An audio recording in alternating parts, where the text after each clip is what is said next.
Hiruzen Sarutobi took another deep slow inhale of his pipe and exhaled it, the plume of smoke rising to the ceiling. It had been a stressful night and he felt the tobacco was well deserved. Not that I wouldn't still be enjoying it regardless, he thought. Interrupting his thoughts on self-indulgence was the feeling of a large and familiar presence incoming. He signaled to his ANBU behind him to open the window in preparation. The chakra he was feeling was significantly agitated. This wouldn't go well. In the blink of an eye, a man with a large frame and long white hair filled with spikes was standing rigidly in front of his desk. "Ah, Jiraiya, welcome home. Has your research been going well?" Hiruzen questioned the Sannin with an even tone. "Cut the shit, sensei." Hiruzen didn't flinch at his student's response outwardly, but the words had their effect. He knew Jiraiya would be in a bad mood, but he was in more trouble than he had initially thought. "Very well. You may see the boy as soon as we are done here, but first I would like to brief you detail. His circumstances are extenuating and difficult. He's been living alone the last year and a half. The orphanage refused to take care of him properly anymore. The villagers still see him as less than human, not able to look underneath the underneath, and many of the shinobi are still bitter towards him." With each sentence the Hokage spoke, Jiraiya tightened up more and more, shoulders rigid, flexing his hands into fists. His jaw muscles rippled in agitation, and his breath was escaping his nose in noisy bursts, not unlike an enraged bull. A lesser man would have seen the rage building in such an imposing man, a shinobi renowned across the elemental nations, and shied away. The third Hokage pressed on in a steady and calm tone, one that did not betray his true feelings. Despite the village's hatred being poured onto him without reason, the boy continues to be as warm as the sun towards anybody who will acknowledge him. His resilience and determination are astounding. He has even decided he wants to become the Hokage. Hiruzen smiled softly. At that, Jiraiya lost just a little bit of tension, head tilting the slightest degree to question the Hokage on how that came to pass. Lesser shinobi, those below the Jonin level, would have been unlikely to even see the movement. Sarutobi saw it, interpreted it, and prepared an answer for it without a moment's hesitation. He sees how the higher-level shinobi are treated, and he sees the respect the office holds. It appears that instead of trying to return the village's hate through revenge, the boy wishes to avoid hate altogether, and instead become a shinobi worthy of the village's respect. Despite the strong pride Jiraiya felt in his chest at hearing about the goal of his godson, he cut his Hokage off with a sharp tone. He should already have their respect. He's supposed to be seen as a hero. That's what Minato wanted. That's what you told me Minato wanted. What he asked for in his dying breath, Hokage-sama. Jiraiya's voice level never raised, but instead became more rage-filled and intense as he spoke, before spitting out Hiruzen's title and honorific. Sarutobi, a man who was tempered, tried, and tested by 3 great shinobi wars, countless smaller battles and skirmishes, and decades in the office of the Hokage, flinched at it. A visible reaction from the Hokage at all was unheard of. A visible reaction that even a civilian could spot was tantamount to unthinkable. For a split second, Hiruzen Sarutobi, the god of shinobi, professor and Hokage of the greatest of the 5 elemental nations, reeled at his student's words. Not even at the ceasefire of the 3rd Great Shinobi War had the Tsuchikage spoken to him with such disdain and disrespect. Hiruzen took a silent, deep breath and looked the Toad Sage in the eye. He knew he deserved it, so he didn't even think to reprimand Konoha's spymaster. "I'm taking over as his guardian," Jiraiya said. "I will not allow Minato and Kushina's legacy to be tossed to the side like trash. He deserves the love that they would have given him, to be raised how they would have wanted him to be raised. He deserves to be seen as the hero that they wanted him to be, and I'll be damned if he won't get it." The Sandaime had never seen his spiky-haired student speak with such intensity or passion before. Not when he talked about his research and novels, not when he talked about bringing his traitorous teammate back or taking him down, not when he spoke of his love for his favorite incognito medic, not even when he revealed to Hiruzen that he had set his sights on bringing peace to the ninja world. The Hokage sighed, and in the duration of that short breath he made up his mind. The council and elders will not be happy. They think it's good for the boy. Danzo believe. A large amount of killing intent cut him off, and he saw fire burning in the Toad Sage's eyes. Damn the council, damn the elders, and especially damn Danzo. I'll send them all to early funerals myself if I have to. They don't deserve to even speak of him, let alone make decisions about his life. Not when Minato sacrificed his life for them. Hiruzen silently thanked himself for dismissing his ANBU and sealing the room off before they started their discussion. A lesser man would be accused of treason for those words. A lesser man would have killed them already. Jiraiya shot back coldly. After a few seconds of silent acknowledgement to that statement, Hiruzen questioned his bull-headed student. And what of your spy network? I'll need more help from the ANBU and a few higher-level Jonin, but I can take him on travels to allied and safer countries, and when my travels take me to more volatile regions, I'll arrange for somebody to watch over him. That's a hefty price to ask of your village, Jiraiya. Jiraiya wanted to be mad at that statement, to fuel the flames of his anger, having had the village ask more of him than it rightfully should have, but his rage had started to cool as his sensei started to give in. The Sandaime had sacrificed more of his fair share for the village himself, including his wife and more than one son. I wasn't asking. Despite settling down, Jiraiya still had not forgiven. The Hokage had lost all bargaining chips earlier in the night when the boy had been involved in the incident. He had been left in charge of him after all.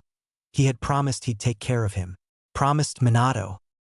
Very well, I will allow you free rein when it comes to his life from now on. Just keep me in the loop and I will hold off the council the best I can. If you can't hold them off entirely, I will kill them. All of them, elders included. I wasn't joking or boasting.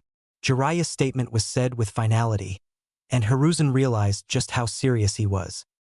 Jiraiya, you know I would have to intervene and stop you unless you had sufficient evidence and reason. Sarutobi reasoned. Assuming I'd cooled down enough not to take you down with them, I would defect on my honor as the Toad Sage of Mount Myaboku. Hiruzen was, once again, taken aback by Jiraiya's words. Speaking of such things was treason, blatant treason.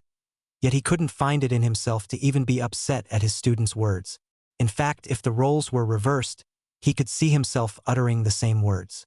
Not to mention the implication that Jiraiya believed he could win a fight against his sensei and Hokage. I see, Hiruzen replied somberly. Despite your words, I find myself not only okay with them, but agreeing with them. It seems I laxed in my retirement, and still haven't regained my edge since I was reinstated. Jiraiya knew those words were to manipulate him to feel for the old man and his situation, but he let them be. The fact that his sensei was even trying meant that he knew he had messed up. Jiraiya sighed.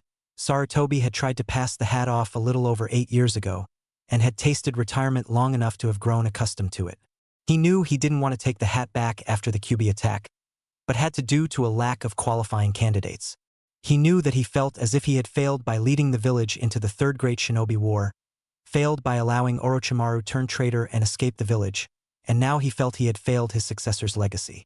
Jiraiya's eyes softened a fraction. The old monkey deserved a break, and the Toad Sage would give it to him. Just not tonight. I don't want your excuses, sensei. I want to see my godson. Very well, I will take you to see him, although he is likely still unconscious. His condition is stable. At the reminder that his favorite student's only son was in the hospital, Jiraiya's eyes hardened once more. And what of the perpetrators?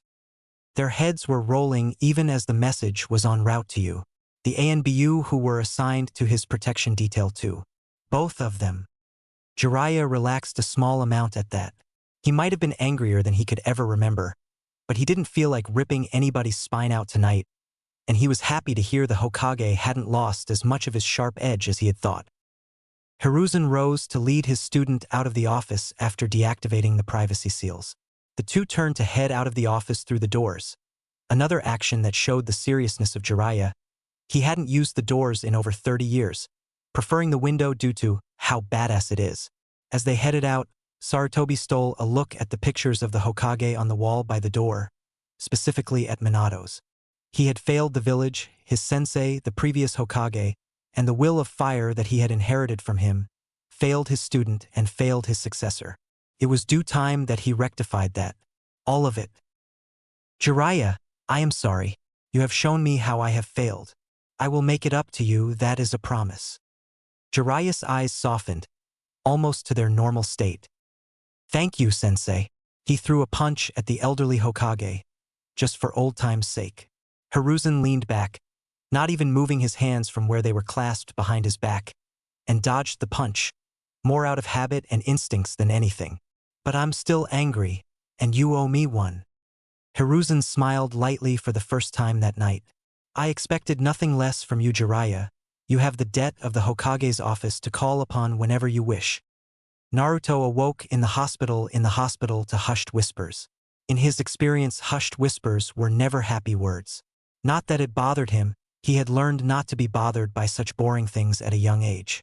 Instead of conveying all this, he sat up suddenly and shot the medic Nin a devious grin. That earned him a scowl which he laughed off. A few minutes of having his body checked over with more hushed whispers and mutters that he didn't have the time to pay attention to, and the door swung open on creaky hinges. On the other side, he saw the Hokage followed by a large serious-looking man with white hair who he'd never seen before, but yet he still felt familiar. Naruto's grin turned into a real smile. Hey GG. The old Hokage wore a genuine smile himself. Naruto, my boy, how are you feeling? I feel great, although I'm not sure why I'm wrapped up like a mummy. Jiraiya couldn't hold his scoff in. Sarutobi had given the damage report on the way over, and he was pissed. There's no need to lie, kid. Naruto jumped at the accusation. Literally. The 7.5-year-old leapt up onto his feet on the hospital bed and started bouncing up and down, shaking his fist at Jiraiya the whole time. Who are you calling a liar? I feel perfectly normal. I don't even know why I'm in this stupid hospital in the first place. Jiraiya again scoffed at Naruto. Brat, you broke all 4 limbs, both hands, 8 ribs, your left collarbone and orbital, and your nose. Naruto paused at that and became still for the first time since they entered the room. He tilted his head like he was trying to remember, then suddenly asked, What's an orbital, old man? The orbital is the bone around your eye, Naruto-kun. It's very difficult to break. The Hokage replied to him with a smile. The boy's unpredictability never ceased to amaze him. Oh, sorry, old man, I was talking to the other old man. Not you. I must be pretty awesome to have broken it, though. The matter-of-factness that Naruto said this with set an already tense and sensitive Jiraiya over the edge. Who are you calling old, you little runt? Do you know who I am? You're way too weak to be talking to me that way. Jiraiya leaned forwards toward Naruto in frustration. Hiruzen sighed at the stubbornness of Jiraiya, knowing Naruto was his equal in that aspect. This could get ugly. Who are you calling weak? I'm gonna be the Hokage someday. I could take you on right here, right now. Believe it. Naruto leaned forward toward Jiraiya in anger, butting his forehead against Jiraiya's strange forehead protector. The two butted heads for a few seconds, on the verge of having steam pour out of their ears, before cooler heads prevailed. Or rather, a cooler head. Now, Naruto, I'm not sure you're ready to take on one of my students just yet. Naruto backed off at that, but didn't back down all the way. Instead, he eyed Jiraiya as if he was trying to see what he was made of. Jiraiya leaned back and put his hands on his hips, smiling, thinking that his sensei had put his stubborn godson in his place. I think I could take him, Gigi. His hair is even whiter than yours. The Toad Sage sweat dropped at that. After a few seconds of feeling bad for himself, Jiraiya started chuckling, which caused the Hokage to start himself. Naruto looked on incredulously at the fact that he wasn't being taken seriously. He truly believed he could win against the white-haired man. I have to say, Sensei was spot on with his descriptions of you. Jiraiya's tone softened. Seriously, Naruto, how are you feeling? Past anger and frustration forgotten in the sincerity of the large man's tone. Naruto smiled sheepishly and rubbed the back of his head. I feel fine. A little sore and a little confused. Actually, a lot of confused. Why am I here? You were beaten up by some drunk villagers. They did quite a number on you before one of our Jonins stopped them. Kakashi had actually done more than stop them. In fact, Sarutobi thought the swift execution they were given might have been merciful considering the injuries Kakashi had inflicted in his rage. Yeah, I remember that. Naruto looked down in embarrassment for a second before looking back up and questioning. But the grumpy fox told me he was going to heal me completely, and I feel fine, so why am I here? Hearing his reply, the two older men's eyes steeled and the atmosphere took on a more serious edge. Hiruzen yet again found himself silently thanking the privacy seals he had put in place. He didn't need even more rumors spreading about Naruto and the nine-tailed fox, Kyubi no Kitsune. It was Jiraiya who responded, "What fox, kid?" "The big grumpy one in the sewer," I guess he said he was in my head. "Why does my head have a sewer in it?" Another soft smile from the Hokage at the child's innocence and unpredictability. Jiraiya again was the one to speak. "You spoke with the fox?" More like yelled at and then shouted with. He kept yelling at me, calling me weak, so I said, if I'm so weak, how come you're the one stuck behind bars in my sewer head? And he roared at me and called me dumb, so I roared back and called him ugly. He was really grumpy the whole time, so I was grumpy right back with him. And eventually he said he would heal me so I wouldn't die. Naruto said the last sentence with a prideful smirk on his face. Jiraiya was thinking that just maybe he should feel a little bit of empathy for the demon fox that attacked his village. Awfully nice of such a grumpy old fox. I think he was just pretending so he'd look scary though. By the time the almost 8-year-old had finished talking, he was out of breath, and so nearly were the two older shinobi he was talking to. Jiraiya shot the Hokage a questioning glance and then another. He was returned with a shake of the head to indicate he didn't know Naruto had made contact with the fox, and a single nod giving him permission to talk with the young Jinchuriki about it. "Naruto, do you know what that fox is?" The blonde shook his head. "That's the nine-tailed demon, the one who attacked the village 7.5 years ago," Jiraiya informed him somberly. A few seconds of thinking and Naruto had his response, "Nice try, old man. He's not a demon. He's just a really big fox. I might be young, and I might be dumb, but I'm super smart, so you can't trick me." Jiraiya just shook his head at that, not really knowing what to say. Naruto continued to question, why did he even attack the village in the first place? And why is he so grumpy and sad? "What do you mean sad, kid?" Naruto became much more reserved, sitting back down and staring into his lap. The big fox was really sad, although I could tell he was trying to hide it. "How do you know he was sad? And how do you know he was trying to hide it?" The look in the young boy's eyes said it all. He knew he was sad because he knew what that sadness was. Born from the hatred that thousands of people, entire villages drop onto your shoulders. He knew he was hiding it behind his anger because he himself hid his sadness, and being angry was one of the best ways to do it. Jiraiya's eyes softened to their maximum amount and got shiny. To his left, the Hokage coughed into a fist uncomfortably. Jiraiya put a hand on Naruto's head and ruffled his unkempt blonde hair. "I see." After an unbearable few seconds of seeing his godson hollowed by sadness, Jiraiya tried to cheer him up. "Say, Gaki, you said you wanted to be Hokage, right?" Naruto nodded, picking up a small smile thinking of his dream. "How about I help? You know of the fourth Hokage, right?" Naruto was excited now. "Yeah, he's my hero. I want to be just like him, only better." "That's a lot to live up to, kid. You're gonna need a heck of a teacher." Sadness seeped back into the boy. Jiraiya scowled internally at the boy's past experiences. "How about I take you under my wing and be your teacher?" At this, Naruto's grin was unmistakable. "Are you a good teacher?" The question was innocent and mostly curious, so Jiraiya returned a grin just as big. "Kid, I'm probably the best teacher ever. I'm Jiraiya of the Sannin, the gallant toad sage of Mount Mayaboku," Jiraiya sung in conjunction with his flamboyant kabuki dance. "Whoa, sorry, I don't know what any of that means," Naruto said sheepishly. "Let's put it this way, kid, the fourth Hokage, your hero? I was his sensei." Naruto's eyes became as big as ramen bowls, and his jaw hung open in amazement. "Whoa, you trained the Yondaime? Does that mean you're super strong? Can you teach me cool jutsu?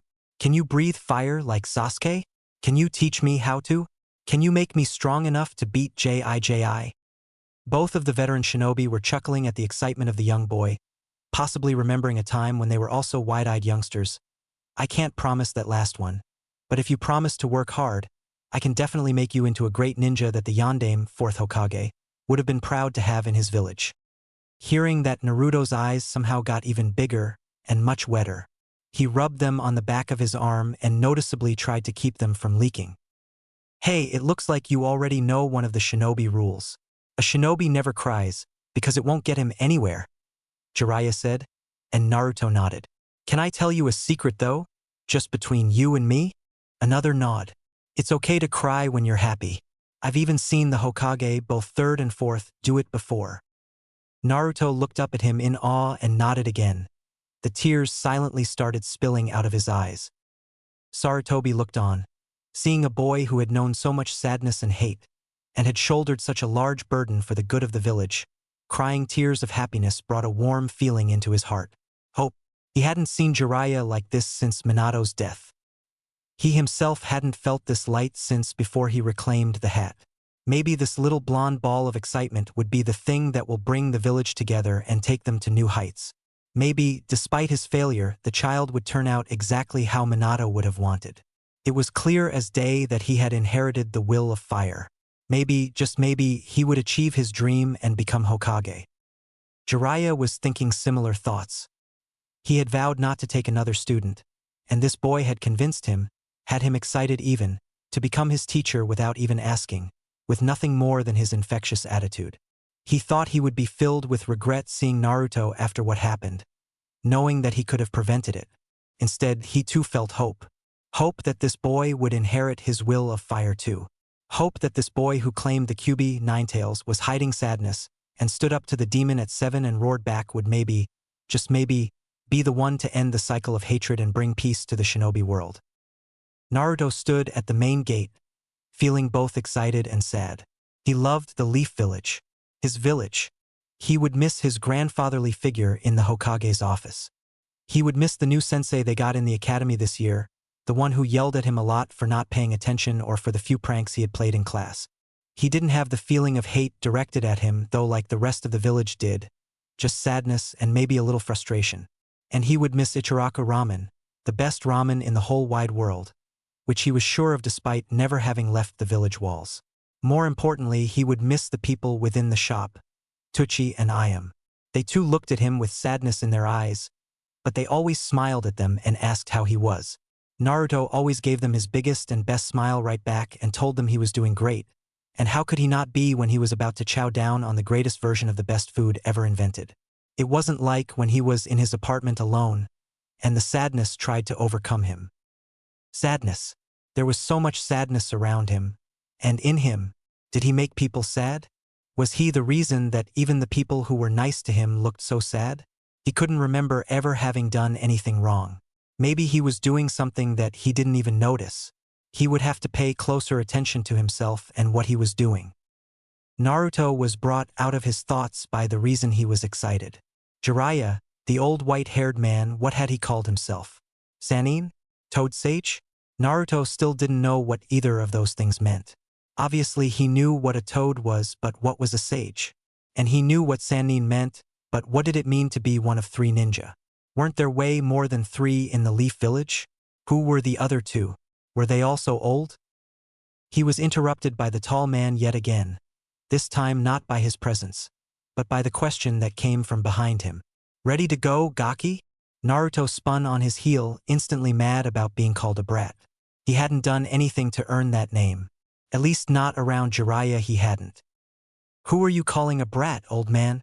Sure, he wasn't as old as the Hokage, he couldn't be if he was trained by him, but he was still one of the oldest ninja Naruto had seen, and his hair was completely white. Jiraiya was perplexed. Naruto spun around like he was surprised to see him, not surprising since he had snuck up on him silently. Yet when he turned around, Naruto just looked angry, not surprised. He'd have to check that out later. Instead of showing his surprise, Jiraiya just chuckled at Naruto. He couldn't help himself. His quick temper and developing wit reminded him of another Uzumaki he had known. Okay, Naruto, calm down so we can get going. Where's the rest of your stuff? Naruto was confused by that question. He had just about everything he owned in his backpack. Both his spare set of clothes and his pajamas fit in there easily, and he even added in a few cups of instant ramen. Never could be too careful. It's all in my backpack. His confused tone betrayed his thoughts. Jiraiya felt rage boil deep inside him yet again. Maybe he should make a trip to the council and lop a few heads off. It was early morning, he still had time after all. I was just asking, so I could show you the first of many things you'll be learning as my apprentice. Naruto lit up at that, which he loved to see, but he still felt guilty. He still hadn't told him he was his godfather. How could he after seeing how he lived? The kid would probably hate him after that. Best to wait till they made it back to the village in a few years. Jiraiya pulled out a basic storage scroll, one of his own making, and showed it to Naruto. Naruto balked at this a bit, thinking he was going to see a super cool new jutsu that would help him become Hokage. Instead, this old man pulled out a scroll. Maybe he was starting to lose it. It's just a scroll? He questioned. Oh ho, but just watch what it does. Here, hand me your backpack. Naruto thought about it for a second. He didn't want to give up his ramen, but the Toadman seemed pretty certain and even excited. Plus, he had called him his apprentice. That means he would buy him ramen if he destroyed his current stock, right? He slid his backpack off and handed it over. Jiraiya took the backpack and slung open the scroll and laid it on the ground with a smoothness and ease that showed his wealthy experience. He put the backpack on the middle of the scroll where Naruto saw a bunch of scribbling in a vaguely organized pattern. Jiraiya put 2 fingers on a certain part of the scribbles, and suddenly his backpack disappeared in a puff of smoke. Jiraiya was showing off a bit, making a storage scroll seem like a super complex technique, but he was only human, and he wanted to see the smile on his godson's face. He put 2 fingers on the scroll, looked up at Naruto, and channeled his chakra to activate the scroll. He felt more than saw that the backpack was gone, sealed away into the scroll. He was looking at Naruto's face, and could see the wheels turning in his head. Here it comes, he thought with a mental chuckle. You jerk. Naruto ground out. I had ramen in there and now it's just gone. There were 8 cups in there. That's almost 2 full meals. You better be replacing those. That was not what Jiraiya had been expecting. Hilarious as Naruto's reaction was, he could feel the threat in his voice, and while he was 20 years too young to even consider beating him in a fight, he could still make his life hell on the road. Jiraiya threw his hands up in defense. Whoa, just take it easy there, big guy. Nobody has to get hurt. This is a storage scroll, and one that I made myself perfectly, I might add. The backpack and your precious ramen have just been stored in the scroll. All you have to do is channel some chakra here. He pointed to the part of the seal that controlled the rest of it. And think about your backpack coming out. Your chakra is a part of you, and will respond to your thoughts. In truth, using a sealing scroll was even less complicated than that, but giving him some chakra theory lessons without him knowing it wouldn't hurt him.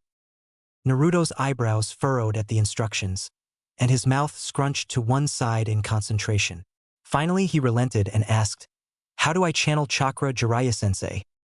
Jiraiya felt a great amount of pride swell up within him, and not just at being called sensei for the first time. It was clear that Naruto had tried his best to figure this out on his own, had tried to think through how the scroll worked and maybe even the different ways that he could use it.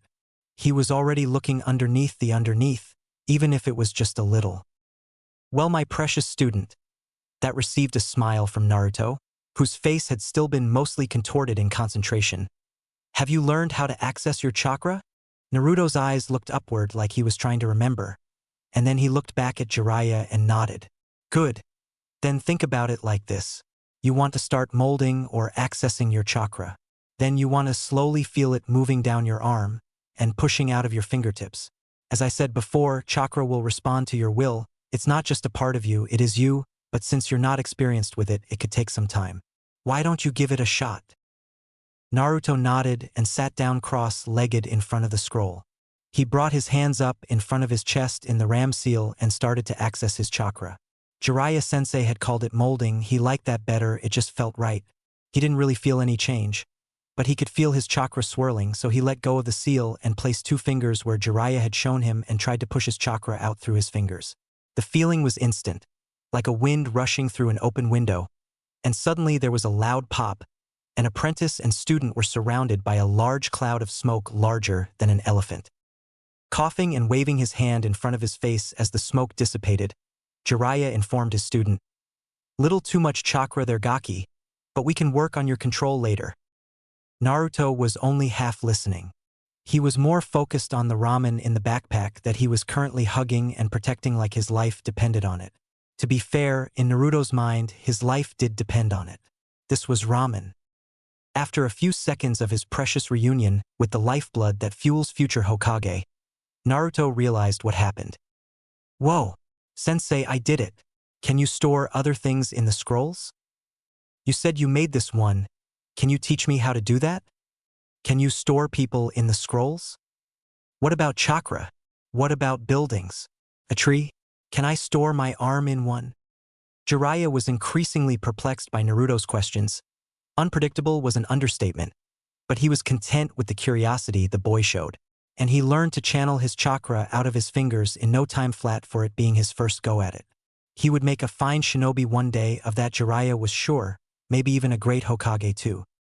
Ho ho ho, slow your roll there, Blondie, we can get all those questions answered on the road, but we should get going so we don't waste too much time. Plus you probably alerted the ANBU with that giant cloud of smoke, so we should get going to ease their nerves. Have you said bye to everybody you wanted to? Jiraiya kicked himself a little even as he asked the question, knowing he had very few people he could interact with in a positive way. The boy didn't look upset or sad as he had expected though, just like he was in thought. I saw Tucci and I am at breakfast this morning. I didn't get to say bye to Gigi or Irika-sensei though. He thought the Hokage would be too busy to say bye to, plus he had seen him last night when he had gotten him out of the hospital. He wasn't sure if he knew Irika-sensei well enough to say bye to him, or even if Irika actually liked him, but now he wished he had gone to see him. Well, we'll be back before you know it, kid. So why don't we get going? Naruto nodded at that. He didn't want to disturb them anyway. The two spiky-haired leaf citizens walked up to the checkout desk, where a couple of newly minted Chunin were on watch duty. Jiraiya checked them out, showing the scroll from the Hokage that gave Naruto permission to leave, and the two started walking through the gate. They had made it about 20 yards when Naruto felt the Hokage behind him. He whirled around and ran at the older man, tackling him with a hug. The elderly Hokage held his ground and returned the hug. Naruto, you would leave without saying goodbye to your old grandfather figure? My old bones could barely carry me this far out of the village to come find you. Naruto scoffed at this. Old man, you're the Hokage.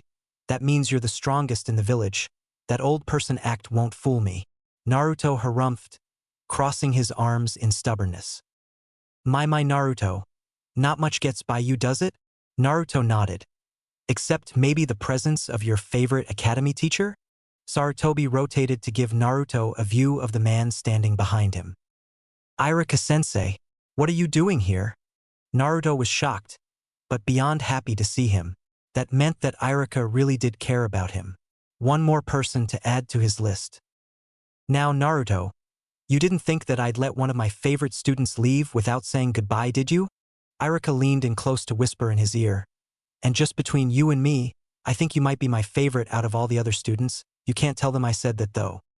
Naruto nodded very seriously and whispered back, Don't worry, sensei. Your secret is safe with me. His voice grew louder. A great shinobi never reveals secrets, and I'm going to be the very best. It's going to take a lot of work to become the best ninja and Hokage Naruto, and you'll have to listen carefully and learn from Jiraiya whenever he's speaking, and pay close attention to his actions to learn from those two. Naruto didn't look sad at the news of how hard it would be. His chin was up and his chest was puffed out. He looked determined. But I can see that you already know that. I have no doubt that you can do it, Naruto. Irika donned a happy smile thinking about it. I believe in you completely. Naruto was shocked at this. He had only known Irika-sensei for half a year, and here was saying he believed he could become the Hokage someday. His eyes started to water for the second time in as many days. Jiraiya had told him it was okay to cry out of happiness, but he still tried to hold it back. It wouldn't do for the future Hokage to be seen crying every single day. The three shinobi of Konoha Leaf looked at the young boy with melancholy. Such a young boy shouldn't be so overwhelmed emotionally at what amounted to a fairly small gesture. Every young child should have somebody to believe in their dreams. It was unfair. This is my doing, Hiruzen thought, and he could barely stomach that fact.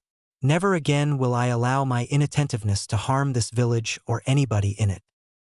Hiruzen interrupted Naruto's emotions before he could let waterworks begin. Naruto, I wanted to give you this. Sarutobi held out a cylindrical tube for him. He had decided last night that it was time the boy knew, and he had been up until the sunrise compiling everything he could for him. That contains a storage scroll. Everything in that scroll is yours. Naruto took the scroll and looked it over. The end caps of the tube were red and had a swirling pattern on them, like he'd seen on the vests of some of the older shinobi around the village. The tube itself was also red, with black scribbles that looked kinda like the ones on the inside storage scroll that Jiraiya had given him. Gigi, what are these black scribbles? Jiraiya hadn't told him exactly what they were, just how to work that scroll. Those Naruto are characters for Fuinjutsu sealing techniques. When you combine them together like that, they make a sealing formula. It's an old and complex art that's very difficult. Not many shinobi practice Fuinjutsu these days. Lucky for you, Jiraiya here is likely the foremost practitioner in the elemental nations. Naruto looked at the toad sage in awe. Jiraiya just shrugged. He was nothing special compared to Minato or Kushina. This specific formula is called a blood seal. Only the people who have blood that is recognized by the formula will be able to open it. Hiruzen had found the old tubing in a box full of Kushina's stuff that he kept in storage. It was an Uzumaki scroll holder. The seal on it would only open to those with Uzumaki blood. Luckily, it hadn't been sealed yet, so Hiruzen had gathered what he had wanted to give Naruto and sealed it in a scroll, then sealed the scroll in the tubing. Now only Naruto or Tsunade, to his knowledge, could open it. Jiraiya will show you how to open it later. I'm sure you're excited to get going on your trip. You bet, old man. By the time I get back, I'll be strong enough to take that hat right off your head. Hiruzen and Irika chuckled at this, which frustrated Naruto for a second before he too joined in. Naruto, I actually have something that I wanted to give you as well, if you'd take it. Naruto once again was taken aback by this. Irika had surprised him twice now. Maybe he needed to start paying closer attention to people he was around. Irika reached into his pocket and pulled out a leaf. It looked like any leaf that he had seen fluttering about the village, about the same size, too small enough to fit in even his 7.5-year-old palm. This one, however, looked like it was made out of clay that had been hardened and painted the correct shade of green.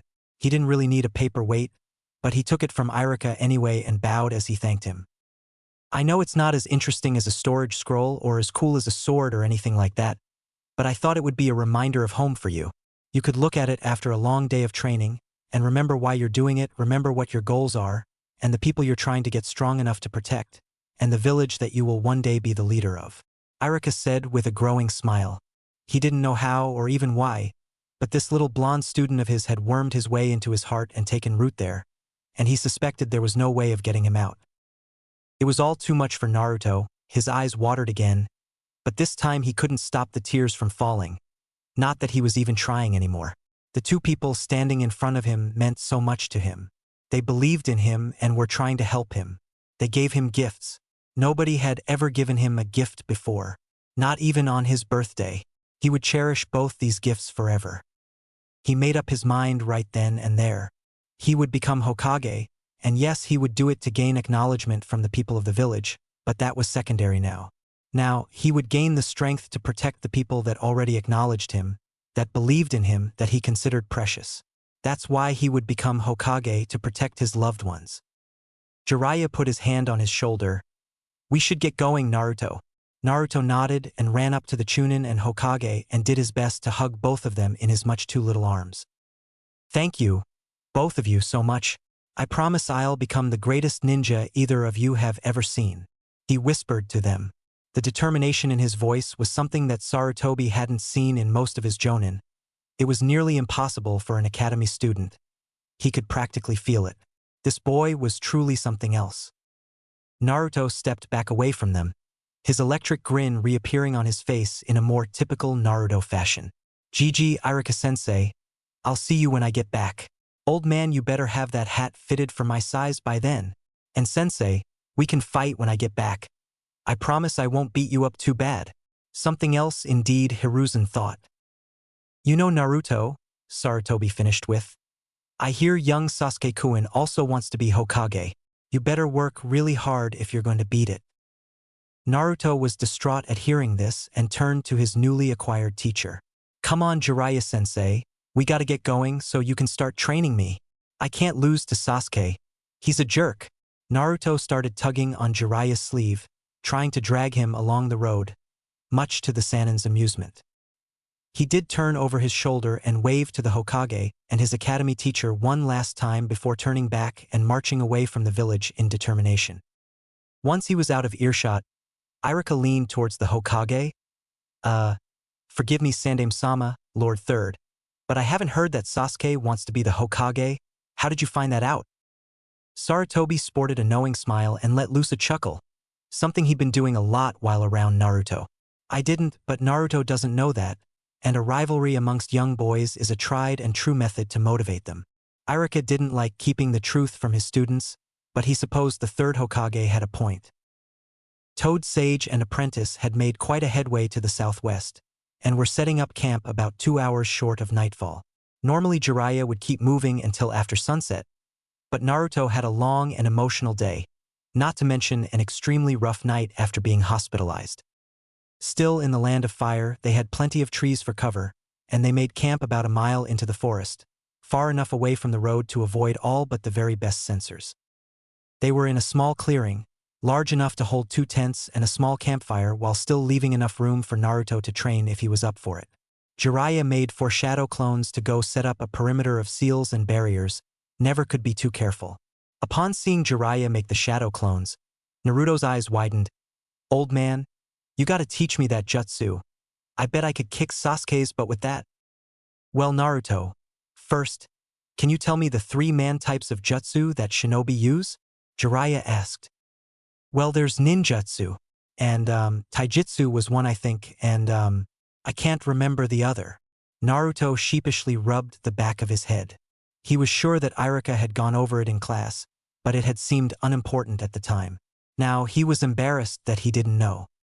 You got the first 2 right, and the third one is genjutsu. Naruto nodded along like he was understanding this time, and interrupted before Jiraiya could continue. But what about that thing Gigi was talking about with the scroll, Fuinjutsu? He wasn't quite sure if that's what his grandfather figure had called it, but that sounded right. Very good, Naruto. Fuinjutsu is one of the jutsu types, but it's not one of the main 3. The 3 we labeled represent the 3 parts of a shinobi. Ninjutsu has to do with a shinobi's chakra, taijutsu a shinobi's body, and genjutsu a shinobi's mind. Those are the things a shinobi can train in order to increase their abilities. Mind, body, and chakra. It looked like Naruto was following along, so he continued, Fuinjutsu falls under mind. In order to get better at it, you must study and learn different ways that seals and formulas work. Just about anybody can apply a seal physically, but it's very hard to come up with them and make sure that they are properly done. Naruto donned what Jiraiya was calling his concentration face. Yet again.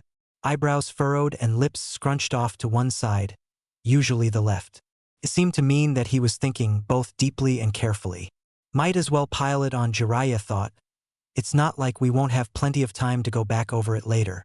He continued, there are other subcategories too, but we'll get into those tomorrow. Naruto was nearly overwhelmed.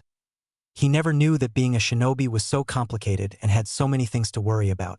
He better pay close attention like Gigi said, and learn everything he could. Time for Jiraiya to get to the point. So, you want to learn the Kage Bunshin no Jutsu, shadow clone technique, that I just used?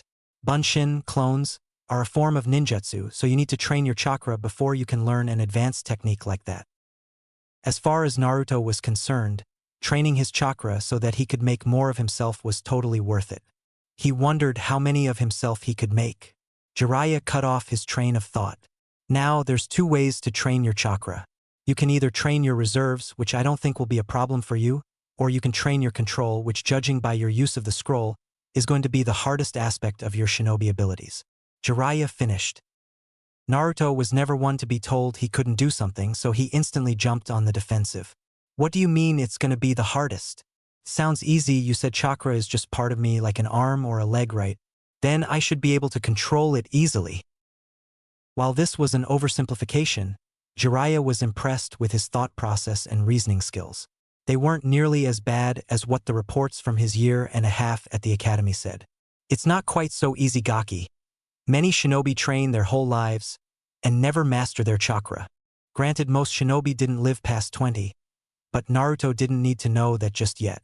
And to make things harder for you, you have an unusually large amount of chakra, and if my mediocre sensory abilities are right, your chakra pool is heavily made up of yang chakra. Naruto looked like he was going to ask a question, so Jiraiya cut him off. It was getting late and he wanted the boy to get some training in. A lesson for another day, Naruto. Just know that yang chakra is really dense, and it seems like your chakra has about 10 times more than normal. That makes it much harder to control, coupled with the sheer amount that you have, and it's basically a nightmare scenario. You'll probably never be able to even do genjutsu. Naruto looked quite sad at this, and Jiraiya realized he was laying it on a little thick, and quickly added, "Don't you worry though, there hasn't been a Kage that's ever had a small amount of chakra. They all have more than you do right now. They just learn to control it through hard work and tons of practice." Naruto's smile returned. If that's all it took, then he would master his chakra in no time. "Alright, sensei, how do I practice my chakra control? It ain't gonna practice itself. And you know what? I am gonna learn genjutsu someday. I don't care what you say, even if you are my sensei, and even if you did train the yondaime, I know I can do it." Jiraiya chuckled at the young boy, something he'd found himself doing a lot, completely unaware that his own sensei had the exact same thought. Not 8 hours earlier. The child just had a way of projecting his hope and determination onto those close to him. "Alright Naruto, I'll tell you what, we'll work backwards. When you can complete this tree climbing exercise." Jiraiya began walking up a tree, body parallel to the ground. Much to Naruto's surprise, "I'll teach you the Kage Bunshin no Jutsu, shadow clone technique." The boy had more chakra than most jonin already, and it would only get bigger. Plus, he had a sneaking suspicion about the heavy amount of yang chakra in his system. He could handle the A-rank jutsu once he had a little control. But before you can master tree walking, you must master the leaf clinging exercise. Jiraiya plucked a leaf from the tree he was walking up and faced Naruto. Jiraiya slid his Toad Sage headband up and pressed the leaf into his forehead and channeled chakra to it, not even having to think about having it cling, and when he removed his hand, the leaf stuck to it. Naruto knew this exercise well. Iruka had tried to get Choji, Kiba, Shikamaru, and himself to do it after class for causing a ruckus not that long ago. It had been the most boring 7 hours of his life. What Naruto didn't realize was that it had only been 3 minutes before he blew the leaf off his head and took off running. His attention span needed some work, to say the least. Jiraiya saw the doubt in his eyes and went in for the kill. "You know, kid, when I was training the 4th Hokage, he could stick 100 leaves to his body while moving full speed." Granted, Minato had been almost 17, and it had been at the end of the training trip that he had taken as a Chunin with Jiraiya. It wouldn't hurt to add a little extra motivation for the kid though. Naruto's eyes set in determination. He would have to be able to do 101 while he was moving if he wanted to be better than the yondaime then. Resolute, he moved to pick up a leaf, but stopped and questioned Jiraiya. "What about the scroll the old man gave me? Can you show me how to open it?" Jiraiya thought about this. Naruto had given him the scroll since he didn't have any way to carry it at the moment, so the Toad Sage had seen the Uzumaki crest and seal. He knew he would have to explain about his mother if the Sandaime didn't leave a letter in there to do it himself. This information could potentially be dangerous in the wrong hands. Dangerous to Naruto. Jiraiya made up his mind. "Sorry kid. That'll have to wait until you can walk on the tree too. And before you ask, just know, I have my reasons for it, and you'll have to trust me."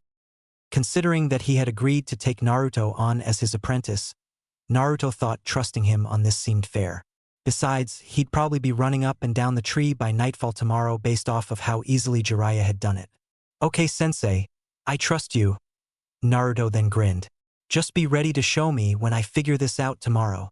Jiraiya chuckled yet again. He noticed, though, as Naruto got to work, that he hadn't asked for any additional instructions on the control exercises. Oh well, when he gets frustrated and needs help, he'll ask, and Jiraiya would be happy to help him. Better to let him figure out what he can on his own though, or at least try. With that, Jiraiya headed out to find them some food before it got too dark. Jiraiya returned to the clearing, a string of 6 small fish hanging from one hand, and boy was he surprised. Naruto was standing in the middle of camp, covered in leaves. Jiraiya counted 25 on his front side alone, but he hid his shock. He didn't want to give the boy a big head after all. "Sensei, look how many I can do. I'll catch up to the fourth in no time at all, haha." Jiraiya was about to ask how he had managed to do it so fast when 12 of the leaves fell off the blonde, and his posture relaxed. "Just kidding, hee. This is a lot harder than it looks."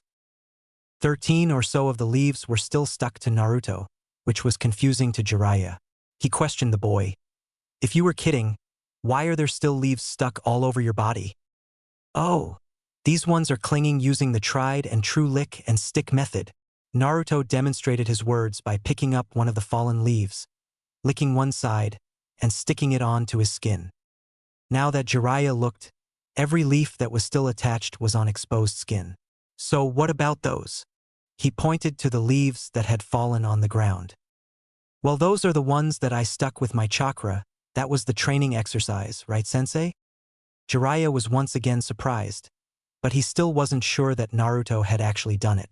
Not that the exercise was difficult, but the boy wasn't even 8, and he clearly hadn't been able to do that many leaves when he had left. "Why don't you peel off the stuck ones and show me how many you can stick with chakra?" Naruto nodded and started picking off his lick and stick leaves. When he'd tossed them all to the side, he moved to a nearby tree and grabbed a handful of fresh leaves before coming back to Jiraiya. Naruto started to move to lay down, before he was cut off by the Sannin. What are you doing there, Gaki?" "Getting the leaves in place, obviously, old man," Naruto replied before laying all the way down on his back. He then started placing the leaves over his body in even increments until he had about 15 laid out. He closed his eyes and made his concentration face, willing his chakra to hold the leaves in place. When he felt that they were secured, he very slowly started to stand back up, doing his best not to disturb the leaves. After several seconds, he was standing, now grinning, in front of an uponly shocked Jiraiya. The Toad Sage couldn't believe it. The boy had just gained 2 leaves seemingly in between 2 different attempts, without failing even one time. This level of talent was generally classified as prodigious. He wouldn't go so far as to call the boy a prodigy yet, considering this was just one exercise, but he wouldn't be surprised if he turned out to be one, considering who his father was. Never mind the fact that he had cheated at the exercise. He had circumvented what was likely a lack of pure control, most likely from his sheer amount of chakra, by inventing a new way to go about the exercise. And he had done it without one single clue from an outside source. Simply amazing. "You cheated, brat." Again, it wouldn't do to let him develop an ego. "What do you mean I cheated? I even grabbed fresh leaves so you wouldn't think that I'd licked them." Naruto was upset at the accusation. He had done it all on his own. He couldn't understand why he was being accused of cheating. "I know that, but there are different types of cheating. There's cheating to pretend you can do it, and then there's cheating to find a different way to do it. Basically, you took a shortcut by laying down. The leaves are meant to go on one at a time to demonstrate full control, and in a way where gravity will make them fall if you don't use chakra the whole time. What you seem to be doing is getting them in place, and then coating your whole front side in chakra to make them all stick at once." Naruto's face was falling at the explanation, so Jiraiya marched on with it. "Still, you have to control the output properly, which is impressive, and the ingenuity that you showed coming up with that strategy isn't something I want to discourage." That cheered the boy right up, and it should. Not more than an hour after initial instructions, and he was already blowing away any expectations Jiraiya had for the next 2 weeks. "You can keep doing it your way for now, and we will work on finer control later. It'll probably be quite the challenge for you to even get one down given the amount of chakra you have." Naruto just nodded at this, but something shifted in him. His determination was nearly radiating off him, and suddenly Jiraiya thought he might not have as much trouble as he initially expected. "Well, let's get some food in us. You must be exhausted after the last 2 days. If you want to work on the control after dinner, you're more than welcome to." Naruto nodded again, and Jiraiya used a small katon, fire release, jutsu to light the wood that had been gathered earlier for a campfire. He noticed how close of an eye Naruto had been watching him with when he had done that and just chuckled internally. He remembered when he was young and was all about learning jutsu too, back before the wars changed him. Naruto watched as his white-haired sensei sharpened a stick with a few quick movements and a kunai, and proceeded to stick the 6 fish onto it, making a kebab of sorts. As Jiraiya put the fish over the fire like a rotisserie, Naruto went over to his backpack and grabbed 2 cups of the ramen that he had brought with him. "Hey old man, can you possibly boil some water for this ramen?" Jiraiya nodded, but asked, "Do you really need to eat 2 cups? If you only brought 8 of them, you'll run out in another day or 2. "I'm only eating one. The other one is for you," Naruto replied quietly. "If you want it, that is." Jiraiya knew that, for whatever reason, this was a big deal for Naruto to be sharing his ramen. "Sure I do, thanks Gaki." "You're welcome, geezer." Jiraiya let the nickname go this time. As Jiraiya prepped the meal, Naruto stopped paying attention and picked up 2 leaves. He stuck out his forearm and put both the leaves on top of it, one on his wrist by his hand, and the other right by the crook of his elbow, almost on his bicep. He tried to channel chakra only to the one on his wrist, and when he felt like he had it, he turned his arm over, letting gravity take hold of the leaf higher up on his arm. Only it didn't. Despite being nearly a foot apart, both leaves stuck fast to his arm. Dismayed, he cut the chakra to his arm and let them fall to the ground, and took the now cooked fish and ramen that Jiraiya was offering him and began eating. "Do you know what shinobi means to be a shinobi, Naruto?" Naruto thought about this for almost a whole minute, taking a few more bites of the bland fish before answering. "Well, Gigi is the Hokage, the strongest shinobi in the village, and he always says that the whole village is his family and that it's the Hokage's job to protect them all," he said in a quiet seriousness.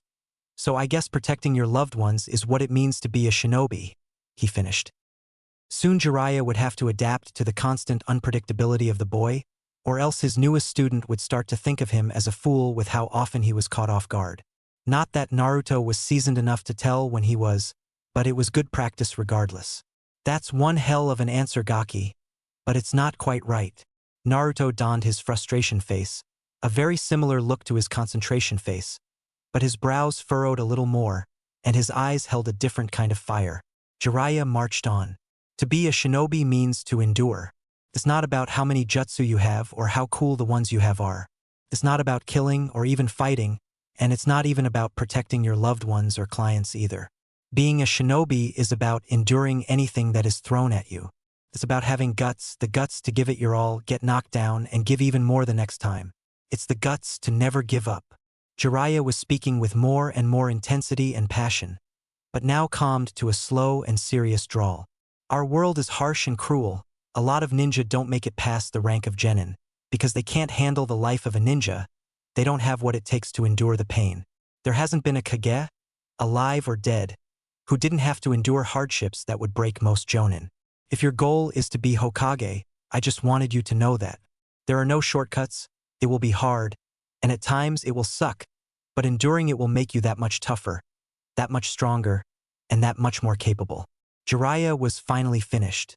The speech might have been a little rough for a boy that age, but he saw greatness in his future, and he wanted to make sure that the blonde terror lived long enough to realize it. Naruto was wide-eyed by the end of the speech. Till now, Jiraiya had been mostly aloof. He knew the man was strong, and he could see seriousness in him, but he had also been relaxed the whole time that he had known him. But during the speech he had shifted, and Naruto had seen the true seriousness of a man who was proclaimed one of the legendary 3 ninja, and the sensei of the Yondaime, 4th Hokage. "Now, about your initial answer. It sounds to me like you've found your ninja way." "Ninja way?" Naruto asked, confused. "Yes, to be a shinobi means to endure. That is your what. Your ninja way is your why and how. Your reason for doing it and how you will go about doing it. It's kind of like an oath." Naruto nodded at that. It made sense. "What's your ninja way, sensei?" Jiraiya thought for a few seconds. "You want to be Hokage, so your ninja way is to always protect those precious to you, no matter what it takes. My goal is to bring peace to the world and end the cycle of hatred." Jiraiya looked sad as he said those words. Naruto looked into his sensei's eyes and held his gaze. Seconds passed before Naruto nodded and said, "That'll be my nindo too." "Sorry Naruto, you already have yours, and I don't want you to change it on my account." Naruto shook his head. "I'm not changing it. I'm adding it. They'll both be my ninja way, to protect my precious people no matter what, and to bring peace to the ninja world."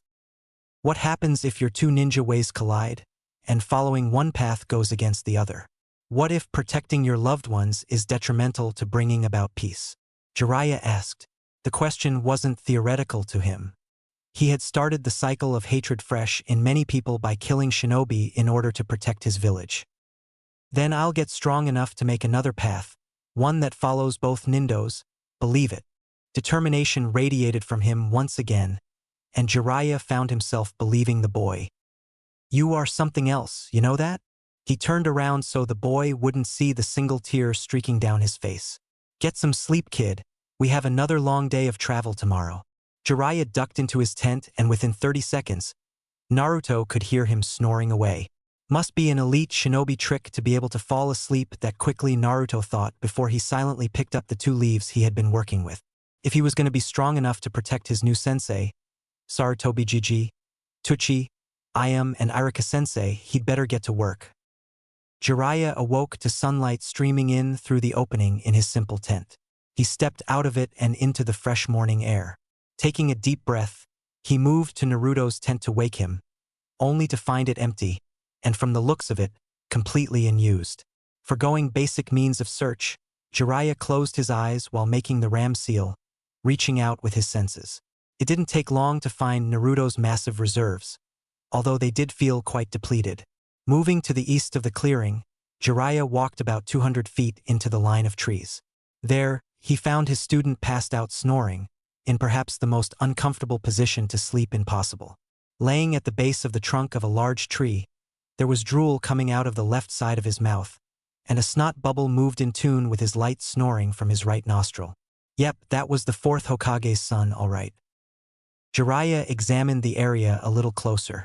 Many of the trees had varying sizes of bark splintered off. Given yesterday's training, he assumed the boy had been attempting the tree-walking exercise. What's more, the tree he was laying under didn't have a single mark on it. That meant that he'd either fallen asleep before he could attempt to walk on it, or he had the exercise down. Knowing Naruto for a grand total of a day and a half, Jiraiya was absolutely positive that there was no chance he fell asleep before completing it enough to at least cling to the tree. The hyperactive blonde was too determined to give in that easily, and Jiraiya knew the speech he had given him had only fanned the flames of his determination. Deciding it was best to let him rest, Jiraiya sent a pair of shadow clones to pack up camp while he ran through a familiar set of hand seals. Summoning Jutsu, Jiraiya said. A puff of smoke revealed a toad of about human height, albeit much wider. Gamma, this is my new apprentice that I sent word about.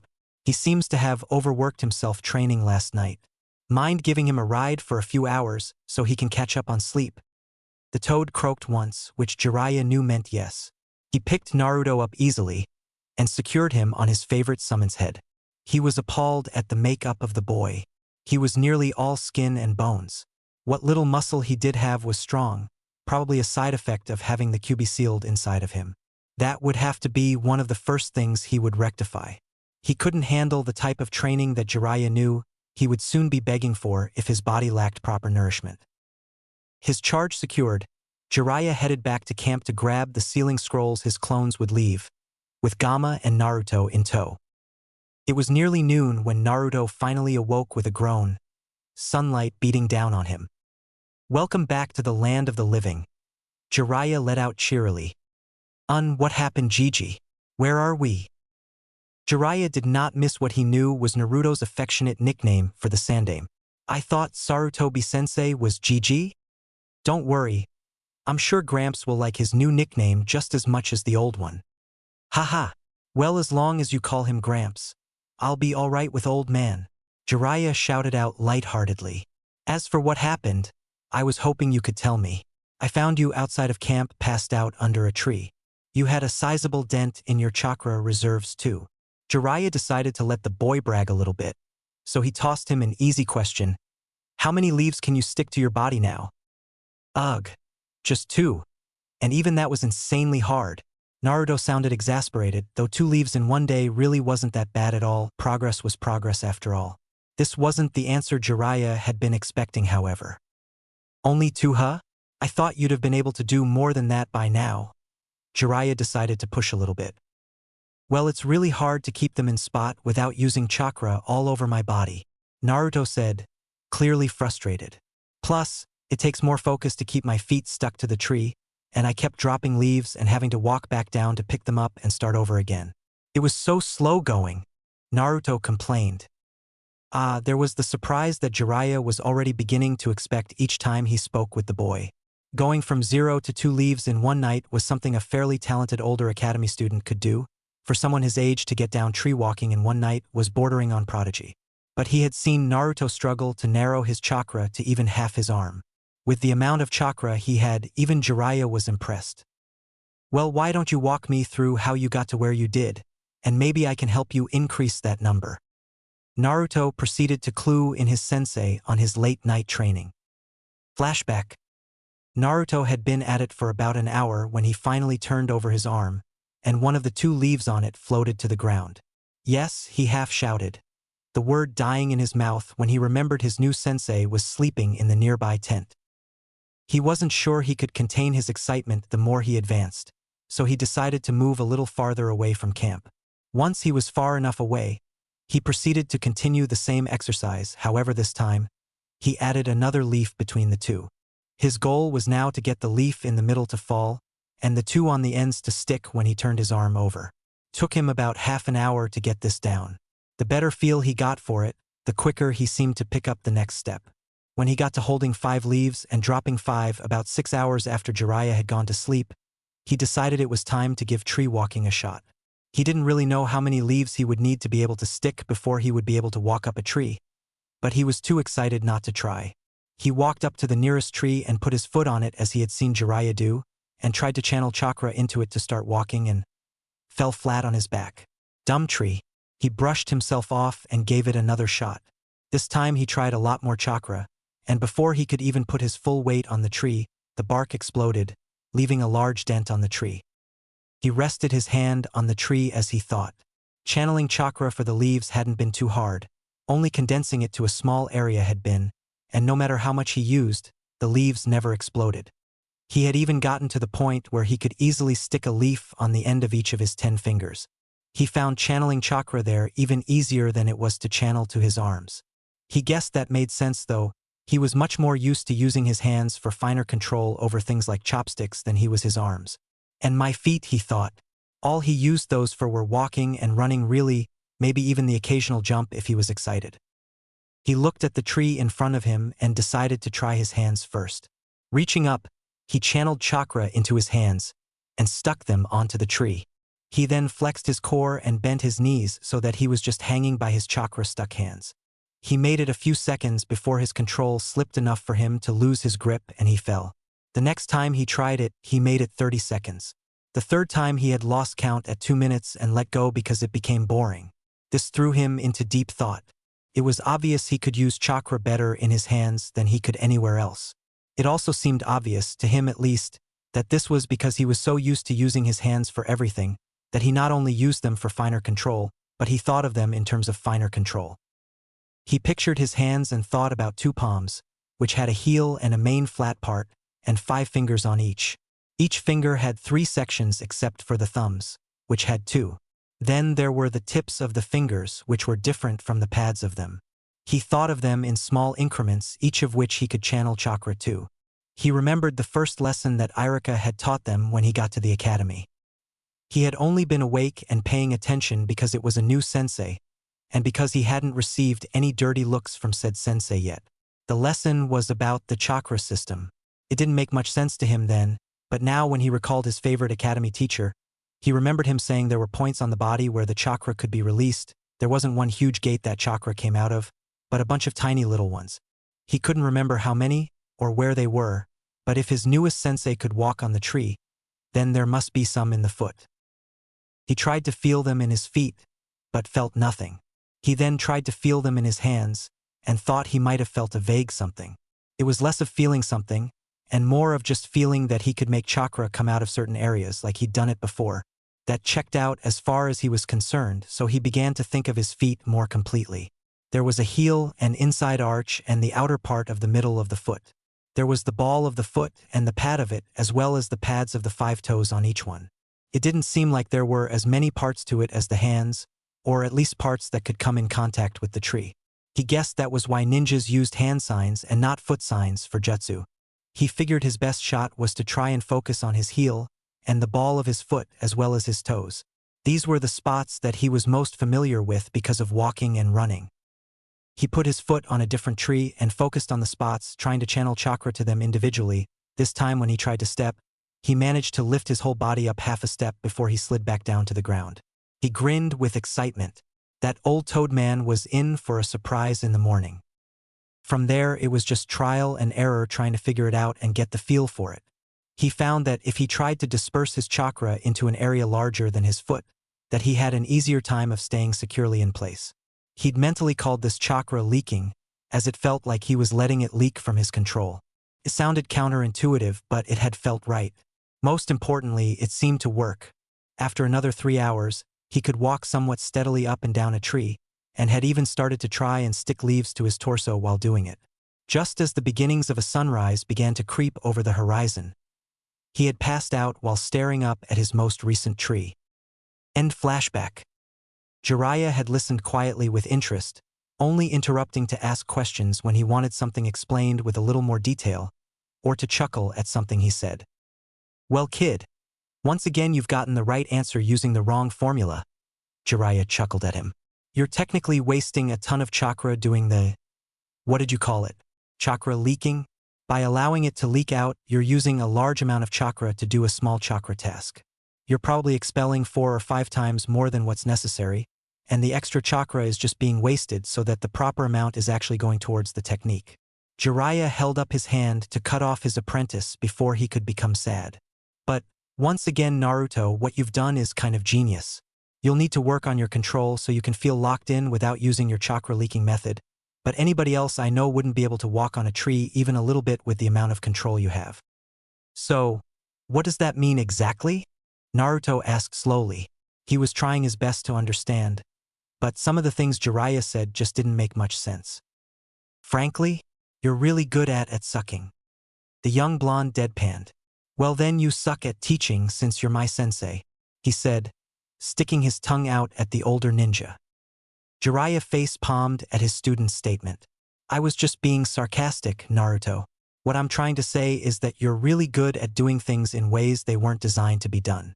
Unpredictable, if you will. And your instincts for finding a way to get it done are second to none, not even the 4th Hokage's." Jiraiya hated to inflate the boy's ego, especially considering he was a bit of a loudmouth already, but he did enjoy seeing the boy's eyes go wide and his face light up with praise. "Well, I think you've rested enough. Gamma, you can go. Thank you for your assistance." The toad poofed back to its home with nothing more than a ribbit, causing Naruto to fall on his butt. "Ow, what the hell was that for you, old geezer? You could have let me hop down first," Naruto hollered at Jiraiya while rubbing his backside. "If you think that hurts, maybe we shouldn't start your physical training today. After all, I'm sure you're not as tough as Sasuke Uchiha. I heard he can do 100 push-ups all in one go. I bet you can't even do 50 right now." Naruto had steam pouring out of his ears by the end of Jiraiya's taunting. Instead of trying to argue with the old man, Naruto wordlessly stared him down with all the might he could muster at 7.5, and slowly dropped to the ground and began doing push-ups, right in the middle of the road. "No kid, I didn't mean to do it right. Oh whatever, let's see what you got." And that's 88. Not too bad, brat. Definitely better than I expected. Naruto was still at the top of his last push-up. His arms were locked out. His face was red, and sweat was dripping off his nose onto the compact dirt road. "Not done yet." He managed to get out to Jiraiya. "You know, you have to go down again to get 89. "Can't," Jiraiya heard through ragged breaths. "Then why don't you stop or drop? You can rest up and we can try again later, or do some other exercises." "Won't let Sasuke win." Naruto was shaking like a leaf in a desert breeze at this point, and Jiraiya was once again impressed with Naruto's determination. It seemed he had inherited the indomitable will that made both his parents such strong ninja, although he seemed to already be matching them in it despite his young age. Jiraiya shuddered at how terrifying this little blonde would grow up to be. Being the awesome and insanely handsome and great teacher that Jiraiya was, he put his foot on Naruto's back and pressed him down so he had to drop out of his push-up stance. "What the hell did you do that for, old man? You made me lose to that bastard. That's not fair." He couldn't tell if Naruto's face was red from the exercise or anger at having, in his mind, lost. Life's not fair, kid. Especially the life of a shinobi. You don't like it? Then do something about it. And watch your language. That's pretty foul for a 6-year-old. Jiraiya paused, if only fairly briefly, to ignore Naruto's indignant shout that he was, in fact, almost 8. "It doesn't really bother me at all, but you don't want to pick up bad habits so early in life." He left out that he had picked up many bad habits, and Tsunade had punished him many times because of it. It wasn't worth the trouble. Well, maybe it was to him. Naruto brought Jiraiya out of his train of thoughts. "Fine. But what am I supposed to do about you putting your foot on my back? You're huge and probably weigh like 1,000 pounds. Naruto protested. "Better get a lot stronger then, or come up with a way to skirt the traditional way of doing things." Naruto looked like he was going to protest, but his face froze in thought, and then he grinned. Jiraiya had seen that evil, malicious grin before from another Jinchuriki of the Kyuubi before. He was terrified, and it had nothing to do with the beast sealed in the boy. Moving along now and completely disregarding that last train of thought, Jiraiya said quickly, "I believe I owe you a jutsu." Previous devious thoughts completely forgotten. Naruto jumped up and pumped a fist in the air in excitement. Yes, one step closer to being the greatest ninja ever. "Okay, kid. Shinobi lesson number 1, Jiraiya said, clearing out his ear with a pinky. "Stealth and deception are a ninja's best tool. Not a kunai, and not a big fancy jutsu. You gotta learn to control your emotions, whether they're good or bad." Jiraiya explained, "It's okay to be loud when you're in the village around familiar people, but when we're out on the road, you might want to tone it down a little bit unless we've made camp." Jiraiya finished. "How come it's okay to be loud at camp? Won't that alert possible enemies to where we are?" Naruto questioned seriously. Jiraiya had to give the kid credit. He might have had the attention span of one of the Inuzuka's Ninken puppies, but he was curious in all the right ways and asked great questions. Jiraiya told him as much. "Great question, Naruto. Those shadow clones I send out place down seals on the perimeter of the camp. One of the seals they put down is a privacy seal, so nobody can hear us while we're in it. I'll show you some of the other seals tonight and explain what they do too." Jiraiya was already learning to predict how Naruto would think and thus was answering some of his questions before he could even ask them, if the boy's facial expression was anything to go by. "Okay, thank you, Jiraiya-sensei. Also, didn't we already do lesson number 1? "Huh.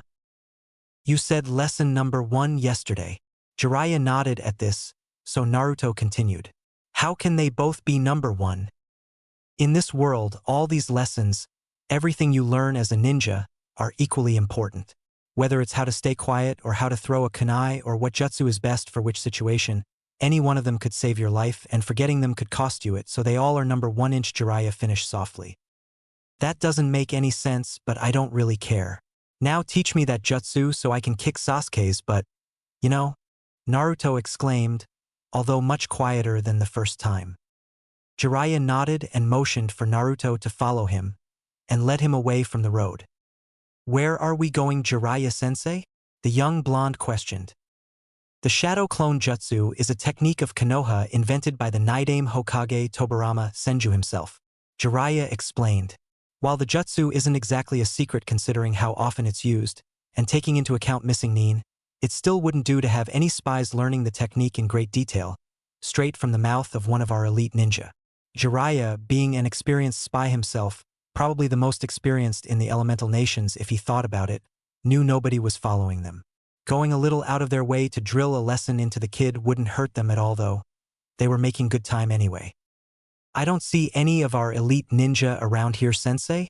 Are one of those ANBU guys with the masks following us in the trees?" Naruto playfully said with a huge grin, making a big deal of shading his eyes and looking up into the trees. Jiraiya rolled his eyes in an attempt to quell his anger. The boy knew how to push his buttons, that was for certain. "Just listen up, brat. I'll make 4 clones to put down seals so we can work on the technique away from prying eyes." Jiraiya said as he made a cross sign with his hands and summoned 5 copies of himself. Once the 4 designated for seals were done with their jobs, Jiraiya began. The first thing you need to know about this jutsu is that it uses a lot of chakra.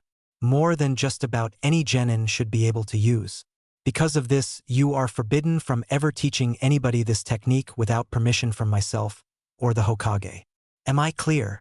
Jiraiya being serious was a sign that Naruto shouldn't joke around, so he just quietly nodded. Second, the clones break fairly easily. Jiraiya turned and punched the 5th clone that he had summoned, finally quenching Naruto's curiosity of its purpose. They don't have the durability that some of the other corporeal clones like the earth clone or the flexibility of the water clone. Jiraiya continued to explain, in what Naruto would come to think of as his sensei voice. However, despite these weaknesses, they can be extremely useful. Yes, Naruto, you don't have to raise your hand though, you're my only student. Jiraiya said with some confusion. Oh, sorry sensei. Irika-sensei said it was rude to talk without raising my hand. Naruto shot out quickly before getting to his question. What other kind of clones are there? You said earth and water and this one is shadow. Are there fire clones? What about light clones? Can I make a clone out of kunai? Naruto inquired. This kid would probably give Jiraiya an aneurysm by the time he graduated the academy. He just had a way of questioning what essentially was hundreds of years of training and the status quo, without even seeming to try. He was just that curious, and thought that far outside the box. Actually, there was no box in Naruto's brain. It was more like a 100-sided object that was continuously shifting. Jiraiya thought some more before answering. You ask some good questions, kid. And they were good, and Jiraiya would definitely be looking into the last one that he had mentioned. Stupid kid geniuses. Fire clones, as far as I know, are too unstable and too damaging to themselves to be of any real use, or even be considered a technique. Wind clones would be even harder to control, and potentially dangerous to anybody using them if they burst at the wrong time. Jiraiya was more thinking aloud here than responding to Naruto. A lightning clone is an existing jutsu, and quite a dangerous one at that, especially in the hands of Kakashi. I suppose you could make a kunai clone, although going about it would be difficult, and I'm not sure what its use would be. The first Hokage was an avid user of wood clone, and of course there's the Academy Standard clone, which is more of a genjutsu really. I suppose you could make a clone out of anything really, whether it's worth it or not just depends on the chakra cost and the abilities of the clone. Jiraiya concluded. Sensei? Yes, Naruto? I think I'm gonna need a notepad or something. That's kind of a lot to remember, isn't it? Naruto questioned. It was less of a lesson and more of satisfying your curiosity, but you can't use notes in the field, kid. We will go over it as many times as we need until you know it by heart. We can revisit clones later during a chakra theory lesson. For now, it's time to teach you the shadow clone jutsu. Naruto was bouncing up and down, almost vibrating at this point. Come on, sensei. Let's do this. Jiraiya chuckled and nodded. All right, brat, for starters. I'll only allow you to try and make one until you get better control of your chakra. I don't need my own sensei mad at me if you end up killing yourself on your first real jutsu. The blonde paled at this, but his face never lost its determination. The hand sign is real simple. You extend your middle and pointer finger on both hands and make a plus sign with them. A plus, because you're adding more of yourself? Jiraiya had never thought about it that way. At the time he had learned it, he was just excited he could have more than one of him to kick Orochimaru's ass. Not that it worked. That's exactly right, Gaki. Glad you picked up on that so I didn't have to tell you. He had no shame. He couldn't let the almost 8-year-old think he was more clever than one of the Sannin. Now, when you're molding chakra, just picture your chakra forming into an exact version of yourself. Most people can't get it even the first few times, so we can try meditation to become more in tune with your body if you struggle with it. In truth, most jonin took days to learn the technique, and that was only if they had well above average reserves, but the boy was so full of surprises, he wouldn't be surprised if he did it the very first attempt. All right. I think I got it, sensei. Just watch me. Kage Bunshin no Jutsu. There was a huge poof of smoke, bigger than when Naruto had unsealed his backpack way back in Konoha. When it cleared, standing there was Naruto. Just one of him. Damn it. First, how do you feel? Tired at all? Naruto shook his head. In fact, he felt better than he had before he tried. Alright then, you can try again. Try and focus on forcing your chakra into an area that's about your size. Naruto nodded. He was surprisingly quiet when he was focused. The blonde terror made the hand sign, called out the jutsu name as forcefully as he could, and tried to make a copy of himself. Another plume of smoke, and there was a deflated-looking version of himself lying next to him. He sighed. It's alright, Naruto, you can't get everything on the first try. Still feeling okay? Jiraiya questioned cautiously. He really didn't want Sarutobi mad at him. Yeah. I actually have felt better after trying the last 2 times. Like I'm more calm and less like I'm gonna burst. Jiraiya looked perplexed at this, so Naruto just kept talking. Honestly, it feels wrong. Do you mind if I try something? Jiraiya nodded. The boy had proven himself plenty capable of finding solutions already. Just don't overdo it and use too much chakra. Naruto nodded. Kagebunshin no jutsu, Naruto said, making the hand sign. He closed his eyes and focused on a mental image of himself, and pictured more appearing around him the way they had for Jiraiya. He then willed his chakra to act and do as he wanted. There was another poof of smoke, this one wider than tall. When it was all clear, there were 5 perfect copies of Naruto standing around with the biggest grins Jiraiya had ever seen. Jiraiya walked up and poked one right in the forehead despite its protests. Yup, it was solid. He turned to the real Naruto. Are you okay? He asked seriously. Nod. How much chakra would you say you have left after those 3 attempts? Just a rough estimate will work. Naruto rubbed the back of his head sheepishly. Sensei? As far as I can tell, that was the same amount of chakra that I used when I tried to just make one. I wasn't even trying to make 5, I just pictured you making them when I molded the chakra, and it happened by accident. It doesn't even feel like I used any chakra, or maybe I don't know what that feels like. Jiraiya just shook his head, looked up at Naruto, opened his mouth, and then shook it again. You're something else, brat, you know that? Naruto smiled at him. So you keep telling me, you geezer, he beamed. Just for that, I'm imposing a limit on you. You can't use the jutsu unless it's to practice it, until you can make exactly 1 clone. And I better not see a giant puff of smoke either. With the amount of chakra you used to make 5, you probably could have made 30. I won't teach you any more jutsu until you do, Jiraiya exclaimed. What? You finally teach me a jutsu, and I'm not even allowed to use it? That's so unfair, old man. Naruto retorted indignantly. Have you forgotten lesson number 1 already, my precious student? Jiraiya asked teasingly. No, lesson number 1. A shinobi's life is unfair. If you don't like it, do something about it. Naruto recited monotonously. Ah, so his ears do work. Great job, kid. Now drop and give me 80 more push-ups. Jiraiya nearly sang at Naruto. I hate you, Naruto grumbled. I don't care, Jiraiya laughed back. This next part should admittedly have been a whole new chapter. No clue what I was thinking putting all this in one. Now is a good time for a water break and a posture check. 3 days later. Naruto and Jiraiya found themselves in another clearing, not unlike the one they were in the first night on the road. They had made their way deep into the land of rivers to meet with a contact of Jiraiya's spy network. Naruto had been hard at work on his chakra control as well as his physical strength, and although he had seen much more progress in the former than the latter, he had still managed to do 103 push-ups. Sasuke was going to get his butt hooped when he got back to Konoha. He could already picture it. Jiraiya interrupted him from his mental happy place. All right, brat. You think you got it down? Let's see it. Jiraiya requested.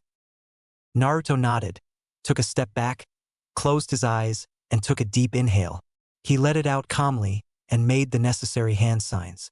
As Jiraiya looked on, his blonde student disappeared and was replaced with a wooden log. Jiraiya felt Naruto's presence behind him and turned around. Well done, Naruto, you've come a long way. Naruto beamed at the praise. Jiraiya had just shown him the substitution jutsu yesterday morning, and he could already do it without saying the jutsu name. Jiraiya had said that the jutsu was one of the most important a ninja could master, and Naruto had taken him seriously and worked hard at it. However, if you truly want to master it, you'll have to do it much faster than that. If you can increase your speed though, it can keep you alive against much tougher opponents and get you out of some sticky situations. Naruto nodded. Now, why don't you make a few clones and send them to get some food? Fish should be easy to come by. Naruto nodded again and made the sign, and popped 10 clones into existence. Jiraiya shook his head. It was like the jutsu was made for the kid. Despite only minor improvements to his chakra control, he'd gotten down to 1 clone with minimal chakra smoke. It really wasn't fair. A sensei. Naruto waggled a finger at him with a smile. Don't forget Shinobi's lesson number 1. He giggled before sending his clones off to do his dirty work for him. Jiraiya sighed. Damn prodigies. Jiraiya reached into his vest and pulled out Naruto's scroll that the Sandaime had given him. Naruto, I think it's time you open this scroll up. Do you really mean that, Jiraiya-sensei? Because you wouldn't let me earlier even after I completed both the tasks you gave me, he said cheekily.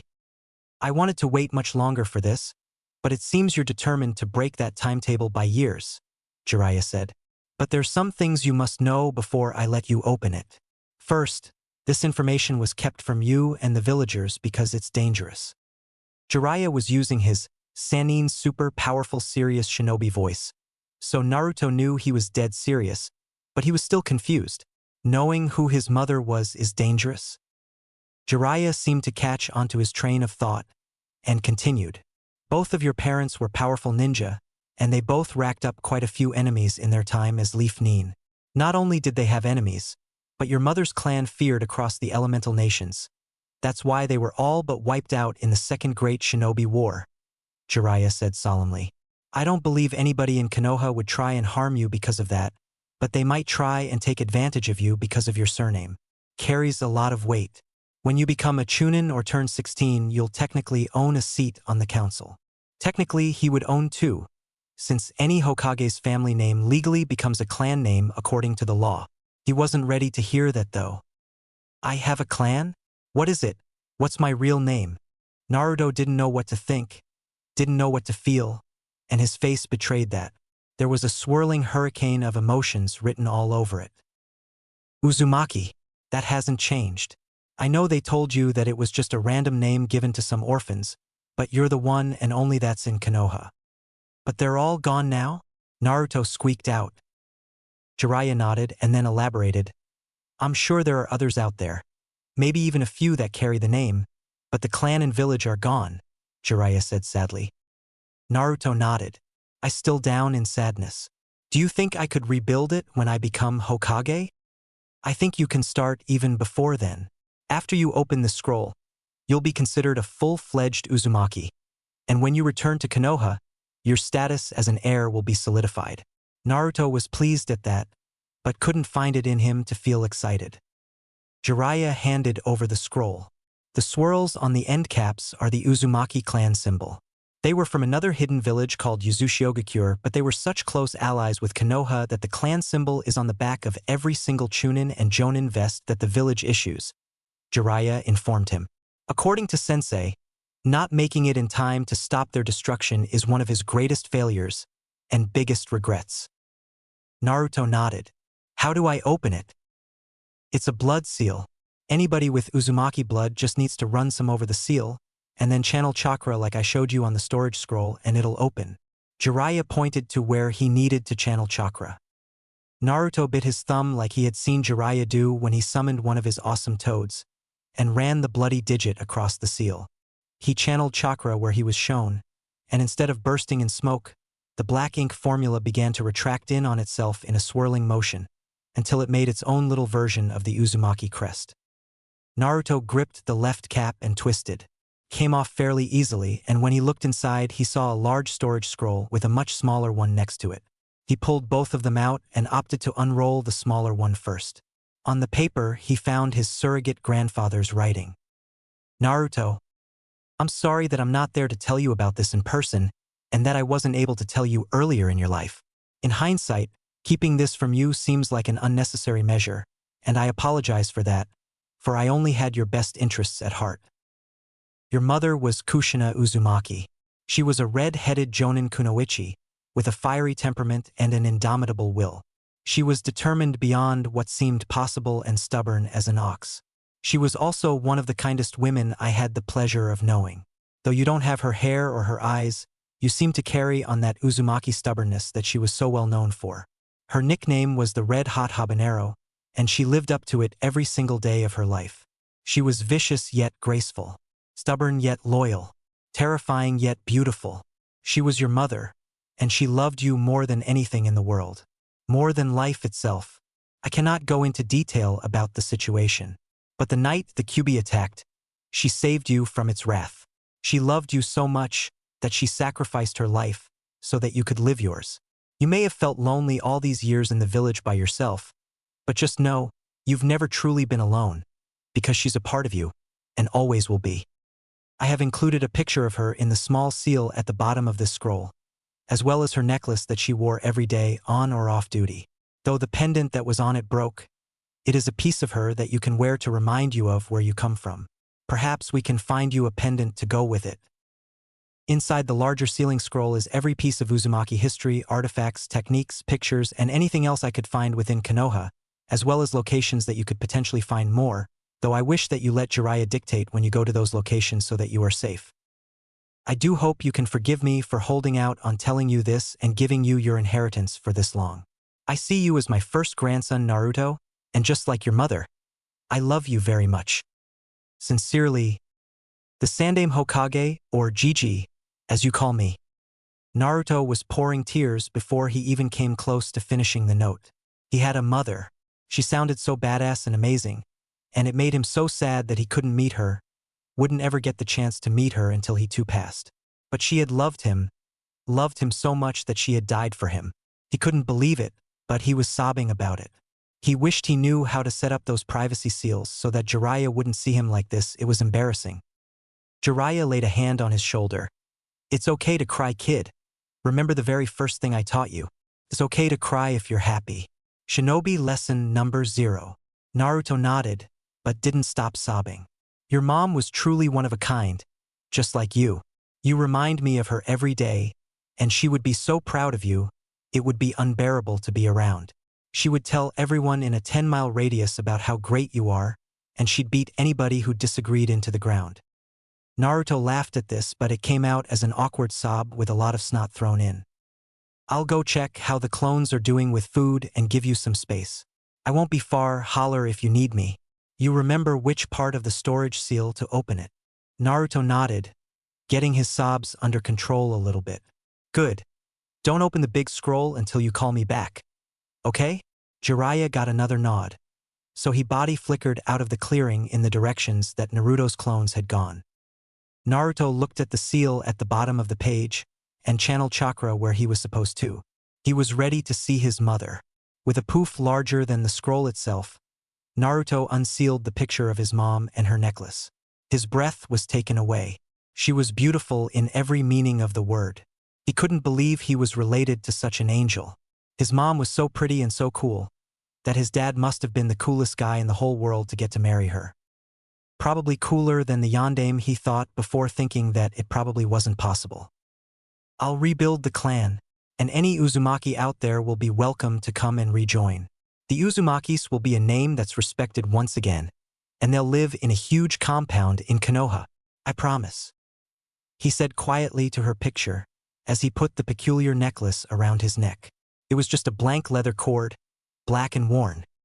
Naruto hugged her picture and cried, bawling for what felt like hours but was probably only 15 minutes. When he finally felt like he was out of tears, he rubbed his eyes and took a deep breath. Once composed, he called for Jiraiya, and in seconds he was back in the clearing with the fish. I accidentally pushed your clones into the river and dispelled them. Hope that's not a problem, Jiraiya said, hoping for some comedic relief. Naruto gave a dry chuckle. It's fine, old man. He didn't have enough in him to start an argument with the spiky-haired sage, as much fun as it usually was. Will you go through my inheritance with me? He asked hopefully. Are you sure? Everything in that scroll is squarely yours, Naruto. I know Sarutobi-sensei sealed some techniques in there for you, and you don't have to show them to me or anybody else if you don't want to. Those are clan techniques. Your clan's techniques, Jiraiya explained. Naruto seemed to be in awe at this. He truly couldn't fathom it. But if I'm the only one in the clan, I can decide who gets to see the techniques, right? Jiraiya nodded. Then I want you to look at them with me and help me train them if you would? Jiraiya nodded again, not really trusting his voice. This boy had brought out feelings he didn't know he was capable of feeling anymore. After a few seconds of silence, Naruto picked up the large sealing scroll, but paused. Do you have a clan, Jiraiya-sensei? He asked. Jiraiya responded, Nope, my dad was a shinobi. Though he went MIA when I was real young, I barely remember him. My mom was just a civilian. Jiraiya smiled. It's one of the reasons I chose to train the fourth Hokage. He was from a completely civilian family. I guess you could say you already have a leg up on him. Naruto thought deeply for a second. It was pretty cool, but resolved not to let that keep him from working hard. All right, let's bust this baby open and see what kind of badass stuff my clan left me, Naruto shouted. This earned him a smack in the back of the head. Language, and what did I say about being so loud? Jiraiya scolded him. Naruto rubbed the back of his head and grumbled. Yeah. Shinobi lesson number 1. Stealth and deception are a ninja's number 1 tool. I remember.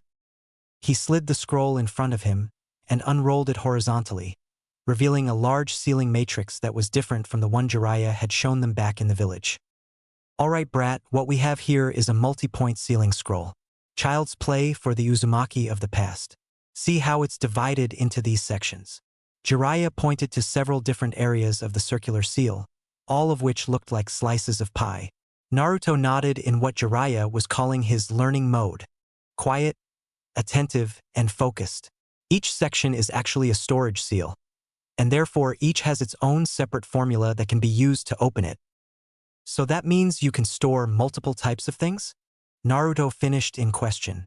But why not just seal everything in one formula and just pull out what you want? Good question, Naruto. There are different seals that work better for different things. A regular storage scroll will only hold so much, so you can use a different version to hold larger or more items. Some things deteriorate over time, so they need a stasis storage seal. In this case, it's most likely because sealing other scrolls with seals on them requires a special formula, as well as separating items by category so that if the person meant to open it doesn't know what's in it, he or she doesn't have to unseal every single thing at once. Jiraiya finished explaining.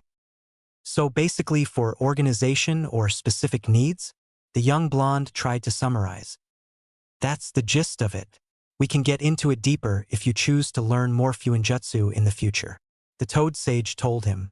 Now, let's start with the section in the 12 o'clock position. You should recognize the matrix for opening it if you look closely. Jiraiya had spent some time over the last couple of days explaining the basic terminology of Fuinjutsu.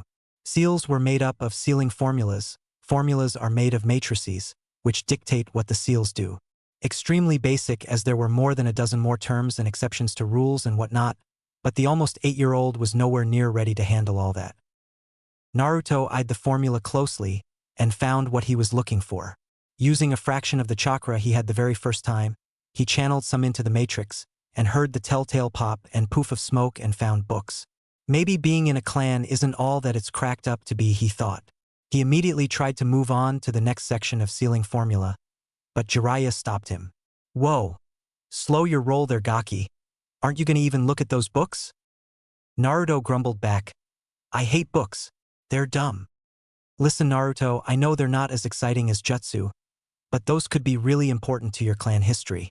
Hell, they might even contain some jutsu in them, Jiraiya exclaimed.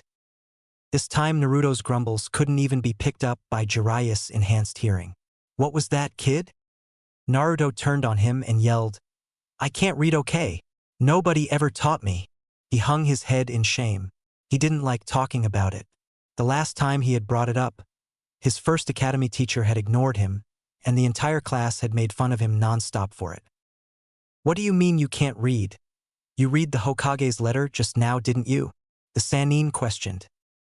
I know how to read some stuff, and Gigi knows which words I know well enough to piece together what he's saying, but most books are way too hard for me, and it takes forever, he grumbled, still looking down at the ground.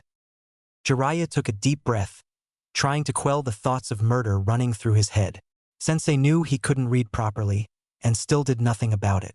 Unacceptable in Jiraiya's mind. Well then, let's fix that. What kind of sensei would I be if I didn't help you learn? Besides, if I teach you now, I won't have to explain as much later on. Less work for me. Jiraiya gave the boy a smile, trying to cover up his anger. Naruto wasn't experienced enough to read Jiraiya's true feelings, so all he saw was his sensei offering to help him and smiling at him. Naruto smiled back, "Okay, geezer, but you can't make me enjoy reading." He shot back softly. "I wouldn't dare to even try, Naruto." Jiraiya chuckled back at him. With that, the two continued opening the sections, Jiraiya explaining what each was. A large man walked into the shop, followed by a much smaller blonde child. The larger of the two was obviously a shinobi given the head protector, although the tailor had never heard of an oil village. "We need some new rags for my companion here." The white-haired man gestured to the small child, whose nose was buried in a book. The boy was wearing what appeared to be very dirty blue sweatpants, with a green long-sleeve shirt that had a white shirt over the top of it. As the tailor took in the boy, subconsciously measuring him with his eyes, the young blonde's face twisted in confusion, and perhaps frustration, and tugged on his large companion's sleeve. When he had the shinobi's attention, he pointed to a word in the book and quirked his head. "Indomitable. Do you know what that means?" The boy quirked his head the other way, apparently in thought, and after a few seconds of pondering, nodded his head with a small smile. "So what were we thinking? Training gear, perhaps?" The tailor guessed based off of the boy's appearance and apparent shinobi father. "What do you think, Naruto?" The boy looked back up at Jiraiya, and then smiled such a warm, blindingly big smile that the tailor couldn't help but smile himself. 8 months after Naruto left Konoha. Naruto was interrupted from practicing his calligraphy when Jiraiya came into the clearing. He hated practicing calligraphy, but he wasn't thinking of that now. Something was wrong. Jiraiya had never moved that urgently since Naruto had left Konoha with him, least of all in their spars. Jiraiya was moving about camp, busily packing things up. He stopped and shook his head like he was disappointed in himself, and made 3 shadow clones to continue his work. He turned to Naruto. "An urgent matter has come up at the village. I have to go back and fast. You won't be able to keep up with me, but I have a solution for that." Naruto saw the worried look on his master's face and decided it wasn't the time for his newest nickname. "Sensei, what's wrong? Is the village okay?" Jiraiya didn't know what to say. He couldn't tell a boy who'd only turned 8 for a few months that an entire clan had just been wiped out. They hadn't even addressed the fact that as a shinobi he would one day have to take a life.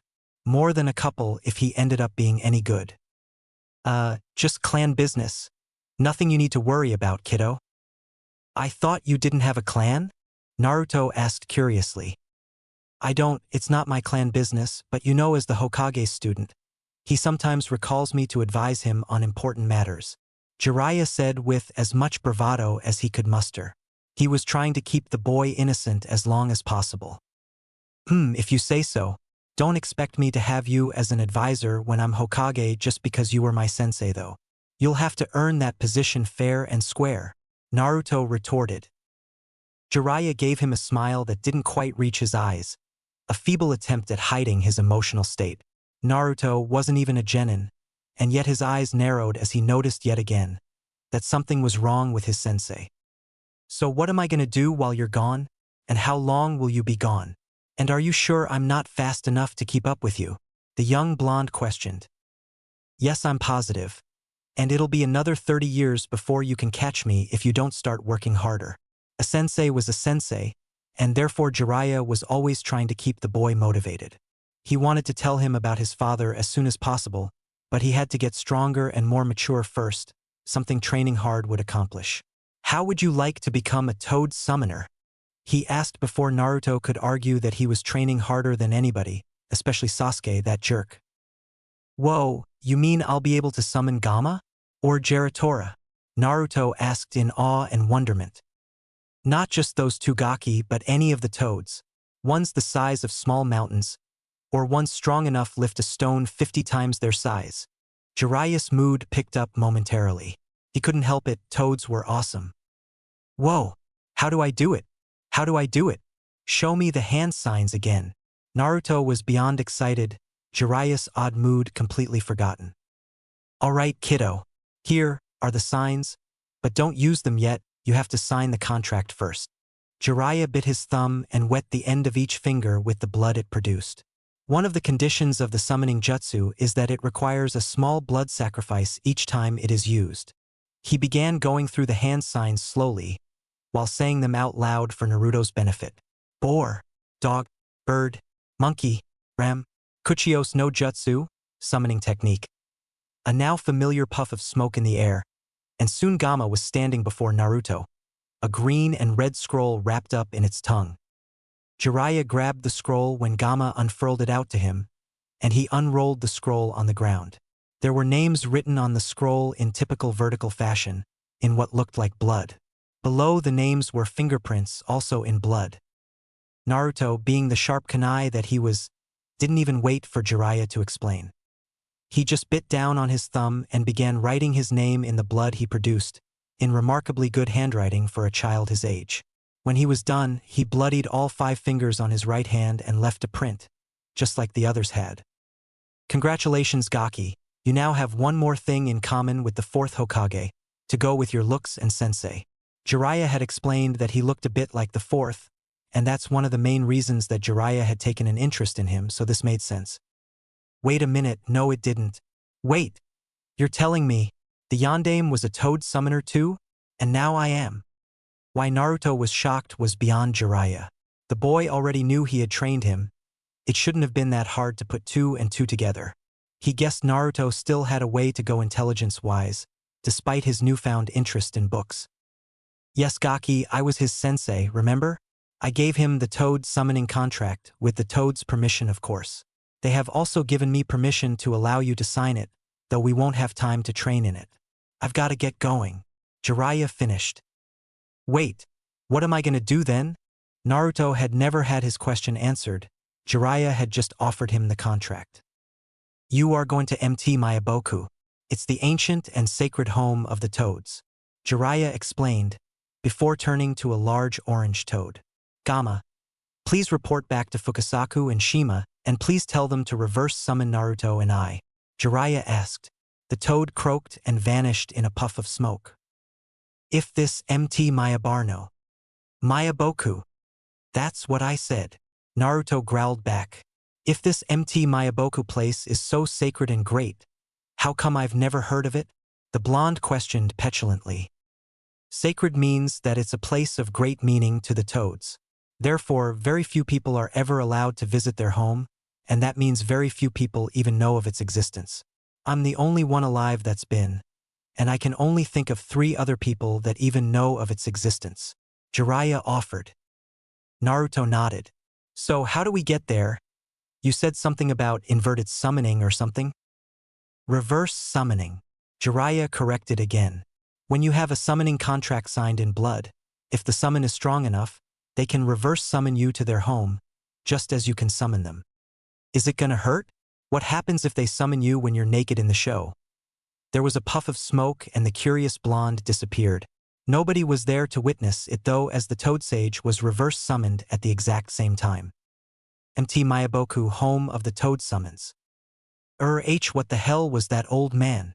Naruto screamed, rubbing his butt, which he had promptly fell on after his first experience with a space-time ninjutsu.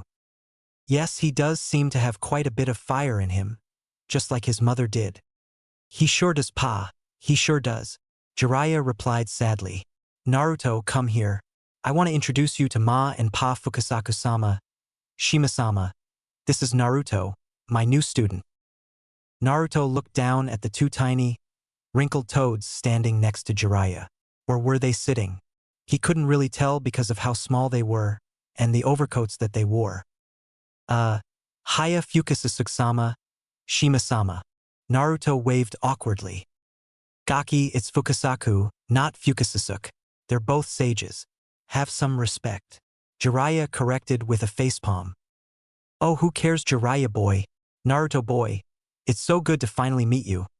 Jiraiya has sent a few messages about you, and that got us quite excited to meet our newest summoner. Fukasaku said. It's great to meet you too, Grandpa Sage. Naruto said with a smile. Naruto. Respect. Jiraiya was exasperated. He didn't have time for this. Oh, whatever, pervy sage. Naruto hollered with an accusational point, including his newest nickname for his sensei. If you're a sage, then it must not be that special, you old pervert. Naruto finished yelling. Oh, I like him, Fukasaku and Shima said in unison. He caught me doing research one time, and now he won't stop calling me that nickname. Jiraiya lamented. That's very funny, Naruto boy, but I assure you the power of a sage is no joke, Fukasaku explained while walking over to a giant stone toad statue. Wait, power? You mean being a sage isn't just about pretending to be all-wise? Naruto questioned. Jiraiya, what have you been teaching the boy? Hopefully not just how to peek on women's baths, Shima called out. You're half right, Naruto boy. Sages like us are incredibly wise, and should you ever need counsel, we would be happy to help you. However, we are also incredibly powerful. Observe. Fukasaku clapped his hands together and became unnaturally still for a moment. Then he pulled his hands apart and gripped the foot of the toad stone. It was at least 30 times his size, yet the wrinkly toad lifted it above his head like Naruto would lift a scroll. Extreme ease. Naruto didn't see any difference in the old toad after he clapped his hands together, but when he was done he had felt powerful. Like way more powerful. Naruto's eyes were still wide in awe. You have got to teach me that. I could kick that bastard Sasuke's ass so easily with that language. Whatever, pervy sage, you know it's true. Please teach me that, grandpa sage. Sorry lad, you're too young for it, and your body wouldn't be able to take the strain the technique would put on it. When you are properly developed though, I would be more than happy to teach you. Really? That's great, Naruto shouted. Is there anything else you can teach me in the meantime? Before either of the elder toads could answer that, Jiraiya cut in. Naruto, focus up real quick. And just like that, Naruto's blue eyes were locked on to his in complete focus. Jiraiya was no longer taken aback by the intensity of his student, but sometimes he forgot just how intensely focused he could get when need be. I have to go deal with the village emergency. I'll probably be gone around a month.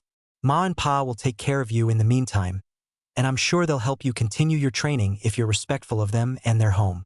The two elder toads nodded at this. There was a flash of something in the boy's eyes. Something sad. It happened so quick, Jiraiya wasn't even 100% sure he actually saw it before they returned back to their normal glow. Alright, pervy sage. I bet by the time you get back I'll be able to kick your butt too, Naruto shouted. Jiraiya gave Naruto one final genuine smile before sunshining, body flickering, away. So Naruto, you seem to get along well with Jiraiya if your getup is any indication, Shima said. Naruto looked down at his outfit. The nice tailor in River Country had gladly made him a copy of Jiraiya's gear with some small exceptions. He wore the green robe jacket and green shinobi pants that were loose and tied up just below the knee just like him, as well as the mesh armor underneath, and the green guards for the back of his hands. Instead of a red kabuki jacket with yellow circles on the shoulders, Naruto wore a blue one with red Uzumaki clan crests sewed on in place of the circles. He also wore blue wooden geta on his feet instead of red like Jiraiya's, though he still had a little bit of trouble moving in them and struggled to water walk with them on. Rounding out the outfit was a large blue and red scroll strapped to his back just like Jiraiya's, though Naruto's was red with blue ends and extra seals running across the middle, courtesy of Jiraiya. The boy had even taken to putting small red streaks running from his eyes, though his were much shorter than Jiraiya's, barely making it onto his cheek. In addition to all this, the young blonde was growing out his hair to be like Jiraiya's. It was longer than it had ever been, and he had taken to tying shinobi cloth around his forehead to keep it out of his eyes. It wasn't long enough for a ponytail like Jiraiya's, but he was determined to get it there. Naruto smiled at two toad elders. Aha, I sure do, even if he is a pervert and super stubborn. I still need a headband like his so I can match him completely though. Naruto's face dropped for a second at this. You know, Naruto boy, we toads are the ones who gave that to Jiraiya boy.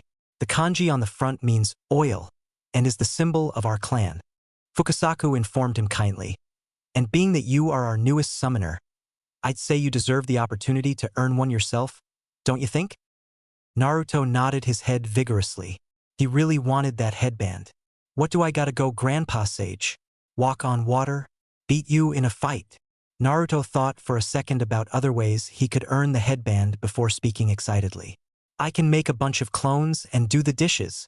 Jiraiya has me do that all the time before he teaches me something. Naruto rushed out. Actually, that does sound kind of nice. It's a D. Fukasaku was interrupted by a smack on the back of his head, courtesy of his wife. She was not letting him shirk dishes duty again. Ah, that's right, the oath. In order to become a true summoner, you must take an oath never to put the Toad clan in harm's way if possible, and treat all summons as equals. In order to earn the headband, you must take the oath, and learn every Toad's name in the clan. Fukasaku explained after his wife's loving correction. I'm not great with names, but oaths I can do. Naruto stopped short. What's an oath? Naruto asked timidly. Why, an oath is just a promise, but more serious. There are consequences if you don't take the oath seriously, or if you break it. Do you think you can take this seriously, Naruto boy? Fukasaku explained and then asked. Of course I can. I'm Naruto Uzumaki, future Hokage of the village hidden in the leaves, and I never break a promise, you know? Naruto shouted at the top of his 8-year-old lungs. Oh ho, well Naruto, recite this oath. I, Naruto Uzumaki, summoner of the Great Toad Clan, swear to never do harm to a toad, or put them in unnecessary danger without their permission. I also swear to come to the Toad clans or any member's aid whenever the need should arise. Naruto nodded, the determination that Jiraiya wrote about shining in his eyes for the elder toads to see. I, Naruto Uzumaki, summoner of the Great Toad Clan, swear to never do harm to a toad, or put them in unnecessary danger without their permission. I also swear to come to the Toad clans or any member's aid whenever the need should arise, and to become the greatest toad summoner to ever live, and I swear it on my title of future Hokage. There was a fire lit inside the boy, and though it wasn't tangible, Fukasaku and Shima could feel it. Every toad in on the mountain could probably feel it radiating off of him. The two elders believed the boy, and believed that he might just be the child of prophecy. All right, Naruto boy, very well said. Now let's go get you some food, and introduce you to all of our kin, Shima said. Naruto seemed excited at the prospect of food, though he didn't know that it would consist mostly of bugs. He was more excited to get to know the names of all the toads and get that sweet horned headband Pervy Sage had on though. Jiraiya walked up to the Hokage Tower under the cover of night. He had never, in all his years as a shinobi of the Great Leaf, entered through the front door of this building. Not even when he was a genin getting his first D-rank missions. Sarutobi had already been the Hokage at the time, so he would always try and sneak through the window to surprise his sensei, and his sensei would always acknowledge his presence without even turning to look. Considering what had happened though, Jiraiya thought it best not to test any of the ANBU's frayed nerves. After all, it had been one of them that had done the deed. No, he'd better walk through the front door tonight and slowly at that. So that is what Jiraiya did, acknowledging the ANBU sentries that were out in the open, and ignoring the ones that were hidden. Up to the top of the building he went, never being stopped by anybody, as access to the tower was restricted right now, and everybody in their new Jiraiya had been summoned by his sensei. He came to the double doors of the Hokage's office, took a deep breath and pushed his way in. Jiraiya, sit. Jiraiya remained standing. Did he really kill every last one of them? Even his family? While the Uchiha clan were technically all related at least distantly, Sarutobi knew what he meant. No, not all of them. He left his little brother, Sasuke. Jiraiya just looked at his sensei blankly. Not even 2 great shinobi wars and decades out in the field both in combat missions, and as a spy could prepare him for this. How was he going to explain to Naruto that the boy he always mentioned as a rival and somebody he wanted to beat would never be the same? Then again, Sasuke was currently experiencing what Naruto had for the first 7 years of his life. Loneliness. All alone at the ripe old age of 8. Even Tsunade had made it to 27 before she lost everybody that she had loved. The boy was going to be messed up if somebody didn't help him. How is the boy doing? Jiraiya asked softly. Sarutobi was surprised by this. The village was in great danger. So soon after the Third Great Shinobi War they experienced the Kyuubi attack and loss of their greatest hero. Now, so soon after that hit to their morale and numbers, they lost an entire clan, possibly their most powerful clan. The village was reeling, and IWA, Stone Village, and Kumo, Cloud Village, would be looking to take advantage of it. Not to mention that their treaty with Suna, Sand Village, was shaky on the best of days. Sure, they had avoided a potential civil war as the Uchihaku died with its members, but that didn't mean they weren't greatly weakened. Yet, here was Jiraiya, his last true confidant, and perhaps most trusted advisor, worried about a boy who wasn't strong enough to take on a genin yet. But Jiraiya had spent the last 8 months in Naruto's presence, day after day. No doubt that had influenced him strongly. Sarutobi swore the boy had a superpower, even amongst chakra-wielding shinobi. He has just woken up. He's still in the hospital. It appears that Itachi put him under a genjutsu before he left. The Sandaime explained, though it appears he knows what happened, he won't talk to anybody about it, and I'm hesitant to call Inoichi in for a mind walk, as fragile as the boy's mental state is at the moment. Jiraiya growled at this, and the fatherly instinct that he would deny he had kicked in. Did it have to be this way? He spat out. Sarutobi took a second, considering what he would say next. It appears they were going to use Naruto for their plan, or rather, the Kyuubi within him. Sarutobi treaded carefully. We don't know what they would have done if they couldn't find him. I'd taken to sending a hinged, transformed, clone in the form of Naruto out now, and then so nobody would suspect he was out of the village. The Hokage's voice started to break. The looks my clone got, the treatment it received in place of Naruto. He shook his head. The wise Hokage had no words for it. Jiraiya considered this. He knew his sensei felt bad about Naruto's treatment, about his isolation. It couldn't happen again. Anybody other than Naruto, with his indomitable will, would have folded in a few months at best. Couldn't happen again. Somebody needs to take care of the boy. We cannot let him live in isolation. Jiraiya spoke so quietly even an elite jonin likely wouldn't have been able to hear him. Sarutobi did. Who? Jiraiya was silent. When Hiruzen looked up, he found his student's eyes staring into his intensely. And then the question was asked. The question Jiraiya dreaded, but brought onto himself. The question he wanted asked and so desperately didn't. Are you volunteering, Jiraiya? The Hokage stuttered out. Jiraiya didn't answer for a while. A long while. Only for a short while. I can't take care of them both forever. I can take him long enough for the village to get over the massacre at least a little bit so that he won't be such an outlier. Then he can come back and someone else can take care of him. A few months tops. It'll be good for Naruto. Jiraiya was already regretting the words. He could barely take care of Naruto.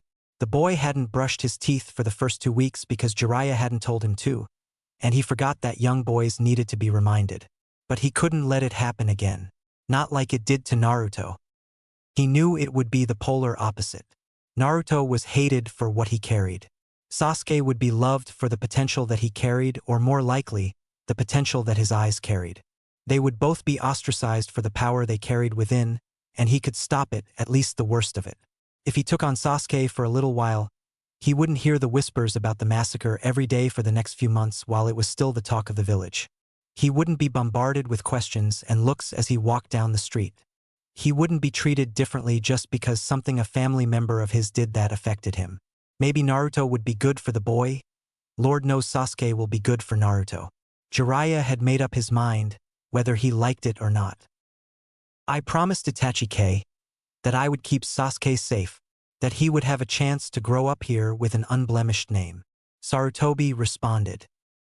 He just needs time away from the village, from the people of it, both alive and dead, and the memories they bring. Sarutobi couldn't deny that. Hell, he'd let his own student leave to drown at the memories the village brought up of lost loved ones. Who was he to deny a child the same right, though with different methods hopefully? Very well. For months, tops.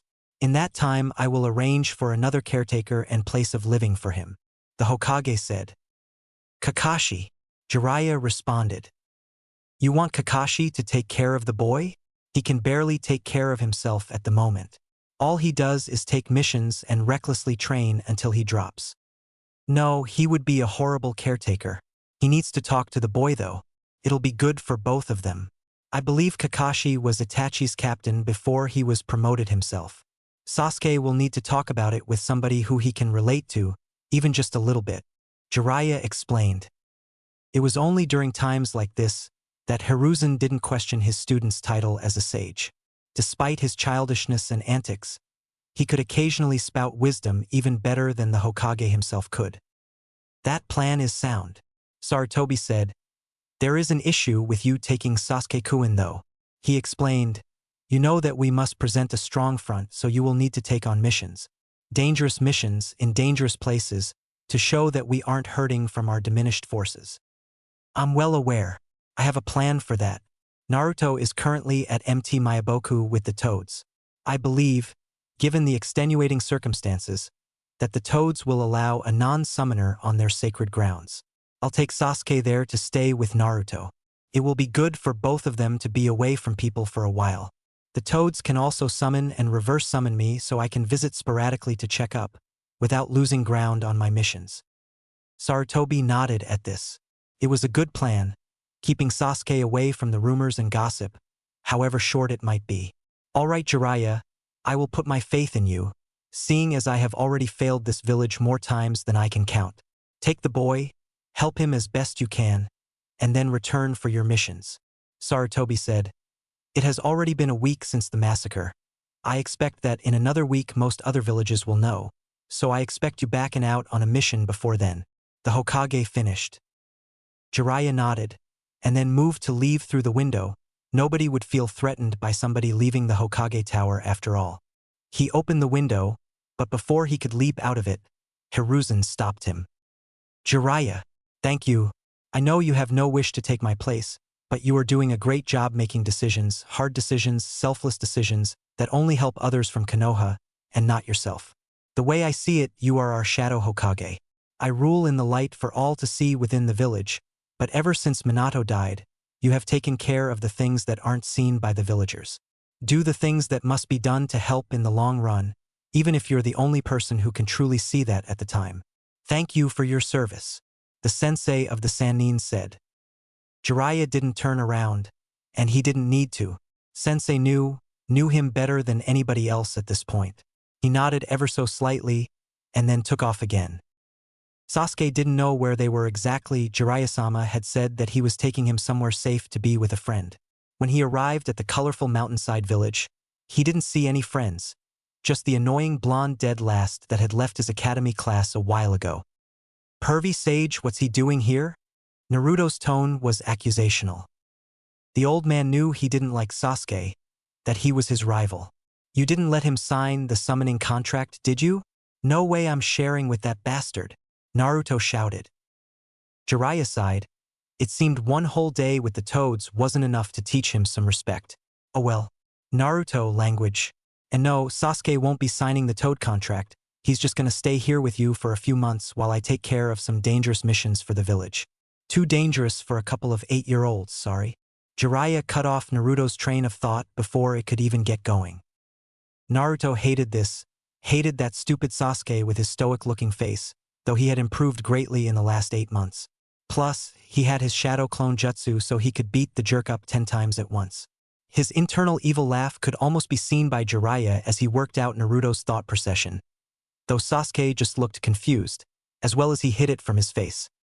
Fine old man, but you owe me a new jutsu for this.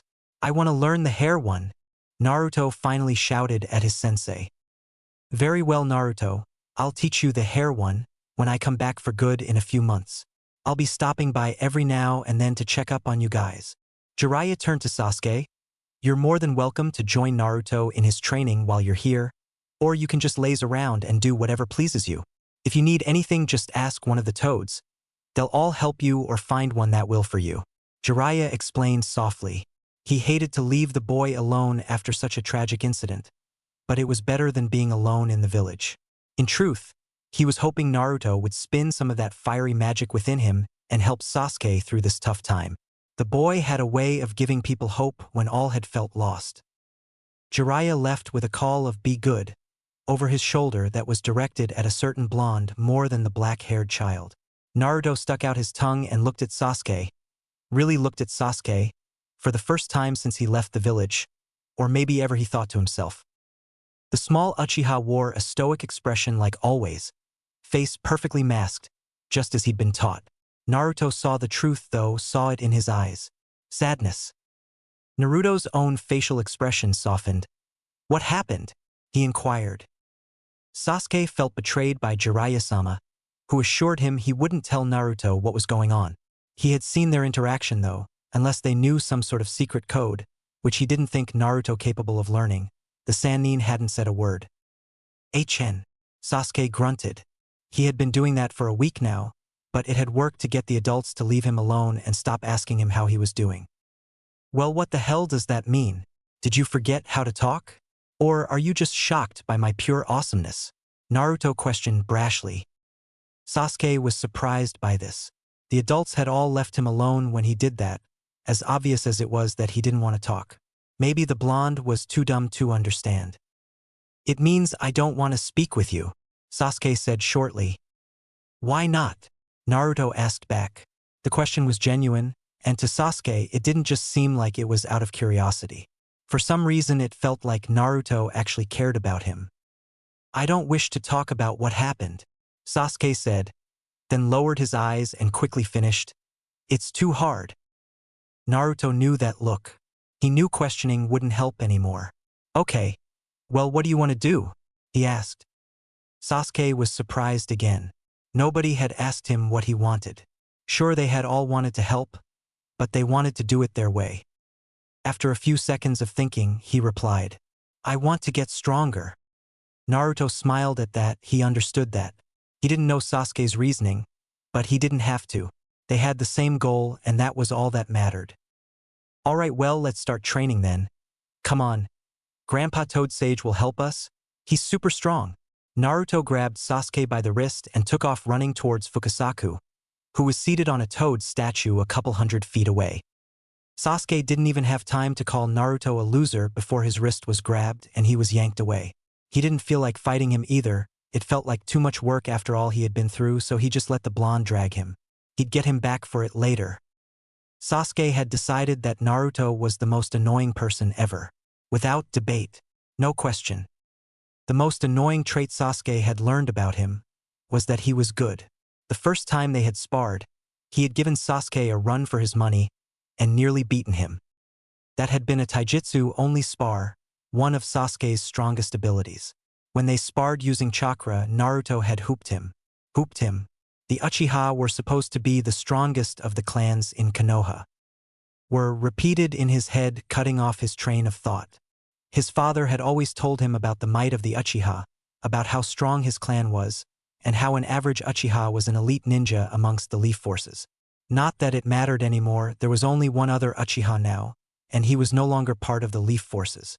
That bastard. If he couldn't even beat Naruto the dead last, how would he ever beat Itachi? His fireball was nothing if he couldn't figure out which version of Naruto was real and which was a fake. Which was a Kage Bunshin, a jutsu he knew that his big brother could also use. He had begrudgingly asked Naruto to show him how to perform the technique. The blonde loser had the audacity to laugh in his face and tell him no, that only the Hokage or Jiraiya-sama could give him permission to teach it to somebody. Sasuke had about killed him then, though he wasn't sure how he would do it without any ninja tools. Punching the boy to death sounded good enough to him though. So Sasuke had done what he thought was best to catch up. Catch up to the moron who was dead last in his class just 8 months ago. 9 now after spending a month at the weird toad village. Training with the toads had been strange, though he couldn't deny the benefits of it. The old wrinkly toad Fukasaku, whose name reminded him far too much of his dead father's, had asked him and Naruto to run through their skills so he could get an idea of what they needed. Sasuke had shown him the standard academy Bunshin and Koarimi, as well as his clan's coveted Keta. Gokakyu no Jutsu, fire release, great fireball technique that his father had taught him. Sasuke told him he was the best in his age at throwing shuriken and kunai, and was learning how to incorporate ninja wire too. The old toad had explained there weren't any ninja weapons like that on MT Mayaboku because toads didn't use them. Their webbed hands made it difficult. Fukasaku had seemed impressed with his skills, and commended him for having acquired them at such a young age. Sasuke had smiled, but it didn't reach his eyes. His big brother Itachi had all he had and more at his age. He was already a ninja and had acquired his Sharingan. Sasuke had a long ways to go. His smile disappeared when Naruto took his turn showing off.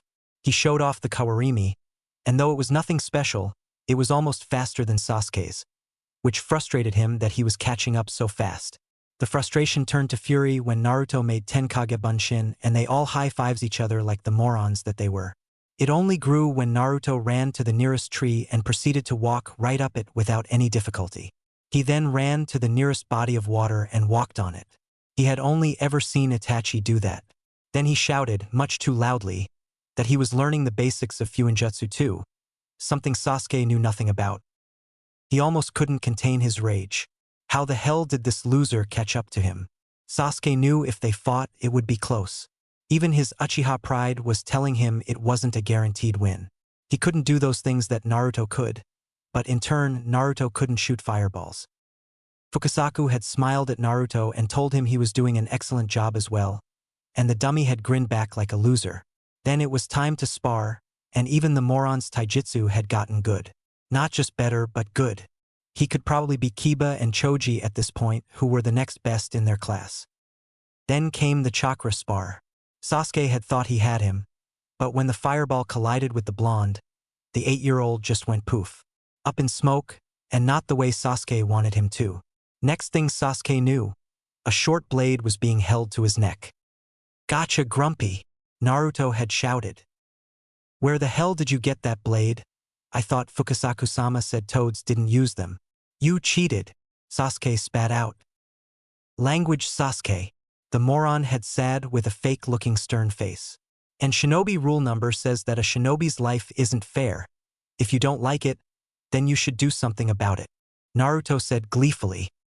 "Fine," Sasuke replied, and grabbed the blonde by the wrist and flipped him over his head, landing him on his back. In the process, disarming Naruto and holding the kunai up in front of him in a general stance. The blonde shot him an upside-down scowl, which turned into a blinding grin, and he hopped back to his feet and spun around to face the Uchiha. "I like the way you think, Sasuke," he had almost giggled out. Putting his left hand to the side of the ugly scroll he carried on his back, Sasuke saw Naruto make a puff of smoke, and suddenly he also had a kunai in his hand. Round 2 starts right. Naruto made a feint to his right and then came back to the left with a slash of his kunai. Sasuke blocked Naruto's strike with his own kunai, and the two held the stalemate. "Now!" Naruto shouted, and promptly disappeared in a puff of smoke. Sasuke was shocked. It had been a clone the whole time, but the kunai in his hand was still there, so that was real. He heard laughter coming from behind him to the left. He whirled around to find Naruto on the ground holding his side, laughing hysterically. "You should have seen the look on your face, ha ha ha ha. You were like," Naruto made an exaggerated surprised face, holding his hands to his cheeks, mouth and eyes wide open. "Ha ha ha ha. The great Uchiha looking like a fool." Naruto continued laughing. Sasuke was almost more surprised at Naruto's reaction. They were in the middle of a spar and he was on the ground laughing? This one was probably a clone too, he had decided. "How could you tell what my face looked like if you were behind me, you idiot?" He spat out, throwing the kunai at the clone. The kunai struck the bunshin in the shoulder, and the clone yelled, "Ow, you bastard, that hurt!" Naruto screeched. Guess it wasn't a clone then. Tough luck for the loser. Good thing it was a blunted kunai and hadn't actually cut him at all. "I'll get you back for that," Naruto yelled and then paused. "You make a good point though. I couldn't actually see your face. I just know it looked stupid, you know," Naruto said in a completely normal, for him, tone of voice. Sasuke was surprised yet again, this time by the 180 in his attitude, but wouldn't let him win. "And how could you possibly know that it looked stupid?" Sasuke asked monotonously, and immediately regretted it when he saw the grin break out on Naruto's face. "Because it always does, ha ha ha," Naruto hollered back. Sasuke had had enough. He did what any sane person would do when facing a crazy person. He charged. The two had fought until they dropped, Sasuke winning more than losing since he had a blade to work with. He just felt better fighting with one his hand, more confident than without. That had been the first day. It was now day 30. Naruto had been shocked when he had beat Sasuke on the first day, and kept up with him in most aspects throughout their training, though the bastard could still spit fire and he was definitely jealous of that and definitely not going to tell him. Still, training with Fukasaku was really fun, and most of the time Sasuke wasn't so bad, though he was grumpy all the time, kind of like that giant fox he had met when he was back in the village. They both had gotten faster, stronger, and better at chakra control in their month with the toads. Naruto had also been learning the Gamayuden, Toad Oil Bullet, which was totally awesome, and he was getting to meet all the cool toads who were all also totally awesome. His favorite part, though, had been when Sasuke had thrown up after eating Shimasama's cooking. Then he had to fake that he just wasn't feeling well, so that she wouldn't whack him on the head the way she did with Fukasaku. Speaking of the old toad, he spoke up to the two boys, who were sitting in front of him in a large clearing away from the village. Today we will learning about combination techniques, boys. Do either of you know what that means? He questioned. The raven-haired boy didn't respond, but the blonde did very enthusiastically. Ooh, Pervy Sage says that that's what Old Man Third is best known for, right? He asked eagerly. The blonde either knew or was able to do many things that he hadn't expected and even he himself couldn't do, but he had started to adjust to the unpredictability that was Naruto, and no longer got upset about it. After all, he was still winning more spars than he lost, and while he wasn't gaining ground in their training, he wasn't losing it either. He also knew he was getting stronger than he would be in the academy right now. It had to move too slow so that the lesser students could keep up. Very good, Naruto boy, but do you know what it means? The boy shook his head, still enthusiastically, which would be weird for anybody but Naruto. Combination techniques are when a ninja or ninjas use multiple techniques that together make a much stronger technique than the two or more would separately. The sage explained, the most well-known one would be using a wind jutsu with a fire jutsu. The wind powers the fire to not only move faster, but to gain size and burn hotter. There are plenty of other techniques that can be combined, but today we're going to focus on one that you two can do together. The toad finished. Naruto loved the idea of that. Sasuke hated it. He didn't need the blonde to make him stronger. He would get plenty strong on his own. Now I'll demonstrate it first since it's complicated, but you will be combining Naruto's Gamayuden, Toad Oil Bullet, with Sasuke's Gokakyu no Jutsu, Great Fireball technique, which will create a bigger and stronger fire, but instead of being faster, it will spread more, alike like water, or like the plain Gamayuden would. He explained. Sasuke, would you shoot a fireball out into the field? Once you start, I will shoot the Gamayuden. Normally it's the other way around, but the difficult part about combination jutsu is that in order for them to be most effective and safe, the chakra in each jutsu must be matched nearly exactly. Fukasaku said. Sasuke nodded and rained through his hand seals ending on tiger, and after building the necessary pressure and heat up, shot a large fireball out over the field. Immediately, Fukasaku ran through his own hand seals and shot a high-powered stream of toad oil at the fireball. The two collided and sent of a wave of heat that was almost like an explosion, and both of the 8-year-olds had to shield their faces. When the heat died down after a few seconds, they lowered their arms. The whole field was on fire. The whole thing. Sasuke was sure that the fireball alone wouldn't have lit more than a tenth of it on fire. The wrinkly toad had made his techniques 10 times more powerful.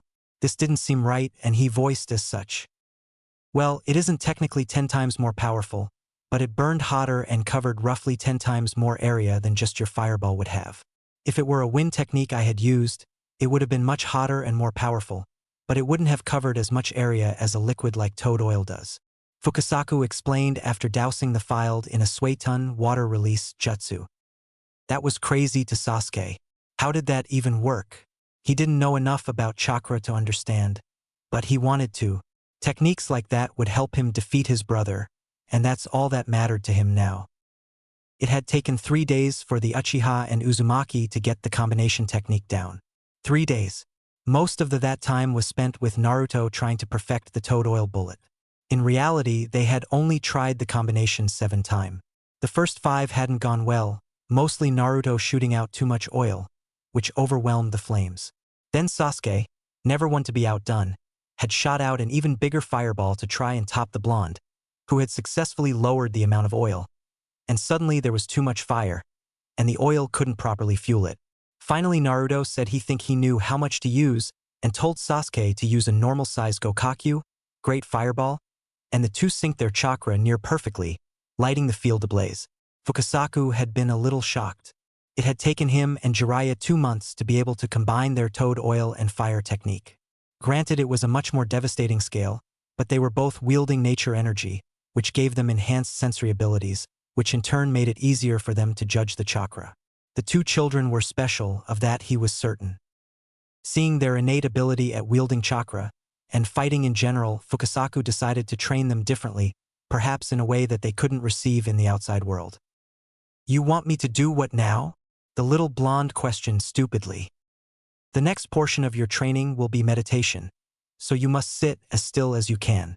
Try and become one with nature if you will," Fukasaku explained. Grandpa Toad Sage, do you know who you're talking to here?" the blonde questioned. The Uchiha snorted at this, in a very un-Uchiha fashion. Nobody was here to admonish him though, and as much respect as he'd gained for the toads, he didn't feel like he had to keep up appearances for them. He certainly didn't need to act respectfully around Naruto. That moron wouldn't even know the difference, so he let some of his discipline slip from his Uchiha facade, and acted a little more naturally. Felt good if he was honest with himself. Fukasaku nodded at that, and leaned in to whisper to Naruto, "Remember that sage technique that I showered you when you got here?" Naruto nodded aggressively, all thoughts of the proposed torture gone. "Well, this is actually the very first step in learning that. I suppose if you're not ready for it, then we can move on to something else." Fukasaku laid the bait, and Naruto fell for it. Hook, line, and sinker. "No way, old toad. I can sit still as long as you need me to. Just let me know when I can move again," he said resolutely, and closed his eyes, taking on the position that the toad had showed him. The craziest part was he was telling the truth. For 5 hours Naruto sat there and didn't move. Sure, he was swaying and twitching, but he never got up to move and never opened his eyes.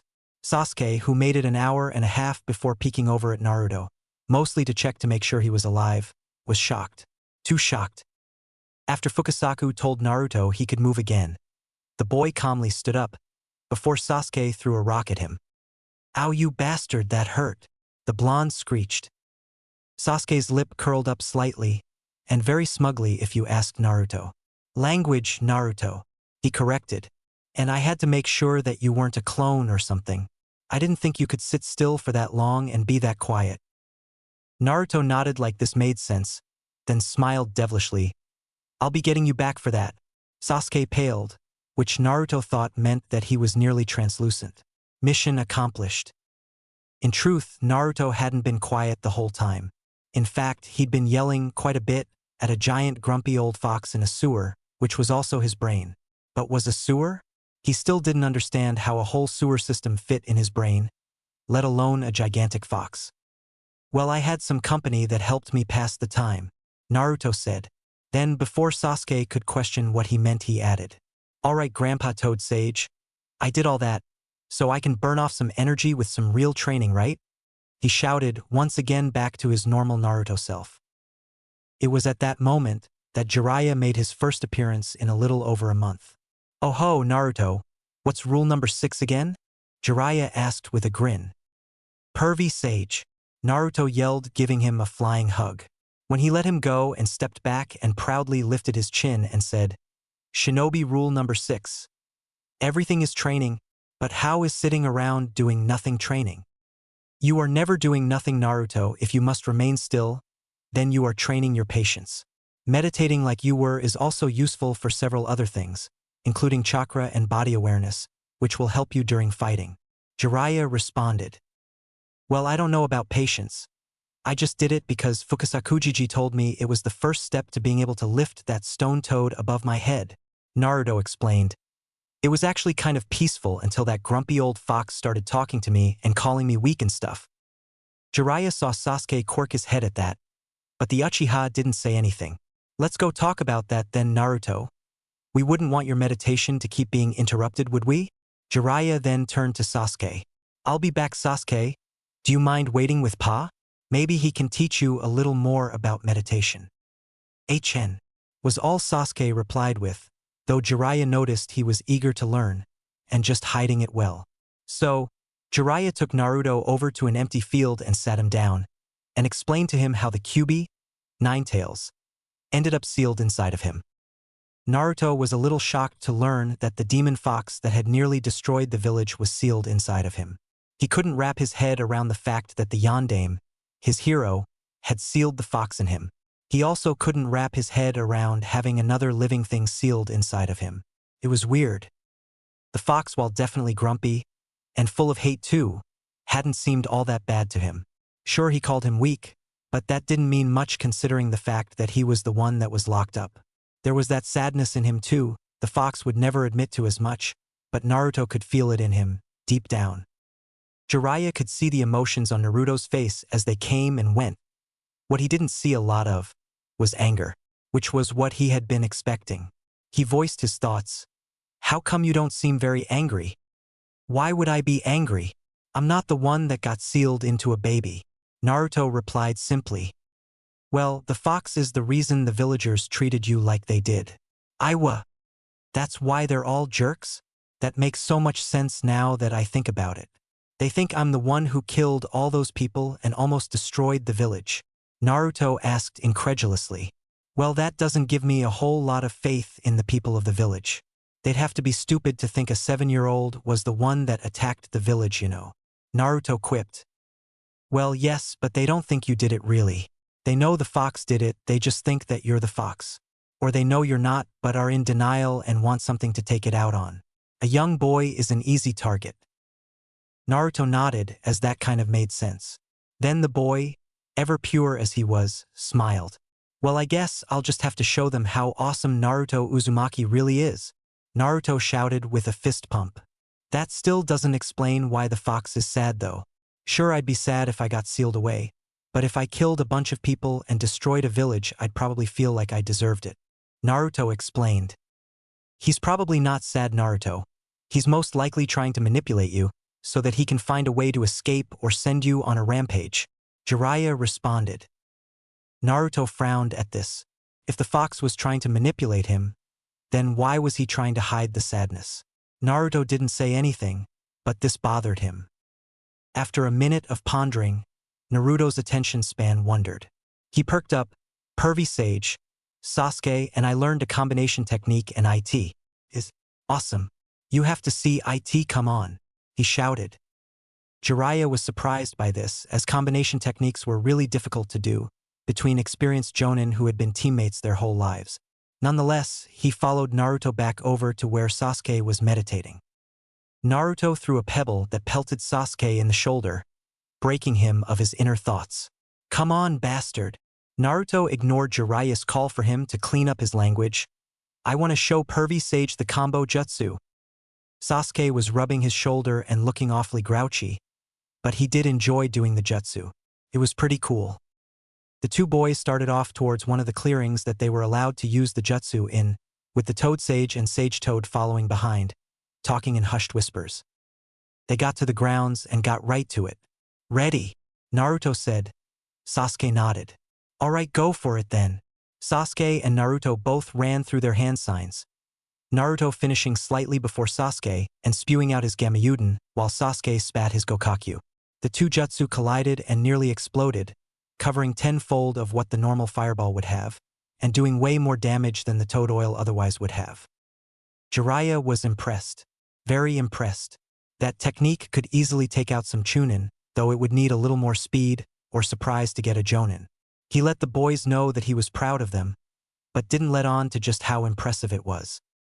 "All right, Naruto. I need to speak with Sasuke now. Why don't you go with Pa and see if he'll teach you something another jutsu, huh?" Naruto's eyes went wide and he looked at Fukasaku, and the toad couldn't help but smile and nod at him. They took off for another training area, leaving Sasuke and the Sannin alone. "How are you holding up?" Jiraiya asked. "Fine." He most certainly didn't look or sound fine. "We don't know where he is, unfortunately. He seems to have escaped us." Jiraiya lied. It was what the Sandaime had told him Itachi wanted though. Sasuke didn't respond, but tears filled his eyes. "Go on, let it out. It won't do any good to bottle it up," Jiraiya said. How could he do that? How could he kill them? He said he would always protect me, that we should always stick together, but then he killed our whole family and left me alone. How could he? Sasuke's words got colder and more filled with rage as he worked himself up. The tears started spilling from his eyes. He's my big brother. How could he do this to me? He was so quiet now it was almost a whisper. Sasuke felt like all the fight was leaving him. All the pent-up anger and resentment he had building for over a month now just gone. He felt ashamed at that. He had to be the one to avenge his clan. There was nobody else to do it. He had to be the one to kill his brother and restore the clan. Yet he didn't feel that way. His brain said he needed to kill Itachi. Yet all he felt was that he missed him. Missed his big brother, who used to help him train, who was the best ninja he had ever seen. Who had been growing more distant from his family, but still took care of him. Who murdered his whole clan. He felt ashamed. Jiraiya could see the boy struggling with his emotions, and laid a hand on his shoulder. Has Naruto gotten around to telling you the shinobi rules I have given him? Jiraiya asked. Sasuke didn't respond, just kept looking down at the ground with fists clenched and tears falling. Rule number 1 says that a shinobi's life is unfair. I know a little bit about how you feel, kid. My old teammate left the village after it was discovered that he was kidnapping and experimenting on villagers. It was heartbreaking for me. I had considered him my best friend, and I felt like he betrayed me for doing that. Jiraiya said solemnly. Worse yet, I was more upset that he abandoned me, and not because he was doing awful things to the people of the village, the people that I had sworn to protect. He explained. I felt so ashamed for feeling that way. Jiraiya whispered. Sasuke looked up at him with wide eyes, surprised that someone like a legendary Sannin had felt what he was feeling. He thought ninja that strong were invincible. Jiraiya read his face like a book. Yeah, kid, we're human too, just like the rest of the world. Maybe even more so. Sasuke tilted his head in question at this. Jiraiya obliged. 3 legendary ninja. None of them stay in the village anymore. Tsunade isn't a ninja anymore. She just gambles and drinks her sorrows away. I travel about the world spying for Konoha, because the village reminds me of my failures. They offered me the spot of Hokage, but how could I take it if I couldn't even save one friend? And Orochimaru is out doing who knows what, giving in to the sickest of his temptations, all to try and become more powerful. Greed has turned him into a monster. All 3 of us are equally messed up, just in different ways. Jiraiya explained softly. Maybe that was what had happened to his brother. He had said he did it to test his abilities. Maybe he had given in to his greed like Orochimaru had. Did that mean that he could still be saved? He tried to put that thought away, telling himself that Itachi didn't deserve it, but it wouldn't completely vanish. It sat there in the back of his mind like a weight. He told me that I would have to gain hatred in order to defeat him. Sasuke whispered so quietly that anybody below Chunin wouldn't have even known he had spoken. Hatred is not the answer, Sasuke. It just breeds more hatred. If you spend your whole life building it to defeat him and you do, then what? He'll be dead, and you'll have much of your life left to live, but you'll be overwhelmed with hatred. Then you won't be any better than him or Orochimaru. Jiraiya explained. Sasuke nodded at this, but he didn't know what he was supposed to do. Can we go back to training? He asked. It's the only thing that clears my head. Jiraiya looked up and found there were still several hours left of light, so he nodded, and started off to find Naruto and Fukasaku. Jiraiya had left the next morning, saying he had another mission to go on. Naruto had been sad, but promised him he would kick his butt when he came back. Sasuke had thanked him and bowed deeper than he had for any non-Uchiha in his life. The next couple of weeks had been spent working on their meditation and their minds, just like they had on the first day. Fukasaku encouraged them to be as still as possible and feel as much as they could. They both made progress on their chakra, as well as their bodies. Their movements were a little crisper, they recovered from losing their balance a little faster, and they could perform their jutsu a little bit quicker. Naruto had talked to the Kyuubi a few times during meditation, which often led to the blonde yelling at him, and the fox pretending to be asleep. Fukasaku taught Naruto a Suiton, water release, jutsu after Naruto begged for one, claiming he wanted to put out Sasuke's fire, to keep things fair, Fukasaku taught Sasuke a new Keton fire release jutsu. Jiraiya stopped by every 2 weeks or so to check on them, more than happy with both boys' progress.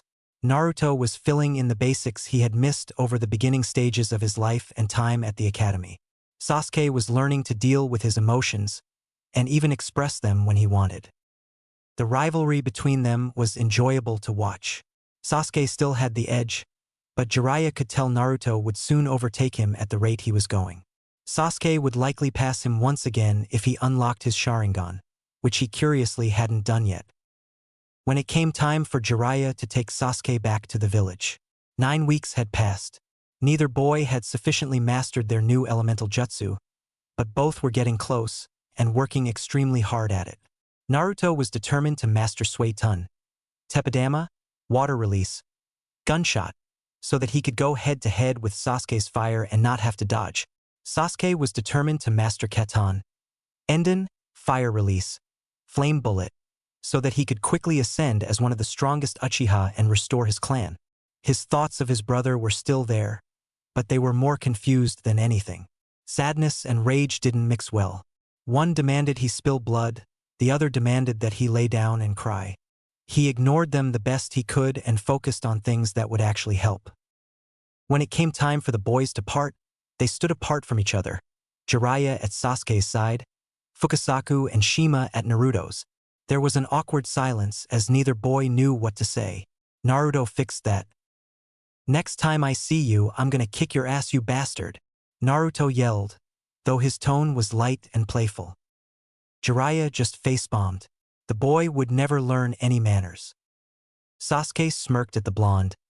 "I'm looking forward to you failing, loser," he replied. The two stared each other down for a whole minute before Naruto blinked and Sasuke HN'd at his victory. Sasuke and Jiraiya turned to leave, so Naruto turned his own back and huffed indignantly, crossing his arms. He was gonna miss Sasuke, but he'd die before he said that out loud. Sasuke was thinking similar thoughts. There was nobody in the village that understood him like Naruto did. Naruto had explained how he was also from a clan that was all but extinct, and that his goal was to rebuild it. Sasuke, of course, hadn't believed him until Naruto had whipped out the scroll and a few of the items in it to prove that he really was an Uzumaki. How could anybody in the Leaf measure up to that? They were both orphans now, and both trying to rebuild their clan all by themselves. He begrudgingly admitted that Naruto was even near his skill level in most of the shinobi arts, though he was hopeless at Genjutsu, and nowhere near his level with Shuriken and Kunai. He had few Genjutsu on him, he supposed, though he didn't know how that would help him in a fight. Sasuke's thoughts were interrupted when he and Jiraiya reached the portal that would bring them out to the outskirts of Konoha.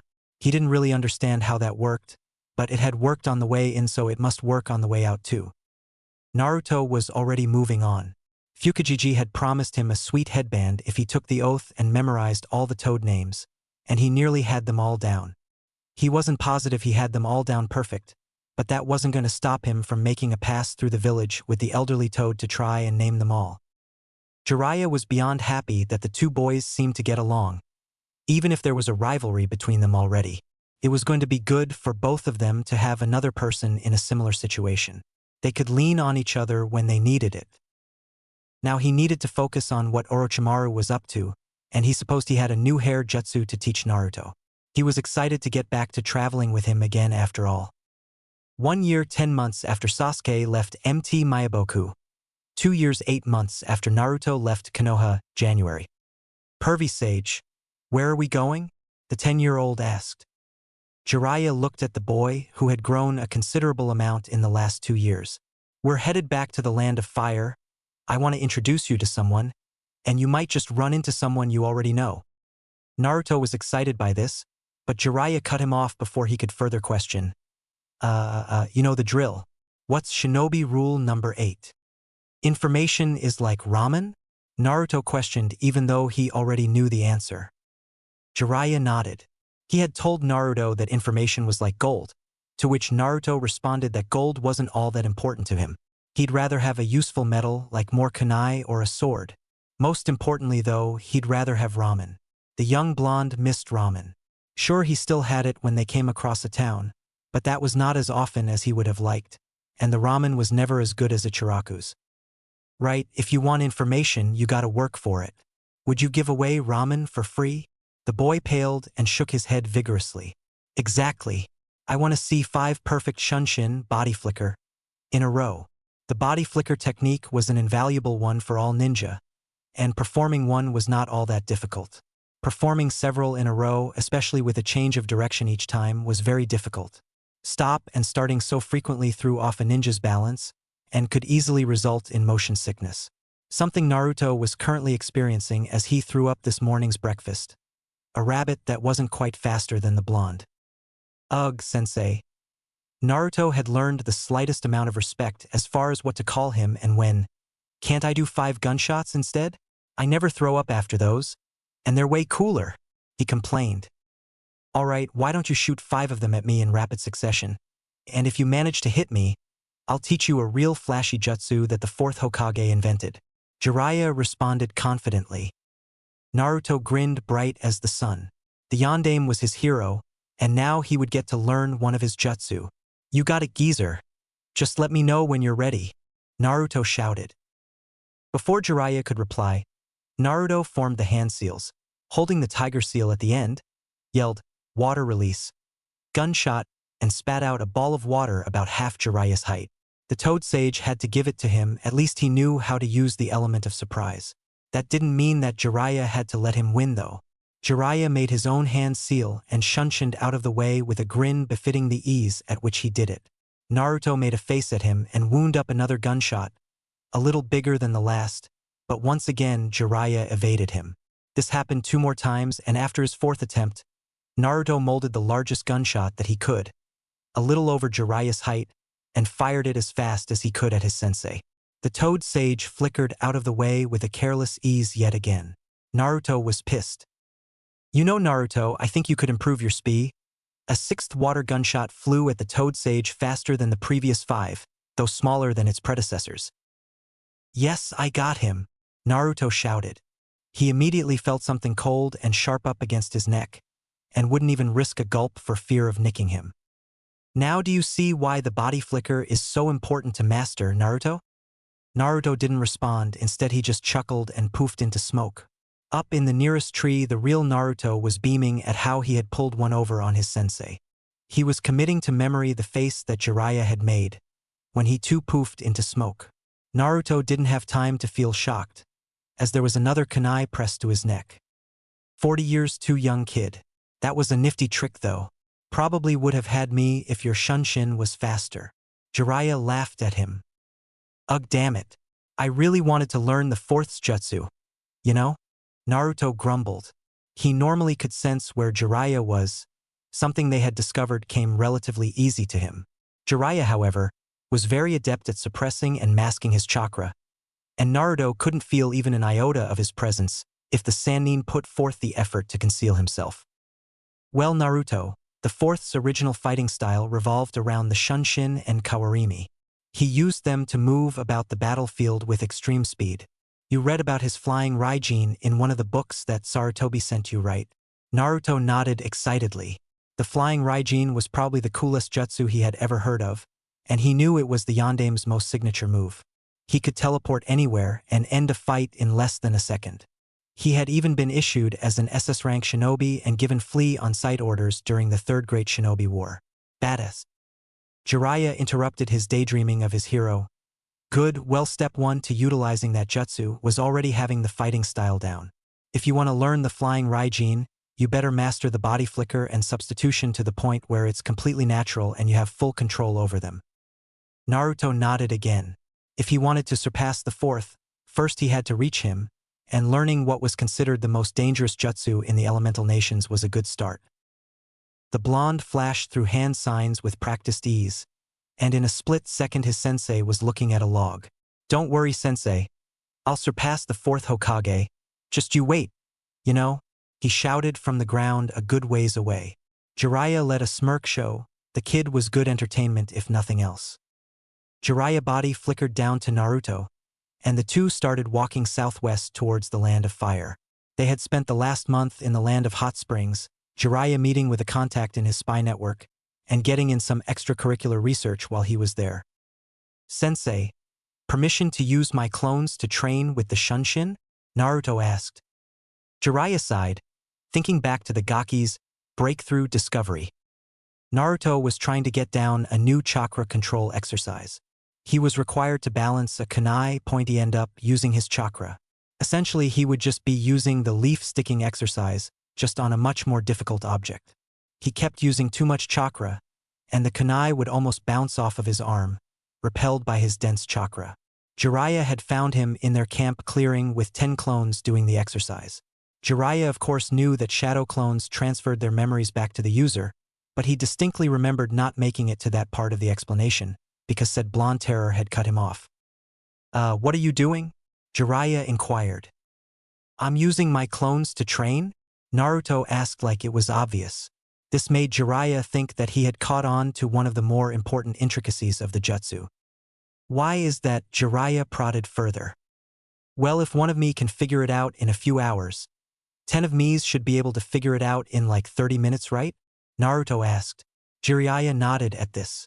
While the training time wasn't necessarily pure division, if none of the clones figured out the trick to the exercise, he wouldn't progress past the beginning stages. It still would cut down on training time vastly. While this sounded nice, the downside was extreme migraines and potential brain damage or death.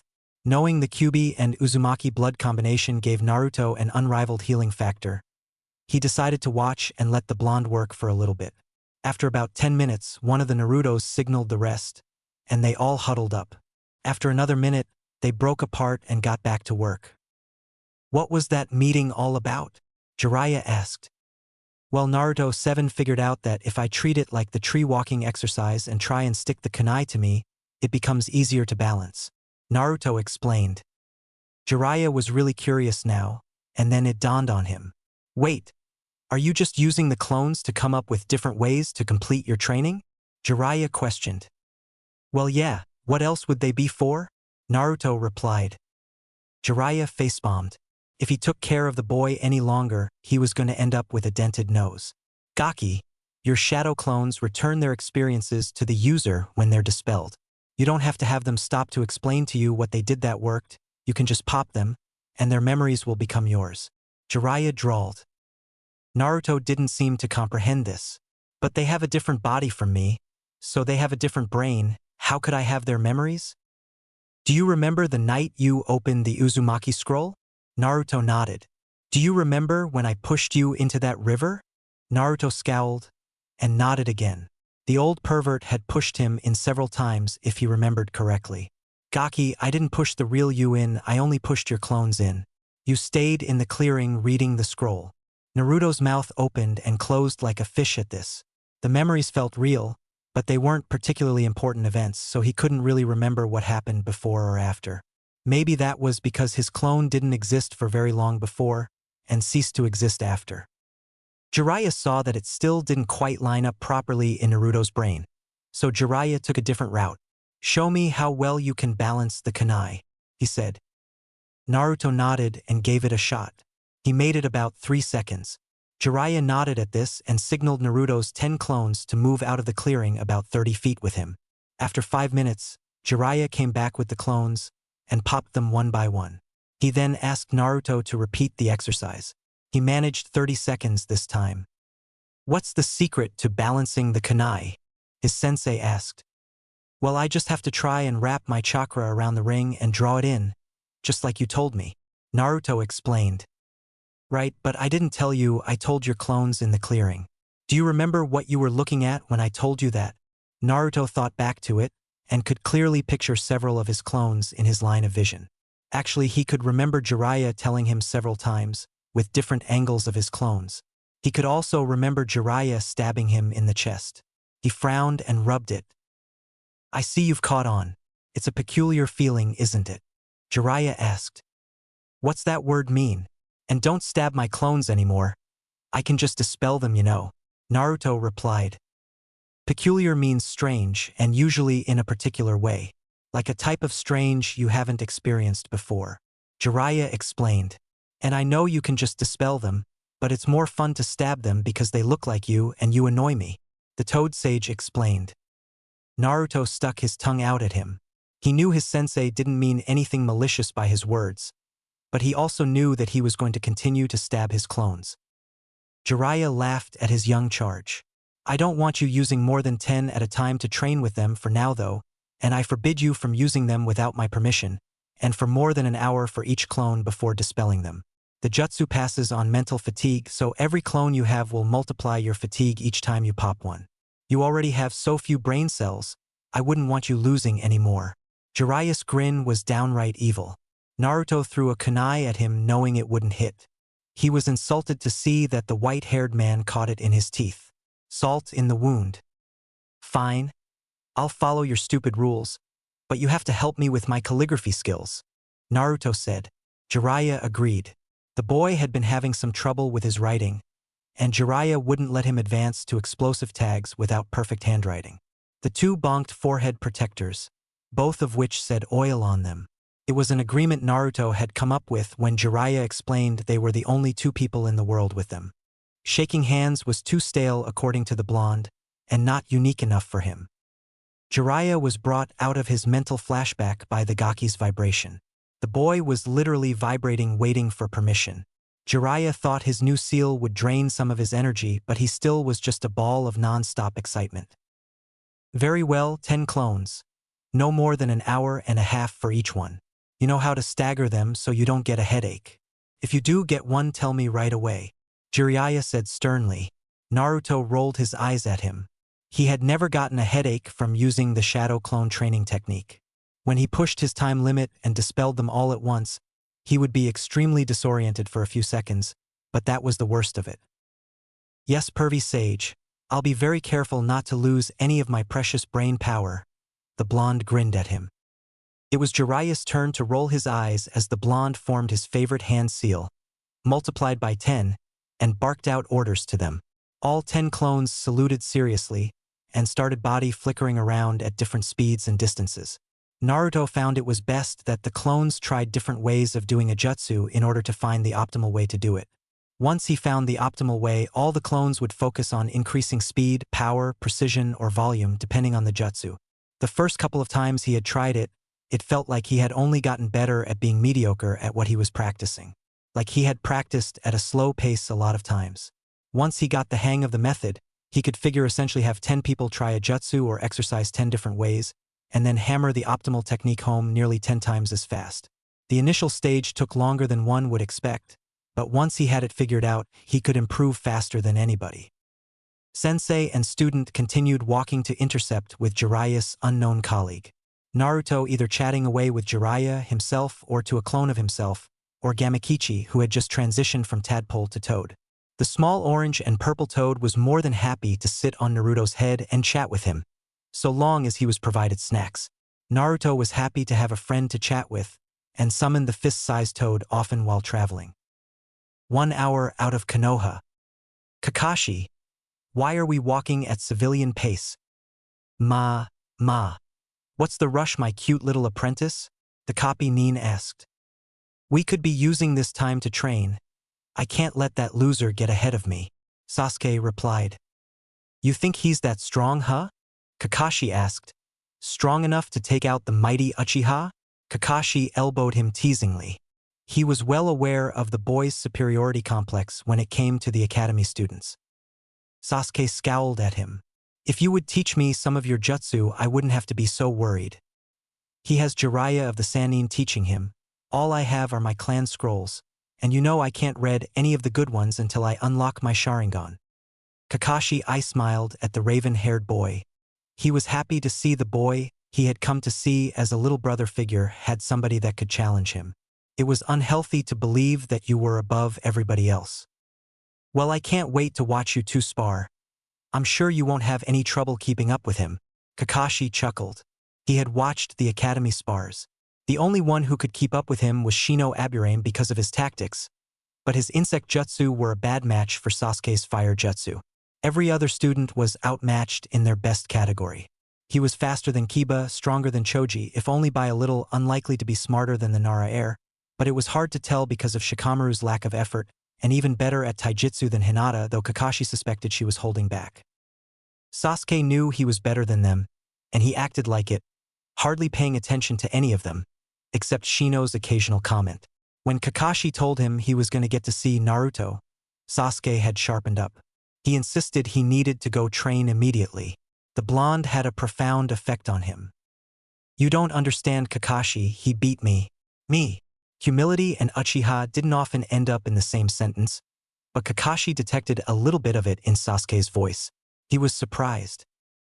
Well, oh mighty Uchiha-sama, Kakashi said playfully. That was 2 years ago. I'm sure you've grown a lot since then. I bet you beat him easily just like the others. Kakashi couldn't help being defensive of Sasuke's skills.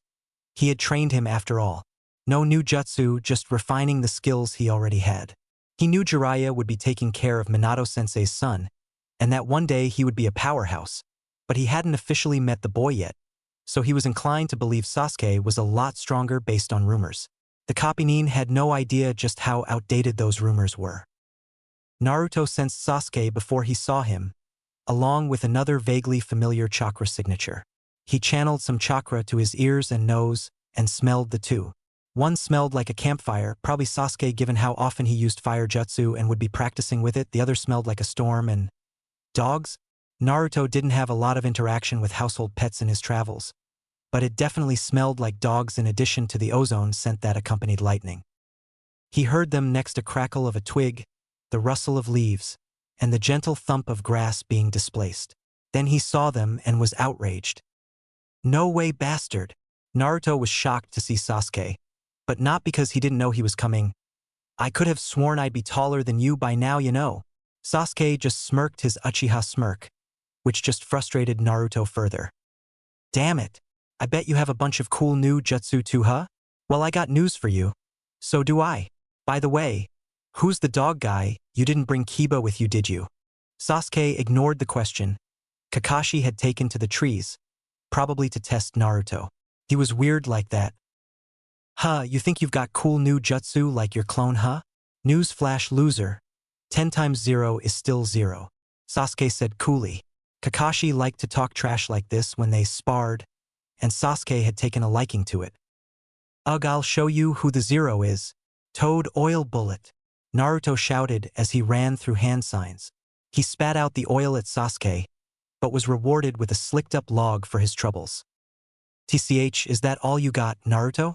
You're gonna have to be much faster than that to hit me. Sasuke bragged from a tree branch up to his right. Naruto only smiled, before popping into smoke. Sasuke was on edge immediately, but couldn't react in time. A metal chain snaked its way around his ankle and pulled him off of the branch. This time he couldn't substitute in time, and four Narutos held him down by his limbs. Ha ha ha! I got you good! Ha, Sasuke? The blonde cackled. Future Hokage, 1. Bastard Uchiha, 0. TCH, you had that clone made before we even started the spar. That's cheating. Naruto waggled his finger at him. Rule number 1, Sasuke. Rule number 1? And what would rule number 1 be, Naruto?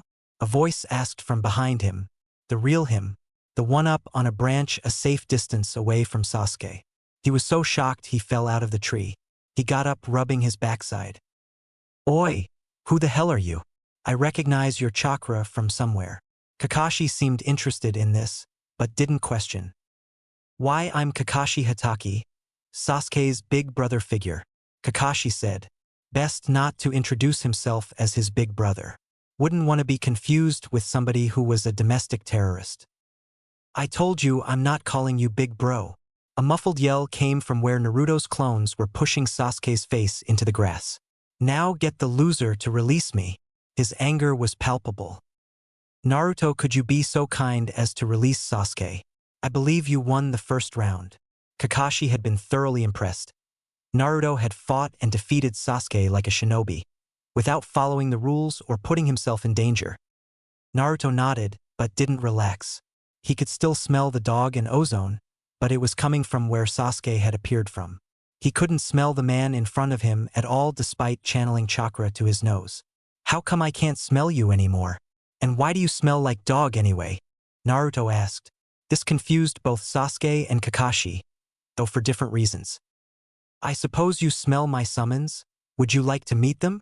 Kakashi asked. His dogs would love to meet his sensei's son. Naruto nodded at this. He liked all the toads. He didn't see why he wouldn't like Kakashi's summons. The Hatake ran through a familiar set of hand seals after biting his thumb and placed his palm on the ground. Summoning jutsu, he called out lightly. 8 puffs of smoke came and went, and standing there were 8 different kinds of dogs. Pakin was the one to speak up. Yo, boss. What's the mission? He asked. No mission this time, Pak.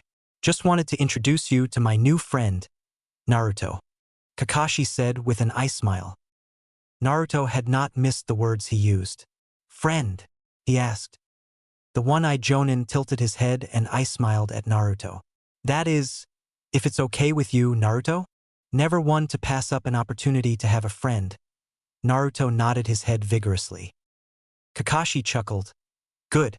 Well, these are my summons. They're Ninken ninja dogs. Pakin is the one who just talked. He has soft paws. You should feel them. Pakin nodded at this and held up a paw. Naruto reached out and felt it. It was really soft, even if this was weird. Kakashi then pointed down the line at the other 7 dogs. That's Bull, Urushi, Shiba, Baisuke, Akino, Uhei, and Guruko. He finished. Naruto waved at the dogs. It's nice to meet you guys. I'm Naruto Uzumaki, future Hokage, you know. Naruto shouted. The dogs smiled and wagged their tails at him, and he laughed. Would you guys like to meet my summons? They're toads and they're super awesome.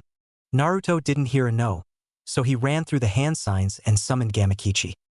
Kichi, these are my new friend Kakashi's summons. Naruto listed off their names while pointing them out. Ninken, this is my friend Gamakichi. He can spit water out. It's awesome, Naruto yelled. Gamakichi demonstrated by spitting water into Naruto's face. No stronger than an average garden hose. The dogs all laughed, and Naruto sent Gamakichi off to play with them. Thanks, Kakashi. Kichi's never gotten to play with other summons before, Naruto said excitedly. No problem, Naruto. Where's Jiraiya-sama? Kakashi asked. The old perv is out finding us dinner, Naruto replied bluntly. Kakashi's sweat dropped. Alright, I'll go help him. Why don't you and Sasuke catch up? No fighting till Jiraiya or I get back though. Naruto and Sasuke both shouted indignantly that they didn't need babysitters to spar, but eventually relented and agreed after Kakashi rubbed their heads with his knuckles. When it was just the 2 of them, they plopped down in the clearing, Naruto laying on his back, and Sasuke coolly sitting up against a tree with his elbow propped up on his knee. So, Naruto said, looking for patterns amongst the leaves of the tree. Who the hell is this Kakashi guy? Naruto asked. Sasuke grunted. Some jonin who started coming by my house to bother me. He keeps asking me to call him Big Bro. As if I'd ever do that after what happened with you-know-who. Naruto nodded from his place on the ground. He and Sasuke hadn't discussed it much, but he knew what his brother Itachi had done. If he's a jonin, he must have cool jutsu. Did he teach you any? Naruto asked, steering the conversation away from sadness and hate. TCH, he's been holding out on me. I've heard rumors that he knows 1,000 jutsu, Sasuke said. Naruto sat up shocked at that. 1,000 jutsu was a lot. More than Jiraiya knew. Maybe even more than Hokage knew. Kakashi must be really strong. I thought he'd be strong too, Sasuke said, not needing to hear Naruto voice his opinion. But he acts so aloof all the time, and he's always late for everything. I just can't picture him being deadly, Sasuke said. Jiraiya says rule number 12 is that appearances are deceiving. If he knows 1,000 jutsu and he's a jonin, he has to be super strong and awesome, you know, Naruto said. He seemed to be slightly calmer when it was just him and Sasuke, something the Uchiha was grateful for. You're just saying that because you like his summons, Sasuke replied, throwing a pebble at the blonde's forehead protector. It was the first time he'd seen him with it on, though he knew he was on the verge of earning it when he'd left the toad's home. Naruto shrugged. The 10-year-olds sat in a peaceful silence, both feeling more at ease around each other than they had at any other time in the last 2 years. There was an unspoken understanding between them. After about 15 minutes, Kakashi and Jiraiya came walking into the clearing, the former with a deer slung over his shoulder. All right, Gakis, Jiraiya said, early dinner first and then you can spar. No shot, pervy sage.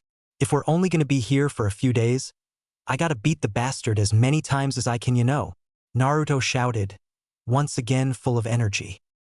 Sasuke grunted in agreement. He too wanted to fight Naruto on even ground this time to see where he stood. Language, Naruto. But I suppose sparring beforehand wouldn't hurt.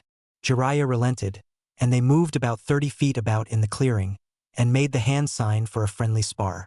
Jiraiya said, "Alright, on my mark. 3, 2.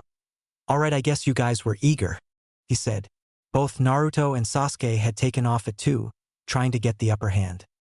They started with taijutsu this time, as their teachers often had them do when sparring. Naruto had superior speed and strength, which he had spent a lot of time working on, but Sasuke had much sharper and cleaner form, leading to him having the advantage.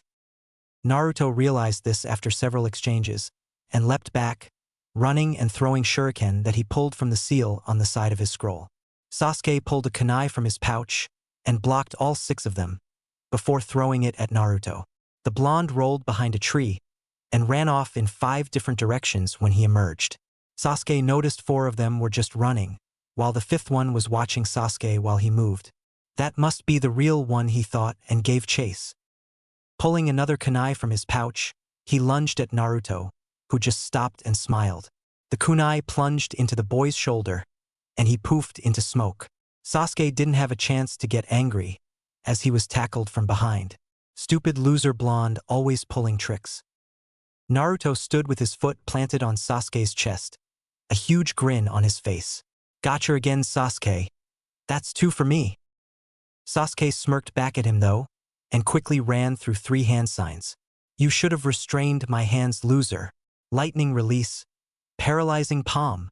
Sasuke shouted, charging electricity up into his palm, and grabbing Naruto's exposed ankle. The blonde felt the charge shoot up his leg, and his whole body went numb, but hurt at the same time. His muscles gave out as they were no longer in his control, and he fell to the ground. Sasuke quickly pounced on him with a knee on his chest and a blunted kunai at his throat. "That's 1 for me and 0 for you, Naruto. That first one didn't count," Sasuke said coolly. "Oi! Fine, you won this one, but get off of me." The Uchiha obliged with a smirk. "I thought you said the Cyclops was holding out on you?" Naruto asked. Sasuke smiled. "He might have given me 1 scroll for 1 jutsu. It's basically a D rank though. Hardly worth my time, but easily enough to defeat you, Achin." Sasuke grunted. Kakashi smiled. Naruto had been good. He fought like both parents from what he had seen. Unpredictability and brawling like Kushina, but strategic thinking and speed like Minato. He was proud of him and Sasuke too. Watching them interact reminded him of he and Obito, though they seemed to have a better understanding of each other than Obito had. The boys faced off several more times over the next couple of days. Most of their fights ended in a draw, much to their combined frustration. They each had strengths and weaknesses that the other didn't, and fighting each other brought their weaknesses to the forefront of their intention. By the time they parted ways, Naruto had a drive to increase his proficiency in taijutsu and weapon skills, and Sasuke wanted to increase his speed and strength to a higher level to keep up with Naruto. Sasuke wanted to find a way to cut through Naruto's needle Jizo. His weapon skills weren't as valuable if they couldn't cut through his hair. Of course, both boys wanted to increase their jutsu arsenals. Though Naruto currently had a more versatile repertoire, Sasuke's were extremely effective and more offensively oriented. Naruto also desperately wanted to learn jutsu to counter lightning jutsu. Sasuke had told him that was his natural affinity, which left Naruto curious as to what his was. He knew of affinities, but Jiraiya had never specifically focused on the topic, so he didn't know what his was. He was just praying that it wasn't earth, as he knew it was weak to lightning. 1.5 years later, June. Naruto and Sasuke are 11. He was finally here. As Naruto stood before the village, he felt some apprehension and nervousness. Was it right to come back here? Was it okay for him to be here? Did he truly belong? Yuzushiogakure, the home of the Uzumaki clan. The old Uzumaki clan. The new one would be rebuilt in Konoha when Naruto returned in a few months. The village was mostly ruins at this point, and what wasn't in ruin was overrun by plant life. If one were to view the village from the sky, they would notice a certain pattern that the buildings formed. There were no walls in Yuzushio. A people of Fuinjutsu and barrier ninjutsu had no need for such crude landmarks or defenses. Naruto walked slowly through the village, taking it all in. Jiraiya was following the boy, but not too closely. Naruto had matured a lot in the time that he had been with Jiraiya, and he felt the boy needed to take on this adventure alone. It was his clan after all, and he would be the head of it soon enough. Amongst the rubble of buildings, Naruto saw plenty of seals and barrier formulas inked onto the ground, all completely out of chakra after decades without a recharge. Whenever he came across one, even if he recognized it, he formed what had become his signature hand seal, and had a shadow clone record the technique in a scroll, before handing it to Jiraiya to keep track of. Master and student continued walking, occasionally recording down seals, before coming to the center of the village. The main tower where the village leader worked, and the records and jutsu archive would be if it was anything like Konoha. Naruto's curiosity peaked, as did Jiraiya's, when they realized the building was essentially untouched. Aside from the emptiness and lack of life in it, the building could have been in use yesterday, and they never would have known. Approaching the doors, Naruto recognized the seal on the door. It was extremely similar to the blood seal that accompanied his Uzumaki scroll that Sarutobi had given him. Jiraiya examined the seal, and the ones that branched off of it. He hummed while he worked. While he was technically a master, he was never able to really get to the point where he used Fuinjutsu in battle the way that Minato and Kushina had, but he had always enjoyed the art and considered it a hobby. After a minute or two, Jiraiya spoke. "I won't be able to go in, Whiskers." Jiraiya used Naruto's least favorite nickname, the one that he had come up with to counter Pervy Sage. The blood seal extends to a barrier jutsu that seems to draw chakra from the surrounding area, Jiraiya said. He'd never seen a seal that could absorb nature chakra, not even amongst the knowledge of his toad summons. That wasn't important right now, though. He would record the seal for Naruto's library so they could study it later. Without permission from whoever made the barrier, or the right passcode, I won't be able to enter. Your Uzumaki blood should let you pass, though. Naruto nodded, and bit his finger, swiping the blood across from the seal, and making a hand seal to release it. The black seals lit up gold for a brief second, before dulling down. Nothing bad happened, so Naruto took that as acceptance, and pushed the door open. The building really was a lot like the Hokage Tower. They would have been built around the same time by allies too, so he supposed that made sense. He first headed to the archive room, knowing it would only be up one floor from where he was. There were no seals on the room when he found it, so he pushed on through the door. Nothing. Literally nothing. The room was completely empty, save for a seal that was on the middle of the floor. He recognized the basis of the seal. It was used to destroy documents that fell into the wrong hands. Though this one was much more complicated, he supposed that it was to clean house in the room, but not destroy the room itself. He had been studying Fuinjutsu relentlessly in the past year and a half, though it was extremely slow going. For starters, he had just cleared Jiraiya's calligraphy test so that he could start working with more dangerous seals 3 weeks ago. It was a prerequisite before Jiraiya would let him come here. Second, as much as he had learned to enjoy reading and learning, it was still difficult for him. His attention span was short, and he had trouble focusing on a book for longer than 20 minutes before he found himself rereading lines and becoming mentally fatigued.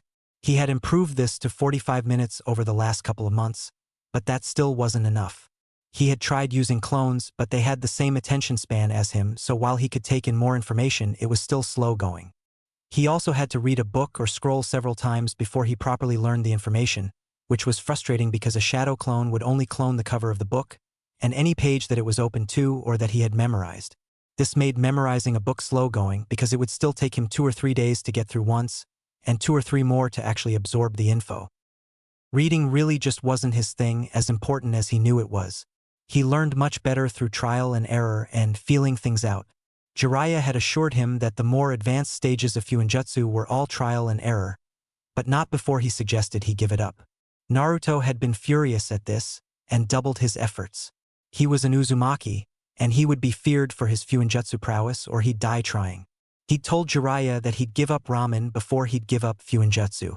That had opened the Sanin's eyes. He was extremely disappointed that the records room was destroyed, though he wasn't surprised.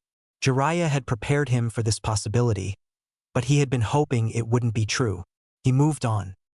The third and fourth floor would be the Jutsu library. He took the winding stairs to the third floor and entered without trouble. There was nothing in there either, just empty bookshelves.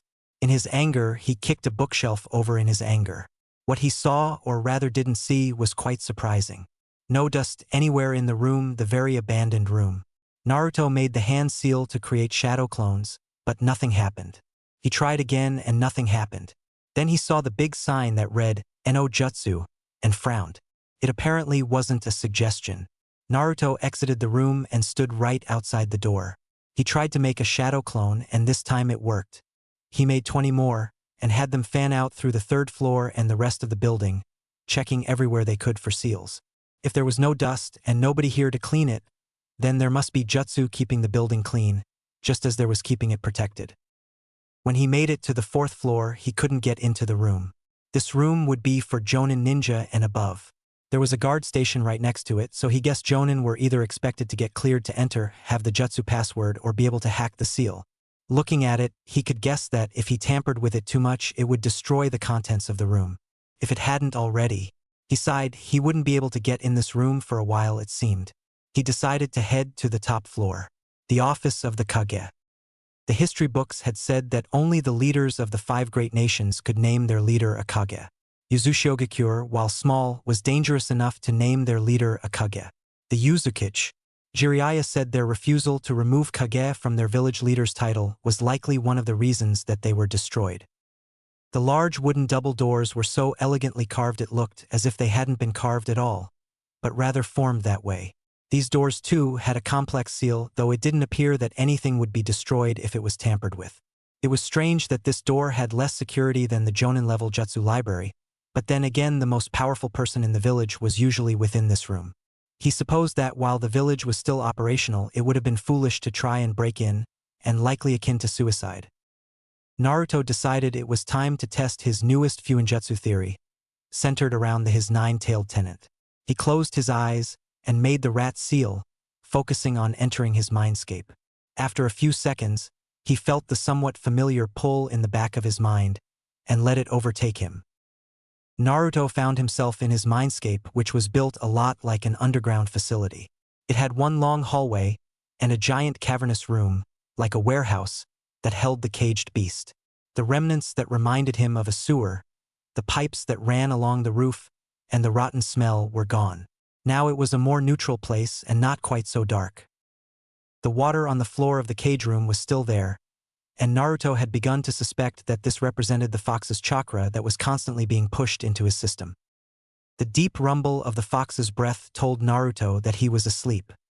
"I know you're not asleep, you grumpy old fox, or at least pretending to be. Now get up," he shouted in his most shrill voice.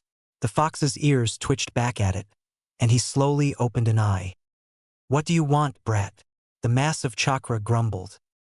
"I want to try my Fuinjutsu theory, but I need your chakra," the 11-year-old called out. "No. Now leave, you insolent flea," the fox replied. Naruto giggled at the fox's insult. They weren't very insulting when it was stuck behind the bars of the seal. "But you know that the more chakra you let me use, the more the seal loosens," Naruto sang to the fox.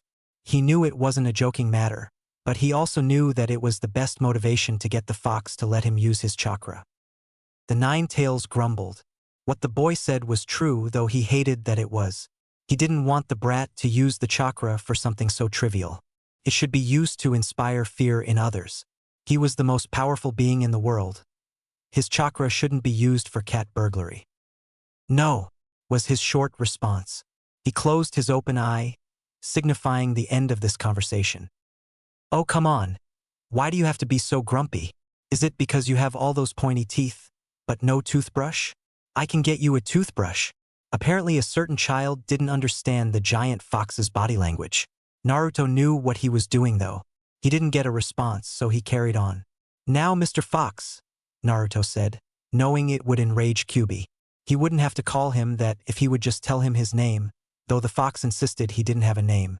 "You know I will do the thing if you don't give me what I want," Naruto said. The fox's eye opened back up. He did not want Naruto to do the thing. He also didn't want to give Naruto his chakra, as the brat was disrespectful, and hadn't offered him anything in return, except for an unlikely way of escaping. He closed his eye again. Maybe if he fell asleep, the blonde would leave him alone. All right, you brought this upon yourself though. Shadow clone jutsu, Naruto yelled. 50 copies of himself burst into existence, all with huge grins on their faces. Naruto knew the only thing more annoying to the fox than him talking was a bunch of him talking. Hey Fox. Oh Mr. Fox. Do you like ramen? Do you have any brothers or sisters? How'd you get to be so big anyway? 51 different Narutos shouting random questions at the same time appeared to do the trick. Fine, you insolent little brat. I will gift you a drop of my chakra, and when I get out of here, I'm going to eat you for an appetizer before I eat the villagers of the leaf, the nine-tailed fox yelled. Naruto dispelled his clones with a big smile. Thank you, Mr. Kyuubi. I appreciate your help. I am not helping you. I'm just getting rid of you so I can sleep, the fox replied, pushing a small amount of chakra through the seal. It was much easier than it had been the first time he had done it back when Naruto was 7, though it still took way too much effort to try and make a break for it. Whatever you say, I appreciate it regardless, thank you, Naruto shouted before fading out of his mindscape. The fox went back to trying to sleep. In all honesty, the 50 clones of Naruto were annoying, but he could sleep through them if need be. What was unbearable was the blonde's chakra when he performed jutsu. He hated how much it reminded him of Kushina's, of the chains that had bound him. More than that though, he hated how much it felt like his creator's. The blonde's chakra was nearly identical to the Sage of Six Paths, and it brought him great pain and a lot of anger. The human had no business being mentioned in the same thought as the sage, let alone being compared to him. He couldn't help it though. The thoughts appeared despite his best efforts to ignore him. The warmth of the chakra, the memories that accompanied them, it all made him so angry. The brat didn't even know that he was using Ninshu subconsciously, and that angered him even more. All in all, it was easier to just give the blonde what he wanted so he would leave. Naruto was right where he had left himself, and he put his hand on the seal of the door and started channeling the Kyuubi's chakra. If anybody had seen him, they would have noticed his hair lengthen ever so slightly, and his fingernails and canine teeth sharpen ever so slightly. More noticeable would have been the slitted pupils in his still blue eyes. The fox's chakra was incredibly corrosive, something that made Naruto frown. He knew that chakra often reflected a person's feelings as it was inherently and deeply linked to who they were. He could only assume it was the hate the fox had for the world and for humans that made his chakra so volatile. It made him sad that any being could feel that way. Still though, the chakra was eating at and overwhelming the seal on the door, and soon there was nothing left. Naruto pushed the doors open. The setup of the room was eerily reminiscent of the Hokage's office back in Konoha, at least what Naruto could remember of it. Looking around, he noticed there was a pattern on the walls in front of him. Upon closer inspection, he realized that the pattern extended to the floor and ceiling too. Seals. It should have been obvious immediately given where he was, yet he was still surprised. In all his reading, he hadn't heard of having an entire room covered in seals. In fact, the largest seal that had been covered was a barrier that was meant to protect large areas like villages. Of course, those needed multiple seals working together, but they were no larger than the scroll on Jiraiya's back. He actually recognized some of the seals. One of them was a simple converter. Chakra would run through the seal, and the energy would be converted into light. It didn't appear to be giving any off right now, as it was midday, and there were large windows that kept the room lit. Another seal seemed to be a simple detector seal, which would recognize the amount of light in the room and whether or not the room was occupied. He would have thought that he wouldn't be able to channel chakra in here either, but he was able to make a few shadow clones to record the seals. As basic as their application, there were still parts of the seals that he didn't recognize, and studying them might reveal something important. When it came to Fuinjutsu, you could never have too much information. Naruto made his way across the room to the desk, his short ponytail bobbing against his upper back as he did so. The desk, much like the doors, was made of intricate wood.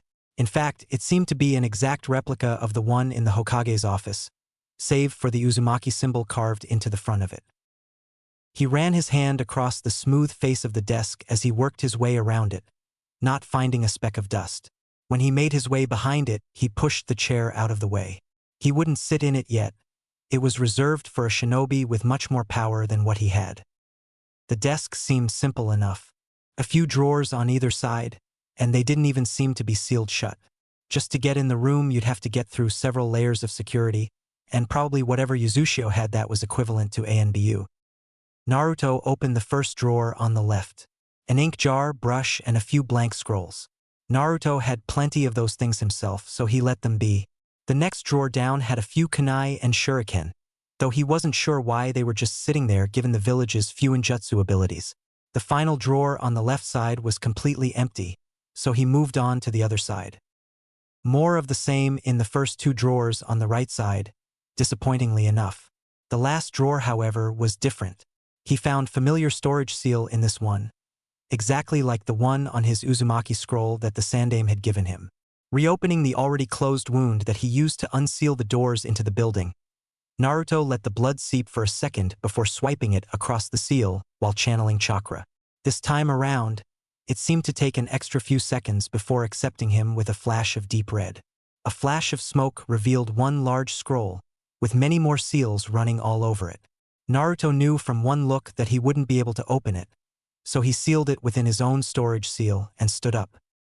On the wall opposite him, next to the door that he had entered through, he saw two pictures. Given what he knew about Konoha's Hokage office, he figured that these must have been the two Yuzukage that the village had. He approached the two images, both of which were of long white-haired men. The first one had a pair of very familiar-looking white sword handles sticking up over his shoulders. Naruto held his breath. Had his mother really left him with the weapons of the Shodai Yuzukage? First Yuzukage. He suddenly felt a weight on his shoulders. These two men led a village feared enough that it took a combination of 3 great villages to destroy it. Now he was all that was left to live up to that reputation. It was a lot to take in and a lot that he would have to rebuild. He silently swore that he would surpass both of them. Naruto and Jiraiya were making their way back to Konoha, much slower than the blonde was happy with. As nervous as he was to go back to the village, he was eager to return to his home. He may not have had many friends or any real family, but there were still several people that he was aching to see. Irika-sensei, Tuchi, Ayam, Hokage-jiji, Kakashi-sensei, he had taught him a thing or two when they met up. Heck, he even wanted to see Sasuke, even if it was just to kick his butt. He was also much different than he had been the last time that he had been there, and he was looking forward to trying to make friends in his class again. He was also looking forward to playing some harmless pranks with his acquired ninja skills. He had just been starting to develop a reputation as a prankster when he first left, and he had a lot of ideas that had gone unused. Now that he could walk on walls, it would be even easier. He frowned. According to Jiraiya, he was to be publicly instated as the heir to the Uzumaki clan. While the clan had not had a large basis in the Leaf, it was well respected. He knew that he wouldn't be able to play pranks on the village at large or the random shopkeepers who treated him poorly. Speaking of which, Jiraiya had mentioned that training with him might be enough to sway some people to think of him as more than the Biju that was sealed within him. The people of the village had a great deal of respect for the Sannin, and as Jiraiya was the only one that was still, somewhat, within the village, he currently held the most respect. Still, others would lose all respect for the Toad Sage, thinking that he had sided with the 9-tailed fox that had nearly destroyed the village. Naruto had felt bad about that, but Jiraiya didn't seem to care too much. Still, he was grateful that the Sannin had taken him from the village and given him the means to take care of himself, more psychologically than physically. Naruto shook his head at his thoughts. The villages really didn't know any better, and he supposed that if he were in their spot, he probably wouldn't like himself all that much either. Still, a part of him resented them for not seeing that he was just a child struggling to find his way in life. Cheer up, kid. I told you, the villagers will come to realize soon enough. Sometimes Naruto wondered if Jiraiya could read minds. He had heard of a clan in Konoha that could do that. Maybe the Toad Sage was secretly a part of them? I know, I'm just nervous about going back. Before I came with you, I was naive to the treatment I was receiving. Now I'm not so sure how I'll take it, and part of me is scared that I'll begin to resent the village because of it. Naruto said. Jiraiya internally whistled. The boy had come a long, long way when it came to his dialect. Not that he showed it often, he was still the loud knucklehead that played pranks and worshipped ramen. But now he was capable of speaking in a respectable manner. Knowing you, you might get upset, but you won't truly resent the village.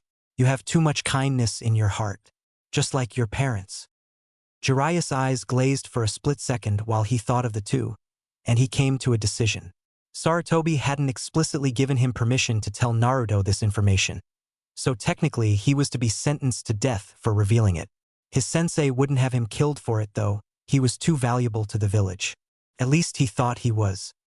Speaking of which, when you're revealed as the Uzumaki clan heir, there will be some complications. Jiraiya said. Naruto's head tilted like a confused dog. It was still adorable even though he'd lost a little bit of the roundness in his face. There was only one Uzumaki left in the village 12 years ago. Many of the Jonin that are Kakashi's age and older will remember her, as will all of the clan heads.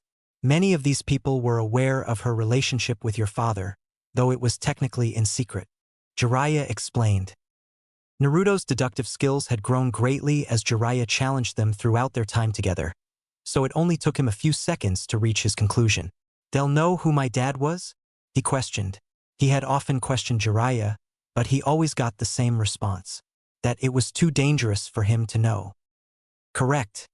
He had picked up quite the reputation, and was well known within the village. The clan heads and the smarter Jonin will make the connection instantly. So I think it's time I tell you. Jiraiya explained. If he hadn't seemed so serious, Naruto would have thought he was messing with him. I cannot stress enough how serious this situation is. I believe you have matured enough to know, but you are not yet powerful enough to have it openly revealed. If the shinobi world finds out, you will be targeted. You have to be able to dispose of Jonin-level threats, or at least be able to escape them before we can reveal it. Jiraiya said. His voice was sharp, and sterner than Naruto had ever heard it. Even sterner than the time he had tried to make an explosive note without Jiraiya's permission, and burnt his eyebrows off. I would like to hold this off until you turn Jonin yourself, but I'm afraid too many of the shinobi will figure it out, and from there it will inevitably leak out. Jiraiya said. Reaching into his vest, he withdrew a small square from his inner pocket. A photograph. Naruto found it strange that it wasn't something he kept sealed away, as Jiraiya didn't carry many things on his person besides his large scroll and his notebook for research.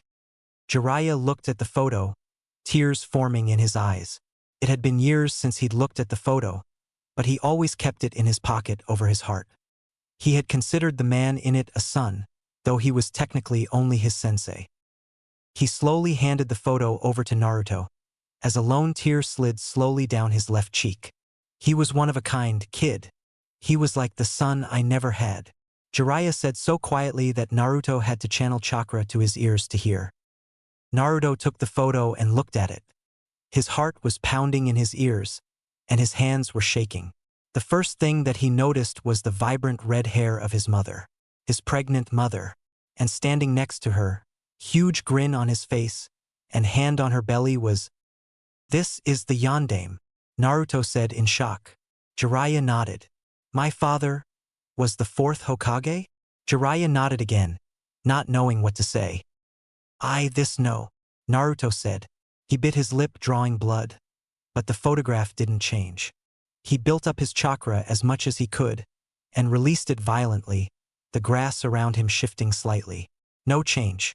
"This can't be real, I can't be his son," he said out of breath. "It's true," was all Jiraiya could respond with. He knew Naruto would be mad at him, and he was waiting for the eventual explosion. It never came. Silent tears streamed down Naruto's face. His vision was so blurry he couldn't see the photo in his hands anymore, but he'd never be able to unsee it. He was the son of the fourth Hokage, the son of his hero, and one of the most feared shinobi of all time. When he finally regained his composure, after nearly a full minute, he spoke.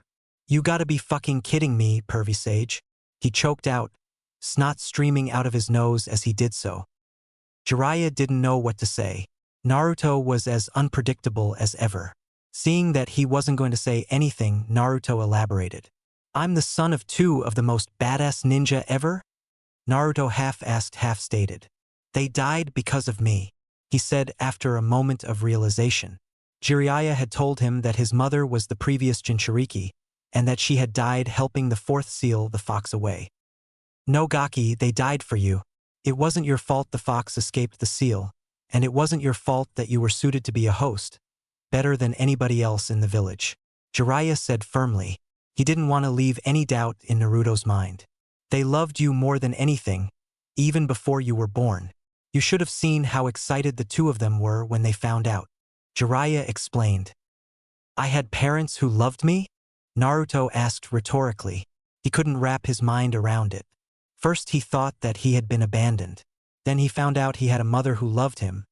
But part of him still thought that his father had abandoned him, and that's why nobody would tell him about it.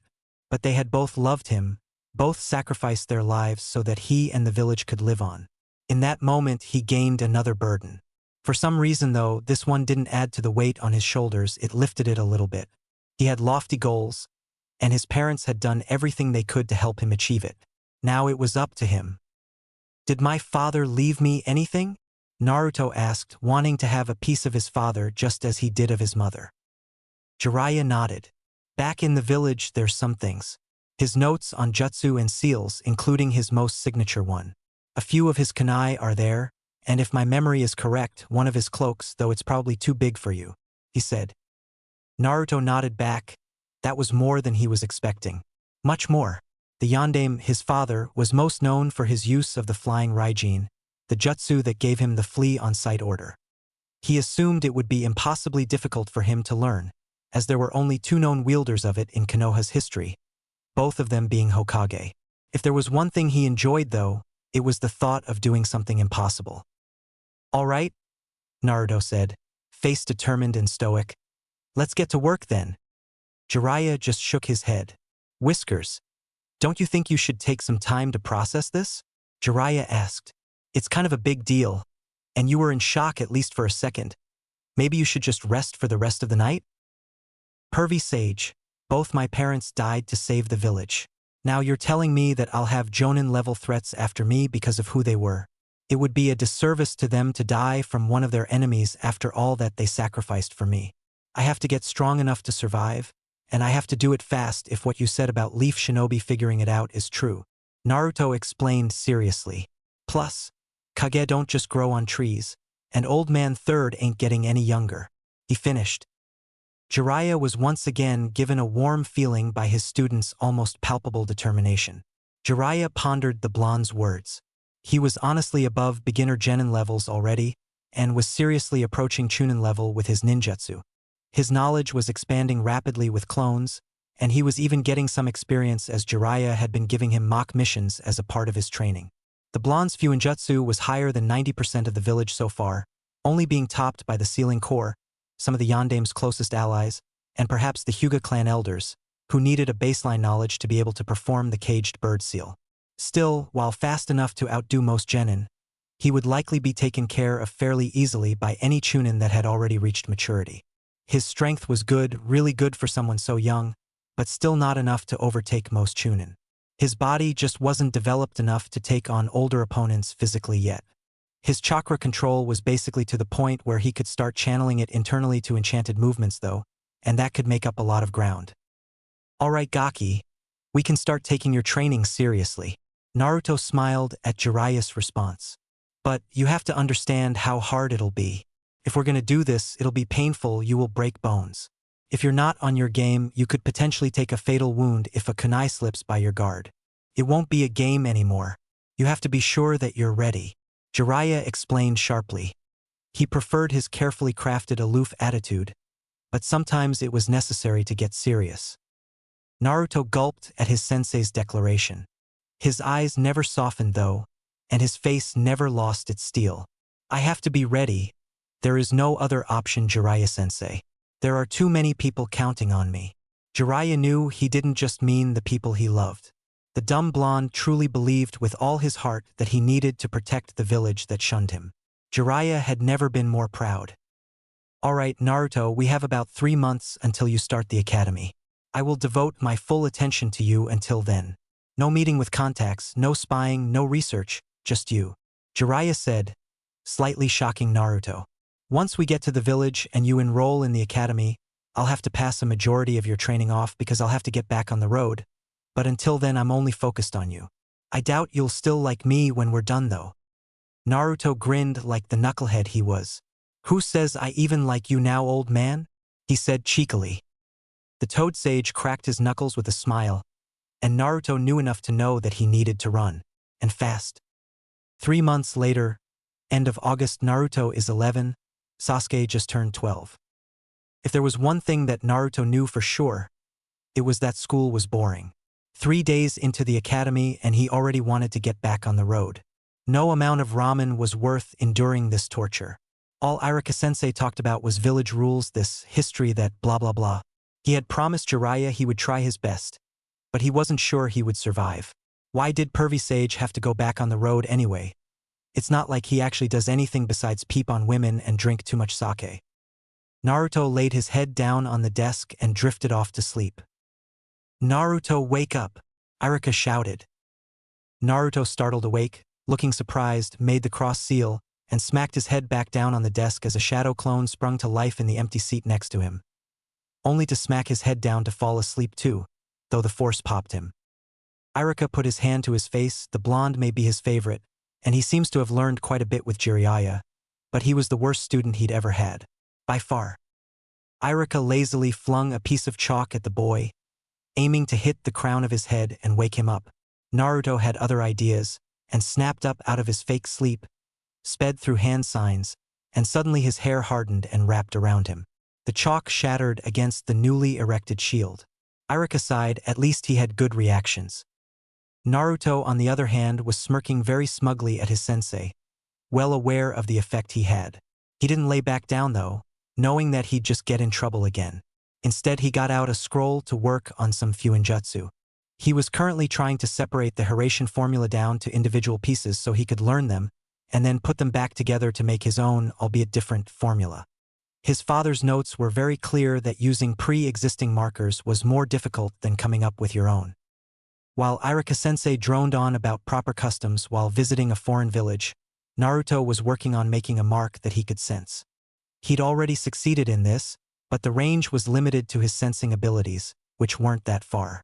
While Jiraiya had discovered that he was a natural sensor, and had the chakra to be molding and sensing all the time, his range with the ability wouldn't even cover the whole village unless he sat down to meditate. He needed the mark to be easier to feel, and easier to distinguish from other stuff. While he worked, Sasuke sat to his other side, cycling his Sharingan in and out, practicing on doing it quicker and quicker, and then on holding it longer and longer without running out of chakra. He had eventually discovered that all he needed to do was channel chakra to his eyes to activate it. It seemed so simple that he never would have even thought of it if it weren't for Naruto. Kakashi, he still wasn't calling him Big Bro, had mentioned that Naruto seemed to hone his senses by channeling chakra to different parts of his body, like nose, ears, etc. Sasuke, never one to like being in second, had immediately tried it. He could smell a little better if he channeled some to his nose, hear better if he channeled to his ears, but when he sent some chakra to his eyes, it was different. It was like the whole world changed. Time and people's movements seemed to slow down, and he could see Kakashi's chakra flow. When Kakashi made a facial expression in reaction to him doing this, he actually saw it, could read the movements of the muscles under his mask, and saw he was surprised.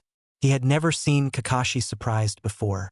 Actually, he'd never seen Kakashi do anything but that dumb eye smile.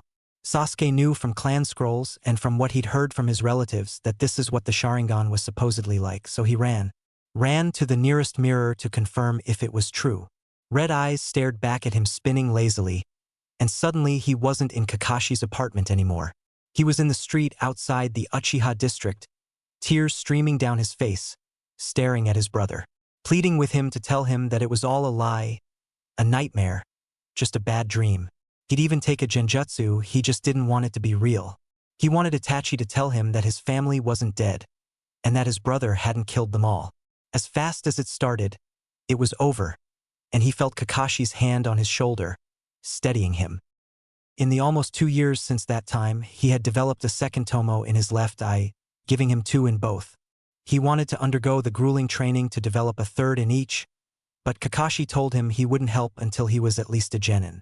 Sasuke's first thought had been that Kakashi was trying to hold him back, but he was the only one in the village who had bothered to check on him, and teach him some shinobi arts. Sure, the rest of the village loved him, their precious loyal Uchiha, the last one left with the special eyes. But they didn't even know him, not really. Their infatuation with his Sharingan only reminded him of the fact that there used to be a whole clan of them. Now they were dead, all but two. He refused to use his Sharingan out in public walking around. He wouldn't give them the satisfaction of seeing it. Sasuke was brought out of his brooding by Irika saying that it was time for the first spar. Both he and the no longer sleeping blonde next to him both grinned. Sasuke, of course, had spent the last 4 years never losing a spar at the academy. In fact, the only two people that he had lost a spar to were Kakashi, who refused to even use his Sharingan on him, and Naruto. Naruto had spent the last 3 months getting crushed by Jiraiya day in and day out, and he was anxious to fight somebody his own age and actually have a chance to win. When they got outside to the sparring ground, Irika-sensei explained that it would be taijutsu only, which suited both boys just fine. Sasuke was hoping to fight Naruto, but he ended up fighting Choji instead. The fight lasted 3 exchanges. Sasuke rushed and threw a slow punch, Choji caught it, and Sasuke used him as leverage to leap off the ground and kick his larger opponent in the stomach with both feet, sending him sprawling out of the ring. He never even activated his Sharingan.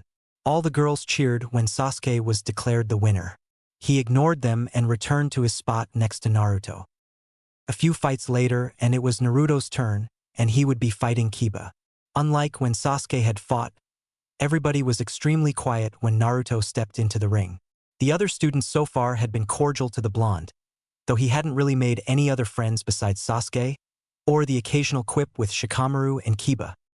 Irika started the match, and Kiba immediately began boasting how he was going to kick Naruto's ass since he had been the dead last several years ago. Before he could continue, Naruto seemed to blur and disappear. The last thing Kiba remembered about the fight was a pressure on the back of his neck, and then everything went dark. He awoke to Naruto waving his hand in front of his face, trying to wake him up. He was a little bit out of it, but let Naruto help him up anyway. "Sorry about that, Kiba.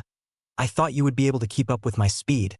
Sasuke told me you were fast, you know," Naruto said once Kiba had regained his bearings. Yeah, it was just a lucky shot.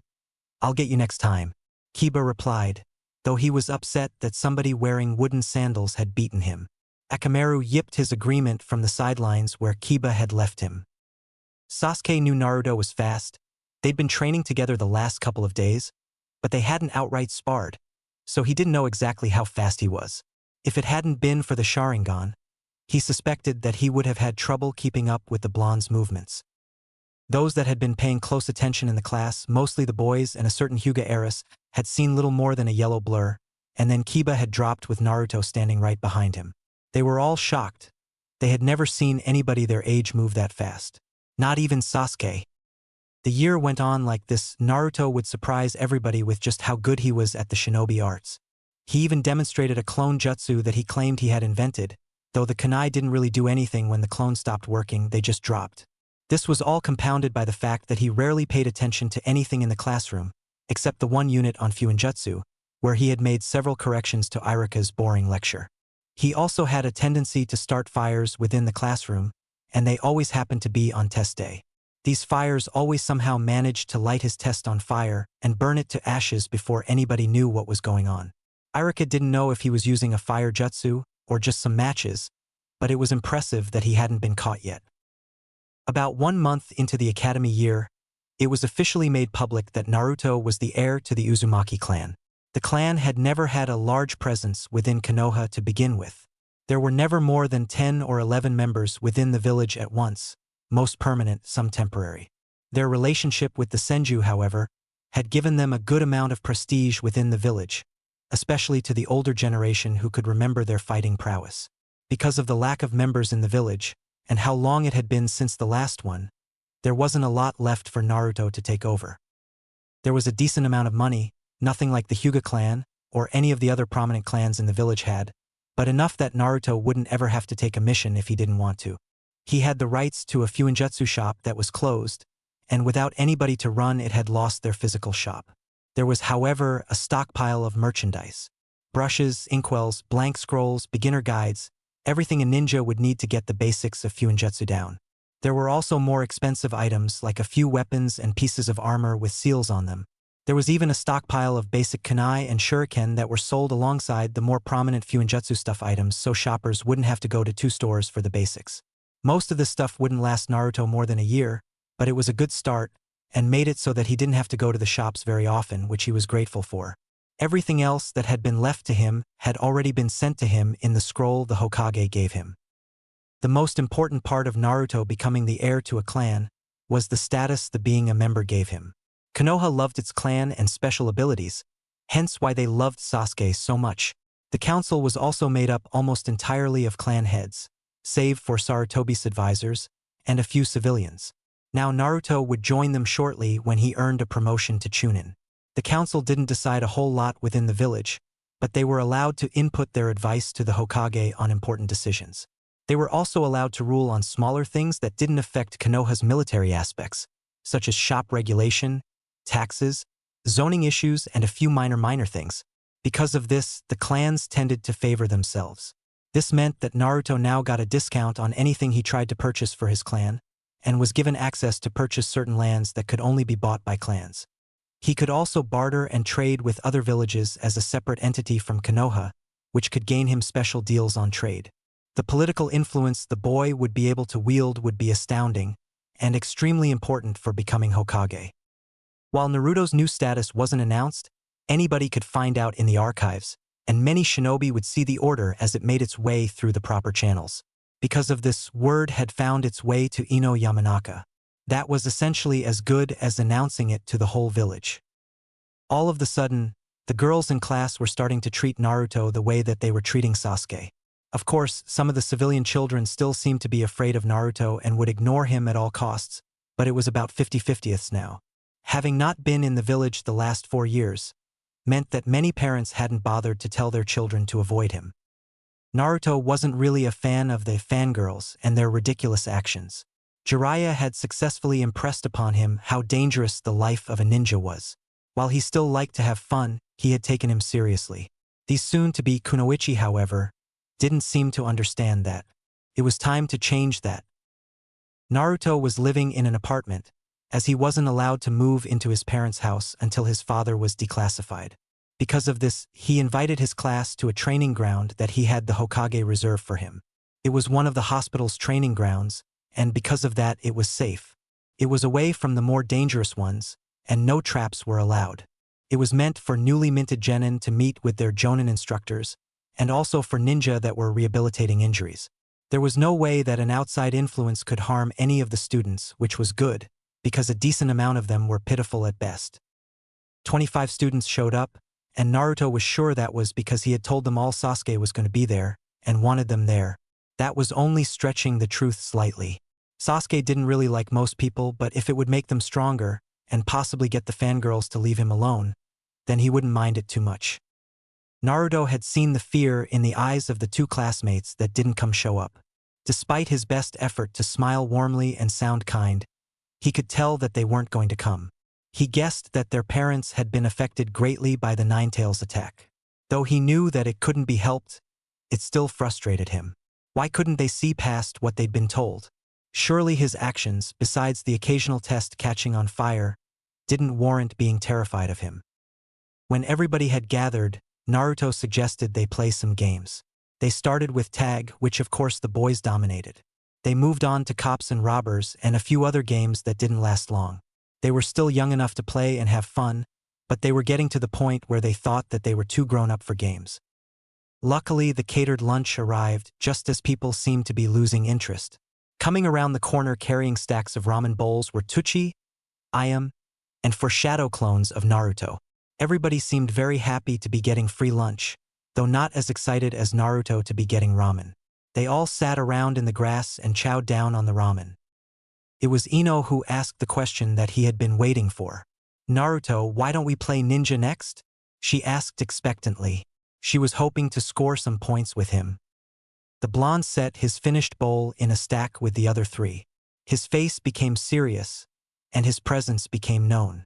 All the other academy students looked up at him, except for Sasuke, who already knew what was coming. "Because it's not a game, Ino," he said calmly but firmly. This had been the reason for inviting them all, especially the girls. He would have brought it up regardless. Ino just happened to get the wheels turning. What do you mean? It was Sakura who asked the question this time. She was curious and her thirst for knowledge was always high. She couldn't leave an unknown like that out there. Being a ninja isn't a game. You don't play it. He explained. Ninja fight for and lose their lives every day. It's a part of their way of life, and I think that's something everybody here needs to learn. All of the girls, and many of the boys had their mouths open in surprise at this. They thought that they had seen Naruto get serious before during some of the skill lessons and obstacle courses, but that had just been him focusing. Now they say a different side of him. It was both serious and calm, yet there was a sadness there too. Naruto shot Sasuke, who was now looking at him, an apologetic look before continuing. Sasuke and I are both from near-extinct clans, extremely skilled clans, who were the best at what they did. Yet our relatives and ancestors were completely wiped out. Naruto said. Some of his classmates didn't seem like they were ready to hear this, but he had already decided that they needed to hear this. He'd rather they be shell-shocked and unsure than ignorant. He didn't want them to die young, and the best way he could protect them was to inform them. One of the lessons that Jiraiya had imparted on him was that shinobi, and the Hokage especially, had to make hard decisions that would upset people for the good of the village. This would have to be first if he wanted to become Hokage. Sasuke looked at him neutrally, not showing a single emotion on his face. His eyes betrayed him though, as they were shining red as Naruto looked into them. Naruto hadn't told him that he would bring that up, but he hadn't said he wouldn't either. If you're not ready, you will die. If you get surprised, you will die. If you're not strong enough, if you're a split second too slow, you will die.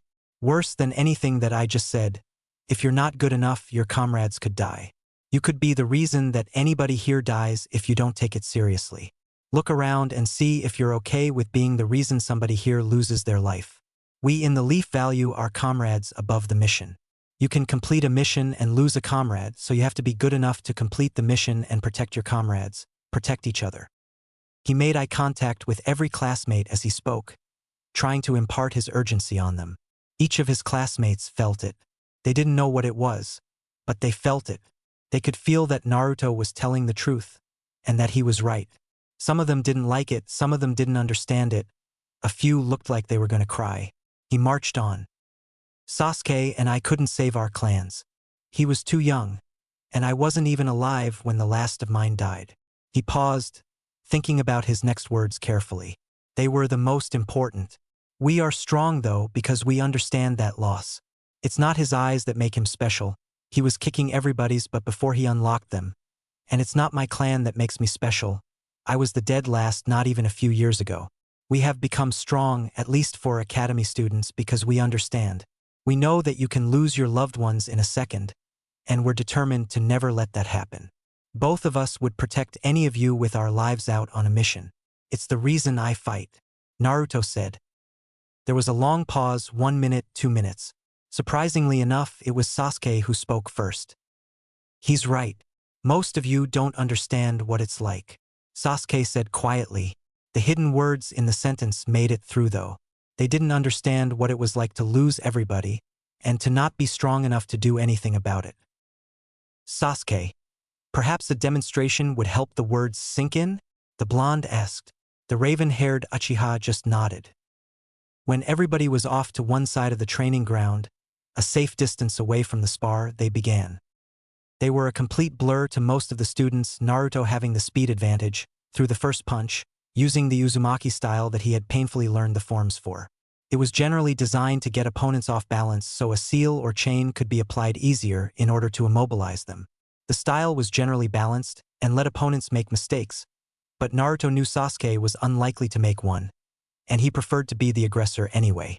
Despite his speed advantage, Naruto couldn't land anything on Sasuke due to the latter's whirling Sharingan, but Sasuke was having trouble getting a counterattack in due to the sheer speed of the blonde. Sasuke knew that they could keep going like this forever, and Naruto would win out because of his stamina, so he broke their taijutsu battle by leaping back from the blonde. Naruto smiled knowing what was coming, so he himself leapt back, giving the two a large gap between them. They both ran through hand signs simultaneously. Fire release, great fireball jutsu. water release, gunshot. They shouted simultaneously. The name of the technique didn't necessarily have to be said, but it helped focus, and the two wanted to emphasize their abilities and maybe show off a little. Sasuke's fireball was larger than Naruto's mass of water, but Naruto had the affinity advantage, so the two jutsu collided and created a large amount of steam. Their classmates looked on in awe. Some had seen some of their older siblings, cousins, or parents do things like this, but they were all 15 or older at least. Others had seen random ninja perform this way, but didn't know anybody who could. A few had never really seen anything like it and only heard of things like this. When the steam cleared enough that Naruto could see Sasuke, Sasuke could see 4 Narutos, and he was no longer naive enough to believe that there weren't more than that. One Naruto was charging at Sasuke with a sword in hand. Another threw kunai and formed hand seals, with the one next to him forming his own seals. The last Naruto just stood there, holding his hands in a ram seal. Sasuke was seeing this slowly and processing this quickly. He heard Naruto say the technique names, shouting kunai shadow clone jutsu and wind release. Gale palm. Sasuke cursed. Because of the steam, he hadn't been able to see the first hand seal on either technique, and thus wouldn't be able to copy it. He dodged the sword of the first clone and spun him around to take the brunt of the wind-aided kunai, Sharingan spinning to ensure he didn't get hit. The 2 Narutos who had made the combo technique had dispelled upon using their jutsu, leaving just one visible Naruto left. Sasuke wasn't worried about him, as he could see him, so he instead tried to fine-tune his senses to find the inevitably hidden Naruto. His distraction was costly, and he felt the chain wrap begin to snake his way up his legs before he saw it. Sasuke was confused. He'd been wrapped up by a chain before, but that one had been cold and silver. This chain was glowing gold and warm, and it looked like it was made out of chakra, and it was moving as if it were alive. The chain was beginning to wrap itself around his torso, and he could feel his chakra being suppressed. As he began to fall over due to the chain's influence on him, he quickly grabbed several shuriken before it could secure his arms, and flung them at Naruto. The blonde had been donning his concentration face, and cursed and flung himself out of the way, losing the focus on his technique.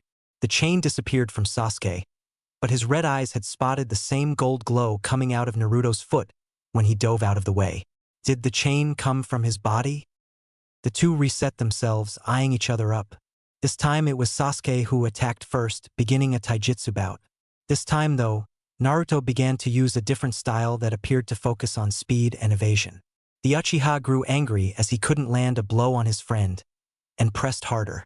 After 20 straight seconds of dodging, the blonde finally made a mistake, and Sasuke punished him with a hard roundhouse kick to the head. Hard enough to pop the clone. Sasuke was furious that he'd been tricked yet again by Naruto's clones. It was quiet for a whole second, before an explosion of dirt came from just in front of Sasuke, followed by a blonde head of hair. Sasuke leaned back, avoiding a potential fist to the face, but Naruto was also carrying a sword, and was swinging it around at Sasuke's neck. There were gasps from the sidelines as he did so, the other students thinking that Naruto was going to try and kill Sasuke. Both Uchiha and Uzumaki knew that Naruto would stop the sword in time, but Sasuke didn't intend to let it get that far. Naruto had locked eyes with him, and that was all it took to put him in a basic Sharingan Genjutsu. It only took the blonde a second to realize what had happened and break the Genjutsu, but when he did, he felt the cold metal of a kunai pressed against his neck. Damn it, I thought I had you. If Earth Release, hiding like a mole jutsu wasn't so difficult for me to do, I would have had you, Naruto said. Sasuke moved the kunai to the back of his neck and nicked him with it, drawing blood. Ow, you bastard, what was that for? Naruto shouted. Had to be sure you weren't a clone, was Sasuke's short reply. Naruto was pissed, more so that he had lost than anything, but he couldn't fault the Uchiha's logic. Then Naruto remembered why they had sparred in the first place. He'd lost himself in the adrenaline of a good fight and forgotten his purpose. He turned to the rest of the class. See what levels you can reach when you take being a shinobi seriously and train hard? Do any of you think you could have kept up with us? Naruto asked. Not even Kiba said a word, despite the fact that he was always the most boisterous. I thought so. That was just a spar too. Neither of us were going completely all out because we didn't want to hurt each other. Otherwise, I would have kicked Sasuke's ass. HN. See, he agrees. Some of the light and playfulness was returning to Naruto. He didn't like acting all serious like that, but as far as he was concerned, his friends' lives were on the line. It surprised him a little bit at how easily he had considered these people his friends. Most of them were just there because of Sasuke or because he was a clan heir. It didn't really bother him though. He knew the alternative was that they didn't come at all, and he enjoyed being around them anyway.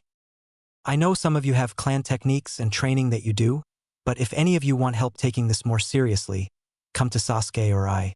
I promise he doesn't bite if you approach him about training and not about how cool he is, Naruto said. Naruto was extremely pleased to see how serious his classmates seemed to take their warning/demonstration, and he even had a few talk with him after everybody started to leave. The most surprising was Sakura, as she was Sasuke's biggest fan.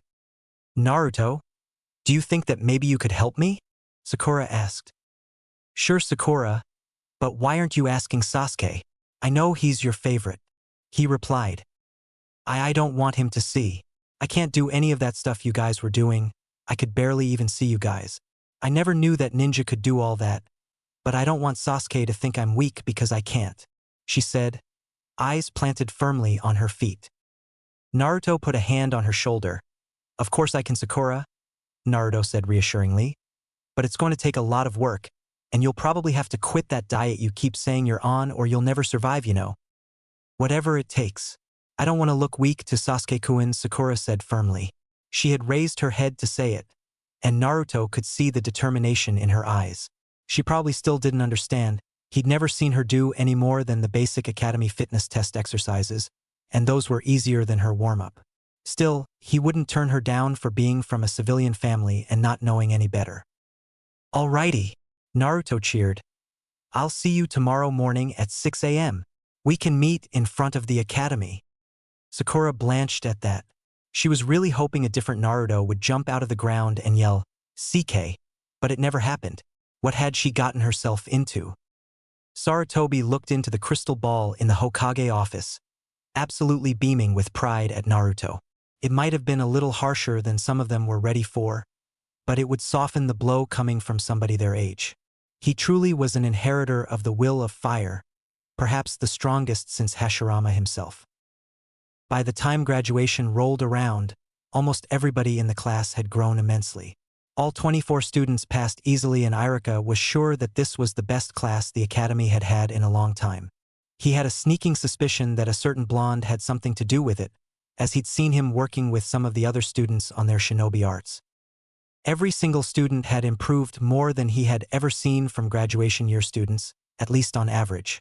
Strangely enough, despite their already large gap, Naruto and Sasuke were the two who improved the most, both getting faster and stronger, while sharpening up their current skills. Irika had been sparring with Naruto the first month or two just to help him out and spend some time with him. He had to claim he was too busy to and stop because he was afraid that Naruto would soon be able to beat him, at least sometimes. The kid was seriously good, and so unpredictable. Irika had never been more proud.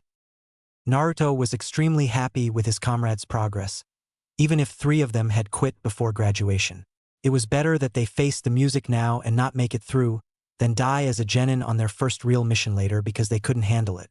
Unsurprisingly, the 3 who had quit were the 2 civilian boys who never came to his class meeting, and 1 civilian girl who realized that she wasn't cut out for this world. Sakura had made the biggest jump out of all of them. She had near-perfect chakra control and some natural strength to go with her big brain. Naruto had helped her work mostly on the physical aspects of being a ninja, going on runs, doing strength exercises, and practicing throwing kunai and shuriken on the run, more like it would be in a real fight. He also taught her tree walking and water walking, although taught is a bit of a stretch. It took her less than an hour and a half to learn both, and most of that time had been spent finding a source of water to walk on. She was getting better at using the academy taijutsu style too, and was beginning to modify it to fit her a little better. She had even learned a genjutsu, although despite her chakra control, she didn't seem to like them that much. Hinata too had made great strides, although Naruto already thought she was pretty awesome, definitely better than all of the other girls. She was becoming much more aggressive in her fights, not afraid to do a little bit of temporary damage to her classmates. Naruto insisted that she use chakra against him when they sparred because he claimed it was awesome and helpful, whenever she struck him and his arm would go numb. He also suspected that she might be working with Sasuke a little bit, though he had no proof, and the Uchiha only grunted at him when he asked.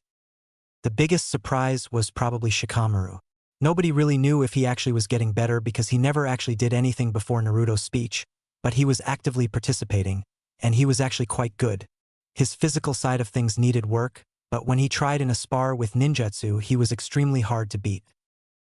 Ino, Choji, Kiba, Shino all went to their clans and requested more or harder training.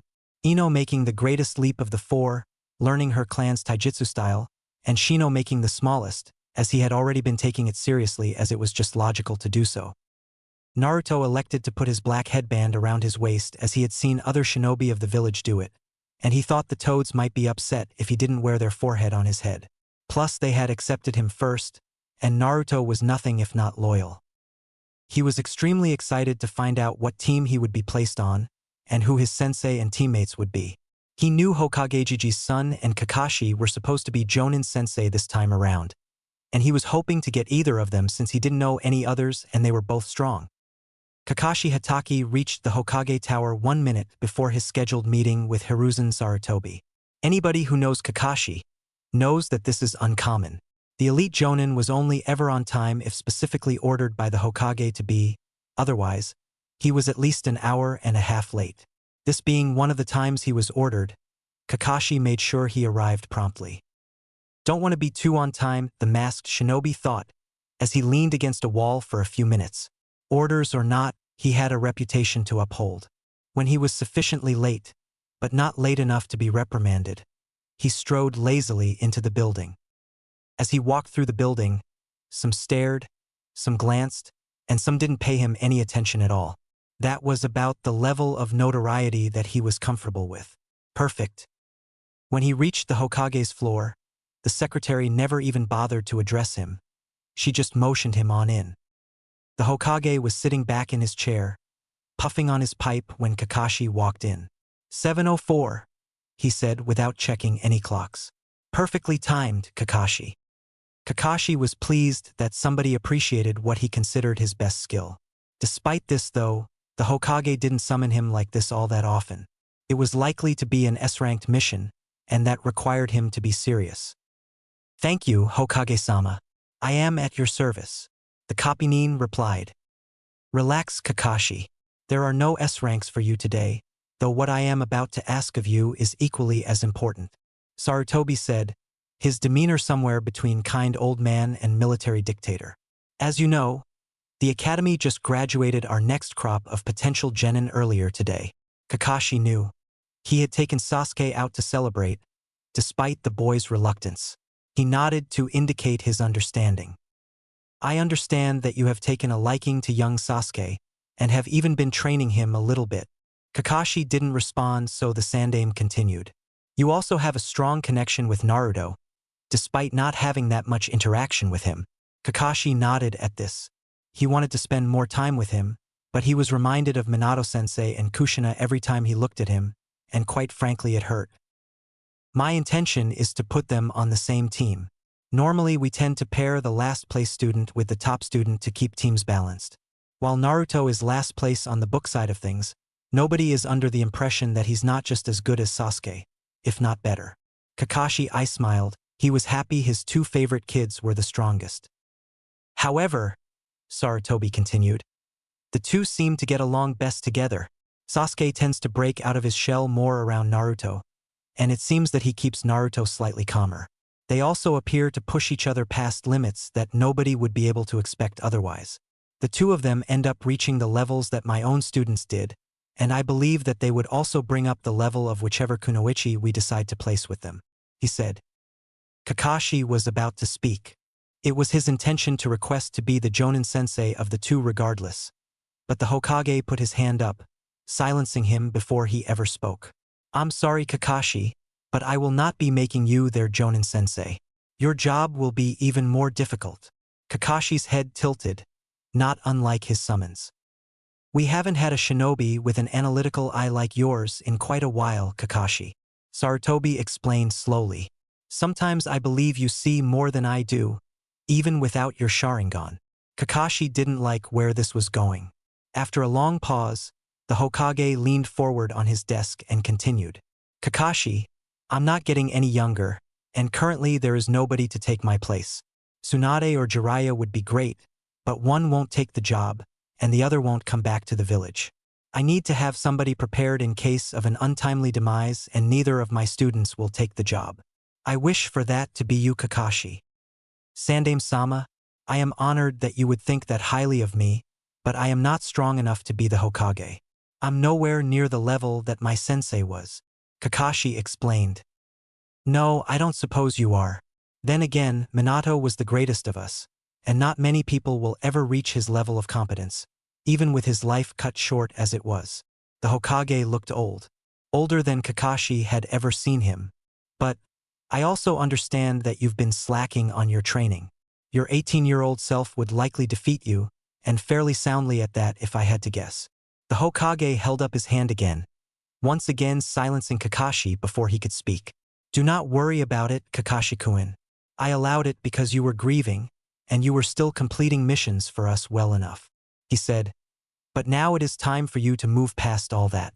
I truly believe Naruto will be Hokage someday, but he is not ready for that, and somebody must bridge the gap between my end and his beginning. I would like for it to be one of my students, but I need you to be ready if it's not. You know there are others who would try and steal the power away, and that would be bad for both Naruto-kun and Sasuke. Another pause from the two. The silence was deafening.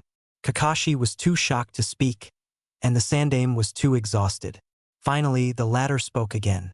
Your new mission, Kakashi, is twofold. You will train your body to reach your former abilities, and then you will surpass them. It has been a long time since we've had war, and while I don't see it on the near horizon, it is always looming. You need to be powerful enough to protect your comrades, and I truly believe you can get there. Sarutobi explained, a little bit of power leaking into his voice. The second part of your mission, you will be in charge of genin. All the genin. I did not mention your analytical eye for no reason. You will be able to watch the genin and figure out their strengths and weaknesses better than anybody else, and help shore those up. You also have a library of jutsu that you could help teach them. The genin will still have their jonin senseis like always, but you will be in charge of them. Scheduling training, deciding when they're ready for C ranks, if they're ready for the Chunin Exams. All that and more will come through you. I'm trusting the next generation of Konoha to you. There are 8 clan heirs in this class, and likely a future Hokage. You will have to push them harder than any genin teams before them. It is your job to make sure that they live up to their great expectations. The Sandaime finished. He placed his pipe back in his mouth and inhaled deeply, indicating that he was done speaking. Kakashi's mouth was hanging open. He didn't know what to say. He truly didn't believe that he was ready for all of that. He didn't think he was ready for any of that. But the third Hokage was wise and had more experience as Hokage than he did years alive. If you believe that is what is best, Sandaime-sama, then I accept the mission. Hiruzen nodded at him. I do have one question though. Who will be Naruto and Sasuke's sensei? He asked. The Hokage smiled slightly. I think you'll be happy with my decision. The newly minted genin gathered around in their classroom for one last time.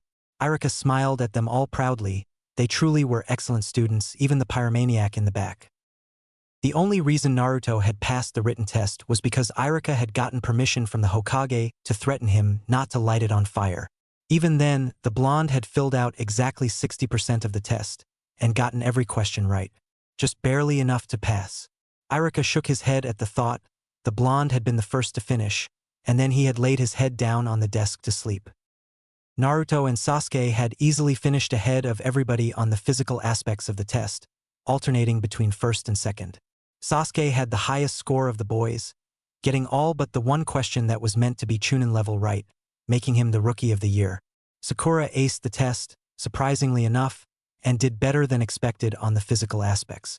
She was, however, beaten out by Hinata for top kunoichi. The Hyuga heiress seemed to be slowly turning over a new leaf, becoming less and less shy. She dominated the other girls in the class when it came to the physical aspects. While her chakra control wasn't quite as good as Sakura's, it was pretty close and better than anybody else's. She also only scored 1 point lower than Sasuke on the test. Alright class, settle down. Irika said, trying to get them all to stop talking. Naturally, nobody had even heard him because a certain blonde was loudly recounting a tale of a trip to Takigakure, hidden waterfall. Quiet! Irika shouted. That did the trick.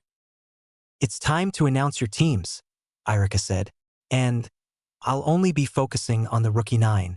Even though their class is stronger than usual, I don't want to make 6 or so OCs right off the bat, though some of them might make an appearance later on in the story. Team 1. Team 7. Naruto Uzumaki. Awesome. Hinata Hyuga and Sasuke Uchiha. Ugh. Irika-sensei, did you have to stick me with the brooder? Naruto asked. He was happy to have Sasuke on his team though, he was strong and they had become good friends. What do you mean, Naruto? You specifically came to me and asked to have Sasuke on your team because of how cool he was. Irika said playfully. The whole class laughed except Naruto, who scowled. Just be quiet so he can continue, loser, Sasuke said. It would take a Sharingan to notice the slight smirk on his face, but it was there. Naruto stuck his tongue out in defiance, but stayed quiet. Thank you, Sasuke.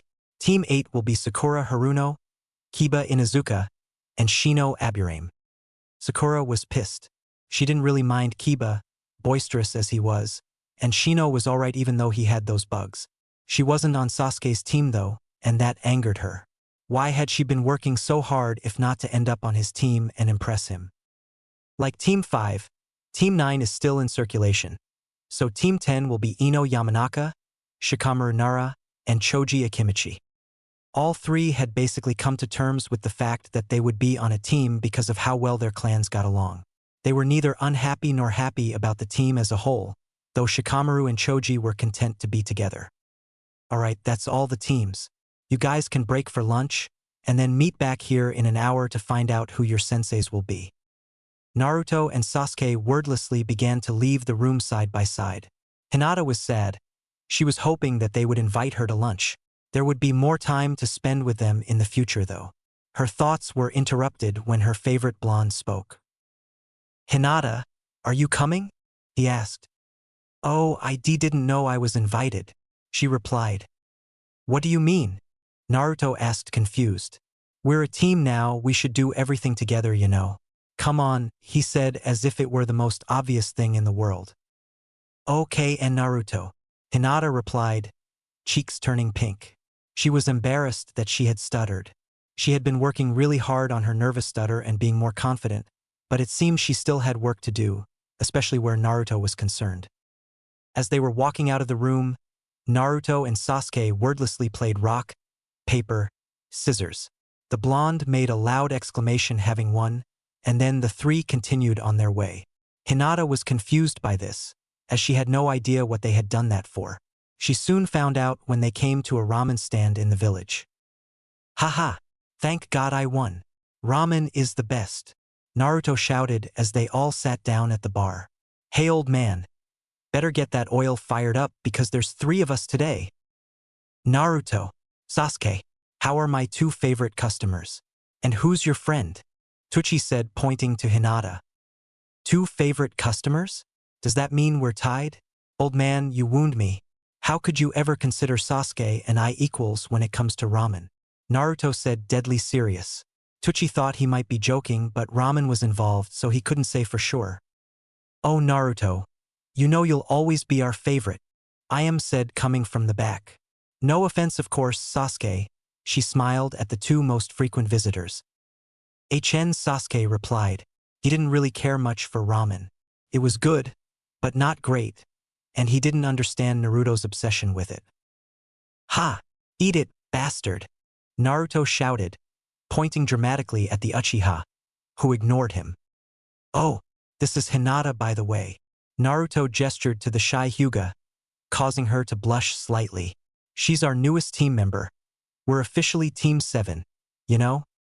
The blonde's excitement caused both Ayam and Tucci to chuckle. Well Hinata, it's great to meet you.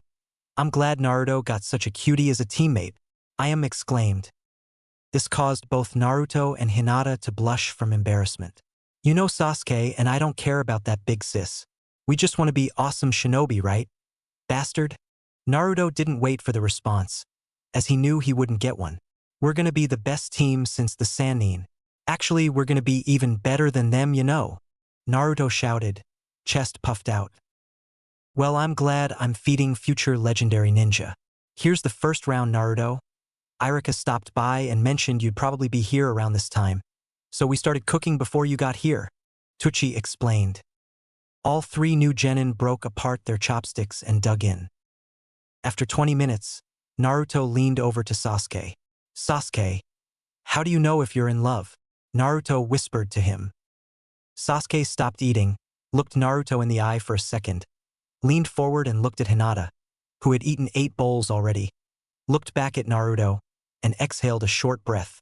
You can't be in love with somebody just because they can eat ramen better than you, Naruto. He whispered back. Naruto nodded firmly to this. Right, I knew that, he whispered again.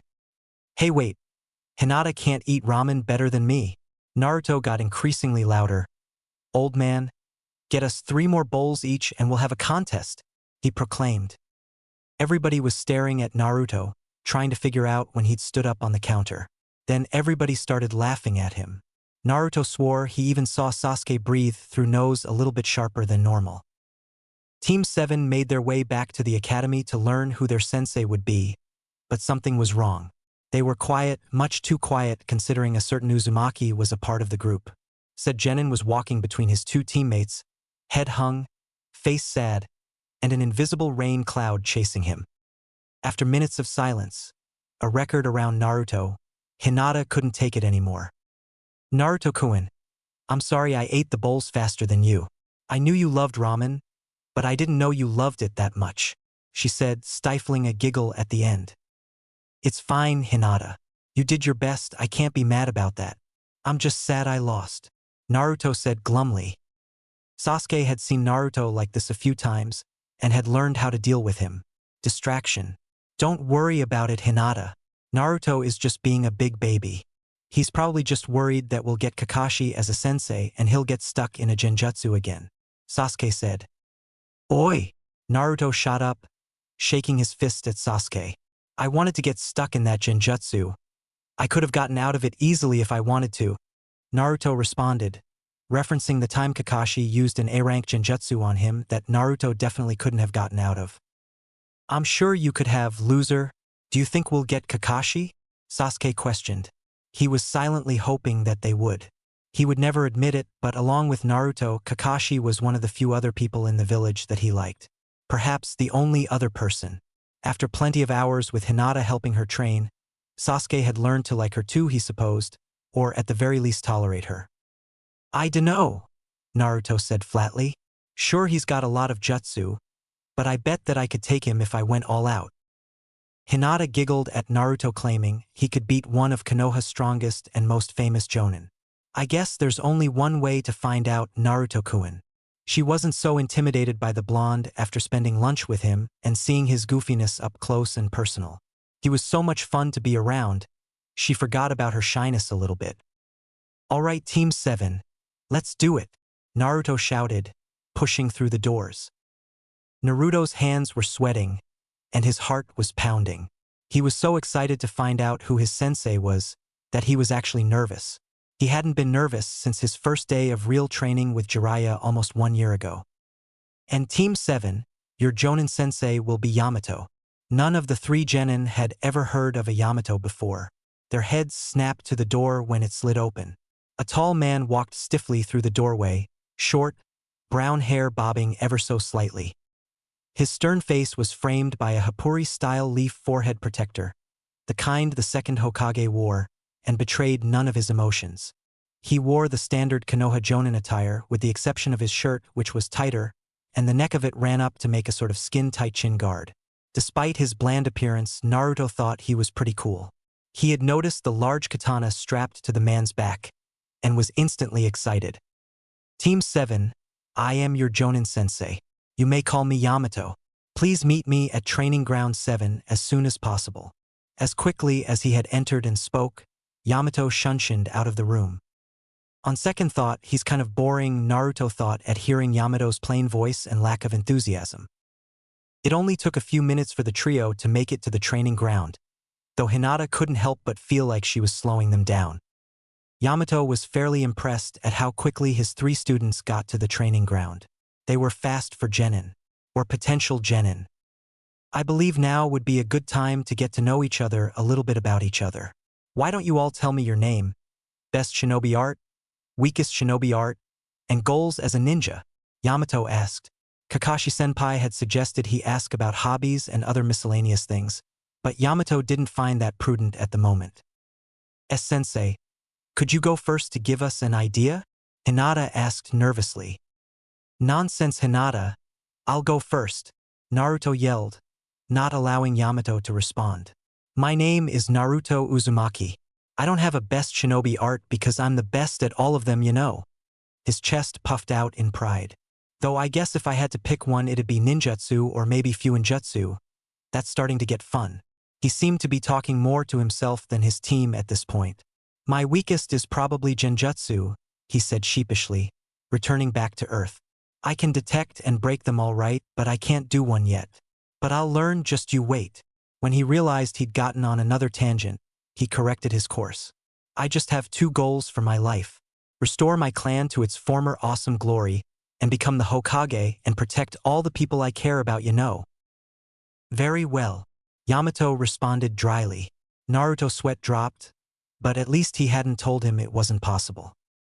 Seeing that Hinata was too shy to go next, Sasuke decided to speak up. My name is Sasuke Uchiha. My best skill is taijutsu. I'm very good at all the main 3 shinobi arts, so I suppose my weakness is fuinjutsu, for now. My goal is also to restore my clan, and to avenge those that were killed. Sasuke finished, voice tight at the thought of what his brother did. Yamato just nodded at him, then turned to Hinata expectantly. The Hyuga took a deep breath and summoned all her confidence. She even looked her sensei in the eye as she spoke. My name is Hinata Hyuga. My greatest ninja art is taijutsu, though I'm not as good as either of my teammates. My biggest weakness is ninjutsu, as I can't do any of my clan's more advanced ones yet. My goal is to prove to my father that I can be a worthy member of the Hyuga clan, and to unite the main family with the branch family, she said resolutely, leaving out her 3rd goal as she looked to her blonde teammate who was shooting her a huge smile. She blushed at him. Very good. My name is Yamato. My ninjutsu is my best skill. Genjutsu is my worst skill, though I am still proficient at it. My goal is to continue to be a valuable ninja to the village. Their sensei said. Now, it is time for your test to become genin. All right, Yamato-sensei. Bring it on. We can take anything, you know. Yamato tilted his head almost imperceptibly at this. Graduates weren't supposed to know about there being another test administered by the Jonin sensei. In fact, they were supposed to get flustered when they learned they hadn't really passed. Dealing with that was part of the test. What do you mean? I thought we passed already? Hinata asked. She was now becoming extremely nervous. Does it really matter, Hinata? The 3 of us are the most awesome of the graduates. There's no way that we won't pass, Naruto said, giving her a foxy grin. Sasuke grunted in agreement in the background. Hinata returned a small smile. Naruto's attitude was infectious. Naruto took this as confirmation that they were ready. All right, sensei, tell us about your dumb test, he said confidently, staring Yamato down. Very well. Your team is actually a special case in that you will have to pass 2 tests. He paused, looking for reactions. The Uchiha didn't seem to react at all, though the Hyuga seemed to lose just a little bit of her confidence. Most worrisome was the Uzumaki, though, as he seemed to get more excited at his. First, like all other teams, you will have to pass my Jonin instructor test to see if you qualify to be my students. He paused again, but the trio didn't change at all. If you pass the first test, you will become full-fledged genin. The second test is to see if you can handle the training regimen that has been recommended for you by the genin commander. He continued, referring to Kakashi's new unofficial title. This year's teams were organized differently than normal. They were put together for specific reasons, with hopes that they will stick together and be able to complete advanced missions in their area of expertise down the line. Team 7 was arranged to be a heavy combat squad. You will take regular missions just like other teams, but your main purpose will be combat. Therefore, you will often be called in as backup for other teams that aren't as strong in the area. Yamato explained. All three members reacted in their own way. Sasuke's lips upturned in a smirk. Naruto's grin threatened to split his face. And Hinata looked even more nervous, much more like she had been at the beginning of the year. Test number 1 is to fight me. In order to pass, you must land 2 successful blows on me, or force me into a position where you could subdue or kill me. If you fail, you will be sent back to the academy to repeat your final year. The reactions grew. The boys seemed to love a challenge, while Hinata seemed worried. If you aren't fighting to kill me, you will not be able to land a single blow on me. Take this seriously, I'm a Jonin, I can handle it. No explosive tags over grade 2 though. Naruto could have sworn he glanced at him nervously when he said that, but it happened so quickly he couldn't be sure. Grade 2 explosives were the lowest level designed for combat. Grade 1 were only for spars, 3 and 4 were meant to seriously injure or kill, and Grade 5 were designed for destroying buildings or caravans. If you pass the first test, I will tell you about the second test. You have 4 hours. Begin. Yamato started the test and shunshined out so quickly that all 3 of them were surprised. Naruto hopped up from his seat in the grass, his 2 teammates following suit. He looked at Sasuke. Ready, you grumpy bastard? Sasuke rolled his eyes. That's a yes. He turned to Hinata and saw how worried she looked and laid a hand on her shoulder. Don't worry, Hinata, he might be a Jonin, but we can do it. We just have to land a few solid hits. It's not like we have to capture or kill him. Hinata instantly felt better and extremely warm. She quickly turned away before Naruto could see how red her face was turning. You're right, Naruto-kun. I believe that we can do this, she said, and she did. She felt like anything was possible if Naruto was helping. Behind Naruto, Sasuke rolled his eyes once more. Hinata had confided in him about her crush on Naruto when she had first asked Sasuke for some extra training, and he thought her reactions to him were ridiculous. He was just Naruto, a goofy loser with a ramen addiction. There was no need to get so worked up. While Sasuke didn't really care that much about feelings and all that, he agreed to help her become stronger. He was curious, however, as to why her clan wasn't doing the training. It didn't really matter to him in the long run. She was his teammate now, and he and Naruto would make sure she caught up quickly. Naruto and Sasuke then turned to each other and seemed to have a conversation just by looking. Naruto finally nodded his head. Right, here's the plan. Hinata, Sasuke and I will handle the majority of the interactions with Sensei. He walks like he has a stick up his butt, and he has very few emotions, so he's definitely ANBU or former ANBU. He's been assigned to the last Uchiha and Uzumaki. As well as the Hyuga princess, he managed to tease despite being serious in a way that Hinata had never seen before. She blushed. So he's definitely a high-level Jonin. We'll need you to use your Byakugan to help locate him. How long can you keep it activated? Naruto asked. Hinata had nearly become lost in the blonde's deep blue eyes, so it took her a second to respond. I can keep it active for an hour straight, but it needs to rest for about the same amount of time that it's been active. She responded. She had hesitated and said like some fangirl, and she wasn't happy with herself about it. Maybe her father was right. That's awesome, Hinata-chan. Naruto exclaimed, reading her facial expressions and seeing she needed a boost. Alright, once we get moving, I want you to alternate 5 minutes on, 5 minutes off and search for him. Can you handle that? She nodded firmly at him, determined to prove him right. Sasuke and I will help narrow down the search area as we go. Now, he's a high-level Jonin, but he doesn't know all our tricks yet, so if we work together, I think that we can catch him by surprise. Naruto thought for a few seconds, then asked, anything to add, Sasuke? His movements are sharp and efficient. If he was ANBU, he'll likely take a flesh wound in order to block a killing blow. We should try and land multiple attacks at once. Ninjutsu is his best skill, so we should try and prevent him from using it.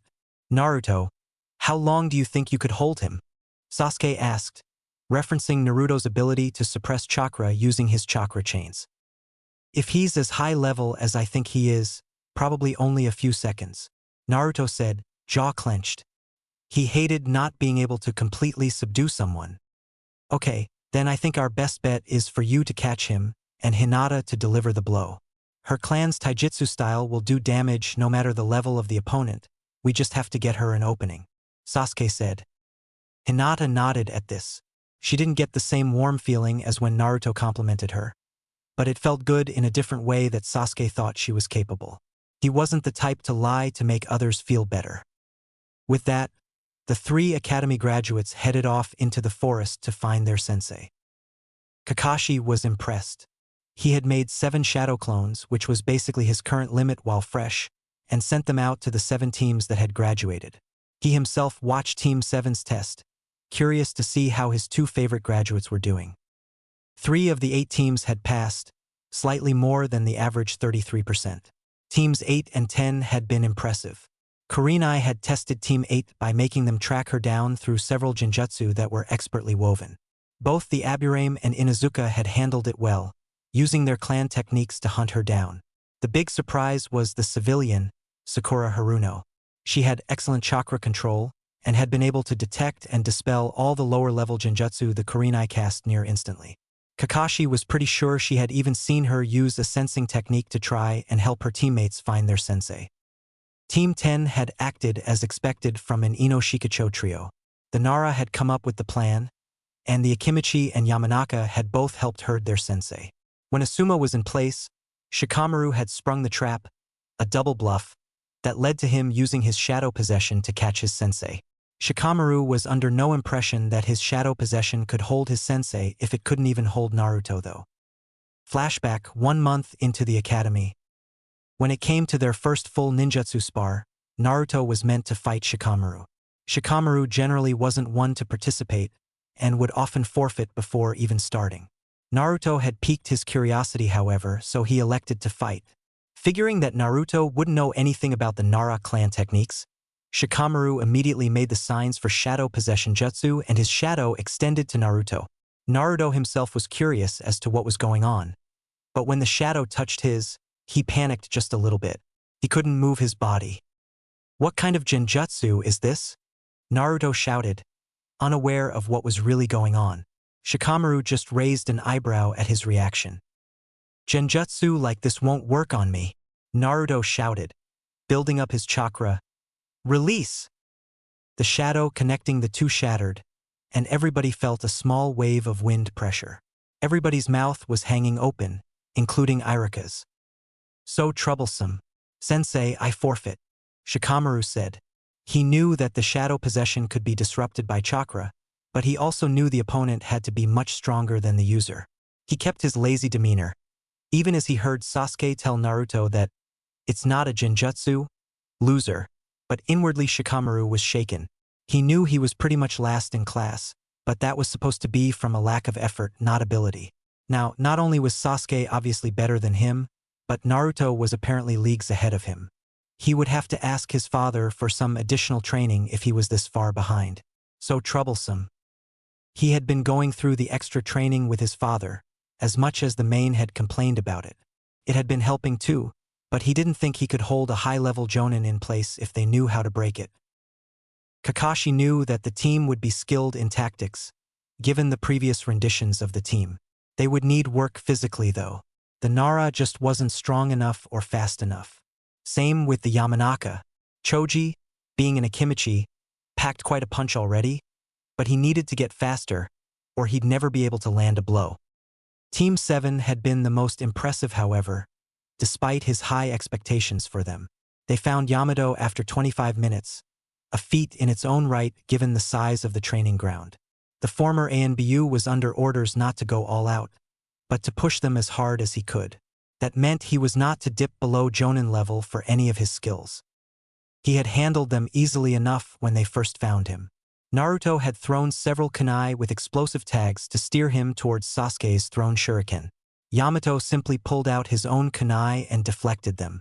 The real issue came about when the blonde and raven-haired boys looked at each other and developed a gleam in their eyes. They both ran through hand signs and firmly said their jutsu names. Fire release, Great Fireball Jutsu. Wind release, Great Breakthrough. Yamato's face paled when the 2 jutsu collided. They would have been impressive separately, but together they actually made him nervous. He quickly sped through familiar hand seals and made a wood dome. He didn't want to reveal his techniques this early, if at all, but he saw no other choice. he wouldn't have time to mold enough chakra for a mud wall that would be able to withstand it.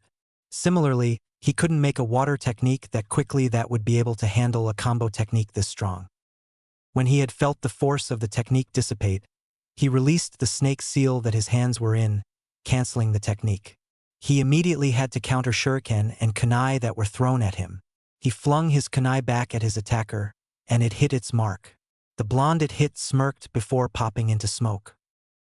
Yamato heard the crackle of lightning coming from his right and saw Sasuke holding out his hands. He quickly ran through hand seals knowing Earth wouldn't do the trick as he heard Sasuke say his jutsu name. Lightning release, thunderclap arrow. Water release, water wall. Yamato literally spit out. Using water release without water around was extremely taxing on his reserves, but he couldn't afford to use earth release against a lightning technique. He knew that Sasuke could use both lightning and fire release, but both the techniques he had used were C-rank. Generally, C-rank techniques require the user to have finished the first step in chakra nature manipulation. If a shinobi was especially talented, or there was enough of the element in the area, i.e. a river or earth, then it could be done. That meant that Sasuke was either truly a genius, or Kakashi was training a monster. Yamato just had time to decide that it was both, when he felt something start to wrap around him. The real Naruto had snuck up behind him and used his chakra chains to hold him in place. Yamato could feel his chakra being suppressed, but knew he could break it in the same way he would a genjutsu. He was just about done building up his chakra when he heard Naruto. "Now, Hinata!" he shouted. The Hyuga came flying in from his left, veins around her eyes showing, and one hand extended, aiming for his heart. She was coming in fast, he would have to hurry. Yamato released his chakra at full force. It was enough to expel the chains, but harder than it should have been. He rotated counterclockwise and leaned back, just out of the Hyuga's reach. He continued his rotation until he delivered a hard right fist to her ribs. It left him off balance, but he had to get her outside of his guard so he could reset the fight. It would have worked too, if that Hinata hadn't been a hinged shadow clone. The real Hinata came out from the tree she was hiding behind. Now behind Yamato, she rushed in full speed to deliver a chakra-laden strike to the back of his right thigh. She hadn't wanted to hurt her sensei, but Naruto and Sasuke had reassured her that he could handle a full-powered strike as long as it wasn't aimed for an organ. Yamato tried to rotate out of the way, but couldn't gain his balance in time. Hinata's strike hit him square in the hamstring, and he felt the leg go numb. Yamato used the force of her blow to continue his rotation even more. His right leg was nearly useless, but his left wasn't. As he rotated on his out-of-commission leg, slowly dropping, he brought his left leg up and caught Hinata in the shoulder with his heel. She flew back a few feet and landed on her side, skidding across the grass. Before she even stopped, Naruto and Sasuke were both standing in front of her, kunai in hand. The former looked pissed, while the latter donned his typical Uchiha mask. His eyes betrayed him ever so slightly though, at least for someone of Yamato's caliber. He saw the tightness there. The Uchiha was mad too. "The enemies will not take it easy on you, so I won't either. It would be a disservice to you to do so," Yamato said calmly, trying to stall without being noticed. The feeling would come back to his leg, but he would need at least a few minutes. "I don't care what you say. If you hit my teammate and friend, I'll give it back to you tenfold," the blonde said. His eyes started to turn slitted, and they turned from their regular deep light blue to a purple color, verging on red.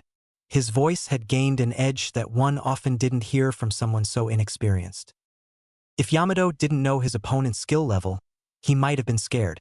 As it was, he was on edge more than normal. He wasn't running low on chakra yet, but his wood release and water release techniques had used up more than he was comfortable with considering it was 3 versus 1. He was also on essentially one leg at this point.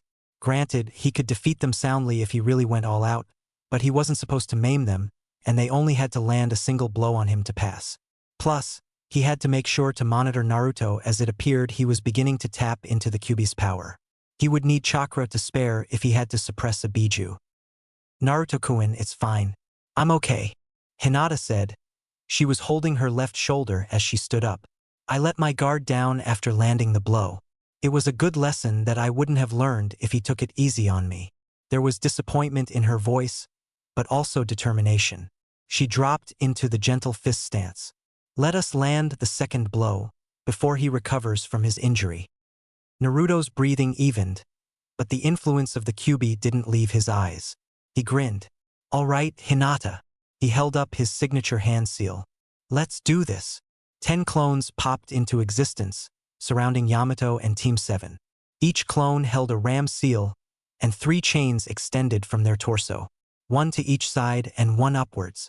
The gold chains all interlinked, forming a dome, and Yamato saw it. A barrier. Kakashi hadn't said anything about barriers. Up in the trees, looking down on the test, Sharingan blazing, Kakashi smirked under his mask. He hadn't told Team 7 anything about Yamato, so he thought it was fair that he kept some things from him. Yamato lasted another 30 seconds with the 3 graduates, in addition to a plethora of clones, landed another blow. Even Kakashi was impressed considering the disadvantage that Yamato was at. He even landed a few blows back on the trio before Naruto finally snuck in a solid punch. Team 7 was officially a genin team. Naruto was grinning, Hinata had a full smile on her face, and Sasuke even had a big smirk on his face. Kakashi was extremely proud of them, but he didn't want to enforce what would come next. He now understood why Lord Third hadn't let him be their sensei. He would have been too soft on them. They needed to be pushed and hard. Kakashi landed in the clearing where the 3 preteens were talking with their sensei about their test. Kakashi, did you see how awesome we were? Naruto shouted. His smile was blinding, and Kakashi returned it through his one uncovered eye. He was unsurprised that Naruto knew he was watching. The boy was a natural sensor, and Kakashi hadn't been trying too hard to hide his chakra. I did, Naruto. You 3 did very well. Even better than expected, actually. All 3 genins' smiles widened. It's time for the second part of your test, though, Kakashi said, and the smiles shortened. You 3 are meant to be the strongest combat team we've had since, well, my team, Kakashi explained, casually leaning against a tree. 3 teams of your class passed their genin test. Team 7, 8, and 10-inch, he said, recalling his clones' memories. All 3 teams will be trained harder than genin usually are, as there are 8 clan heirs in this class. Your team will be trained the hardest. You will be pushed harder than before, even harder than Jiraiya pushed you, Naruto. The blonde paled at this a little bit. The Chunin exams are coming up in 6 months, and they will be hosted in Konoha. You will be expected to advance to the finals by that time. In order to ensure that, you will have to be more than ready for anything that can happen. Yamato here will ensure that. So what's the second test? Hinata asked, nervousness creeping in. I'm glad you asked, Hinata, Kakashi said, eye smiling. Yamato will explain it to you, he said, and shunshined away. Yamato's sweat dropped. The 3 genin turned to him expectantly. I will explain exactly what is to happen when we get to Training Ground 44. Let's go, he said, his voice grim. Team 7 arrived at Training Ground 44 a little while later. They were a little tired from traveling across the village, but they were more nervous about what would happen, even Naruto. They stood in front of the fence to the training ground, reading all the dangerous warnings when Yamato spoke. It will be a survival exercise. You will spend 2 weeks in the forest, with no food or water taken in. He turned to Naruto. Anything you have sealed in scrolls will have to be left with me. I know shinobi often cheat and lie to get the mission done, but this is for your benefit. It's a test, but the purpose is to get you ready for even harder training. If you cheat in there, you will not be ready, he explained. You will be allowed 3 kunai each, 5 shuriken, 1 roll of ninja wire. Sasuke groaned. Naruto, you will not be allowed to take your sealing supplies. Naruto looked like he wanted to complain, but he just nodded and stripped off his vest, as well as the large scroll on his back. He recalled the supplies Yamato allowed from the storage seal on the side of his scroll, as well as a hip pouch for them. When he was situated, he nodded at Yamato. Now listen to me carefully. You haven't gotten to know me very well, and you'll probably hate me after this, but I'm doing it because it will be the best thing for you. If you survive this test, your abilities will start to skyrocket. This will give you an extreme amount of experience, without having to leave the relative safety of the village. Just because you're in the village, though, doesn't mean you're safe. The animals and plants in there will all try and kill you, and they will do it at every hour of the night or day. They are mutated from normal animals, bigger, faster, and stronger. You will not be safe, he explained. He was worried about them, even though he just met them. There are traps that have been laid out there as a part of training exercises as well. You must have your guard up and protect each other at all times. But you'll be there to help if anything goes wrong, alright? Hinata asked. She was scared. Her Jonin sensei had just told her that the forest would be trying to kill her. Yamato shook his head, face as grim as they had seen it in their short time together. You will be alone. He lied. They couldn't know they were being watched. If we afford you a safety net, you will not be pushed past your limits, he said. They all nodded, albeit hesitantly. Unsurprisingly, it was Naruto who broke them out of their stupor. Alright, Team 7. I'm gonna be the Hokage someday, and I can't be the Hokage if I die in this dumb forest. And I'll die before I let either of my comrades, so we'll just have to find a way through, you know. He then listed rule number 1 to Sasuke, who nodded resolutely. Yamato was inwardly already a little proud of his team. He had done his best to scare them so that they would be ready, but they handled it well. He could also see the natural leadership that the blonde had, and how it was raising up both of his teammates. Naruto faced his new teacher. Alright, Yamato-sensei, we're ready. With that, the Uzumaki, Uchiha, and Hyuga headed into the Forest of Death. Naruto hated Training Ground 44, hated this forest, hated the animals, the plants, and the bugs. It was fun at first, maybe even cool. They saw a few huge tigers, which was awesome. It was even cooler when they saw vines snare a tiger and basically eat it.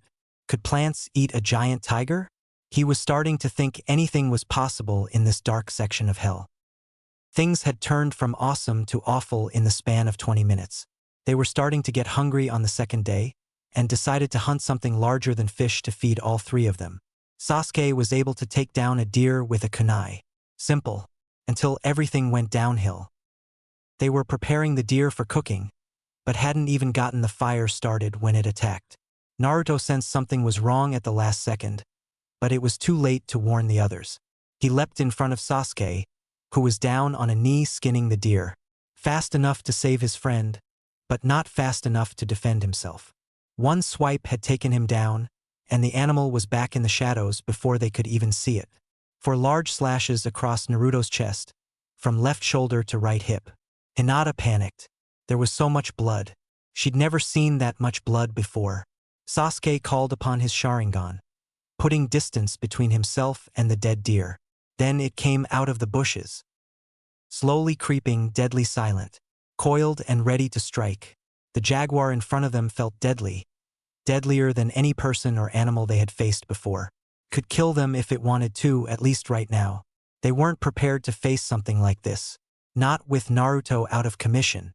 The bears and even the tigers had been fairly easy to avoid. They were very large and no doubt powerful, but they traded power for speed, and they were heavy. Too heavy to climb to the height in the trees that the 3 genin could travel at. This beast, though, was different. Sasuke's Sharingan could see the muscles tense and relax as it crept towards them. He had no doubt it was faster than him, no doubt it was stronger than him. There was no way he and Hinata would be able to stop it, not while also defending an unconscious Naruto. For the first time since the night his brother had murdered the clan, Sasuke felt fear. For himself and for his teammates. They weren't family yet, but they were close. Naruto might as well have been his brother, and Hinata was the closest thing he ever had to a sister.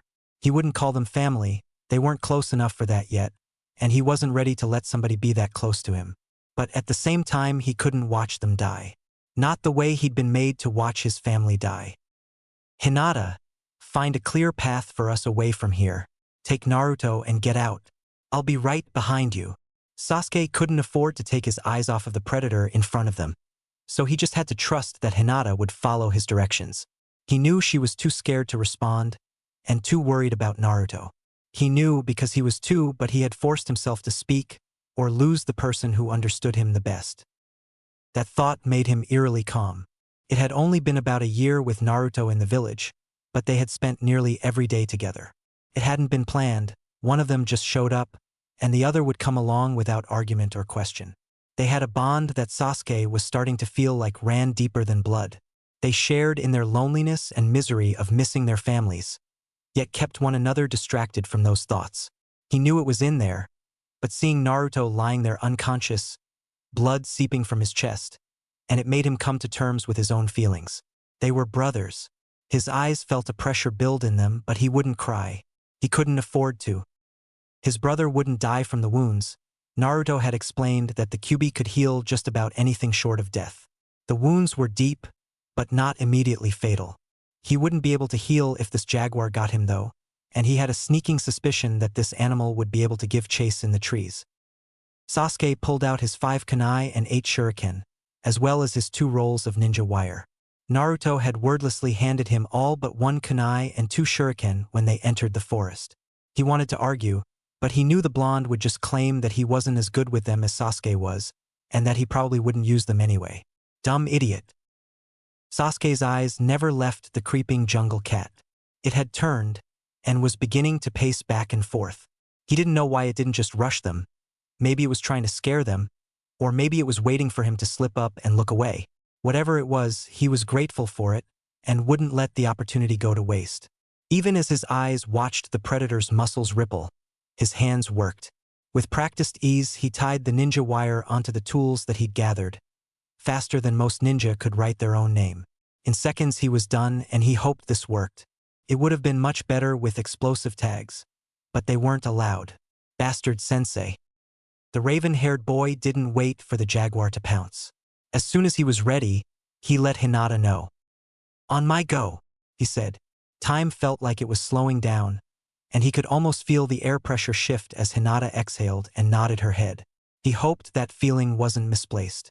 3, 2, 1, go, he hissed. He let loose his ninja tools. 2 of the shuriken headed straight for their hunter. There were clanks of metal as the rest ricocheted off each other and stuck into trees in various places. The kunai landed in the dead deer up to the hilt, anchoring them in. The jaguar dodged the shuriken easily enough. Not that Sasuke had really been trying to hit it. As with most shuriken throws, his goal was to move his opponent in a favorable direction. He held both ninja wire lines in his hands, the classic Uchiha smirk once again showing itself as he heard Hinata move away from him at his 5 o'clock. The jaguar had moved as his Sharingan predicted, leaving it right where he wanted it. He let go of the line in his right hand, and the wires attached to the shuriken snapped into place. This effect was twofold. The jaguar's front right paw was now tangled in the line, though it wouldn't hold long. It also put pressure on the other line in his hand, the one connected to the kunai. Before the jaguar could break the wire, he let go of the second one and fled. The kunai anchored in the deer were yanked, dragging the deer away from him, past where the jaguar had been. The jaguar would now have to spend a precious second freeing itself, and then choose between a free meal or giving chase to 3 ninja with a head start. Sasuke didn't wait around to find out its decision. He ran as fast as he could, pushing himself to catch up to Hinata. Took him half a minute to, and when he did, he took Naruto into his own arms, and they moved even faster. It was 3 full minutes of all-out running before they stopped. Both dojutsu users had their precious eyes activated, scanning for trouble. 5 minutes went by, then 10, then 20, before they relaxed even a little bit. During that time, Hinata had checked up on Naruto. The bleeding had slowed greatly, and eventually came to a stop, much to her surprise. Still, there were deep gashes running across her chest, and she was upset that she hadn't been allowed to bring her pre-made ointments. She felt helpless. Hinata had been mesmerized by the predator that attacked them, unable to do anything but watch and listen to Sasuke. She was supposed to be the best sensor on the team with her all-seeing eyes, but she hadn't even had them activated when it attacked. She felt extreme guilt at not doing her job. She knew the other 2 were the heavy hitters on the team, and that she was just supposed to be the support, but she hadn't even done that right. Naruto had been the one that sensed something wrong and sprung into action. Her thoughts were interrupted by a hacking cough and wheezing coming from her teammate.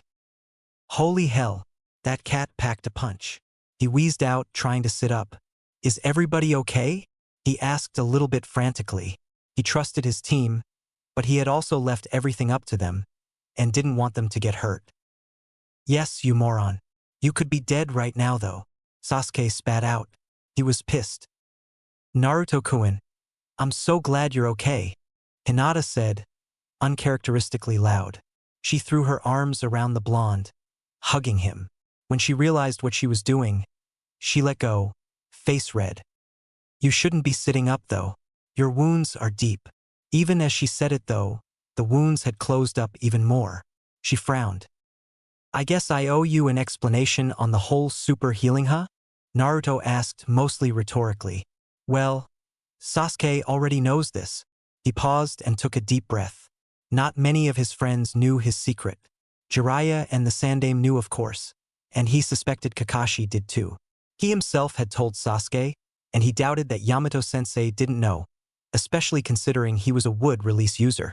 It wouldn't feel right keeping the secret from a teammate though, so he began channeling some of the Kyuubi's chakra. His eyes became slitted and red, and whiskers grew darker and more pronounced. He grinned sheepishly, and Hinata saw that his teeth had grown a little bit more fang-like, and his fingernails now started to look like claws. I'm kind of the container of the nine-tailed fox, he said. His voice had gotten a little deeper and a little rougher. The fourth couldn't really kill him because tailed beasts are just chakra and kind of immortal. So instead he sealed him inside me when I was a baby. He chuckled nervously, not knowing what his teammate would think. The Kyuubi's chakra gives me enhanced stamina and healing even when I'm not consciously channeling it. It increases even more if I do though. He gestured to his chest, where the last of the wounds were closing completely. The cuts had been deep though, and it looked like he would have some nasty scars. The oppressive feeling of the chakra that Hinata didn't even realize was there dissipated as Naruto's eyes turned blue again. The breath she didn't know she was holding was let out. And Naruto-kun, Hinata stuttered out. I get it if you don't want to be teammates anymore. Most of the people in the village don't really like me because of what the fox did. The Hokage can make other arrangements, Naruto said, avoiding eye contact. Hinata hated it. Hated seeing Naruto so shy and small. The boy who she had seen as a knight in shining armor ever since the day he had saved her from those bullies 5 years ago. Even when he left the village. The warmest person she had ever met. Felt so cold. He didn't have any of his normal brightness or warmth at the moment. She wouldn't stand for it. Naruto-kun, I don't care what you have sealed inside you, or that the villagers don't like you. Determination leaked into her voice. She could be brave for him. She felt brave because of him. You're just Naruto, you wouldn't hurt a fly if it wasn't bothering anybody, and you definitely wouldn't ever attack the village. You're the strongest person I know, and I think even higher of you now that I know what you've had to deal with. He looked up at her in surprise. After a moment, she asked the question she already knew the answer to. Is that why you left the village all those years ago? He nodded. He was slightly shaky on the details himself. Most of it felt like a nightmare. He did remember waking up in the hospital when he was 7 though, and he remembered bits and pieces of the night that put him there. It was Hinata's turn to be pissed. She could have been spending time with him for the last 5 years. She could have been friends with him for all that time if it weren't for the villagers. They're dumb, she said finally. Naruto's head flipped nearly sideways in question, his hair flopping from one side to the other comically. The villagers who don't like you, they're dumb. I can see that even without my Byakugan. She held her chin up, a little bit of playful arrogance leaking into her voice. Neither of the boys had seen this side of Hinata. They were shocked. She was always the shy girl that stuttered through most conversations and didn't step on anybody's toes. She certainly hadn't ever called anybody dumb before. Neither knew what to say, so she spoke again. You both are covered in blood. We should get you cleaned up before more animals come hunting us because of the smell. And just like that she turned away and leapt off the branch they were on. What they didn't know was that she was embarrassed by her sudden confident display and didn't want them to see her face turn red. Sasuke was the first to recover from his shock, closing his mouth before opening it to speak again. Come on, Naruto, let's go. We don't want to get left behind. Naruto's mouth was still wide open, but he nodded and stood up to follow. Day 7, Forest of Death. Yamato was happy with his students' progress. After the scare with the jaguar, they had made progress bordering on the extreme. It pained him for them to have to go through that, and if either of the other students had taken the blow, he would have pulled them right out. He knew the QB would prevent Naruto from dying though. He would have liked to intervene and keep the jaguar from ever striking Naruto, but he had to stay at least 50 meters away to stay out of Hinata's Byakugan range. Besides, if they survived that, they would get an immense amount of experience from it. It wasn't the same as being attacked by another ninja, but it was as close as they could safely get. They did survive, and now, after a week in the forest, they were showing improvement. Everything they did was sharper, crisper, and more cautious. They worked together more seamlessly. Hinata was beginning to join the boys in their wordless communication. They were adapting the basic academy hand signs to fit their needs, and very little needed to be spoken when they came across a dangerous situation. They were eating just fine. Hinata was using her Byakugan to help locate prey for the boys to go after, and using her knowledge of herbs and plants to help round out their diet. Naruto was using his clones more liberally, having them take watch, erect barriers, and guard them. It seemed as if his sensory abilities had gone up another notch, as all of a sudden Naruto's head would shoot up, and the three would up and leave, only to have a large animal come grazing through the area a minute later. Sasuke had improved the most though. Yamato could just see the red glint of his Sharingan as he kept it activated for a large portion of the day, only deactivating it when he had to rest them. He was getting faster, probably as fast as Naruto now, if not faster, and his movements became cleaner and more efficient. They had retrieved the shuriken from their first real battle, though the kunai were nowhere to be found, and his skill with them had increased too. They had come all this way, and they still had another week to go. Day 12, Forest of Death. Sasuke had no idea that it had happened, but the first time he activated his Sharingan after the incident with the jaguar, Naruto flipped out. He had unlocked the third Tomo, in both eyes. From what he knew, this was fairly uncommon, usually it was one at a time per eye. He knew that the increased perception would cause strain on his body to keep up with it, so he kept them active as long as he could. His body quickly caught up until it felt mostly the same as it had with two Tomo. The only difference now was that he could keep up with Naruto, and Naruto looked like he was moving in slow motion. He loved his eyes. Naruto had taken on the role of protector for the team. His clones were invaluable. They were an early warning scouting system, a barrier team, a defense team, an attack team, evacuation team, manual labor team, and everything in between. Better yet, they returned their memories to him, so he was getting experience several-fold in each of those areas. His sensory abilities had gone up another notch, and a ring of clones could give them at least a minute of warning before most dangerous animals could reach them. He had added the usage of a fourth chakra chain pretty comfortably, which greatly increased his barrier usage and chakra suppression. Hinata's range with her Byakugan had increased due to her heavy usage of it. She could see about 75 meters with it now, up from the 50 she could see when she entered the forest.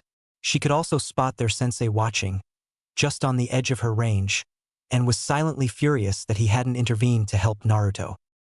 The three genin of Team 7 had developed a comfortable system that now allowed them some free time. The forest required the ninja to be on edge at all times, but a week into their time in it, and they were learning how to relax while keeping their senses razor sharp. Because of this, they felt relatively safe training and exploring. So long as somebody, usually Naruto's clones, kept watch. Most of this time was spent having Hinata practice her gentle fist against Sasuke, who was still in the final stages of adjusting to his Sharingan. This left Naruto to his own devices. He had 10 clones spread out in a circle around their camp at all times, sitting in a meditative pose to sense any possible threats. Another 10 were paired up with the sensors so that if a sensor dispelled to warn Naruto, the paired clone could run interference to give them more time. The paired 10 would all work on something, from chakra control to his chakra chains, so long as what they were doing didn't draw unwanted attention. It seemed chakra usage would keep the smaller animals away, but draw the attention of the larger, more deadly animals. Naruto wasn't sure if they could sense it, or if they were just hearing or smelling the effects of the chakra usage. Either way, it had to stay limited even if they were better prepared for attacks. Naruto, the real one, was working on his physical attributes. Sasuke had caught up to his speed, and with the Sharingan, he'd never be able to outdo him in hand-to-hand. There were 3 solutions to that: get faster, get stronger, get more efficient. While the last option could be done by clones training, the first 2 could only done by the original. So here he was, working feverishly at getting both stronger and faster. He was currently bouncing between trees at full speed while carrying rocks in a makeshift backpack. He really wished he had his sealing kit, then at least he could put the weight in a modified storage seal that didn't account for weight. The whole point of a storage seal was to counteract the weight of items stored. His idea would make him feel like he was carrying rocks, just without the awkward swaying and position of them. He had done a lot of thinking since he had awoken from the jaguar's attack. The jungle cat had put a lot of his skills into perspective for him. He needed to get better at sensing.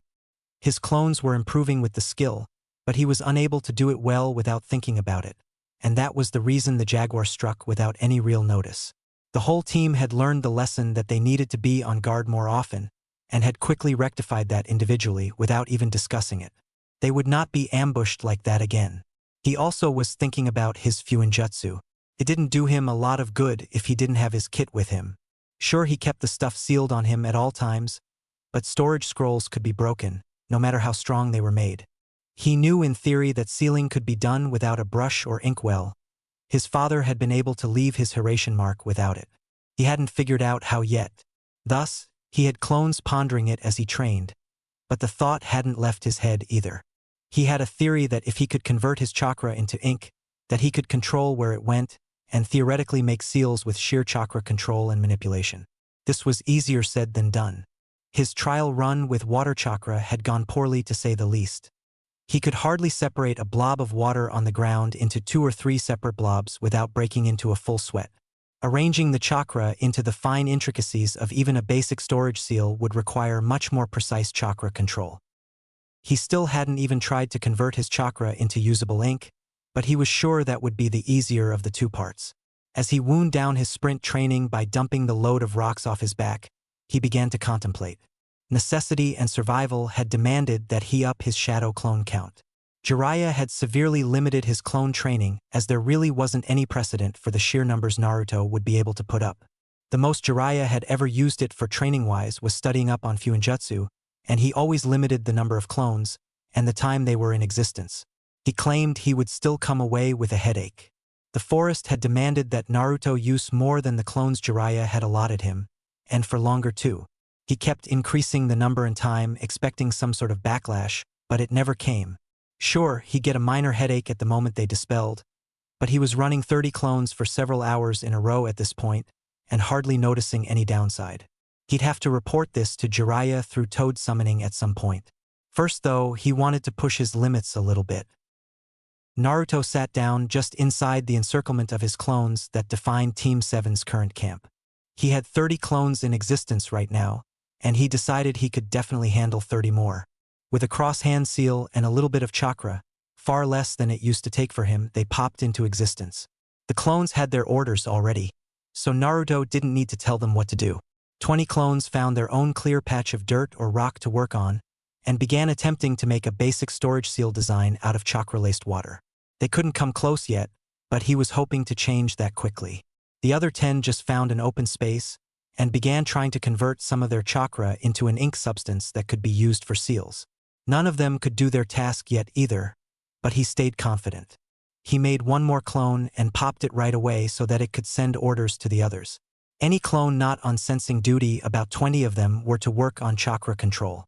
He was determined to get this down before he left the forest. He'd be damned if he didn't leave here much stronger than he came in. It was only noon, so the original went to watch Sasuke and Hinata spar, figuring he could still work on strength while doing so.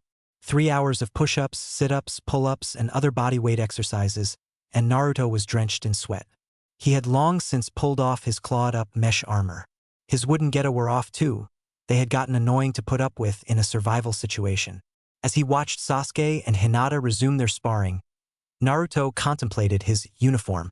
He loved dressing like Jiraiya, he liked the way it looked, and it was unique from anyone else he had seen, especially amongst shinobi. However, the outfit, while technically built for shinobi combat, wasn't really optimal for situations like this, as he had found out. He would have to consider a change, for when his team was sent out on missions, it wouldn't do to perform suboptimally just because of clothes. He was sure Jiraiya would understand.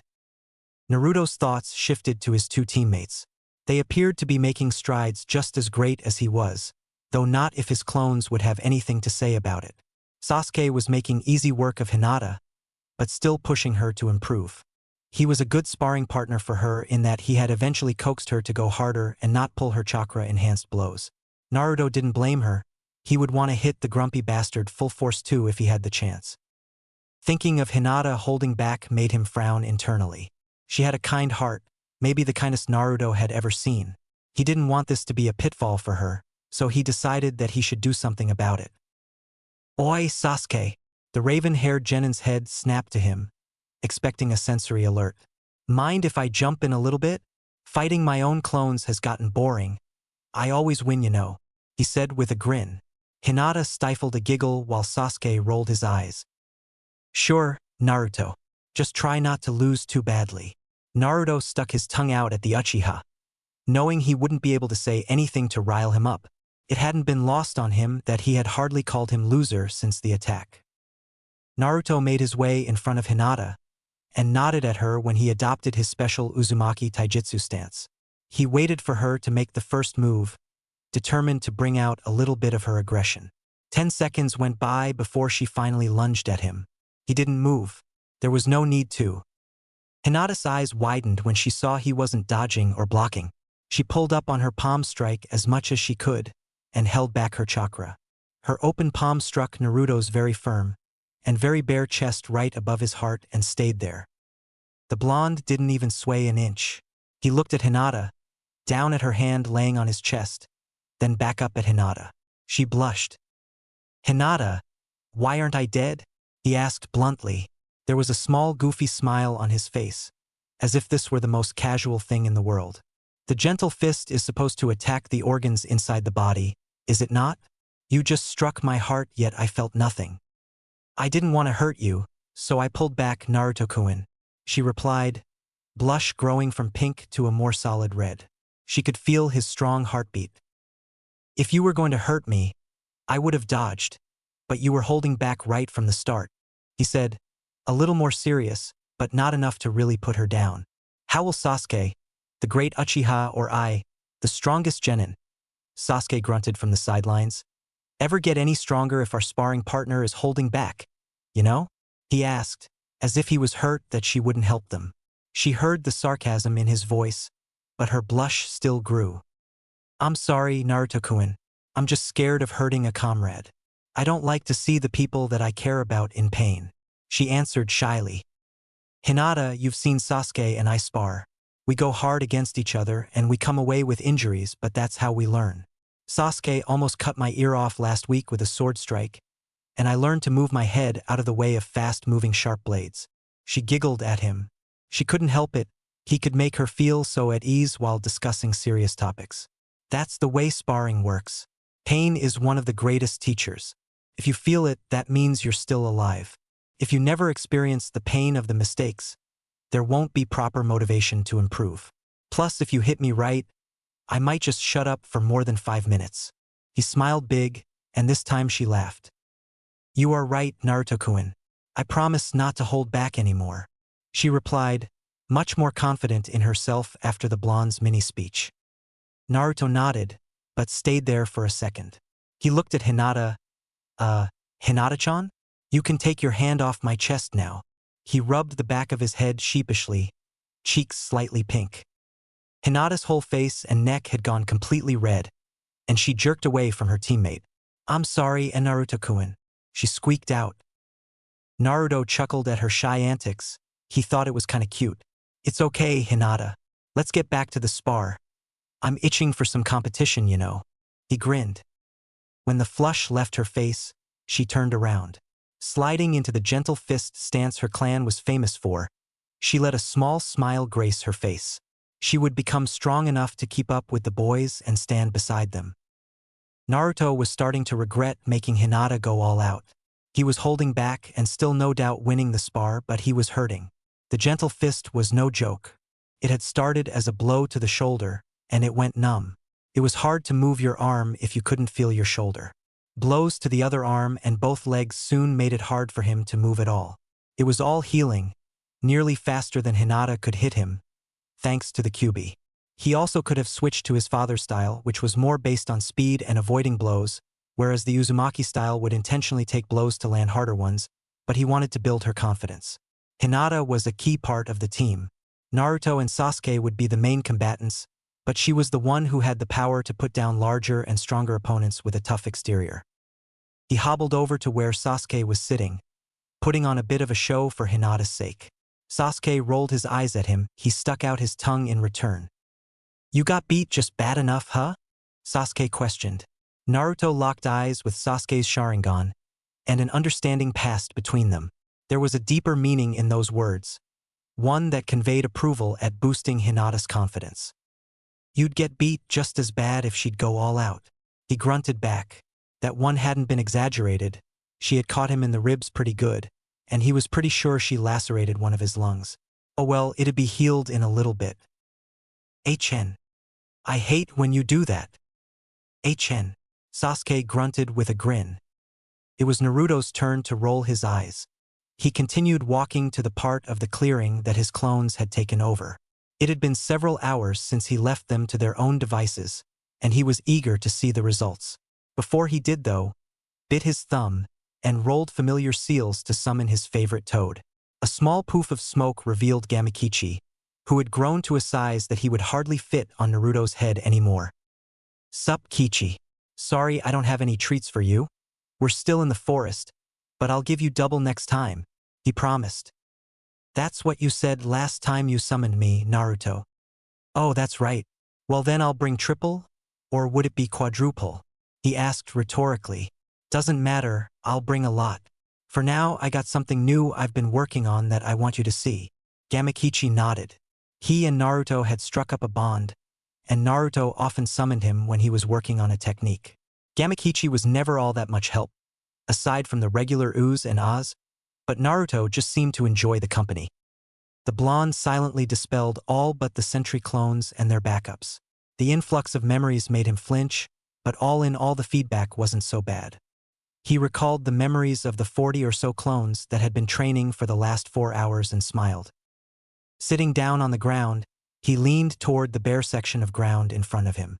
He channeled his chakra and focused, closing his eyes. As he focused, a blob of chakra began to condense into a black substance. It looked too watery to be proper sealing ink, but it was a start. Concentrating harder, he tried to form the chakra into a storage seal. The chakra moved under his command but did so sluggishly. After 30 or so seconds of intense concentration, he had a whole lot of nothing. It was clear the chakra was moving into the right locations, but he couldn't refine it enough. The lines weren't small enough, and he couldn't execute the small curves and strokes necessary for a seal. Right now it looked like someone took a wet paintbrush and handed it to a monkey that started slapping it on the ground. This wouldn't pass as a seal, but he made huge progress in a short amount of time with his clones. He even mused that he could finish by nightfall if he increased the clones, and then he realized that he couldn't think of a reason not to. "So, what do you think?" he asked his familiar summon. "You trying to learn sealing with just chakra? That's pretty impressive stuff, Naruto. Pops says that was one of the keys to the Yandame's jutsu." Gamakichi replied. "Maybe you can use it to seal some snacks on ya, huh?" Naruto just eye-rolled at his summon and got back to work. First he made 30 clones. These would go replace the 20 that were on guard duty and also expand the zone that they were covering. He would need more room. When the guard duty memories came back, he smiled. The 10 that weren't sensing had increased his chakra control greatly. 4 hours of straight chakra control times 10 clones, and he had a full work week of just control all in one afternoon. The 20 dispelled clones hadn't affected him much, so he decided to go relatively big or go home. And he couldn't go home. 100 clones, made in 4 groups of 25. He knew that he could make them all at once, but it felt weird mass producing himself like that.